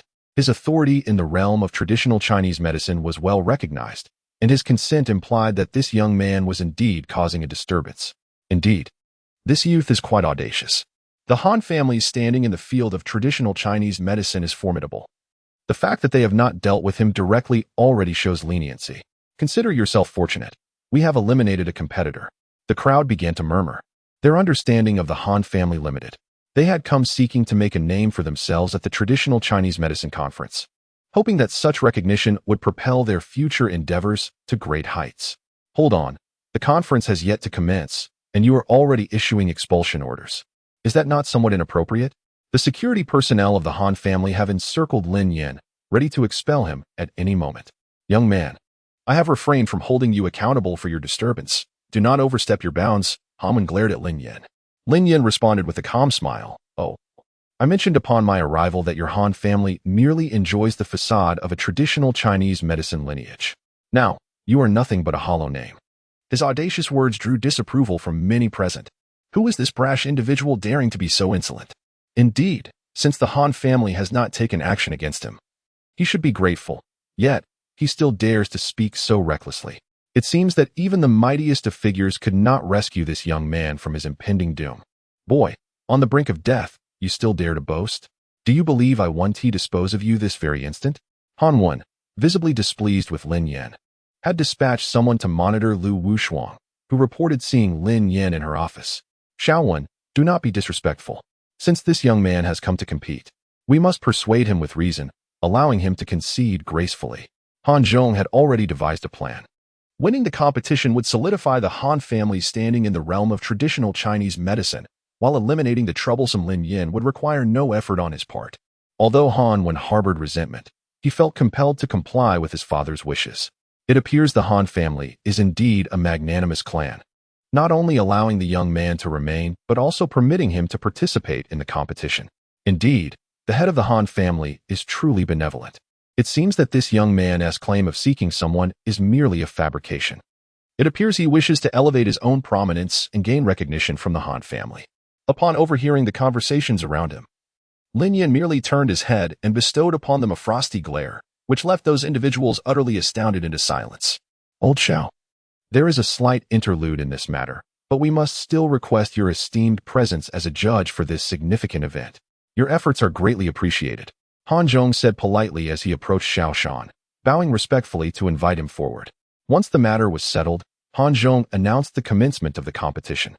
The event comprised 3 segments, the first being the identification of traditional Chinese medicinal herbs and their authenticity, the second involved distinguishing the Millennium Snow Lotus, and the third was the art of alchemy. With approximately 500 participants, the first segment alone eliminated a tenth of the contestants. Lin Yan breezed through the first segment, as he was exceedingly familiar with the herbs. Young man, once you have lost this competition, you will witness Lu Wushuang become my bride. Han Wen whispered as he approached Lin Yan. Infuriated by this individual, Lin Yan suppressed his anger. His objective was to eradicate the Han family. The second segment concluded swiftly, with Lin Yan advancing alongside 2 others to the final round, none other than Han Wen and Xiao Shan's granddaughter. Just as Han Zhong was about to announce the beginning of the third segment, Lin Yan made a proclamation. Wait a moment. I believe this match should be officiated by a more impartial referee. What do you say? Young man, allowing you to participate here is already a great privilege. And yet you dare to cause a commotion? Han Zhong was becoming increasingly restless. He had not anticipated Lin Yan's sudden outburst. Among the 3 of us who advanced to the third round, one is your son, and the other is the granddaughter of the referee. Do you truly believe the final outcome would be just for me? Upon hearing Lin Yan's words, the audience erupted in uproar, and the competitors began to question the integrity of the competition. Very well, if the young brother is uneasy, then choose a referee of your preference. Chapter 59. The Han family's trials. In an effort to stabilize the situation, Xiao Shan made an announcement. Since this was a competition for alchemy, the efficacy of the medicine was paramount. To ensure fairness, 3 critically ill patients would be selected for the drug trial, thus guaranteeing both effectiveness and equity. Very well. Young man, since you have proposed this, we shall proceed accordingly. However, should you lose, you must apologize. On your knees, he stipulated. I accept your terms, came the reply. Soon after, the third segment of the competition commenced, and the 3 participants began their alchemical preparations.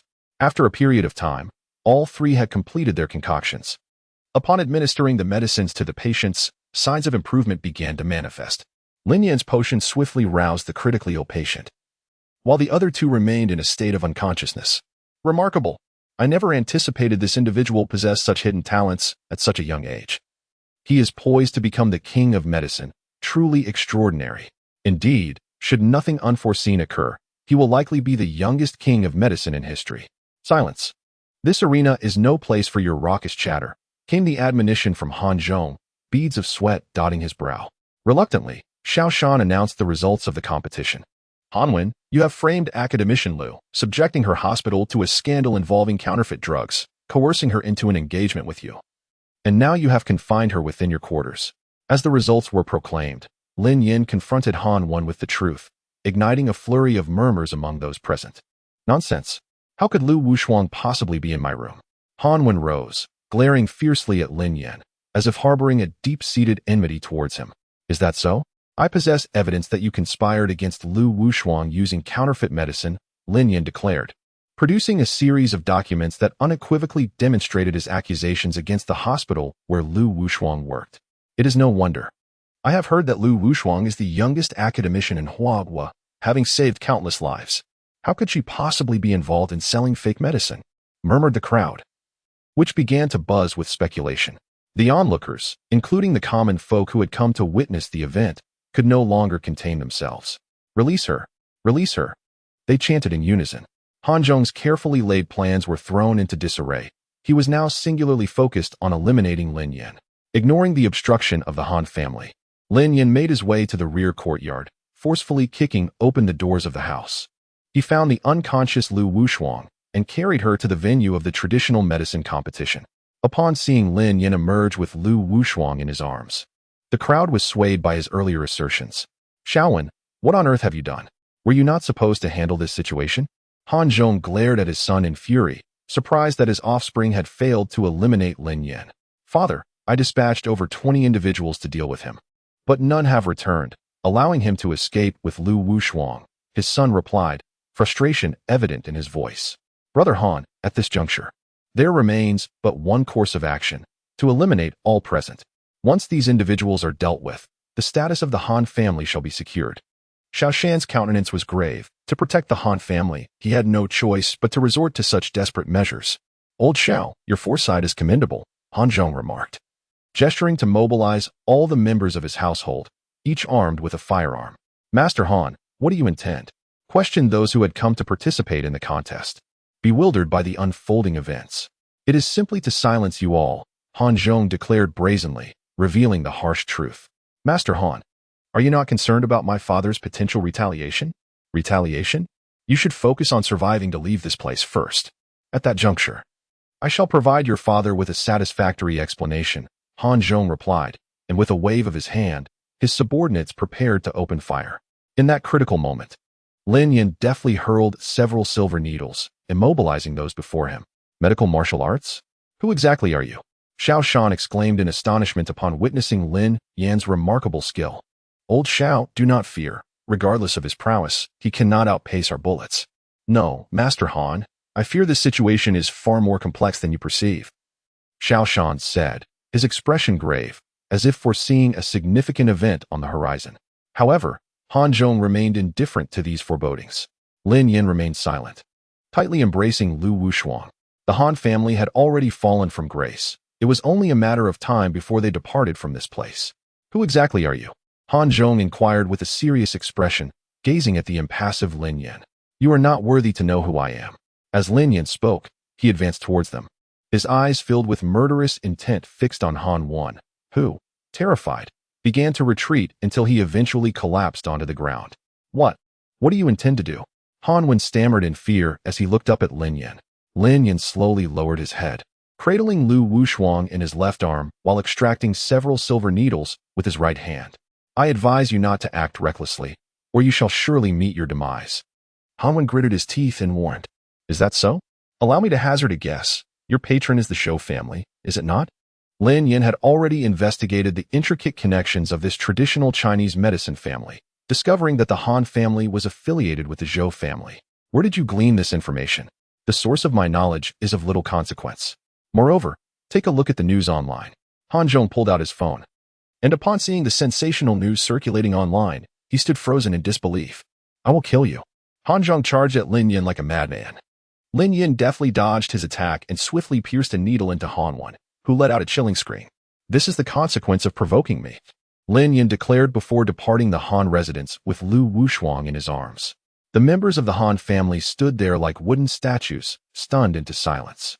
In the evening, Lu Wushuang, who had been unconscious, finally regained consciousness. "Xiao Yan, what brings you here?" Lu Wushuang gazed at Lin Yin with a look of bewilderment. "Sister, you truly are gullible for believing those individuals. Is that so? I find myself at a loss, particularly since you have only just returned." "All right, sister. The matters at the hospital have been entirely resolved. The person who inquired about your phone number was merely trying to frame you for monetary gain." "And how is the hospital faring now?" "Rest assured, all issues concerning the hospital have been addressed. Now, you must focus on your recovery, as they will still require your leadership." Lu Wushuang nodded, sensing a certain unfamiliarity in Lin Yin. She harbored an instinctive feeling that he was not as straightforward as he appeared. At that moment, Lin Yan's phone rang once more, and he understood that something significant must have transpired. Chapter 60. One crisis after another, boss. Trouble has arisen. Someone is keeping a close watch at the hospital. Zhao Long's voice resonated from the other end of the line. "Have you identified the individuals responsible for targeting us?" "It has been ascertained. It is the Shao family." "The Shao family? I grant you 2 days to resolve this matter." "Boss, the Shao family is not like the others. They cannot simply be eradicated. It requires your personal intervention." "Understood." After hanging up, Lin Yin activated his dragon eye to scrutinize the movements of the Shao family. Their operations were notably discreet.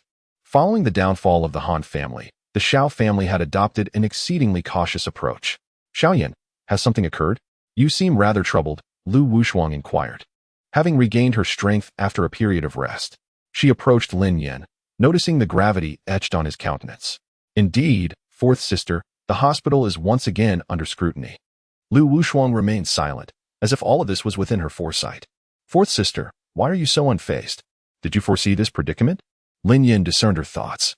to which Lu Wushuang subtly nodded, choosing not to elaborate further before exiting the room. As evening approached, the influx of visitors to the hospital intensified.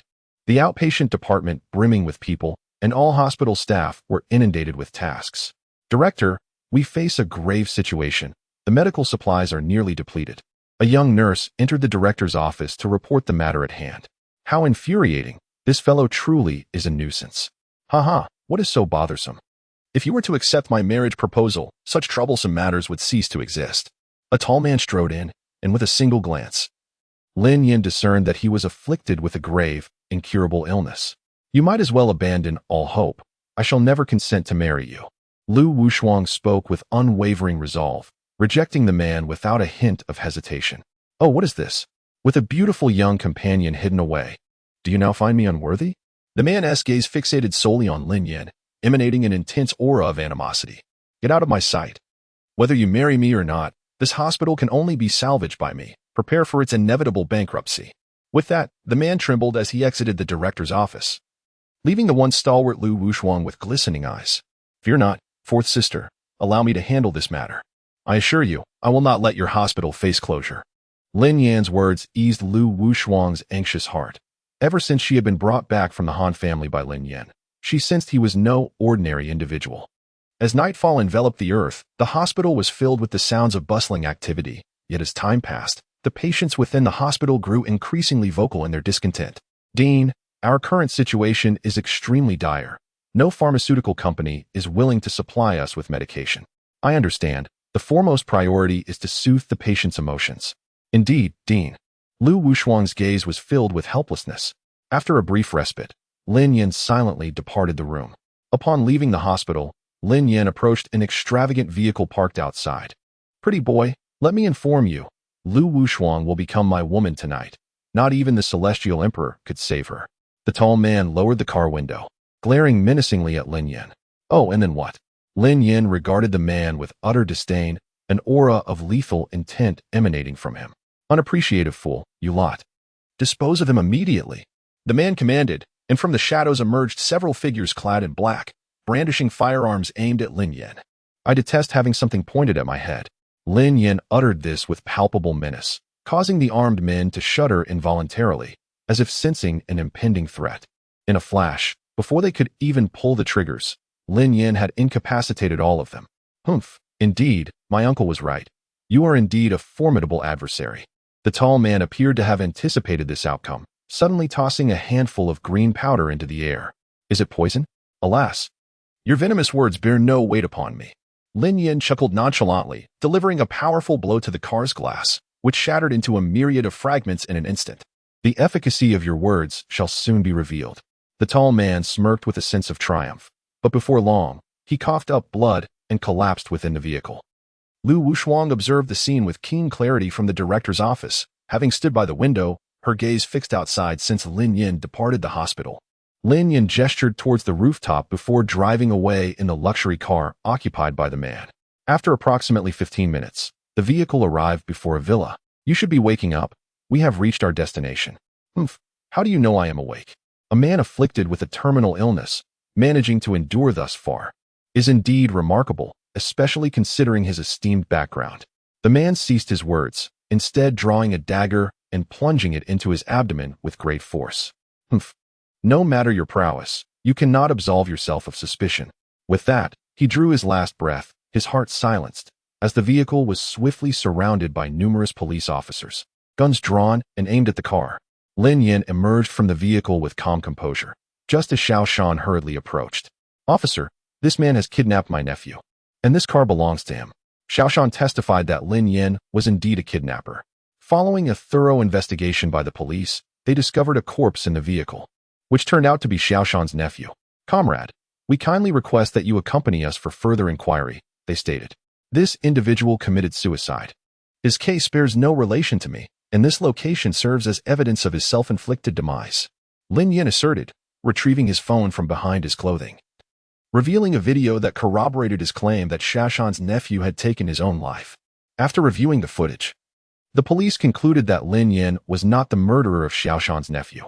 "Comrade, since you are not the perpetrator, we must still ask you to accompany us to the station to provide a statement." Chapter 61.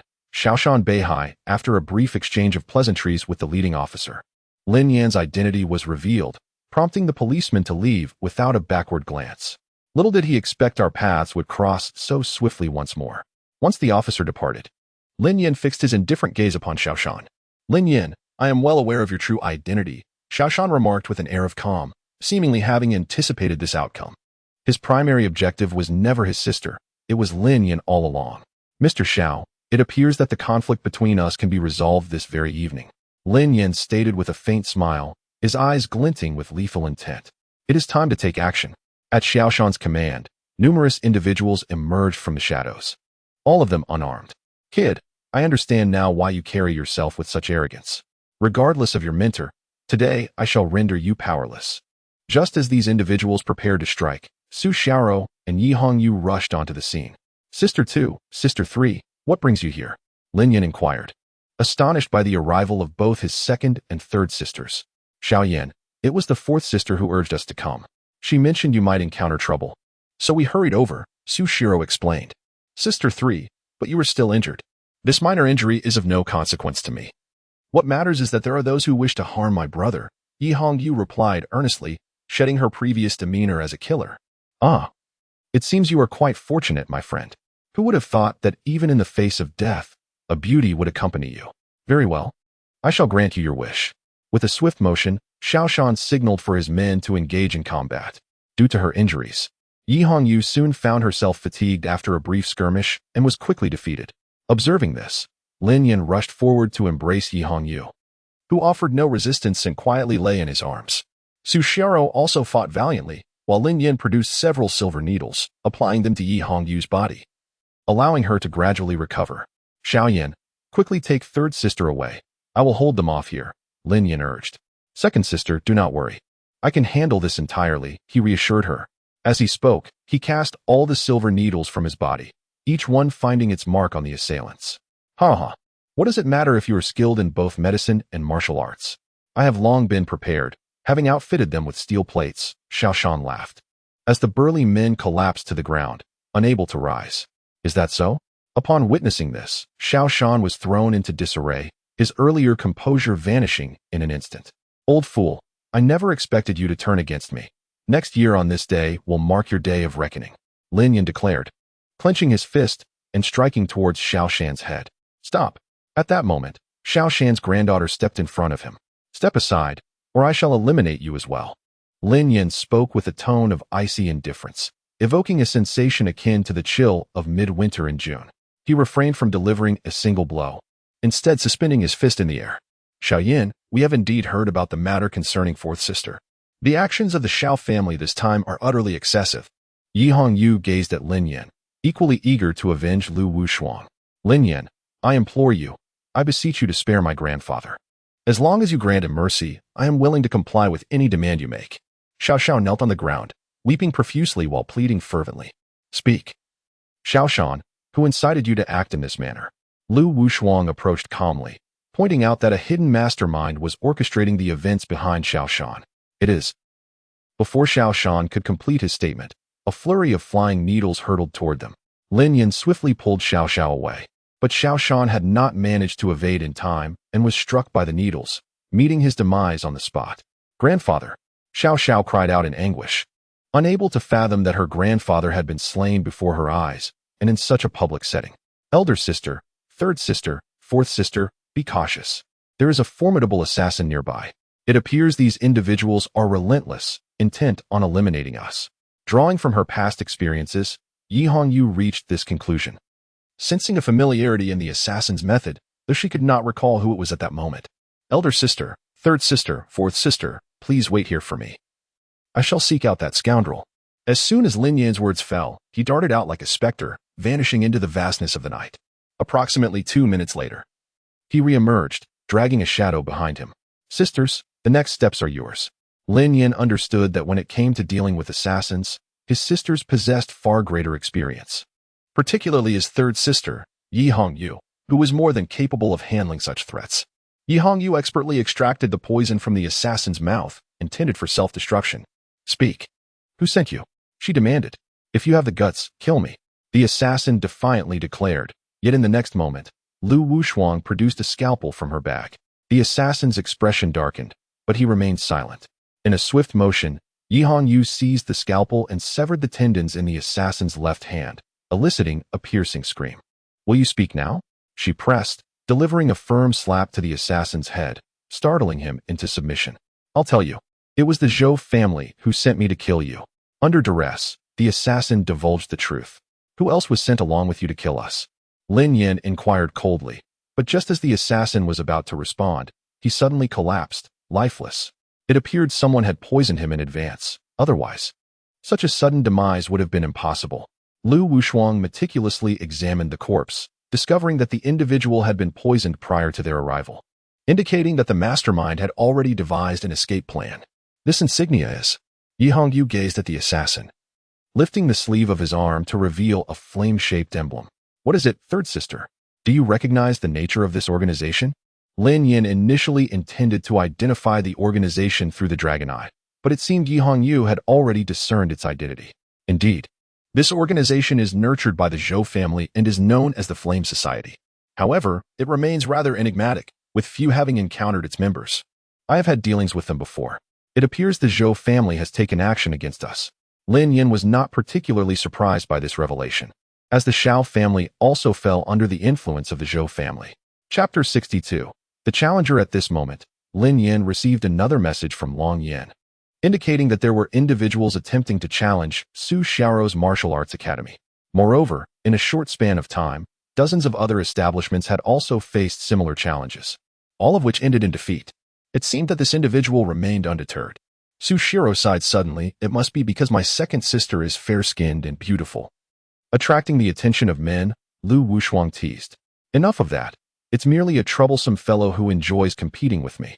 Su Xiaorou refrained from elaborating and prepared to address the situation. "Second sister, how about I accompany you?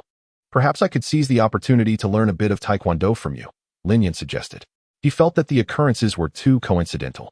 Each sister had encountered their own issues, leaving only the second sister unscathed.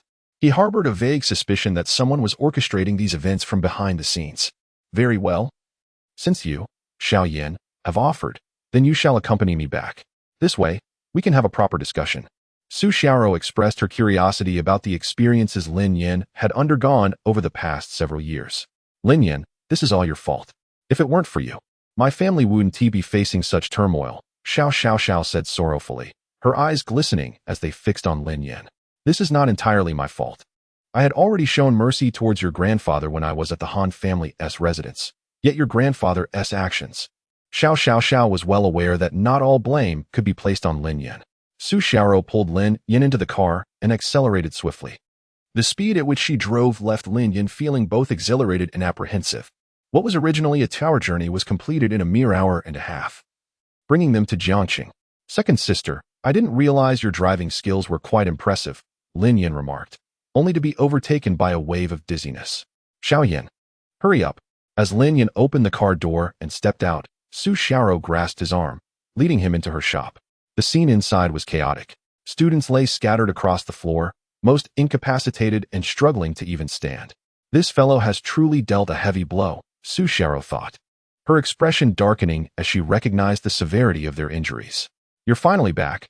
I've been waiting here for quite some time," a smug voice echoed from the hall. Upon entering, they found a man grinning unnervingly. "Yi Xiu, how long do you intend to go on with this?" Su Xiaorou glared fiercely at him, but he merely shrugged it off, a nonchalant smile playing on his lips. "Oh, your anger is rather charming. It appears you're not the hot-tempered girl of legend." Yi Xiu teased, his tone dripping with mockery, as if deliberately provoking Su Xiaorou. "Second sister, is this the guy you were talking about?" Lin Yin regarded Yi Xiu with a touch of disdain, which was met with evident displeasure from Yi Xiu. "You dare to be near Xiaorou? Do you believe I could shatter you with a single punch?" Yi Xiu's tone was akin to that of a rabid dog, ready to pounce at any moment. "With your capabilities, I see you are merely lost in a daydream." Lin Yan's words seemed to invite his own demise, inciting Yi Xiu's fury to a boiling point. "You seek death." Yi Xiu glared at Lin Yan, his eyes seething with malice as he swung a fist toward Lin Yan's head. Lin Yan stood frozen, showing no inclination to evade the blow. Yet, just as the fist was about to connect, Su Xiaorou shoved Lin Yan aside, taking the full brunt of Yi Xiu's punch and being sent flying. Oh dear, that was a bit too forceful.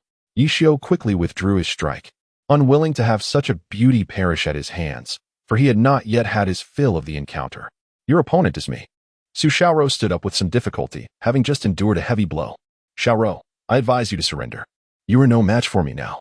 Yishio spoke the truth. Prior to receiving his punch, he was not Su Xiaoro's equal, but now, having taken such a hit, her ability to remain standing was indeed fortunate. To harm him, you must first pass through me. Su Xiaoro gazed at Yishio with indifference. Yishio, with a wry smile, acknowledged that his purpose for coming here was to deal with Su Xiaoro, thereby seizing control of the chain of stores she had just established nationwide. Su Xiaoro, if you were not such a beauty, I would have sent you on your way long ago, but your current state truly evokes a certain sympathy. Ha ha ha.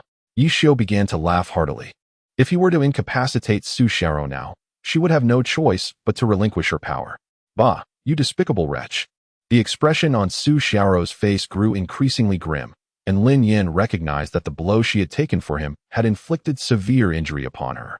Su Xiaoro, if you agree to spend tonight with me and hand over the management rights of your chain of stores, perhaps I might spare this lad. Yishio's smile grew more triumphant as he slowly approached Su Xiaoro. You seem to be getting a bit ahead of yourself, don't you think? Lin Yan's words momentarily stunned Yishio, as he suddenly sensed a potent aura of killing intent. Xiao Yu. Su Xiaoro gazed at Lin Yan in disbelief as he produced several silver needles and deftly inserted them into her body, causing her pain to diminish significantly. Kid, it seems to me that in order to share a bed with this beauty, I must first deal with you. As Yishio spoke, he lunged once more at Lin Yan, this time employing 90% of his strength. Just as his fist was about to collide with Lin Yan's crown, Lin Yan struck with a speed that was almost imperceptible. With a sharp crack, the sound of a bone breaking echoed, and Yishio stared at Lin Yan in disbelief, clutching his hand and screaming in agony. My hand. Who on earth are you? Su Xiaoro was momentarily stunned by the scene before her. Who is Yishio? He is a boxing expert, a formidable figure in close combat as well. I am someone you cannot afford to offend, Lin Yan calmly declared. Before Su Xiaoro could fully comprehend the situation, a sharp cracking sound emanated from Yishio's other arm, followed by his agonized cries. Yet Lin Yan did not cease. He methodically dismantled the bones of Yishio's entire arm, leaving him devoid of the strength to even scream. Xiaoyan, stop!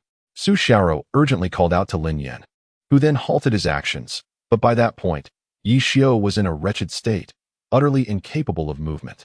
Chapter 63. Discussion. What is it, second sister? Is there truly a need for compassion when dealing with such individuals? Lin Yan was acutely aware of Su Xiaoro's concerns, her apprehension regarding the formidable forces backing Yishio. No, Xiaoyan, your actions against him were excessively harsh. The Yi family will undoubtedly seek retribution. Yishio is the most influential heir of the Yi family, and now that you have incapacitated him, they will surely come looking for trouble. Su Xiaoro was deeply troubled, for her martial arts academy seemed utterly insignificant in the face of the Yi family's power. The Yi family, is it truly that formidable? Xiaoyan, you have no idea. The Yi family is one of the most esteemed martial arts clans in Huagua. To offend them would render it exceedingly difficult to find a foothold in the martial arts community. Su Xiaoro's face was etched with worry, as the foundation she had painstakingly built appeared on the brink of destruction. Fear not, second sister, regardless of the colossal entity they may represent. I shall assist you in resolving these troubles. Su Xiaoro could not quite articulate her feelings. Inexplicably, she found Lin Yan to be remarkably dependable. Though she could not pinpoint the source of this sentiment, Lin Yan did not relent in his pursuit of Yishio. He proceeded to cripple both of his legs before delivering him back to the Yi family. However, all those students who came to train with me have been rendered incapable. It is truly a lamentable situation. Su Xiaoro understood that she bore responsibility for these students as they had suffered injuries under her tutelage, and this incident would undoubtedly result in significant losses for her. Rest assured, second sister, I shall take charge of these students. As soon as Lin Yan's words fell, he promptly sprang into action. He retrieved silver needles and deftly inserted them into the bodies of the students. Before long, these students stood up once more, as if they had never been harmed. Thank you so much, exclaimed one. Indeed, you truly live up to being our sister Xiaoro's boyfriend. Another chimed in. You two are remarkably well suited for each other. When do you plan to wed? At this moment, the healed students began to tease, all sensing that someone capable of having Su Xiaoro come to their aid was undoubtedly not an ordinary individual. Stop your wild speculations. He is my brother. Su Xiaoro approached slowly, her gaze stern and silencing the group instantly. Wait, Sister Xiaoro. I recall you have several sisters and one elder sister. When did you acquire an additional brother? A bolder girl inquired, her curiosity piqued. He is indeed my brother, though he went missing over a decade ago. And it is only now that he has returned, Su Xiaoro replied, a hint of sorrow mingling in her eyes. All right, second sister, I have returned now. You need not worry any longer. This time, I shall not leave you, and I will ensure your protection, Lin Yan assured her.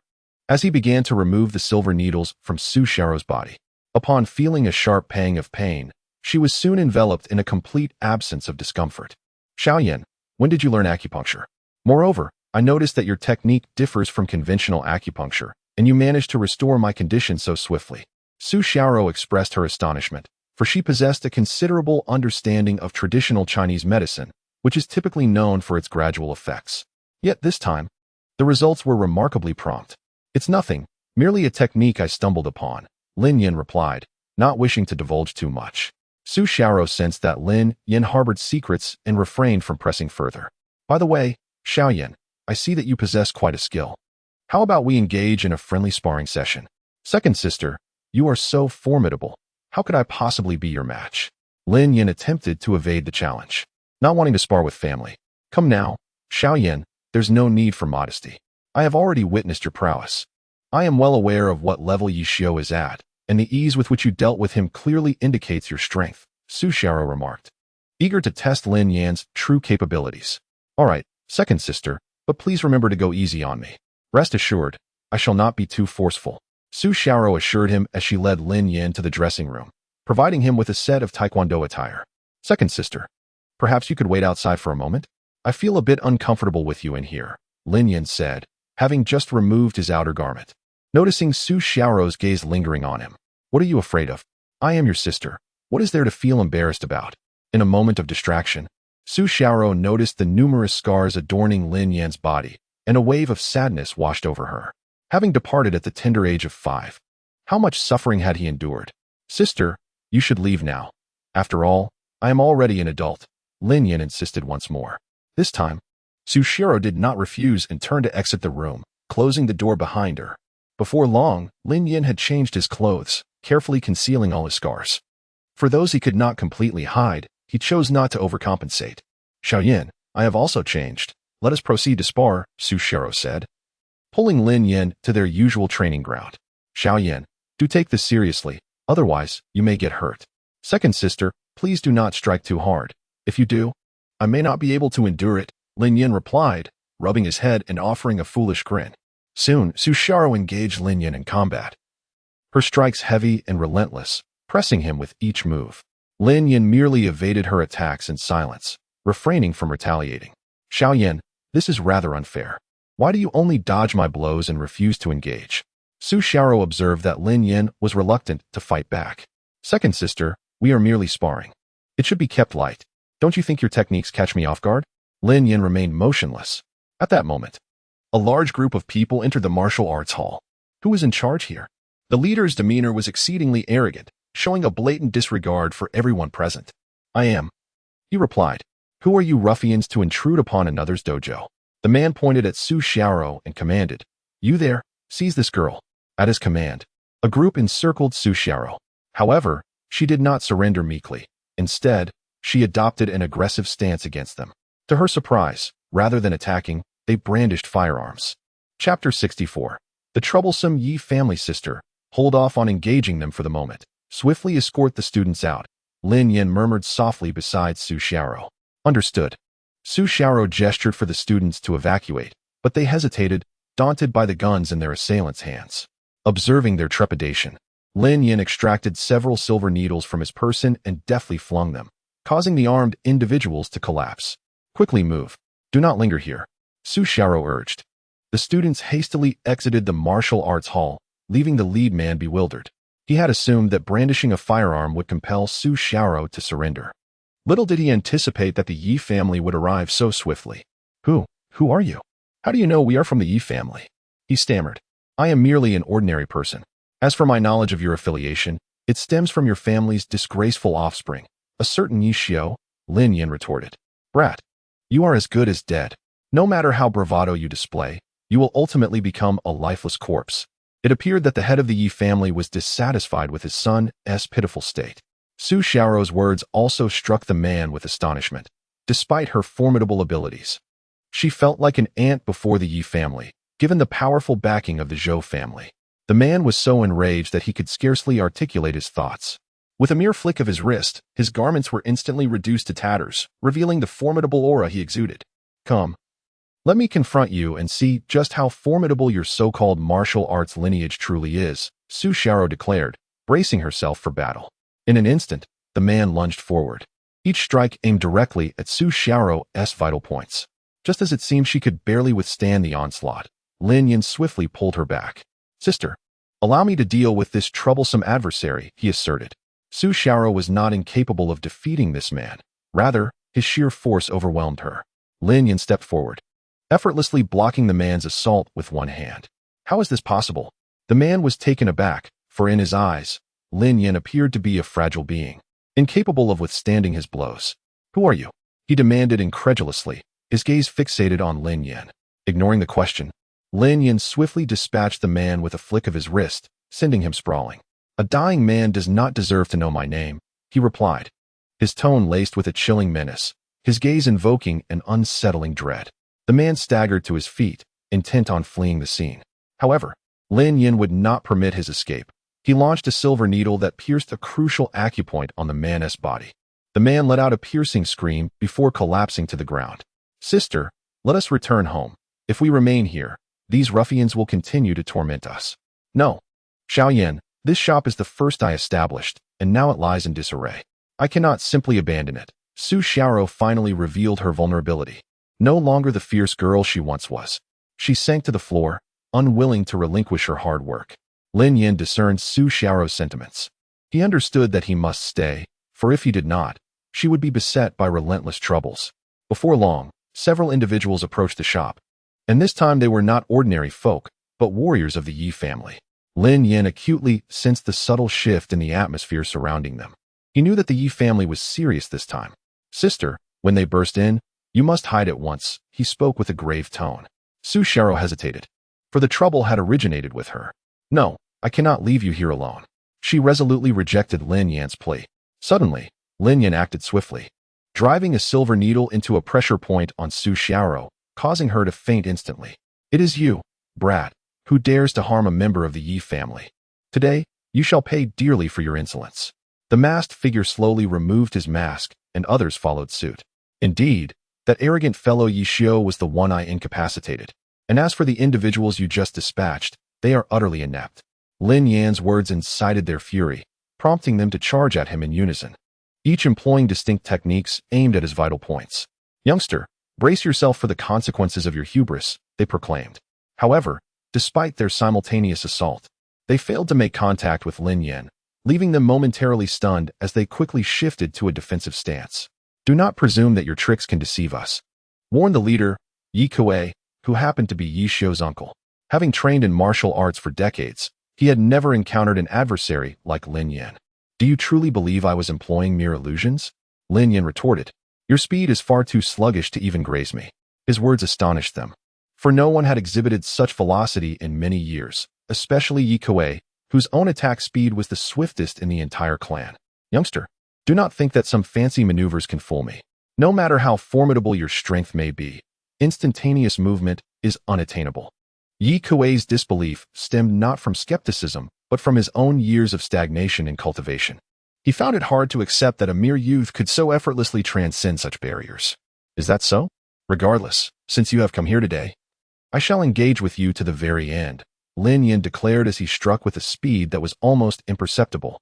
Before they could comprehend the turn of events, their tendons were severely damaged, leaving them to collapse helplessly to the ground. How do you find it now?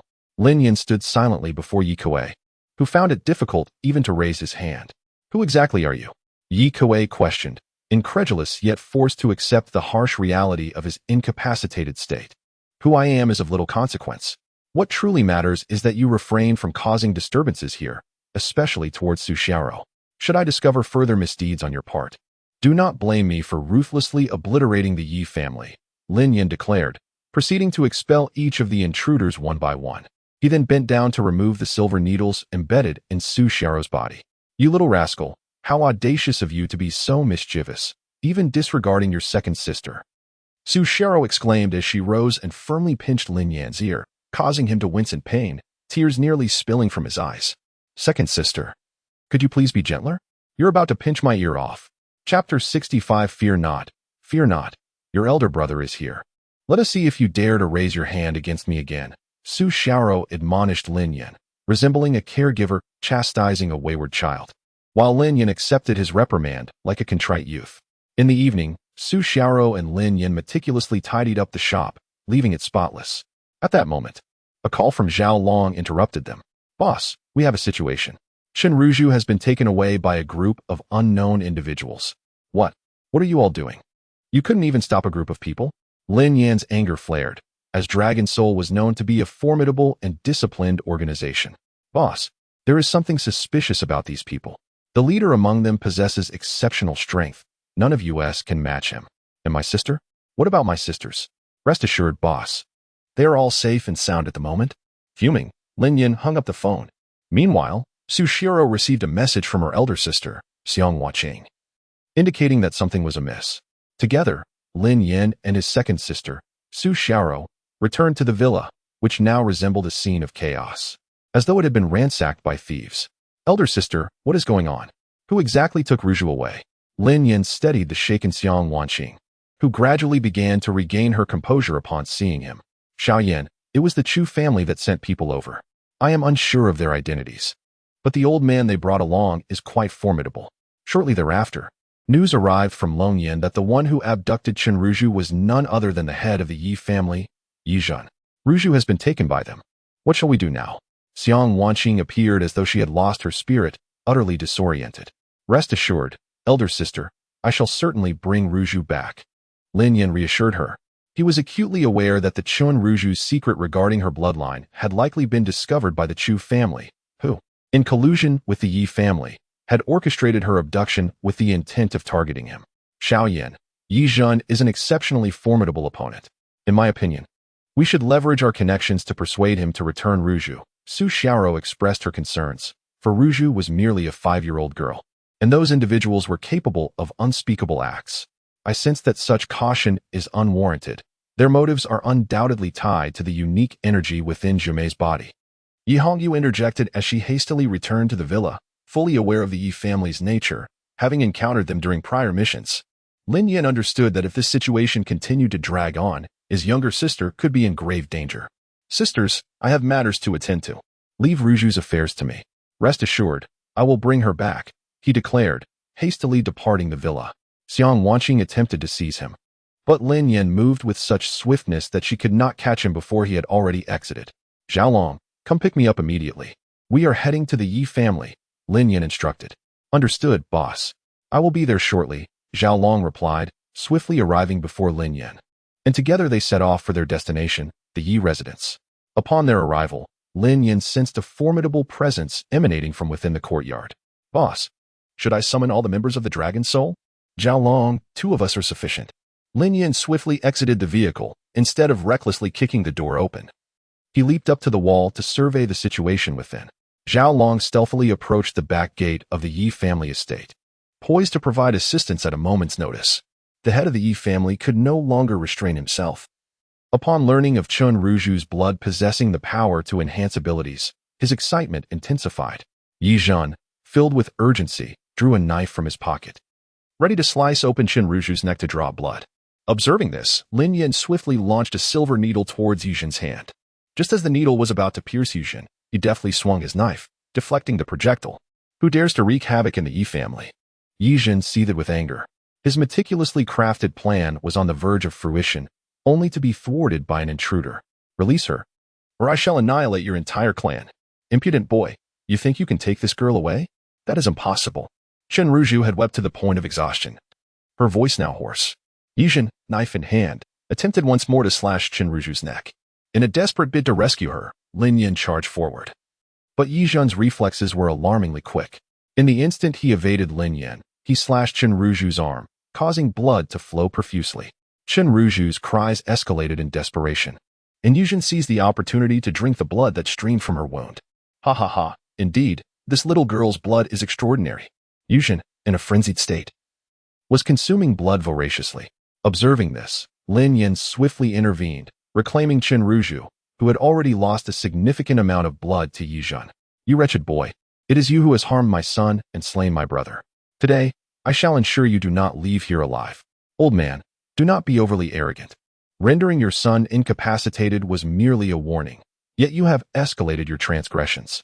Lin Yin held Chen Ruju tightly, employing several silver needles to staunch her bleeding. Prepare yourself. With a furious roar, Yizhen charged forth, his speed seemingly amplified. Lin Yin, cradling Chen Ruju, found himself momentarily overwhelmed. Brother, I am so frightened. Chen Ruju whispered tearfully in Lin Yan's embrace. Enraged, Lin Yin resolved to confront the old man with utmost seriousness as other members of the Yi family joined the fray. Lin Yin, once I eliminate you, I shall relish the slow enjoyment of this young girl. Yizhen cackled increasingly maniacally. Lin Yin chose to disregard the old fool's taunts, focusing instead on comforting Chen Ruju in his arms. Hearing the sounds of battle from the courtyard, Xiaolong hurriedly entered through the back door, engaging the adversaries within. Yizhen, this day marks your day of reckoning. Prepare to meet your demise. Lin Yan's voice brimmed with lethal intent, momentarily stunning the nearly deranged Yizhen. As Lin Yin made his move, Yizhen found himself utterly defenseless, swiftly succumbing to the tide of battle. Lin Yin seized the opportune moment, delivering a powerful blow to Yizhen's abdomen. Yizhen coughed up a mouthful of blood, which was not his own, but rather the blood of Chen Ruju that he had swallowed. The force of the punch sent Yizhen crashing to the ground, leaving him unable to rise. The other members of the Yi family had also been dealt with by Xiaolong. Lin Yin regarded Yizhen with an air of indifference, while Yizhen, regaining his senses, realized that he had no chance left to plead for mercy. Without uttering a word, Lin Yin produced a silver needle and plunged it into the vital point of Yizhen. Chapter 66. Xiaowan is captured with Yizhen's demise. The Yi family began its descent into decline. Lin Yin returned to the villa with Chen Ruju. Ruju, are you all right? Come, let me take a look at you, he urged. After enduring a series of tumultuous events, Xiang Wanqing felt somewhat frail, yet her heart raced with excitement upon seeing Chen Ruju. Big sister, I'm fine. Thanks to my brother's timely rescue, Chen Ruju replied, her voice faint. Upon noticing the wounds adorning Chen Ruju's body, Xiang Wanqing could no longer contain her tears. Enough now. Big sister. Ruju is safe and sound, Lin Yin comforted Xiang Wanqing, while Su Shiro let out a long sigh of relief. Just as Lin Yin believed he could finally enjoy a period of tranquility, Xiaolong's call interrupted him once again. Boss, we have a grave situation, Xiaolong exclaimed, urgency lacing his tone. What has happened? Lin Yin inquired, concern etched across his face. Boss, your seventh sister, Xiaowan, was kidnapped during her live stream by intruders. It appears they are targeting Chen Ruju, seemingly after the energy from her blood, Xiaolong explained, his voice tinged with urgency. Realizing the gravity of the situation, Lin Yin understood he must act swiftly to rescue his sister. Just as he ended the call, the doorbell of the villa rang. Who could it be? Xiang Wanqing asked, moving towards the entrance. Just as she was about to open the door, the main entrance collapsed as if it had disintegrated. Big sister, be careful, Lin Yin shouted as he quickly rose to his feet, yanking Xiang Wanqing out of harm's way just in time to avoid the falling door. A tall and handsome man stood triumphantly atop the fallen gate, a smug smile adorning his face. Is that so? Lin Yin, unfazed by the man's bravado, promptly engaged him in combat. However, the man did not evade. Lin Yan's fist passed through him as if he were but an illusion. An apparition? Lin Yin was taken aback, astonished to discover the presence of such a specter. With a resounding thud, Lin Yin was hurled backward by this ethereal entity. You are far too weak. This woman is now in my grasp. If you wish to see her alive, bring that little girl as a trade. Do not attempt any tricks. You are no match for me. With those words, the apparition vanished in an instant. Xiaoyan, are you all right? Xiang Wanqing hurriedly helped the battered Lin Yin to his feet. This was the first time he had been so forcefully thrown, and by an illusion no less. Sister, I'm fine. Our primary concern now is rescuing Sister Qi. Those individuals are capable of anything. Xiaoyan, I fear the situation is more complicated than it appears. First, the Yi family, and now others are targeting our little sister. It seems her situation has become quite perilous, Su Xiaoro remarked thoughtfully, feeling an unsettling sense of responsibility for the unfolding events. Second sister, it must be that the Chu family has leaked information, otherwise they would not be aware of our little sister's plight. Lin Yin had only just received word when these individuals sprang into action. Lin Yin rose to his feet, preparing to investigate the dragon soul. Eldest sister, second sister, younger sister, I entrust you both with their care. I must step out to attend to some matters. With these words, Lin Yin turned and departed swiftly, soon arriving at the dragon soul headquarters. Boss, the situation has been thoroughly investigated. The culprits are from the Nangong family. And additionally, the Xiao family has also become involved. The Xiao family? Have you not resolved the issues with them?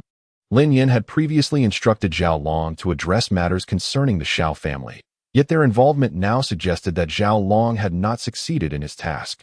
Boss, the Xiao family's issues have indeed been managed. According to our findings, the faction involved is a separate branch of the Xiao family, primarily focused on martial arts training. Lin Yin remained silent, merely nodding slightly in acknowledgement. At that moment, another piece of news arrived. Yi Hongyu had been captured by those individuals while attempting to rescue Xiao Wan on her own, inadvertently putting herself in jeopardy. Boss, I have located Xiao Wan, but Yi Hongyu's whereabouts remain unknown. Just then, Lin Yan's phone buzzed again. Lin Yan, both of your sisters are now in my custody. If you wish to see them alive, bring that girl Chen Ruju to me. I will contact you shortly with the location. Remember, do not attempt any tricks, or you will all meet your demise. A woman's voice echoed from the other end of the line. Lin Yan remained silent as she swiftly concluded the conversation and hung up. Zhao Long, shortly, I will take Ru Ru to the exchange. You must ensure the safety of my other sisters and prevent any mishaps. Understood, boss. Lin Yan was acutely aware that he was entangled in a negotiation, with the stakes involving his two sisters, himself, and his younger sister, Chen Ru Ru. Before he could even reach the villa, the phone rang once more. Lin Yan, I grant you 30 minutes to meet me at the desolate land on the western outskirts of Jiang City. Should you arrive late, I will broadcast live the execution of your two sisters. Is that so? Do you possess such confidence in allowing me and my sister to come? By all means, give it a try. We are capable of employing any means necessary. Hehehe. The woman on the other end sneered, prompting Lin Yan to abandon any further delay and hasten back to the villa. Xiao Yan, what is the situation? Big sister, to be frank. Third sister acted recklessly and has been captured by those individuals.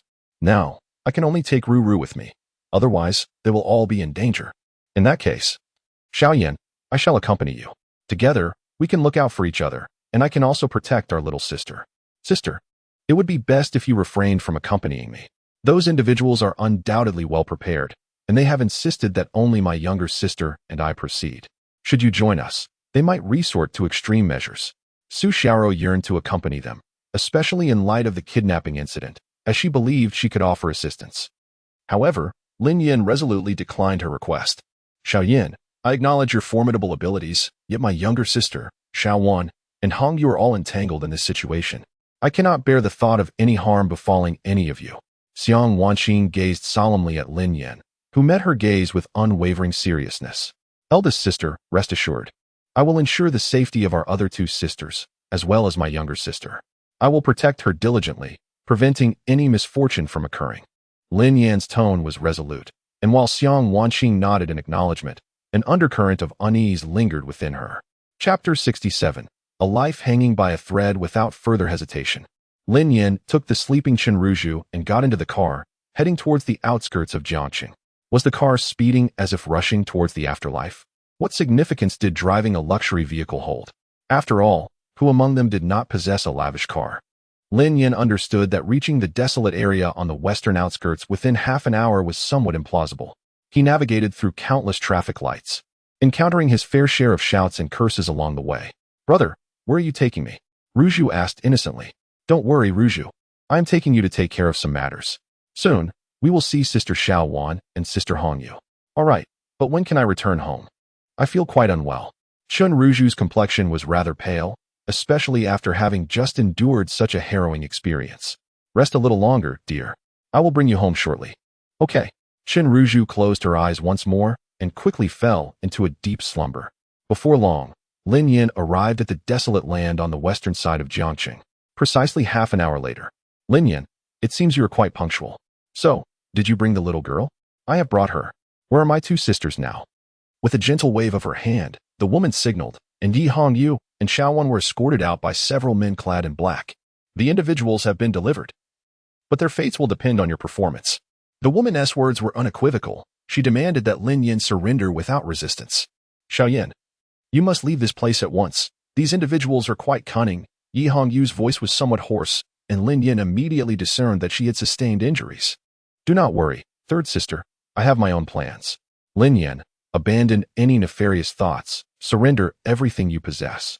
I am aware that you carry numerous silver needles. Cast them all aside. The woman understood the extent of Lin Yan's capabilities and felt compelled to ensure her own safety. Lin Yin recognized that he had to relinquish all his silver needles, knowing that he was under scrutiny. Any strange movement on his part could spell disaster for his two sisters. Now, you may release the two of them, Lin Yin said, his gaze cold and unwavering upon the woman, who began to smirk derisively. Release them? That is but a fanciful dream. Given our knowledge of your intentions, we cannot allow them to leave alive. The woman's words did not surprise Lin Yin. He had anticipated this outcome, though he had not expected her to turn hostile so swiftly. It seems you are quite confident in your ability to deal with me. If that is your belief, then you are gravely mistaken. Lin Yan's statement momentarily astonished the woman, yet her expression quickly reverted to one of arrogance. Cease your grandstanding. I have thoroughly investigated your capabilities. The woman wore a smug expression, convinced that Lin Yin was merely boasting. Since this is the case, allow me to demonstrate my true capabilities, Lin Yin declared, as he lifted Qinruzhu and charged forward. The woman was not taken aback by Lin Yan's advance. Instead, she suddenly produced a peculiar button from her hand, and an image materialized before them. It's this fellow again.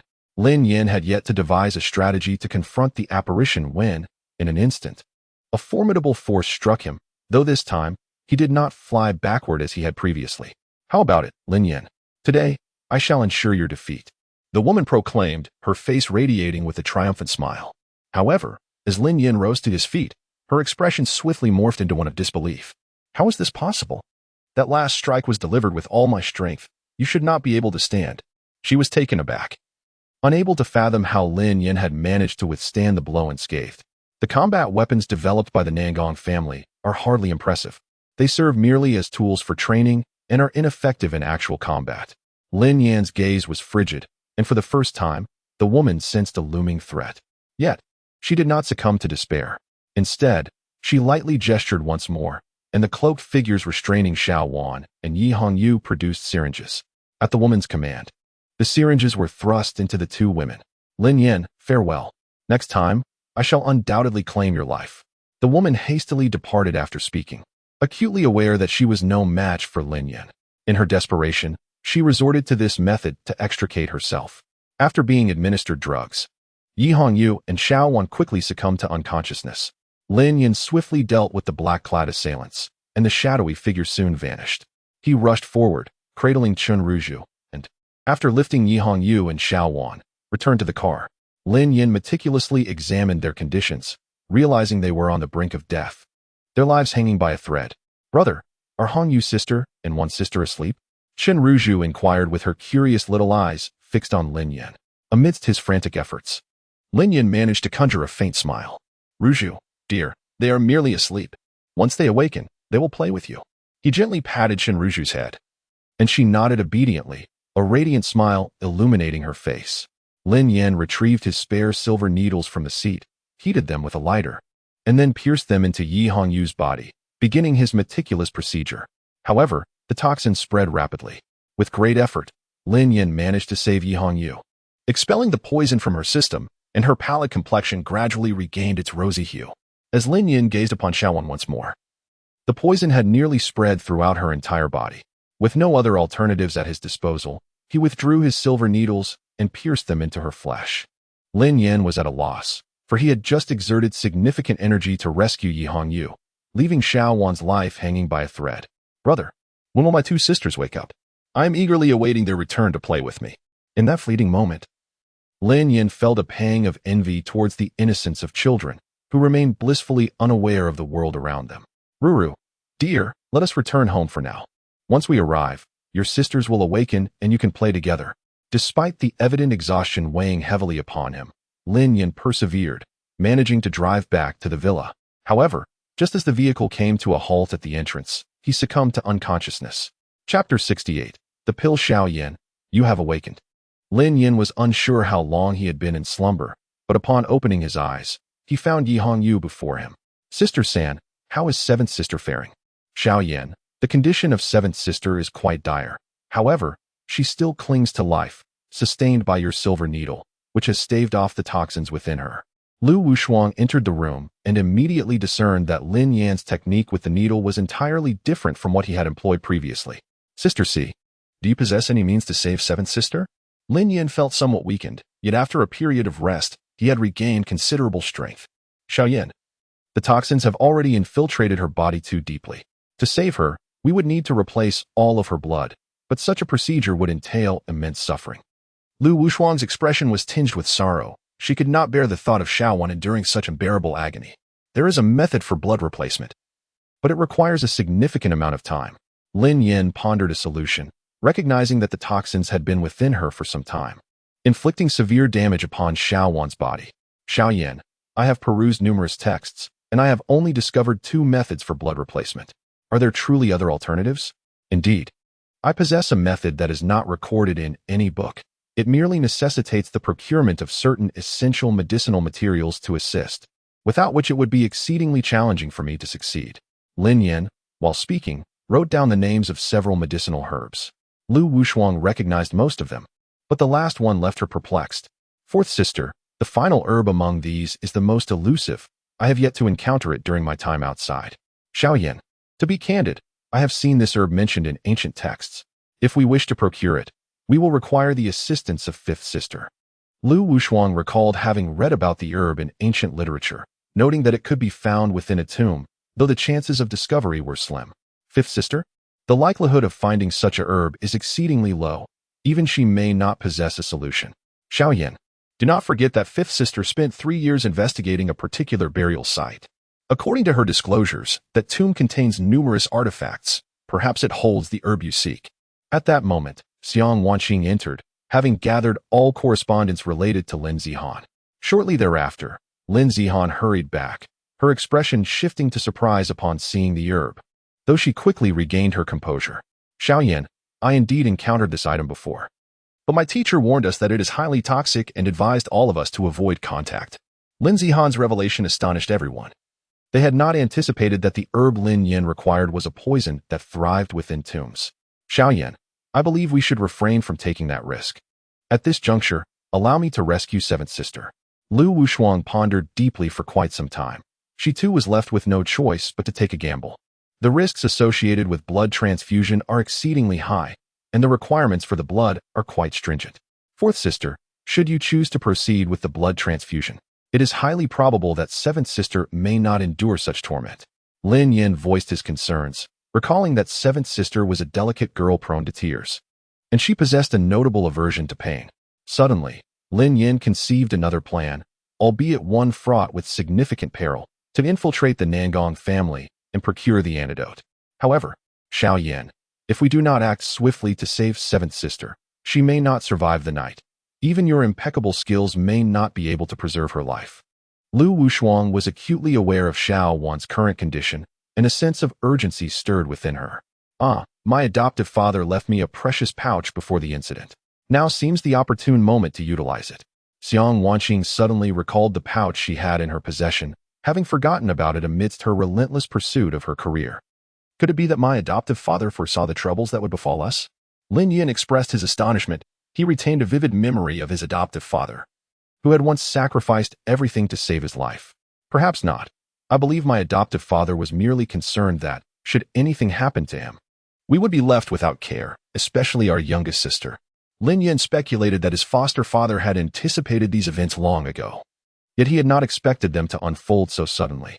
Xiang Wanqing, not wishing to squander any more time, swiftly opened the pouch, revealing only a singular pill-like object within, nothing else. What is this? How could it possibly contain just one pill? Xiang Wanqing had anticipated a life-saving remedy, but it now appeared that the pouch contained nothing but this solitary object resembling a pill. Lin Yin held the item in his hand, examining it closely. While it appeared unremarkable, he could acutely sense a potent energy emanating from it. Sister, did our foster father say anything else upon handing you this pouch? His inquiry plunged Xiang Wanqing into deep contemplation. She endeavored to recall the events of that day, but the passage of time had blurred the specific details. Xiaoyan, I'm afraid I can't remember much else that our foster father mentioned, she admitted with a resigned shake of her head.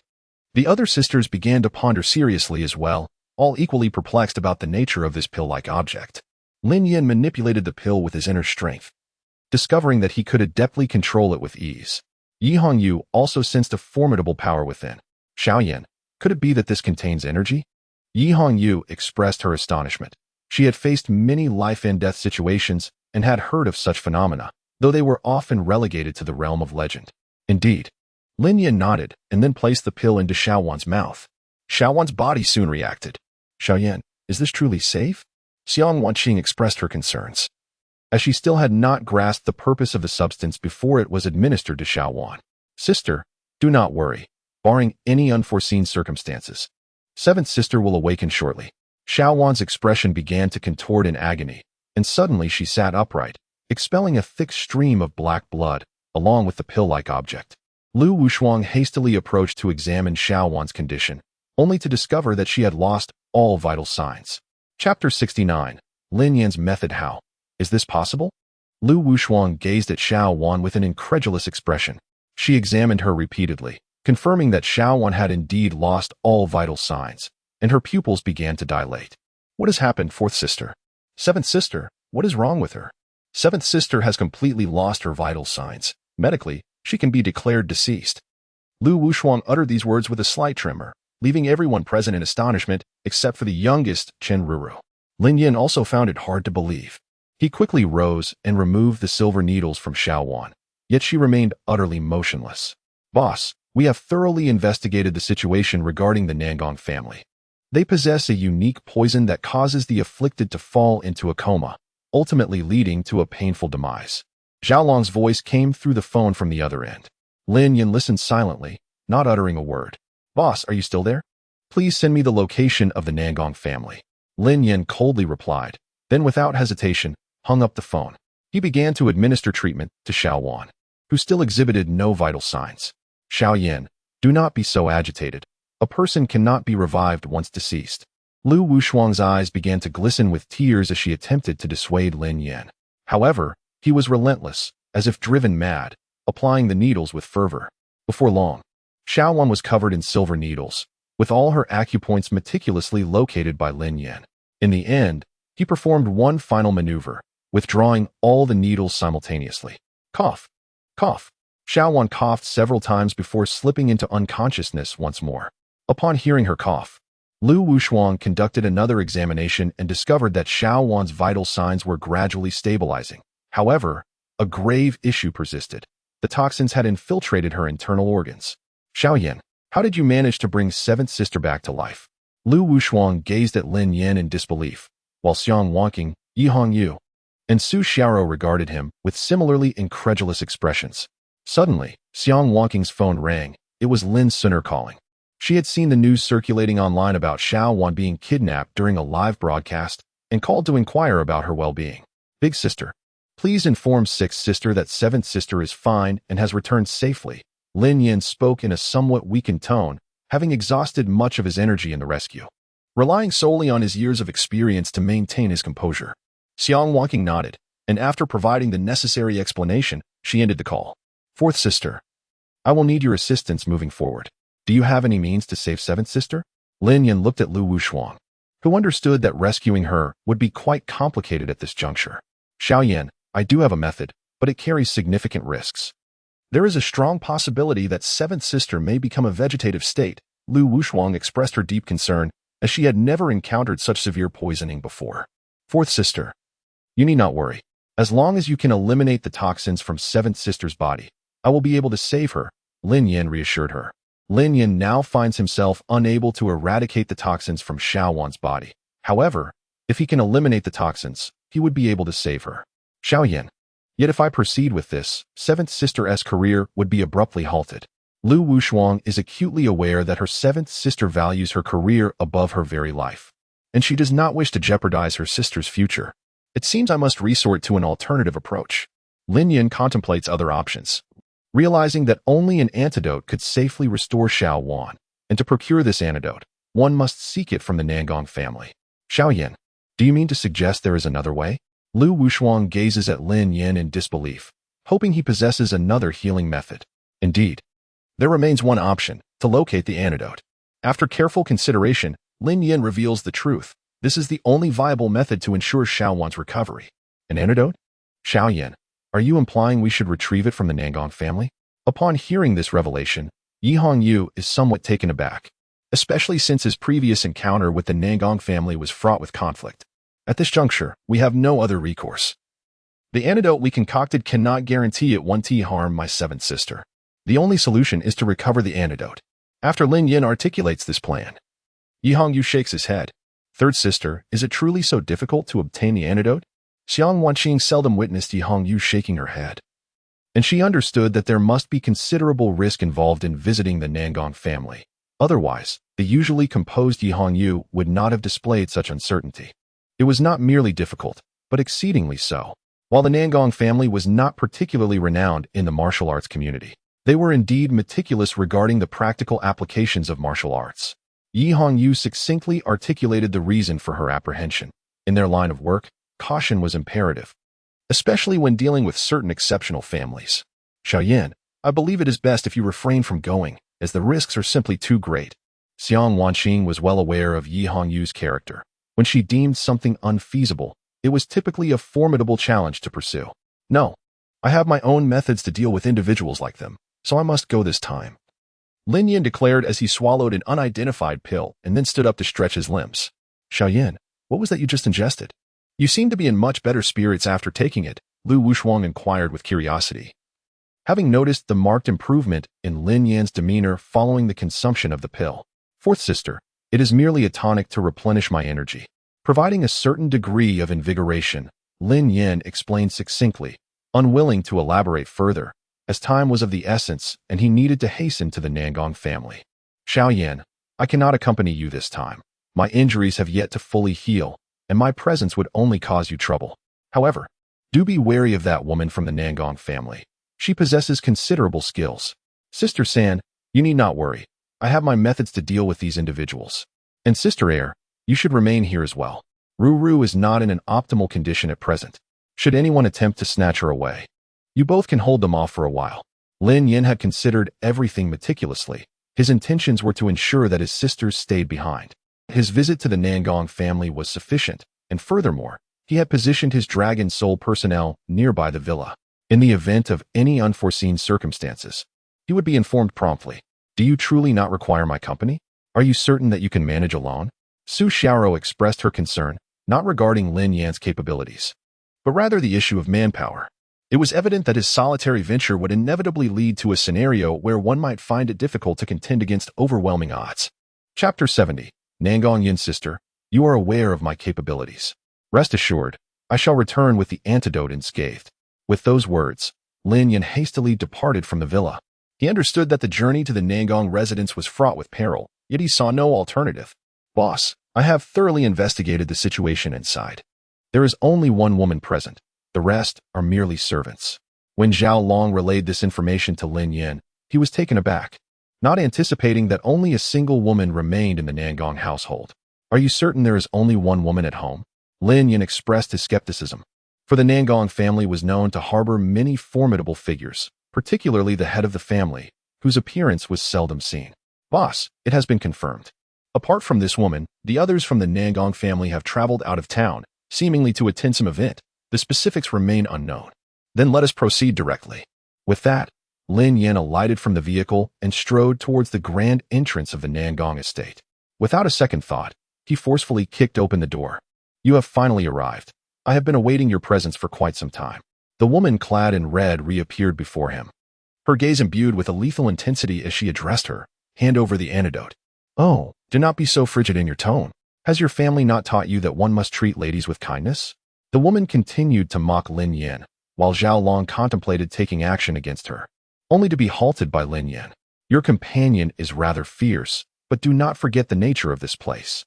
Suddenly, the woman's demeanor shifted to one of ferocity, and Lin Yin felt an ominous premonition. Hurry and hand over the antidote. Otherwise, do not blame me for being ungracious. Lin Yin glared at the woman, who remained composed, displaying no sign of fear. Ungracious? I am eager to see how you intend to be ungracious.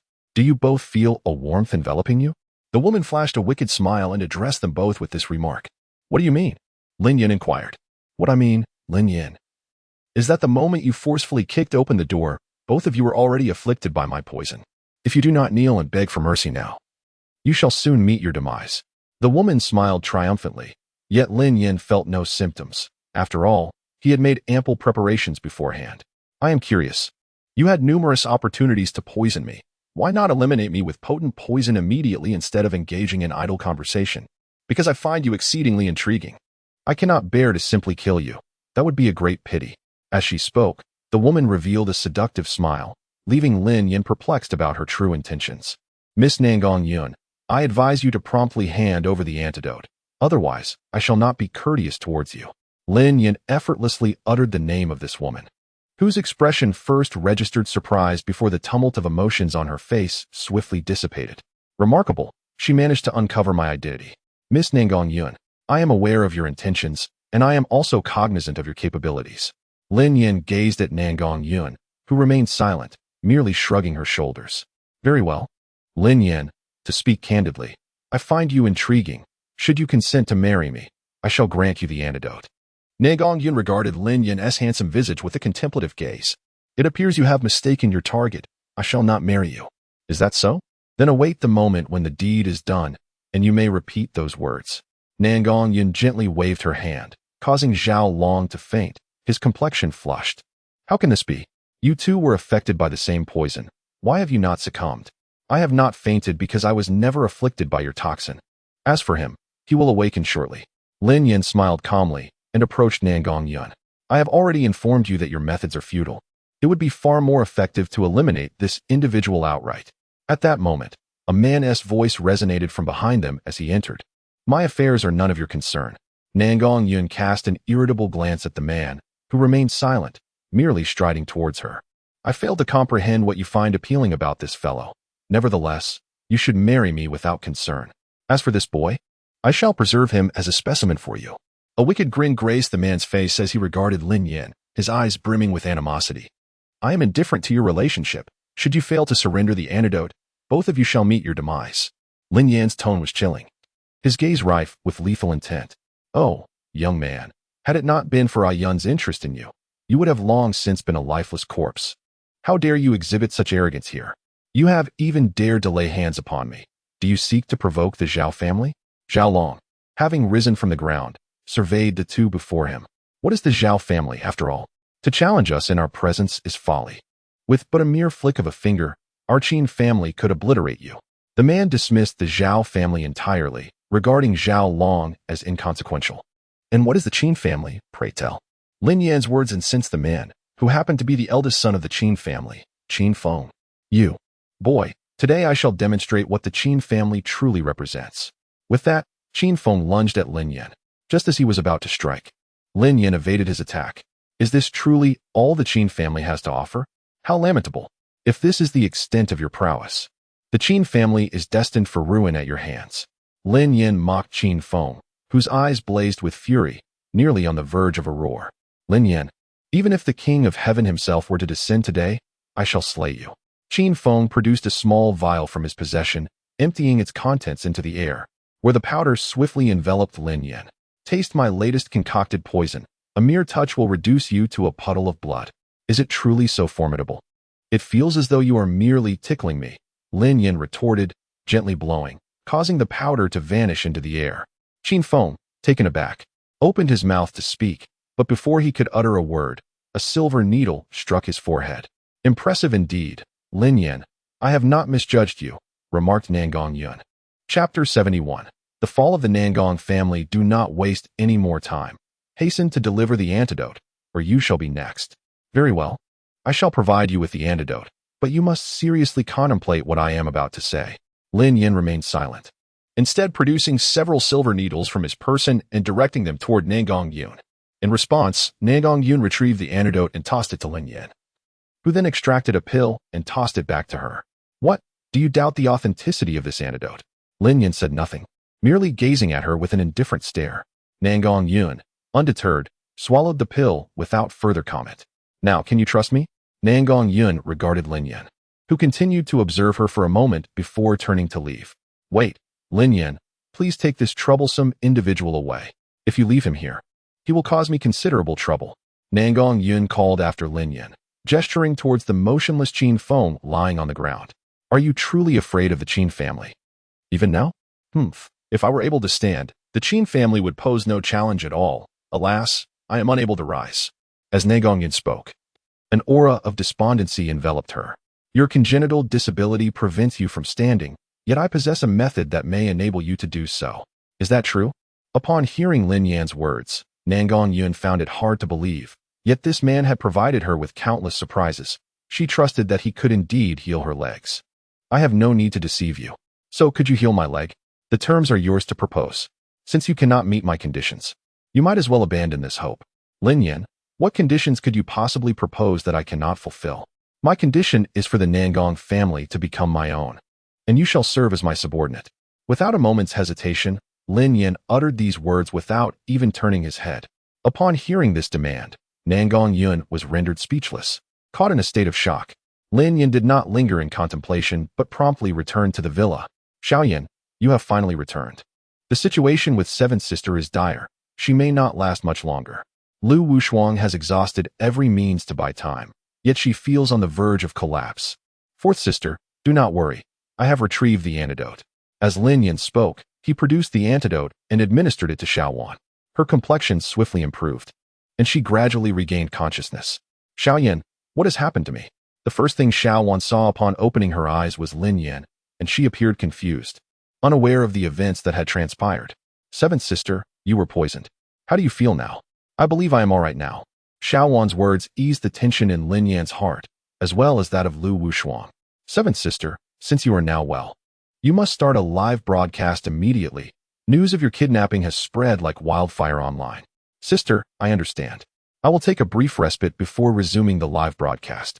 Xiaowan was acutely aware that failing to promptly appear online would undoubtedly incite chaos, especially given her prominence.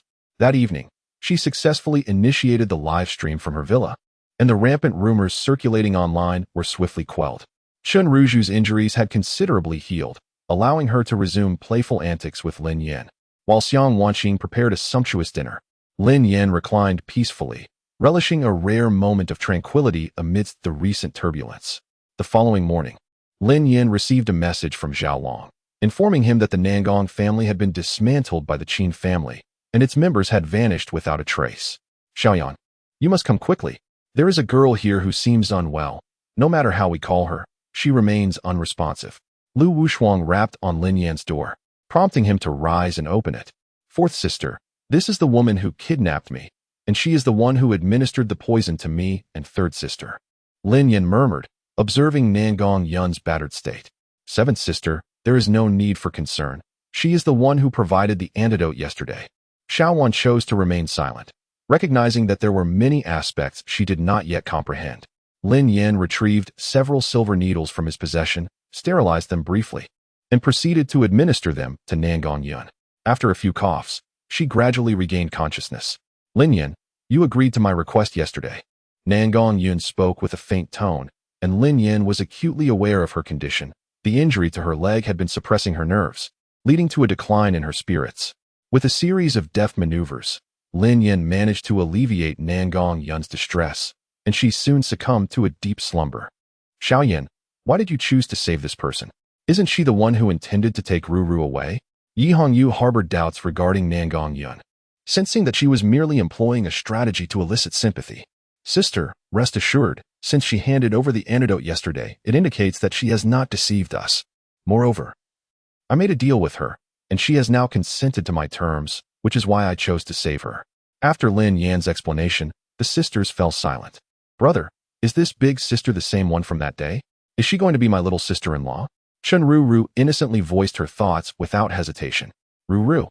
She is not your little sister-in-law. She is merely a patient receiving treatment from me. Is that true? When will you have time to take me out to play again? Be good. Once your injury has healed, the big sister will take you out to have fun. No, I want my brother to go with me. Shinruru pouted, displaying a childlike temper. All right, once your injury is healed, I will take you out to play, okay? Really? My injuries are already better. Look. Shinruru rolled up her sleeves, inviting Lin Yin to examine her wound. Upon seeing it, Lin Yin felt no surprise. Her injury had completely healed, leaving only a faint scar. All right, Ruru, once your brother finishes his tasks, we shall venture out to play. Shall I take you to that ice cream shop we visited last time? Sure, I will go prepare, Shinruru replied, hurrying away. Xiaoyan, Ruru is still quite young. You mustn't indulge her so excessively, Lu Wushuang cautioned, believing Lin Yan's pampering could lead Shinruru to develop poor habits. Fourth sister, do not worry. I have my own plans. Chapter 72. The Secret of Chun Chang and Lin Yan. There is something I must share with you. Nangong Yun, with her frail body, struggled to sit up. Please, wait until you have fully recovered before divulging anything. I am not in a hurry to know, Lin Yan replied. No, what I wish to convey is closely related to your adoptive father. Nangong Yun's words caused Lin Yan to halt, a sense of incredulity washing over him. Adoptive father? What do you know? We have been investigating your adoptive father for quite some time, particularly the Zhou family. Ever since your adoptive father took in that little girl, the Zhou family has been keeping a close watch on him. Could it be that my adoptive father's death is connected to Ruru? Yi Hongyu, intrigued, interjected. She had previously looked into the circumstances surrounding Chun Chang'an's demise, but had found no substantial leads. The lone thread of evidence had been severed. One could indeed draw that conclusion, as the blood of that little girl is extraordinary. Her lineage is not something ordinary individuals can compare to. Then why would the Zhou family wish to harm my adoptive father? Is it merely because of Ruru? Lin Yan pondered, struggling to comprehend. If the Zhou family's target was Chun Ruru, she would not have ended up on the streets. No, I cannot ascertain the exact motives behind this. However, from what I have gathered from my family, Chun Chang'an has lived in this world for at least 150 years. Upon hearing this, the sisters present were taken aback, for in their eyes, their adoptive father's age was merely 60. Is what you say truly the case? Xiang Wanqing harbored some disbelief. For after all, Chun Chang'an had been their foster father since childhood. It was inconceivable. His age could not possibly be that advanced, having passed away in his 60s. Lu Wushuang also found it hard to accept, as his medical knowledge and experience indicated that Chun Chang'an could not have lived so long, especially considering he had conducted examinations on him and confirmed that Chun Chang'an was indeed only in his 60s. Suddenly, a frantic knocking echoed through the room. Sushiro hesitated for a moment before proceeding to open the door, and in that very instant, she was propelled outside. Surrender the little demon of the Nangong family, or you shall all perish. A man clad in sunglasses strode in, exuding an aura that suggested he was no ordinary individual, but rather a practitioner of the arcane arts. With a surge of determination, Yi Hongyu sprang into action to confront the man in sunglasses. Initially, the man proved no match for Yi Hongyu. However, employing an unknown technique, he swiftly brought her to the ground. Sushiro, rising to her feet, began to engage this enigmatic assailant as well, yet for reasons unknown. He managed to overpower her as well. The Qin family's Qigong.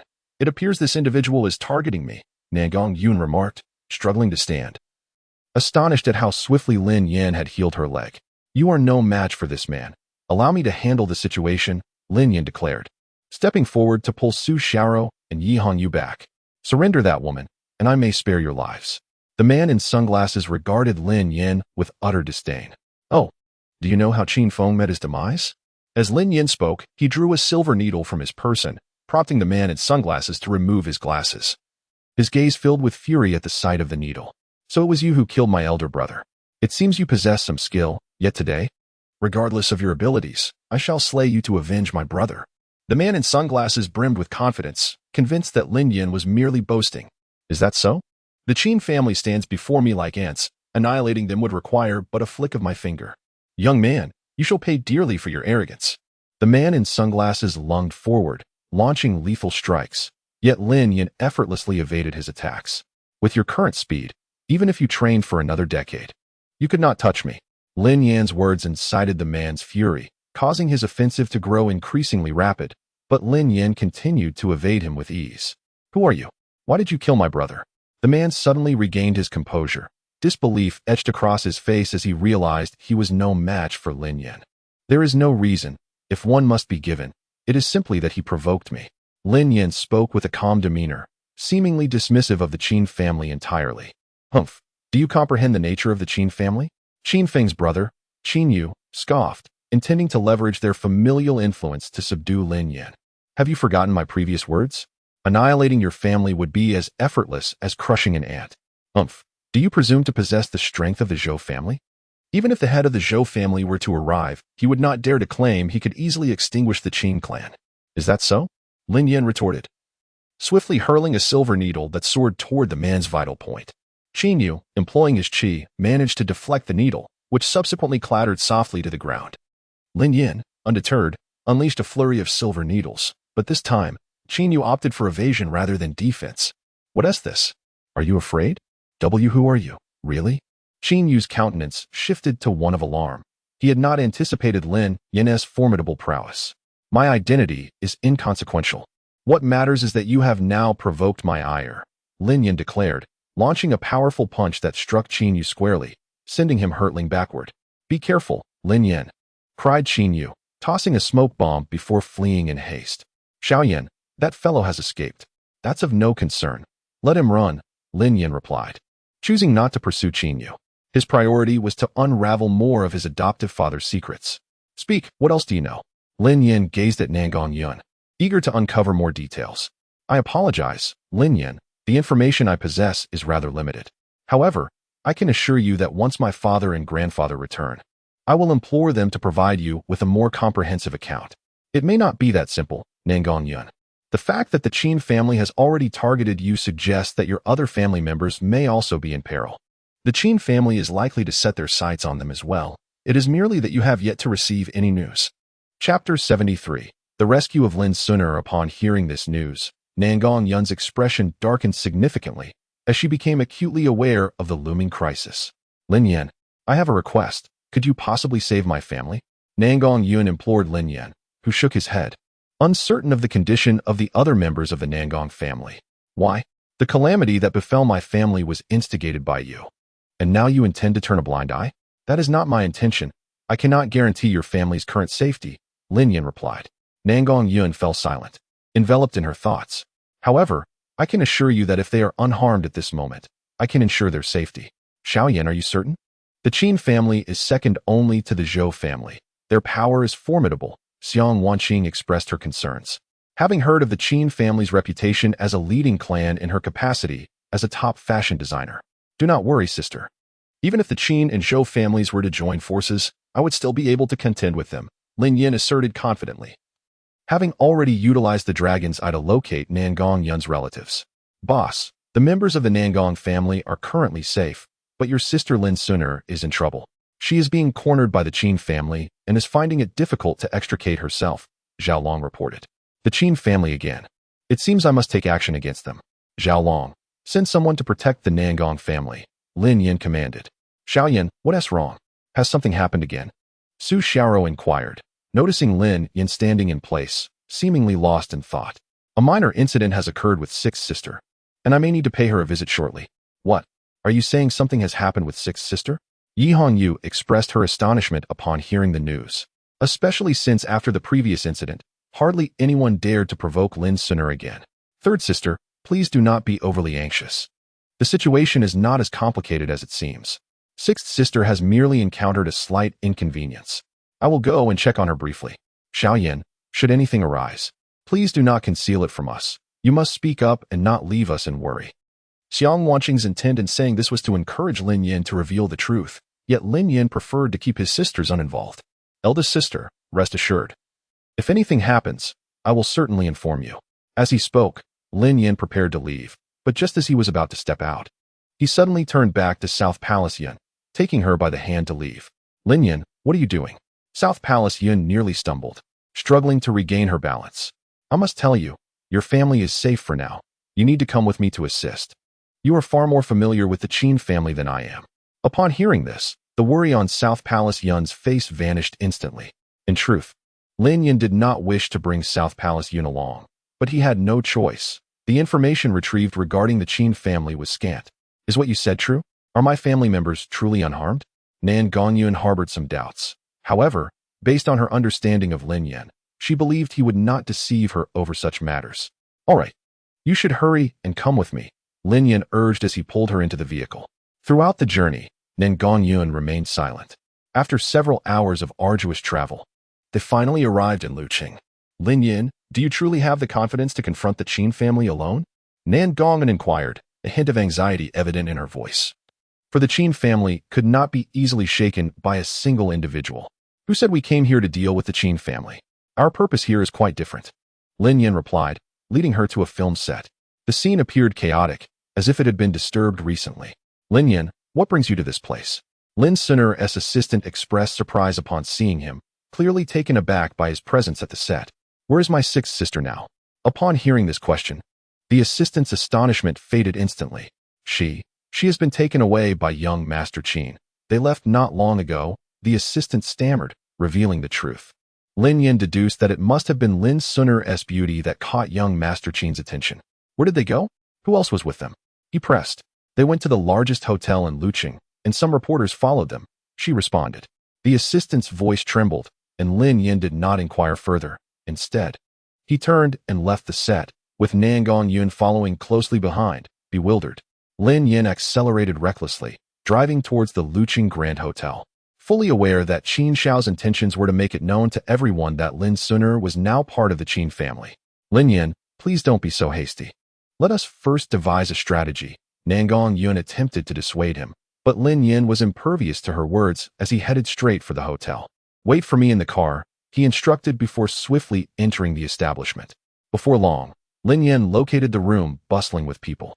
Numerous media outlets were eager to cover the unfolding events, and Lin Yan stealthily approached. Xiaoyan, you must leave quickly. Lin Suner called out desperately upon seeing him, diverting the attention of all the reporters, including Qin Xiao, towards Lin Yan. Sister, do not worry. I will take you away from here immediately, Lin Yan replied, forcefully prying Qin Xiao's hand away, twisting it with a sharp crack that echoed through the room. Look, this person dares to strike Qin Xiao. He is in big trouble now, one reporter exclaimed. Do you not know? This is Lin Suner's long-lost brother, who was found while she was filming in Jiaqing. It is said he is formidable, having burned a fortune of $10 million at his adoptive father's grave. The surrounding media buzzed with excitement, discussing the spectacle, while Qin Xiao emitted anguished cries from the sidelines. As Qin Xiao's two bodyguards entered, intent on assaulting Lin Yan, he swiftly incapacitated them before they could act. He then lifted Lin Suner, preparing to exit the room. Halt! You dare to snatch someone from my grasp. Remember, should I catch you, your fate will be dire. Qin Xiao growled through gritted teeth, enduring his pain. Lin Yan set Lin Suner down and approached Qin Xiao, delivering a resounding slap that left him unconscious. Ensure your reports are truthful. Should I discover any adverse remarks regarding my sister, your consequences will be far worse than his, Lin Yan declared, before carrying Lin Suner out of the hotel and driving towards the film set. Chapter 74. Jealousy. Xiaoyan, how did you manage to get here? Lin Suner inquired, a hint of surprise evident in her voice. The news of her abduction had only just been disseminated, and yet, Qin Xiao had been troubling her for several days, with the information kept under wraps, preventing any media from reporting on it. Sister, something has happened here. How could I not come? Lin Yan replied, his gaze fixed on Lin Suner as he drove. Despite their birthdays being merely a day apart, Lin Suner had little knowledge of Lin Yan. Are you taking me back to the film set? Lin Suner observed the direction Lin Yan was heading, realizing it was towards the set, yet she remained unaware of his intentions. Indeed, sister, we are currently in Lu City, and it is the safest place. We shall wait quietly for the Qin family to arrive, Lin Yan stated. But what about my family? Nan Gongyun, who had remained silent throughout the journey, suddenly spoke up. Rest assured, your family will be unharmed. When the time is right, I will arrange for you to reunite with them, Lin Yan reassured her.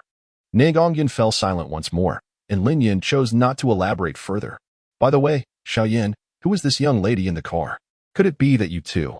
Lin Suner began, but was cut off. Sister, what are you thinking? Regardless, I am still your younger brother. And at my age, such matters do not occupy my mind, Lin Yan responded swiftly. Before long, they arrived at the film set, which had been almost completely tidied up. with Lin Suner's assistant still present at the location. By the way, sixth sister, has the company not sent anyone to protect you? Xiaoyan replied, to be honest, ever since I signed the contract last time, the company has taken my situation very seriously. However, they kept sending people to guard me, which made me feel quite uncomfortable. So, I submitted a request to the company to remove those protectors. I see. Was it your assistant who helped you with that request? Indeed, it was my assistant. She submitted the request just before we came here, and the company did not object. They simply withdrew those individuals. Sixth sister, it seems your assistant might be problematic. She is likely to have been bribed by the Qin family. Surely not. She has been with me since my debut. How could she betray me so easily? Lin Suner expressed her skepticism, as her assistant had been by her side for many years. Sixth sister, I have a certain understanding of the situation at your company. If you asked to remove those individuals, the company would at least hesitate. Lin Yan's words began to shake Lin Suner's previously unwavering conviction. She had never considered that her assistant might one day betray her. Xiaoyan, could it be that you're mistaken? If she intended to betray me, she would have done so long ago. Moreover, we know each other very well. I doubt she would sell me out for money. And what if her motives are not financial? What if the Qin family has coerced her? The sudden utterance from Nangong Yun prompted Lin Suner to begin questioning her assistant. Regardless of its authenticity, sixth sister, this matter must be clarified face to face. Suner, you have returned. The Haven team mistreated you, have they? Are you injured? I am fine, Xiaomei. After all these years together, I have a few questions I wish to pose to you, and you must answer truthfully. Suner, just speak your mind. I promise to be candid with you. Very well, then tell me, does this incident have any connection to you? Suner, your question leaves me somewhat perplexed. My sixth sister's inquiry is quite explicit. Did you assist Qin Xiao in his actions against her? How could I possibly engage in such deeds? You must be misinterpreting my intentions. Xiaomei's expression appeared somewhat strained, and Lin Yin detected an underlying issue through her demeanor. If you did not aid the Qin family, then why were the company personnel so easily dismissed by you? Lin Yan's words rendered the assistant speechless. She found herself at a loss for an explanation. Moreover, regarding my schedule, I have not disclosed it to anyone. How could Qin Xiao possess such detailed knowledge? He arrived here to wait for me even before I reached the set. Lin Suner meticulously reflected on the events of the past few days and discerned several inconsistencies, particularly during their recent stay in Luqing. Elder sister Suner, the truth is, you have already divulged our whereabouts to the Qin family. The Qin family has been coveting my sixth sister for some time, and under their coercion and enticement, you had no choice but to yield. Am I correct? The assistant remained silent, offering only a slight nod. Xiaomei, couldn't you have confided in me? If you were in need of funds, you could have approached me. I would have gladly assisted you. How could you possibly help me? Your career is flourishing, and your earnings are naturally increasing exponentially, along with your influence. In your shadow, I would never have the opportunity to distinguish myself. Xiaomei voiced her innermost thoughts with a shout. Lin Suner shook her head in disbelief, never imagining that her assistant would commit such an act out of envy. Sixth sister, now that she has confessed, how do you intend to handle the situation? Xiaomei has been with me for many years. Now that she has done this, I can no longer keep her by my side. Leave, then. We will not make things difficult for you, but refrain from such actions in the future. Assistant Xiao departed the set, crestfallen and without further ado. A trace of disappointment flickered in Lin Suner's eyes. She had always treated her assistant as a sister, never suspecting that she would betray her in such a manner. Madam, what brings you here in person? If there is anything you require, you need only ask. I have heard that an actress is present here, and I am compelled to witness for myself what enchanting allure has captivated my son so profoundly. The manner in which that woman spoke radiated an air of arrogance, while the director appeared inexplicably deferential towards her. Suner, the sponsors wish to meet you. Please hurry over, he urged. The director seemed to hold the elegantly attired woman in the highest esteem, not daring to treat her with anything less than utmost respect. I have arrived. Xiaoyan, please wait for me here. I shall return shortly. After Lin Suner uttered this phrase, she hastened towards the scene, and before she could steady herself, a slap came swiftly her way. Chapter 75. My investment doubles in the fleeting moment when the woman was about to strike Lin Suner. Lin Yin intervened, blocking her hand. Who are you to dare act so brazenly here? The woman displayed an utter lack of decorum, exuding a fearless demeanor. The one who ought to be aggressive is you. Old hag, only someone as arrogant and rude as you could possibly have spawned such a wicked son. Lin Yin chastised her, catching the woman off guard with his retort. Enraged, she withdrew her hand, and turned to reprimand the director. What on earth is wrong with you? Do you believe I want to withdraw my funding immediately? Madam, please do not be upset. I shall expel these irrelevant individuals at once, the director replied, approaching Lin Yan with an air of authority, his gaze menacing. Who are you to disrupt my affairs here? If you wish to live, I suggest you leave at once. Director, this is my brother, Lin Suner interjected. Upon hearing her words, the director's expression darkened considerably, caught between the illustrious actress and her sponsor, neither of whom he could afford to offend. Miss Suner, might I request your brother to vacate the premises? The lady is feeling somewhat distressed. If he must leave, then I shall accompany him, Lin Suner declared, not genuinely wishing for her brother to depart, but merely expressing her sentiment. Lin Suner, you are nothing but a seductress, having injured my son, and yet you still shield that man. Qin Xiao's mother began to unleash a torrent of invective. Naturally, Lin Yin felt a surge of displeasure upon hearing her vitriol. He stepped forward, poised to deliver a slap to this woman. The director, taken aback by the escalating tension, found himself at a loss for words. Bring me that man. Incapacitate him so that he may never rise again. At her command, several burly men surged forth, encircling Lin Yan. What are you standing there for? Seize him and render him powerless. The woman bellowed. The men, compelled by her orders, prepared to strike. But at the very moment they were about to act, they were rooted to the spot as if turned to stone. In an instant, Lin Yan had deployed silver needles, immobilizing them.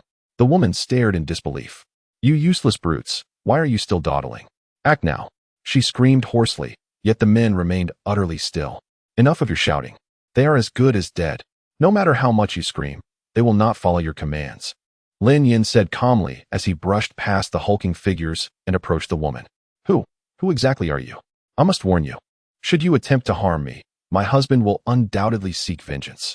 Oh, your husband, what is he truly? He lacks even the right to stand before me. Lin Yan's tone was laced with lethal intent, and her gaze radiated hostility, causing the woman to avert her eyes and collapse to the ground in fear. How dare you behave so arrogantly? Just you wait. The woman hastily regained her footing, only to flee the set before she could steady herself. Lin Suner, I recognize your status as a star, yet she is the principal sponsor of our film. Offending Qin Jia will lead to dire consequences for you.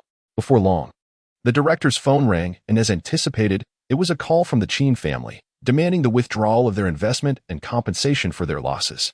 Lin Suner was not surprised. Ever since Lin Yin incapacitated young Master Qin, she had anticipated their retaliation. Well, is it not merely a matter of finances? Whatever amount they invested, I am prepared to offer double. Upon hearing this, the director erupted into laughter, not out of joy, but derision. Double the investment? Do you consider yourself the wealthiest person in the world to utter such a statement? Even members of the Zhou family would not dare propose such an offer. Perhaps you should take a moment to reflect on your own worth. The director's biting sarcasm did not provoke Lin Yan. Instead, she calmly produced 5 cards from her possession, each a global limited edition, with only a handful of individuals in the entire nation possessing such treasures. Who exactly are you? Upon seeing these 5 cards, the director's previous expression of cold mockery vanished in an instant, replaced instead by a visage of utter astonishment. I declared my willingness to invest double the amount in this film, and as for the troubles of the Qin family, I shall take care of those myself. Furthermore, should anything happen to my sister here, I shall hold you accountable. Lin Yin gazed at the director with an indifferent stare, and the director, now filled with regret, grew anxious at the thought that Lin Yin might retaliate against him due to this incident. The only course of action available to him was to comply, as this was the sole means to alleviate Lin Yan's discontent. Sister Lu, now that you have no assistant by your side, what do you think of her? Lin Yin inquired, pulling Nangong Yun over, wishing to keep her close to Lin Suner for her protection. Xiao Yin, is it not because you harbor feelings for her that you wish to keep her near? Lin Suner asked with a hint of curiosity, eager to discern her brother's true intentions. Sister Lu, since you find yourself without anyone, keeping her close would at least provide you with some company and help prevent such incidents from recurring. Lin Yin refrained from elaborating further, simply wishing to have Nangong Yun remain by her side. Lin Suner offered no verbal response, merely nodding gently. Lin Yin, what are you truly thinking? Did you not promise to keep me by your side? Are you now having second thoughts? Nangong Yun pulled Lin Yin aside, softly and subtly questioning him. You have already pledged to be my subordinate, and you must comply with my every command. Your only obligation is to obey. Lin Yan's words fell upon Nangong Yun like a chilling cascade of water. Yet, Nangong Yun remained undeterred, confident in the correctness of her decision. Very well, I understand. I shall proceed as you instruct, she replied resolutely, refraining from further argument. Meanwhile, Zhao Long had meticulously investigated the affairs of the Qin family, compiling all relevant information to send to Lin Yan. Xiaoyan, I have just received news. Has something happened to Seventh Sister? Chapter 76. The invitation. My seventh sister is fine. It was merely a minor mishap during one of her live broadcasts some time ago. What you have seen online is nothing but sensationalism from the media. As you know, my seventh sister is somewhat of a public figure. Lin Yin did not wish to reveal the truth to her. He simply wished to spare Lin Suner any unnecessary worry. Not long after, the director approached with a peculiar envelope in hand. Instead of handing it to Lin Suner, he directly presented it to Lin Yin. This envelope was delivered by someone from the Qin family, and I was instructed to ensure it reached you. After personally delivering the envelope to Lin Yin, the director did not utter another word and promptly turned to leave. Upon opening the envelope, Lin Yin was taken aback. Instead of a letter challenging him, it was an invitation. The head of the Qin family personally invited Lin Yin to a banquet at his residence that evening, with a note attached stating that if he was afraid, he need not attend. It was evident that this was not a genuine invitation, but rather a trap, akin to a feast of treachery, awaiting his arrival. Lin Yin regarded the letter with composure, aware that it was time to make a decisive move. Nangong Yun, you must ensure the safety of my sixth sister tonight. Nothing must happen to her. Rest assured, I will protect her diligently. Xiaoyan, is there something wrong? Sister, I have an engagement to attend this evening, so you and Nangong Yun should leave and return to Jiangqing. Lin Suner was somewhat concerned about Lin Yin. She felt it was exceedingly perilous to leave him alone in this place. Xiaoyan, I believe it would be wise for you to accompany me back. At the very least, my sisters and I can offer you assistance. Sixth sister, I understand your worries, but rest assured, no matter how formidable the Qin family may be, I can withstand them, so there is no need for concern. As Lin Yin spoke, he deftly shot out a silver needle, piercing through several layers of tempered glass. Xiaoyan, regardless of the circumstances, you must exercise caution. Lin Suner's heart remained in turmoil. Nangong Yun also refused to stand idly by. She retrieved a vial of medicine, poured a pill into her hand, swallowed it, and then handed the bottle to Lin Yin. Lin Yin, this is a potion I devised. It grants immunity to all toxins. Take it with you. It may prove useful. Lin Yin replied softly, accepting the medicine without further comment. As night gradually descended, Nangong Yun led Lin Suner away from Lu City, while Lin Yin proceeded to his appointment with the invitation in hand. Upon arriving at the Qin residence, he noticed an unusual tranquility enveloping the area. He detected no signs of abnormality. Just as he approached the front gate, it swung open. Mr. Lin Yin, the head of the family has been awaiting you for quite some time. Please, follow me. The butler of the Qin family appeared just as Lin Yin reached the entrance, catching him off guard, as he had been vigilant for any signs of being watched throughout his journey, yet had found none. Lin Yin said nothing and followed the butler into the Qin estate. Master, the guest has arrived. All right, you may leave now. Yes, my lord. After Lin Yin was led to a side hall, the butler withdrew. At that moment, an elderly man with a white beard emerged. Young man, do you comprehend the reason I summoned you here alone? The old man continued. Is it not to seek vengeance for your Qin family against me? You truly underestimate my capabilities. With a chuckle, he added, you hold yourself in far too high regard. Those insignificant youngsters are not worthy of my intervention. Lin Yin was taken aback by the old man's words. He had anticipated a fierce confrontation upon his arrival, yet this elder refrained from any aggressive action. Is that so? I beg to differ. It appears to me that you wish to lure me here for your own inscrutable agenda. Astute. Since you are perceptive, I shall dispense with pleasantries.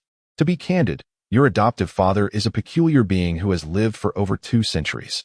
Lin Yin was not the least bit surprised by the elder's pronouncement. He was acutely aware of the old man's ulterior motives. And then, he inquired, do you have any questions? Oh, it seems you are already privy to this information. If that is the case, matters become quite straightforward. Humph, you merely wish to uncover the secret behind my adoptive father's longevity. Beyond that, you have no other inquiries. Do you? Is that so? You underestimate my intentions. Do you think I am oblivious? The prolonged struggle has revolved around that young lady from your family. The old man succinctly unveiled the truth, fully aware of what kind of person Shenru was and the significance of her bloodline. If your aim is her, I advise you to abandon that thought. No, no, no, my target is not her. Rather, it is you. Your bloodline is far purer than hers. The old man's words left Lin Yin perplexed, as he struggled to comprehend the old man's intentions. How could a congenital absolute Yin meridian be stronger than your congenital absolute Yang meridian? The old man revealed the reality. The congenital absolute Yang meridian not only enhances the practitioner's cultivation, but also possesses life-extending properties. What did you say? A longevity feast? It seems you are still unaware. Do you genuinely believe that at such a young age, you can possess such cultivation and abilities? You are mistaken. If you were merely an ordinary person, you could not kill with a silver needle. In contrast, with this bloodline, your cultivation will progress remarkably swiftly. The old man gazed at Lin Yin as if he were a sumptuous feast laid out before him, exuding an insatiable hunger. So, do you know everything? Young man. Do not presume I am unaware of your intentions to extract information from me. However, it would not harm to speak plainly. Do you truly believe that the Zhou family's motives for targeting Qinchang'an are that simplistic? The Zhou family will inevitably repay their debts. But it seems our conflict has yet to be resolved, Lin Yin remarked, casting a scrutinizing glance at the old man. The old man wore a rather somber expression, his psychological state showing little sign of change. Young man, I have not held any grievances against you, yet you seem intent on confronting me. If you truly wish to keep score, then we must meticulously settle our accounts. It was evident that the old man was somewhat displeased. He understood that Lin Yin had come with no intention of compromise, but rather aimed to take down the entire Qin family. Is that so? Regarding the matters concerning my sixth sister, do you not owe some form of recompense? Recompense? Your thoughts are rather simplistic. Now that you have come here, you shall not depart so easily. With that, the old man commanded his subordinates to firmly shut the doors. Chapter 77. The heavenly net. Did you truly believe you could confine me here so effortlessly? Young one, then give it a try. At this moment, all your abilities are rendered useless. No matter how formidable your powers may be, they cannot withstand my chilling aura. The elder of the Qin family has long since prepared for this, ensnaring this place in a web of traps. Old man, prepare yourself.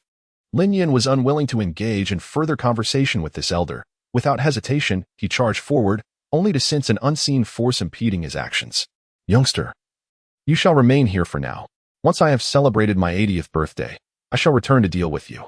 In an instant, the elder vanished from sight, leaving Lin Yin grasping at thin air and tumbling to the ground.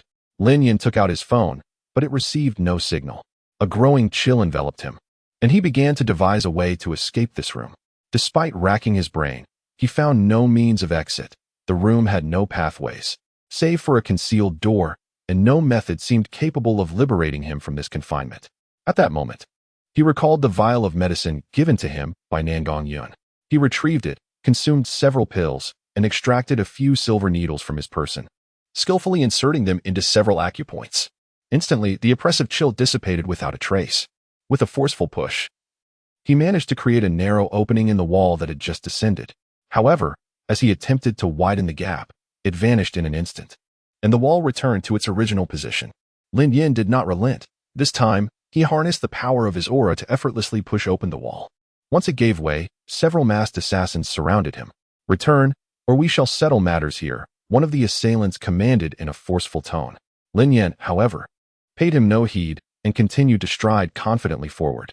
As the assassins realized he was about to slip away right beneath their noses, they exchanged glances and moved to intercept him.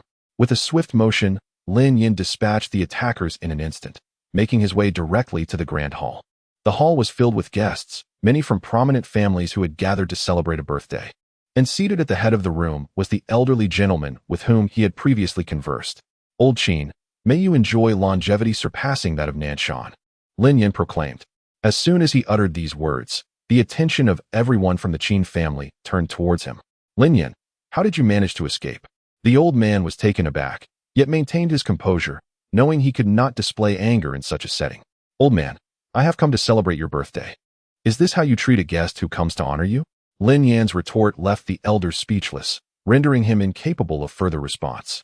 Come, please escort this esteemed guest to a seat, the steward interjected, eager to alleviate the awkward atmosphere, promptly rising to direct servants to attend to Lin Yan. Lin Yan, since you have come to celebrate the birthday, how could you arrive empty-handed?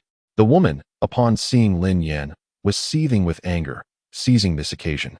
She aimed to publicly humiliate him. I did not come empty-handed, did you not see? I just passed through the side hall, which is why I appeared in the main hall. This indicates that I have already presented a gift to Elder Qin. Elder Qin was aware of Lin Yan's glibness. Although he was furious, he refrained from rash actions. Indeed, this young man has come to wish me well and has brought a valuable gift, albeit one that is not suitable for public display.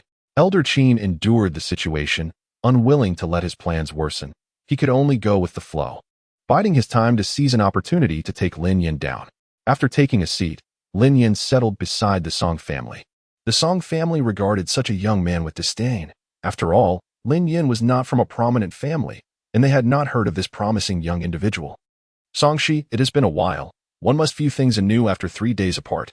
Lin Yan spoke to the young lady from the Song family. But Songshi did not recognize him and responded with palpable disdain. Songshi, why are you still as you were before, so haughty and rude? What exactly do you wish to convey?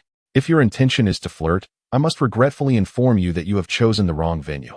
I am here solely to celebrate the birthday of Grandfather Qin. If you harbor ulterior motives, I kindly request that you keep your distance. Songshi spoke with a distinct lack of courtesy, yet Lin Yan's smile only widened, resembling that of a fool. Do you truly believe I am merely an ordinary individual? As Lin Yan spoke, he produced 2 limited edition black cards from his pocket, revealing a watch of considerable value adorning his wrist. Ah, young man. It appears you are indeed quite accomplished. May I inquire as to your father's identity?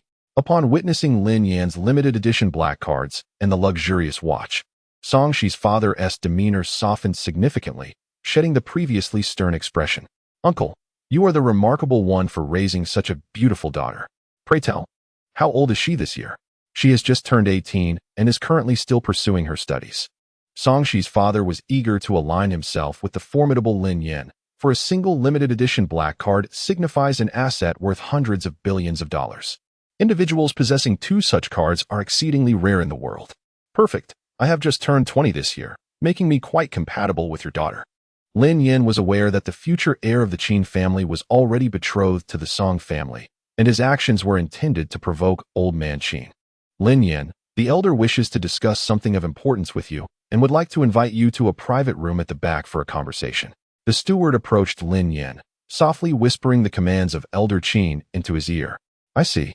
Please inform Elder Qin that I am currently preoccupied with contemplating my lifelong commitments and do not have the time to engage in discussions regarding his matters.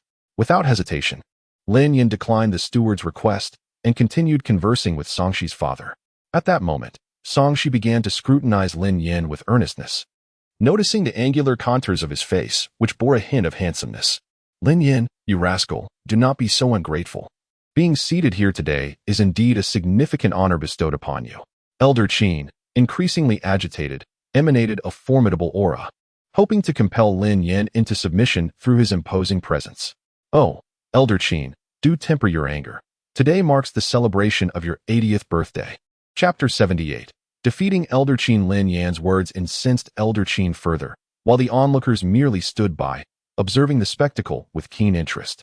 Lin Yan, do not presume that you are safe here, Elder Qin fumed, his face flushed with rage, his white beard nearly bristling with indignation. Elder Qin, temper your anger. At your age, such agitation is detrimental to your health. Lin Yan continued his mockery, while the members of the Qin family glared at him with disdain. Someone seize him. Elder Qin could no longer tolerate this insolent youth. His sole focus was to eliminate Lin Yan. The moment Elder Qin issued his command, all eyes in the room turned towards Lin Yan. An eerie silence enveloped the space, dispelling the earlier lively atmosphere. Surrounded by the Qin family, Lin Yan found himself isolated as other guests retreated, leaving only the Qin family members present. Lin Yan, today I shall settle this matter with you, Elder Qin declared. Having completely lost his patience and intent on extinguishing Lin Yan. Elder Qin, why so formal? I haven't had my fill of fun yet, Lin Yan replied, his gaze directed at Elder Qin, brimming with menace. Elder Qin shuddered involuntarily, but nonetheless advanced towards Lin Yan. The Qin family, numbering 37, closed in around Lin Yan. Many of these relatives had come from distant cities to celebrate Elder Qin's birthday, completely unprepared for the turn of events that unfolded before them. Lin Yan, I initially intended to torment you slowly after the banquet, But it seems there is no longer any need for such delays. Since you wish to meet your end, I shall grant you a swift resolution, Elder Qin declared, waving his wrinkled hand, prompting the entire Qin clan to charge forward. Lin Yin exhibited no signs of fear. Rather, he calmly evaded their advances. Lin Yin, you have harmed my kin, and today I shall demand your blood as a tribute to them. One of the more formidable members of the Qin family glared fiercely at Lin Yin. Unfazed by the man's hostility, Lin Yin continued to deftly dodge the onslaught. With a swift motion, Lin Yin drew forth silver needles and sent them flying towards the Qin clan. A dozen or so younger members fell to the ground, incapacitated by the needles, while the elder members effectively shielded themselves using their formidable internal energy. Well done, young man. But this is merely your final, desperate struggle, Elder Qin remarked, channeling his energy to unleash a wave of force directed at Lin Yin. With ease, Lin Yin sidestepped the attack, noting that the wave left a significant dent in the wall upon impact. Recognizing Elder Qin's considerable prowess, Lin Yin continued to evade the energy blasts while fending off the other Qin clan members. After a fierce exchange, only Elder Qin and Lin Yin remained unscathed. Old man, with your kin gone, you stand alone, a mere figurehead, Lin Yin taunted. Yet, Elder Qin maintained his composure, unshaken and resolute. Young man, I trust you are aware that you are no match for me. Your attempts to provoke me are futile. I shall not falter, Lin Yin declared. Are you so certain that I am inferior? Then allow me to demonstrate, he continued, as he drove a silver needle into his own arm. Focusing his energy, he summoned a wave of force directed at Old Qin. Observing this, Old Qin retaliated by condensing his own wave of energy.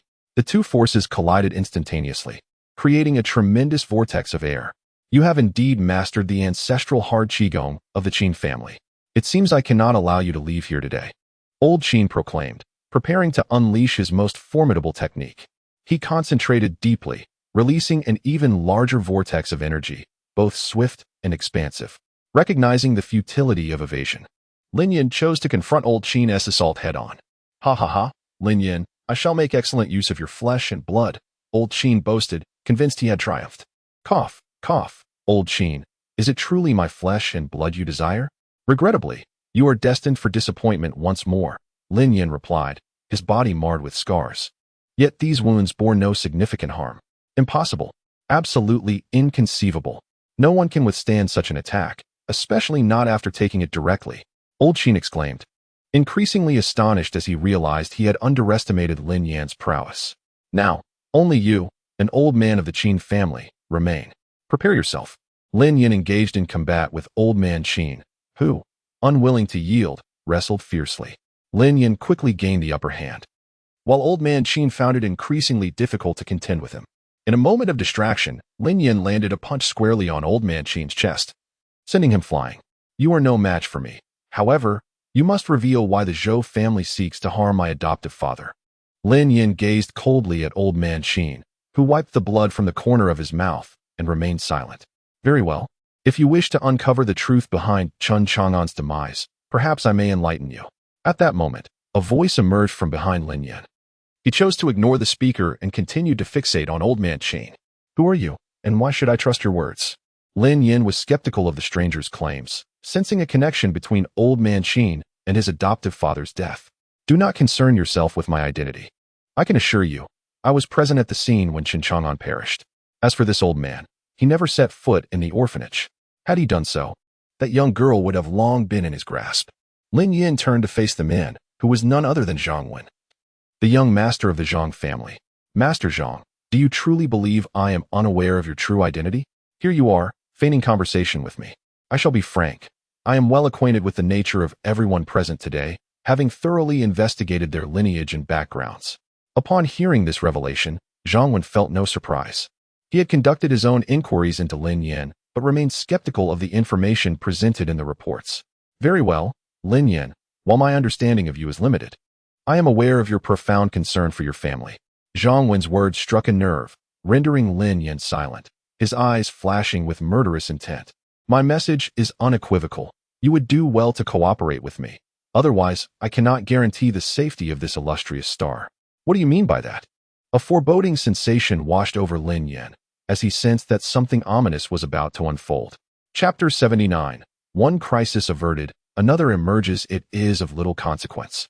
I merely wish to remind you that within a certain vehicle, I have planted a bomb capable of obliterating the entirety of Lu City Bridge.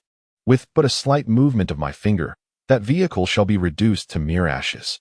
A peculiar smile crept across Zhang Wen's face as he sought to manipulate Lin Yan to fulfill his nefarious ambitions. Is that so? Why should I place my faith in you? You may choose not to believe me, however, when you visit the Lu City Grand Hotel. I have already tampered with your vehicle. If you doubt my words, you may wager on whether the renowned actress Lin sooner will meet her demise. Zhang Wen inched closer to Lin Yan, who did not flinch but instead deftly threw a silver needle that struck old Qin, rendering him instantly unconscious. Lin Yan, I advise against harboring such thoughts towards me. I am aware of your capabilities, yet my request is merely for your assistance in a singular matter. Zhang Wen's intentions were straightforward. He sought Lin Yan's aid. Do you truly believe that once they arrive at their destination, I shall remain within your grasp? You underestimate me far too greatly. I have just informed you, did I not? The bomb aboard that vehicle is sufficient to annihilate Lu City Bridge. Zhang Wen's implication was unmistakable. Even if Lin sooner returned to the Jiang City Villa, the bomb's explosion would still pose a threat to them. Young Master Zhang, regrettably, your plans have unraveled. Zhang Wen appeared perplexed, unable to comprehend the true meaning behind Lin Yan's words. What do you mean? It's meaningless. I merely wanted to remind you that I always keep a contingency plan. Even when driving, I meticulously check everything beforehand. Suddenly, Zhang Wen's complexion darkened, as he had not anticipated that Lin Yan possessed such foresight. Lin Yan, I simply wish to ask you for a favor. I harbor no ulterior motives. Zhang Wen hastily clarified. A favor? Is this how one requests assistance? I suggest you abandon such hopes. Regardless of your predicament, I shall not assist you, Lin Yan retorted, then proceeded directly into old Qin's room, searching for information regarding Qin Chang'an that old Qin had collected. However, Zhang Wen did not relent. He persistently followed closely behind Lin Yan. Mr. Lin, I implore you, please assist me with this matter. No one else can help me but you. With a thud, Zhang Wen knelt on the ground, beseeching Lin Yan for aid. Why should I assist you? You intend to harm my family, yet you expect my help. Do you truly believe that is feasible? Mr. Lin, no matter what conditions you propose, I am willing to accept. If you would only help me this once, I would stake the entirety of the Zhang family, Zhang Wen declared recklessly, striving to convey his sincerity to Lin Yan. Oh, is that so? Would you still be willing if I demanded that you relinquish all your family assets to me? Lin Yan's question instantly left Zhang Wen speechless, plunging him into silence. Lin Yan, I had initially perceived you as a man of unwavering fortitude, yet to my surprise, you resemble a block of ice, impervious to even the most fervent flames that fail to thaw your heart. Songshi entered, gradually making her way to a corner of the room. Gently pushing a brick on the wall, an entrance to a hidden underground passage gradually revealed itself before them. Songshi, it appears you possess a keen familiarity with this place. Have you secretly infiltrated it before? Zhang Wen, I am not like you, capable of any endeavor.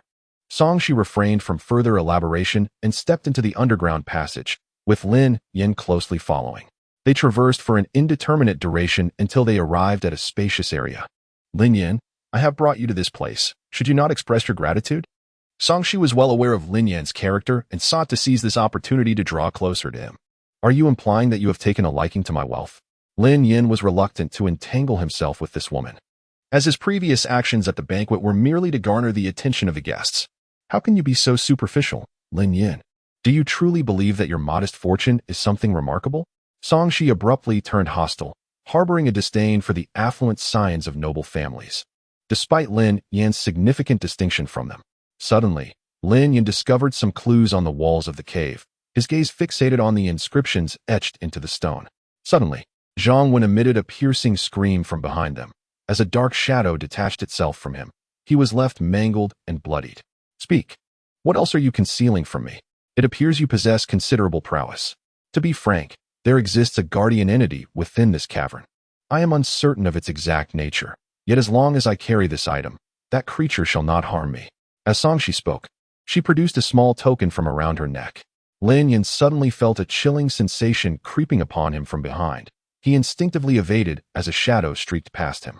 If you are aware of what lurks here, why then did you lead us down? Lin Yan pondered the true motive behind Songshi's actions. No, it is not you that I seek. My sole target is you. I I suspect you covet my bloodline, do you not? The innate Yang Xian vein. Surely that is your objective. It seems that old man divulged everything to you.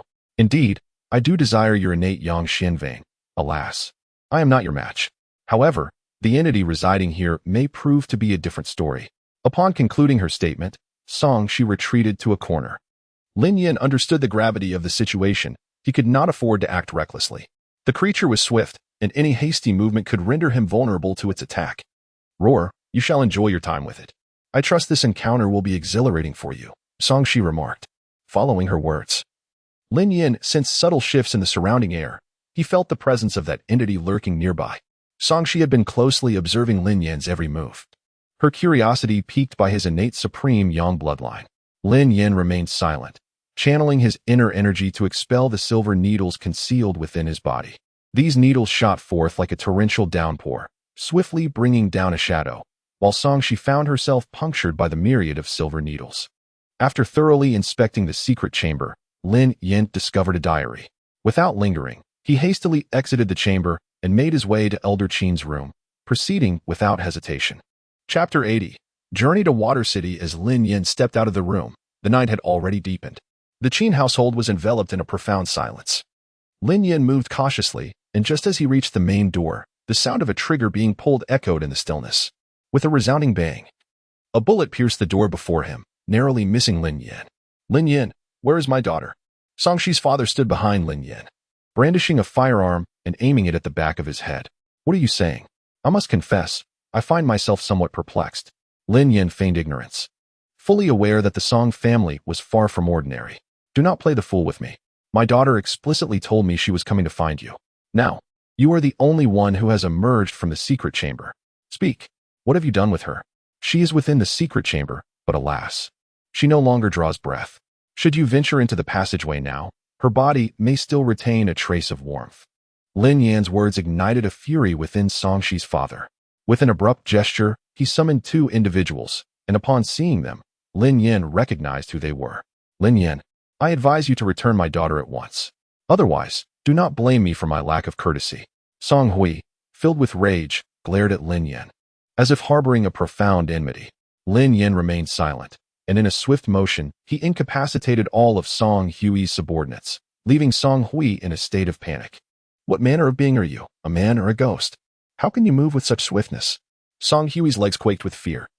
He could not bear to meet Lin Yan's gaze, for he was utterly bewildered by the essence of Lin Yan, a presence that instilled profound terror within him. Since you are so eager to find your daughter, I shall escort you to her, Lin Yan proclaimed, effortlessly lifting Song Hui and casting him toward the entrance of the secret passage. Upon landing, Song Hui succumbed to unconsciousness. Sixth sister, are you unharmed? Lin Yan swiftly unshackled the handcuffs binding Lin Suner. As her legs buckled, she fell against Lin Yan, who, disregarding everything else, hastily led the two of them away from the Qin family estate. By the following morning, Lin Suner regained consciousness, yet Nangong Yun remained in slumber. Sixth sister, did I not instruct you to return to Jiangqing? How did you find yourselves ensnared in this place? Xiaoyan, after we parted ways yesterday, Nangong Yun and I intended to head back to Jiangqing. However, just as we approached the Luqing Bridge, we were surrounded by numerous vehicles. Several individuals emerged and rendered us unconscious. What transpired thereafter, I cannot say. Lin Suner rubbed her temples, feeling a wave of dizziness wash over her. Just as Lin Yan's phone began to ring. Xiaoyan, I have a matter that requires your investigation. Eldest sister is aware of your extensive connections. Please quickly ascertain the whereabouts of our fifth sister. She was in contact with me yesterday, yet I have not heard from her since, which raises my concerns that something may have transpired. On the other end of the line, Xiang Wanqing's voice carried a hint of urgency. She had spent the entire night without rest, exhausting all her contacts, yet still received no news. Could it be that our fifth sister is preoccupied with matters on her end and simply lacks the time to reach out to you? Eldest sister, do not fret just yet. Our fifth sister has always maintained a consistent schedule to contact me weekly, and the absence of her communication yesterday surely indicates that something is amiss. Eldest sister, I understand. Please remain at home and await my updates. Once I locate our fifth sister, I shall inform you without delay. After hanging up the phone, Lin Yan promptly contacted Zhao Long, requesting him to trace Lin Zihan's location. Soon, Zhao Long relayed the information back. Sixth sister, you should return to Jiancheng at once. I will send someone to escort you shortly. Xiaoyan, will you not return with us? Lin Suno assumed that Lin Yin would accompany them, only to be met with unexpected news. Not at the moment, sixth sister. There are still some matters I must attend to here. Once I have resolved them, I shall return home to reunite with you all. After Lin Yin finished speaking, he departed from his residence. Zhao Long had already conveyed the news about Long Yin to Lin Yin, revealing that Lin Zihan's last known whereabouts were in Water City, which is dominated by the Zhang family. Utilizing Long Yin, Lin Yin gathered all pertinent information regarding the Zhang family in Water City, thereby gaining a comprehensive understanding of the situation. He arrived in Water City before noon. This aquatic city boasts a history spanning over a millennium. Lin Yin had summoned a speedboat, and based on the information relayed by Long Yin, he pinpointed the Zhang family's location, where Lin Zihan had last been seen. Lin Yin, I have been awaiting your arrival for quite some time, the man said. It seems you were deliberately lured here. No, you're mistaken. We did not intend to draw you here. Your presence is undoubtedly linked to a woman named Lin Zihan. Speak, where have you taken her? Lin Yin glared at the man with murderous intent, gripping his neck tightly. However, the man exhibited no sign of fear and smiled knowingly. Do not be hasty. We have not harmed her. She instructed me to wait for you here. She anticipated that you would come, but she is currently preoccupied with a task and cannot emerge at the moment. As he spoke, the man gradually loosened Lin Yin's grip. Lin Yin remained skeptical of the man's words, for he was well acquainted with the nature of these powerful families. Furthermore, he had received word from Sun Jun that Lin Zihan had been forcibly abducted, not invited. Lin Yin thrust a silver needle into the man's body, eliciting a piercing scream from him. Tell me where she is now, or I shall make your existence a living hell. After uttering these words, Lin Yin withdrew the needle, causing the man's agony to vanish in an instant. I have already informed you, she is currently on a mission. Once it is completed, she will undoubtedly return. The man still refused to divulge the information. Lin Yin shrugged, and this time she produced 2 silver needles, piercing them into the man's flesh. He attempted to evade her strikes, but he was simply too slow to escape. The man was once again overwhelmed by excruciating pain, unable to suppress his cries. This time, Lin Yin did not remove the needles. Instead, she silently observed as the man, soon drained of strength, collapsed to the ground.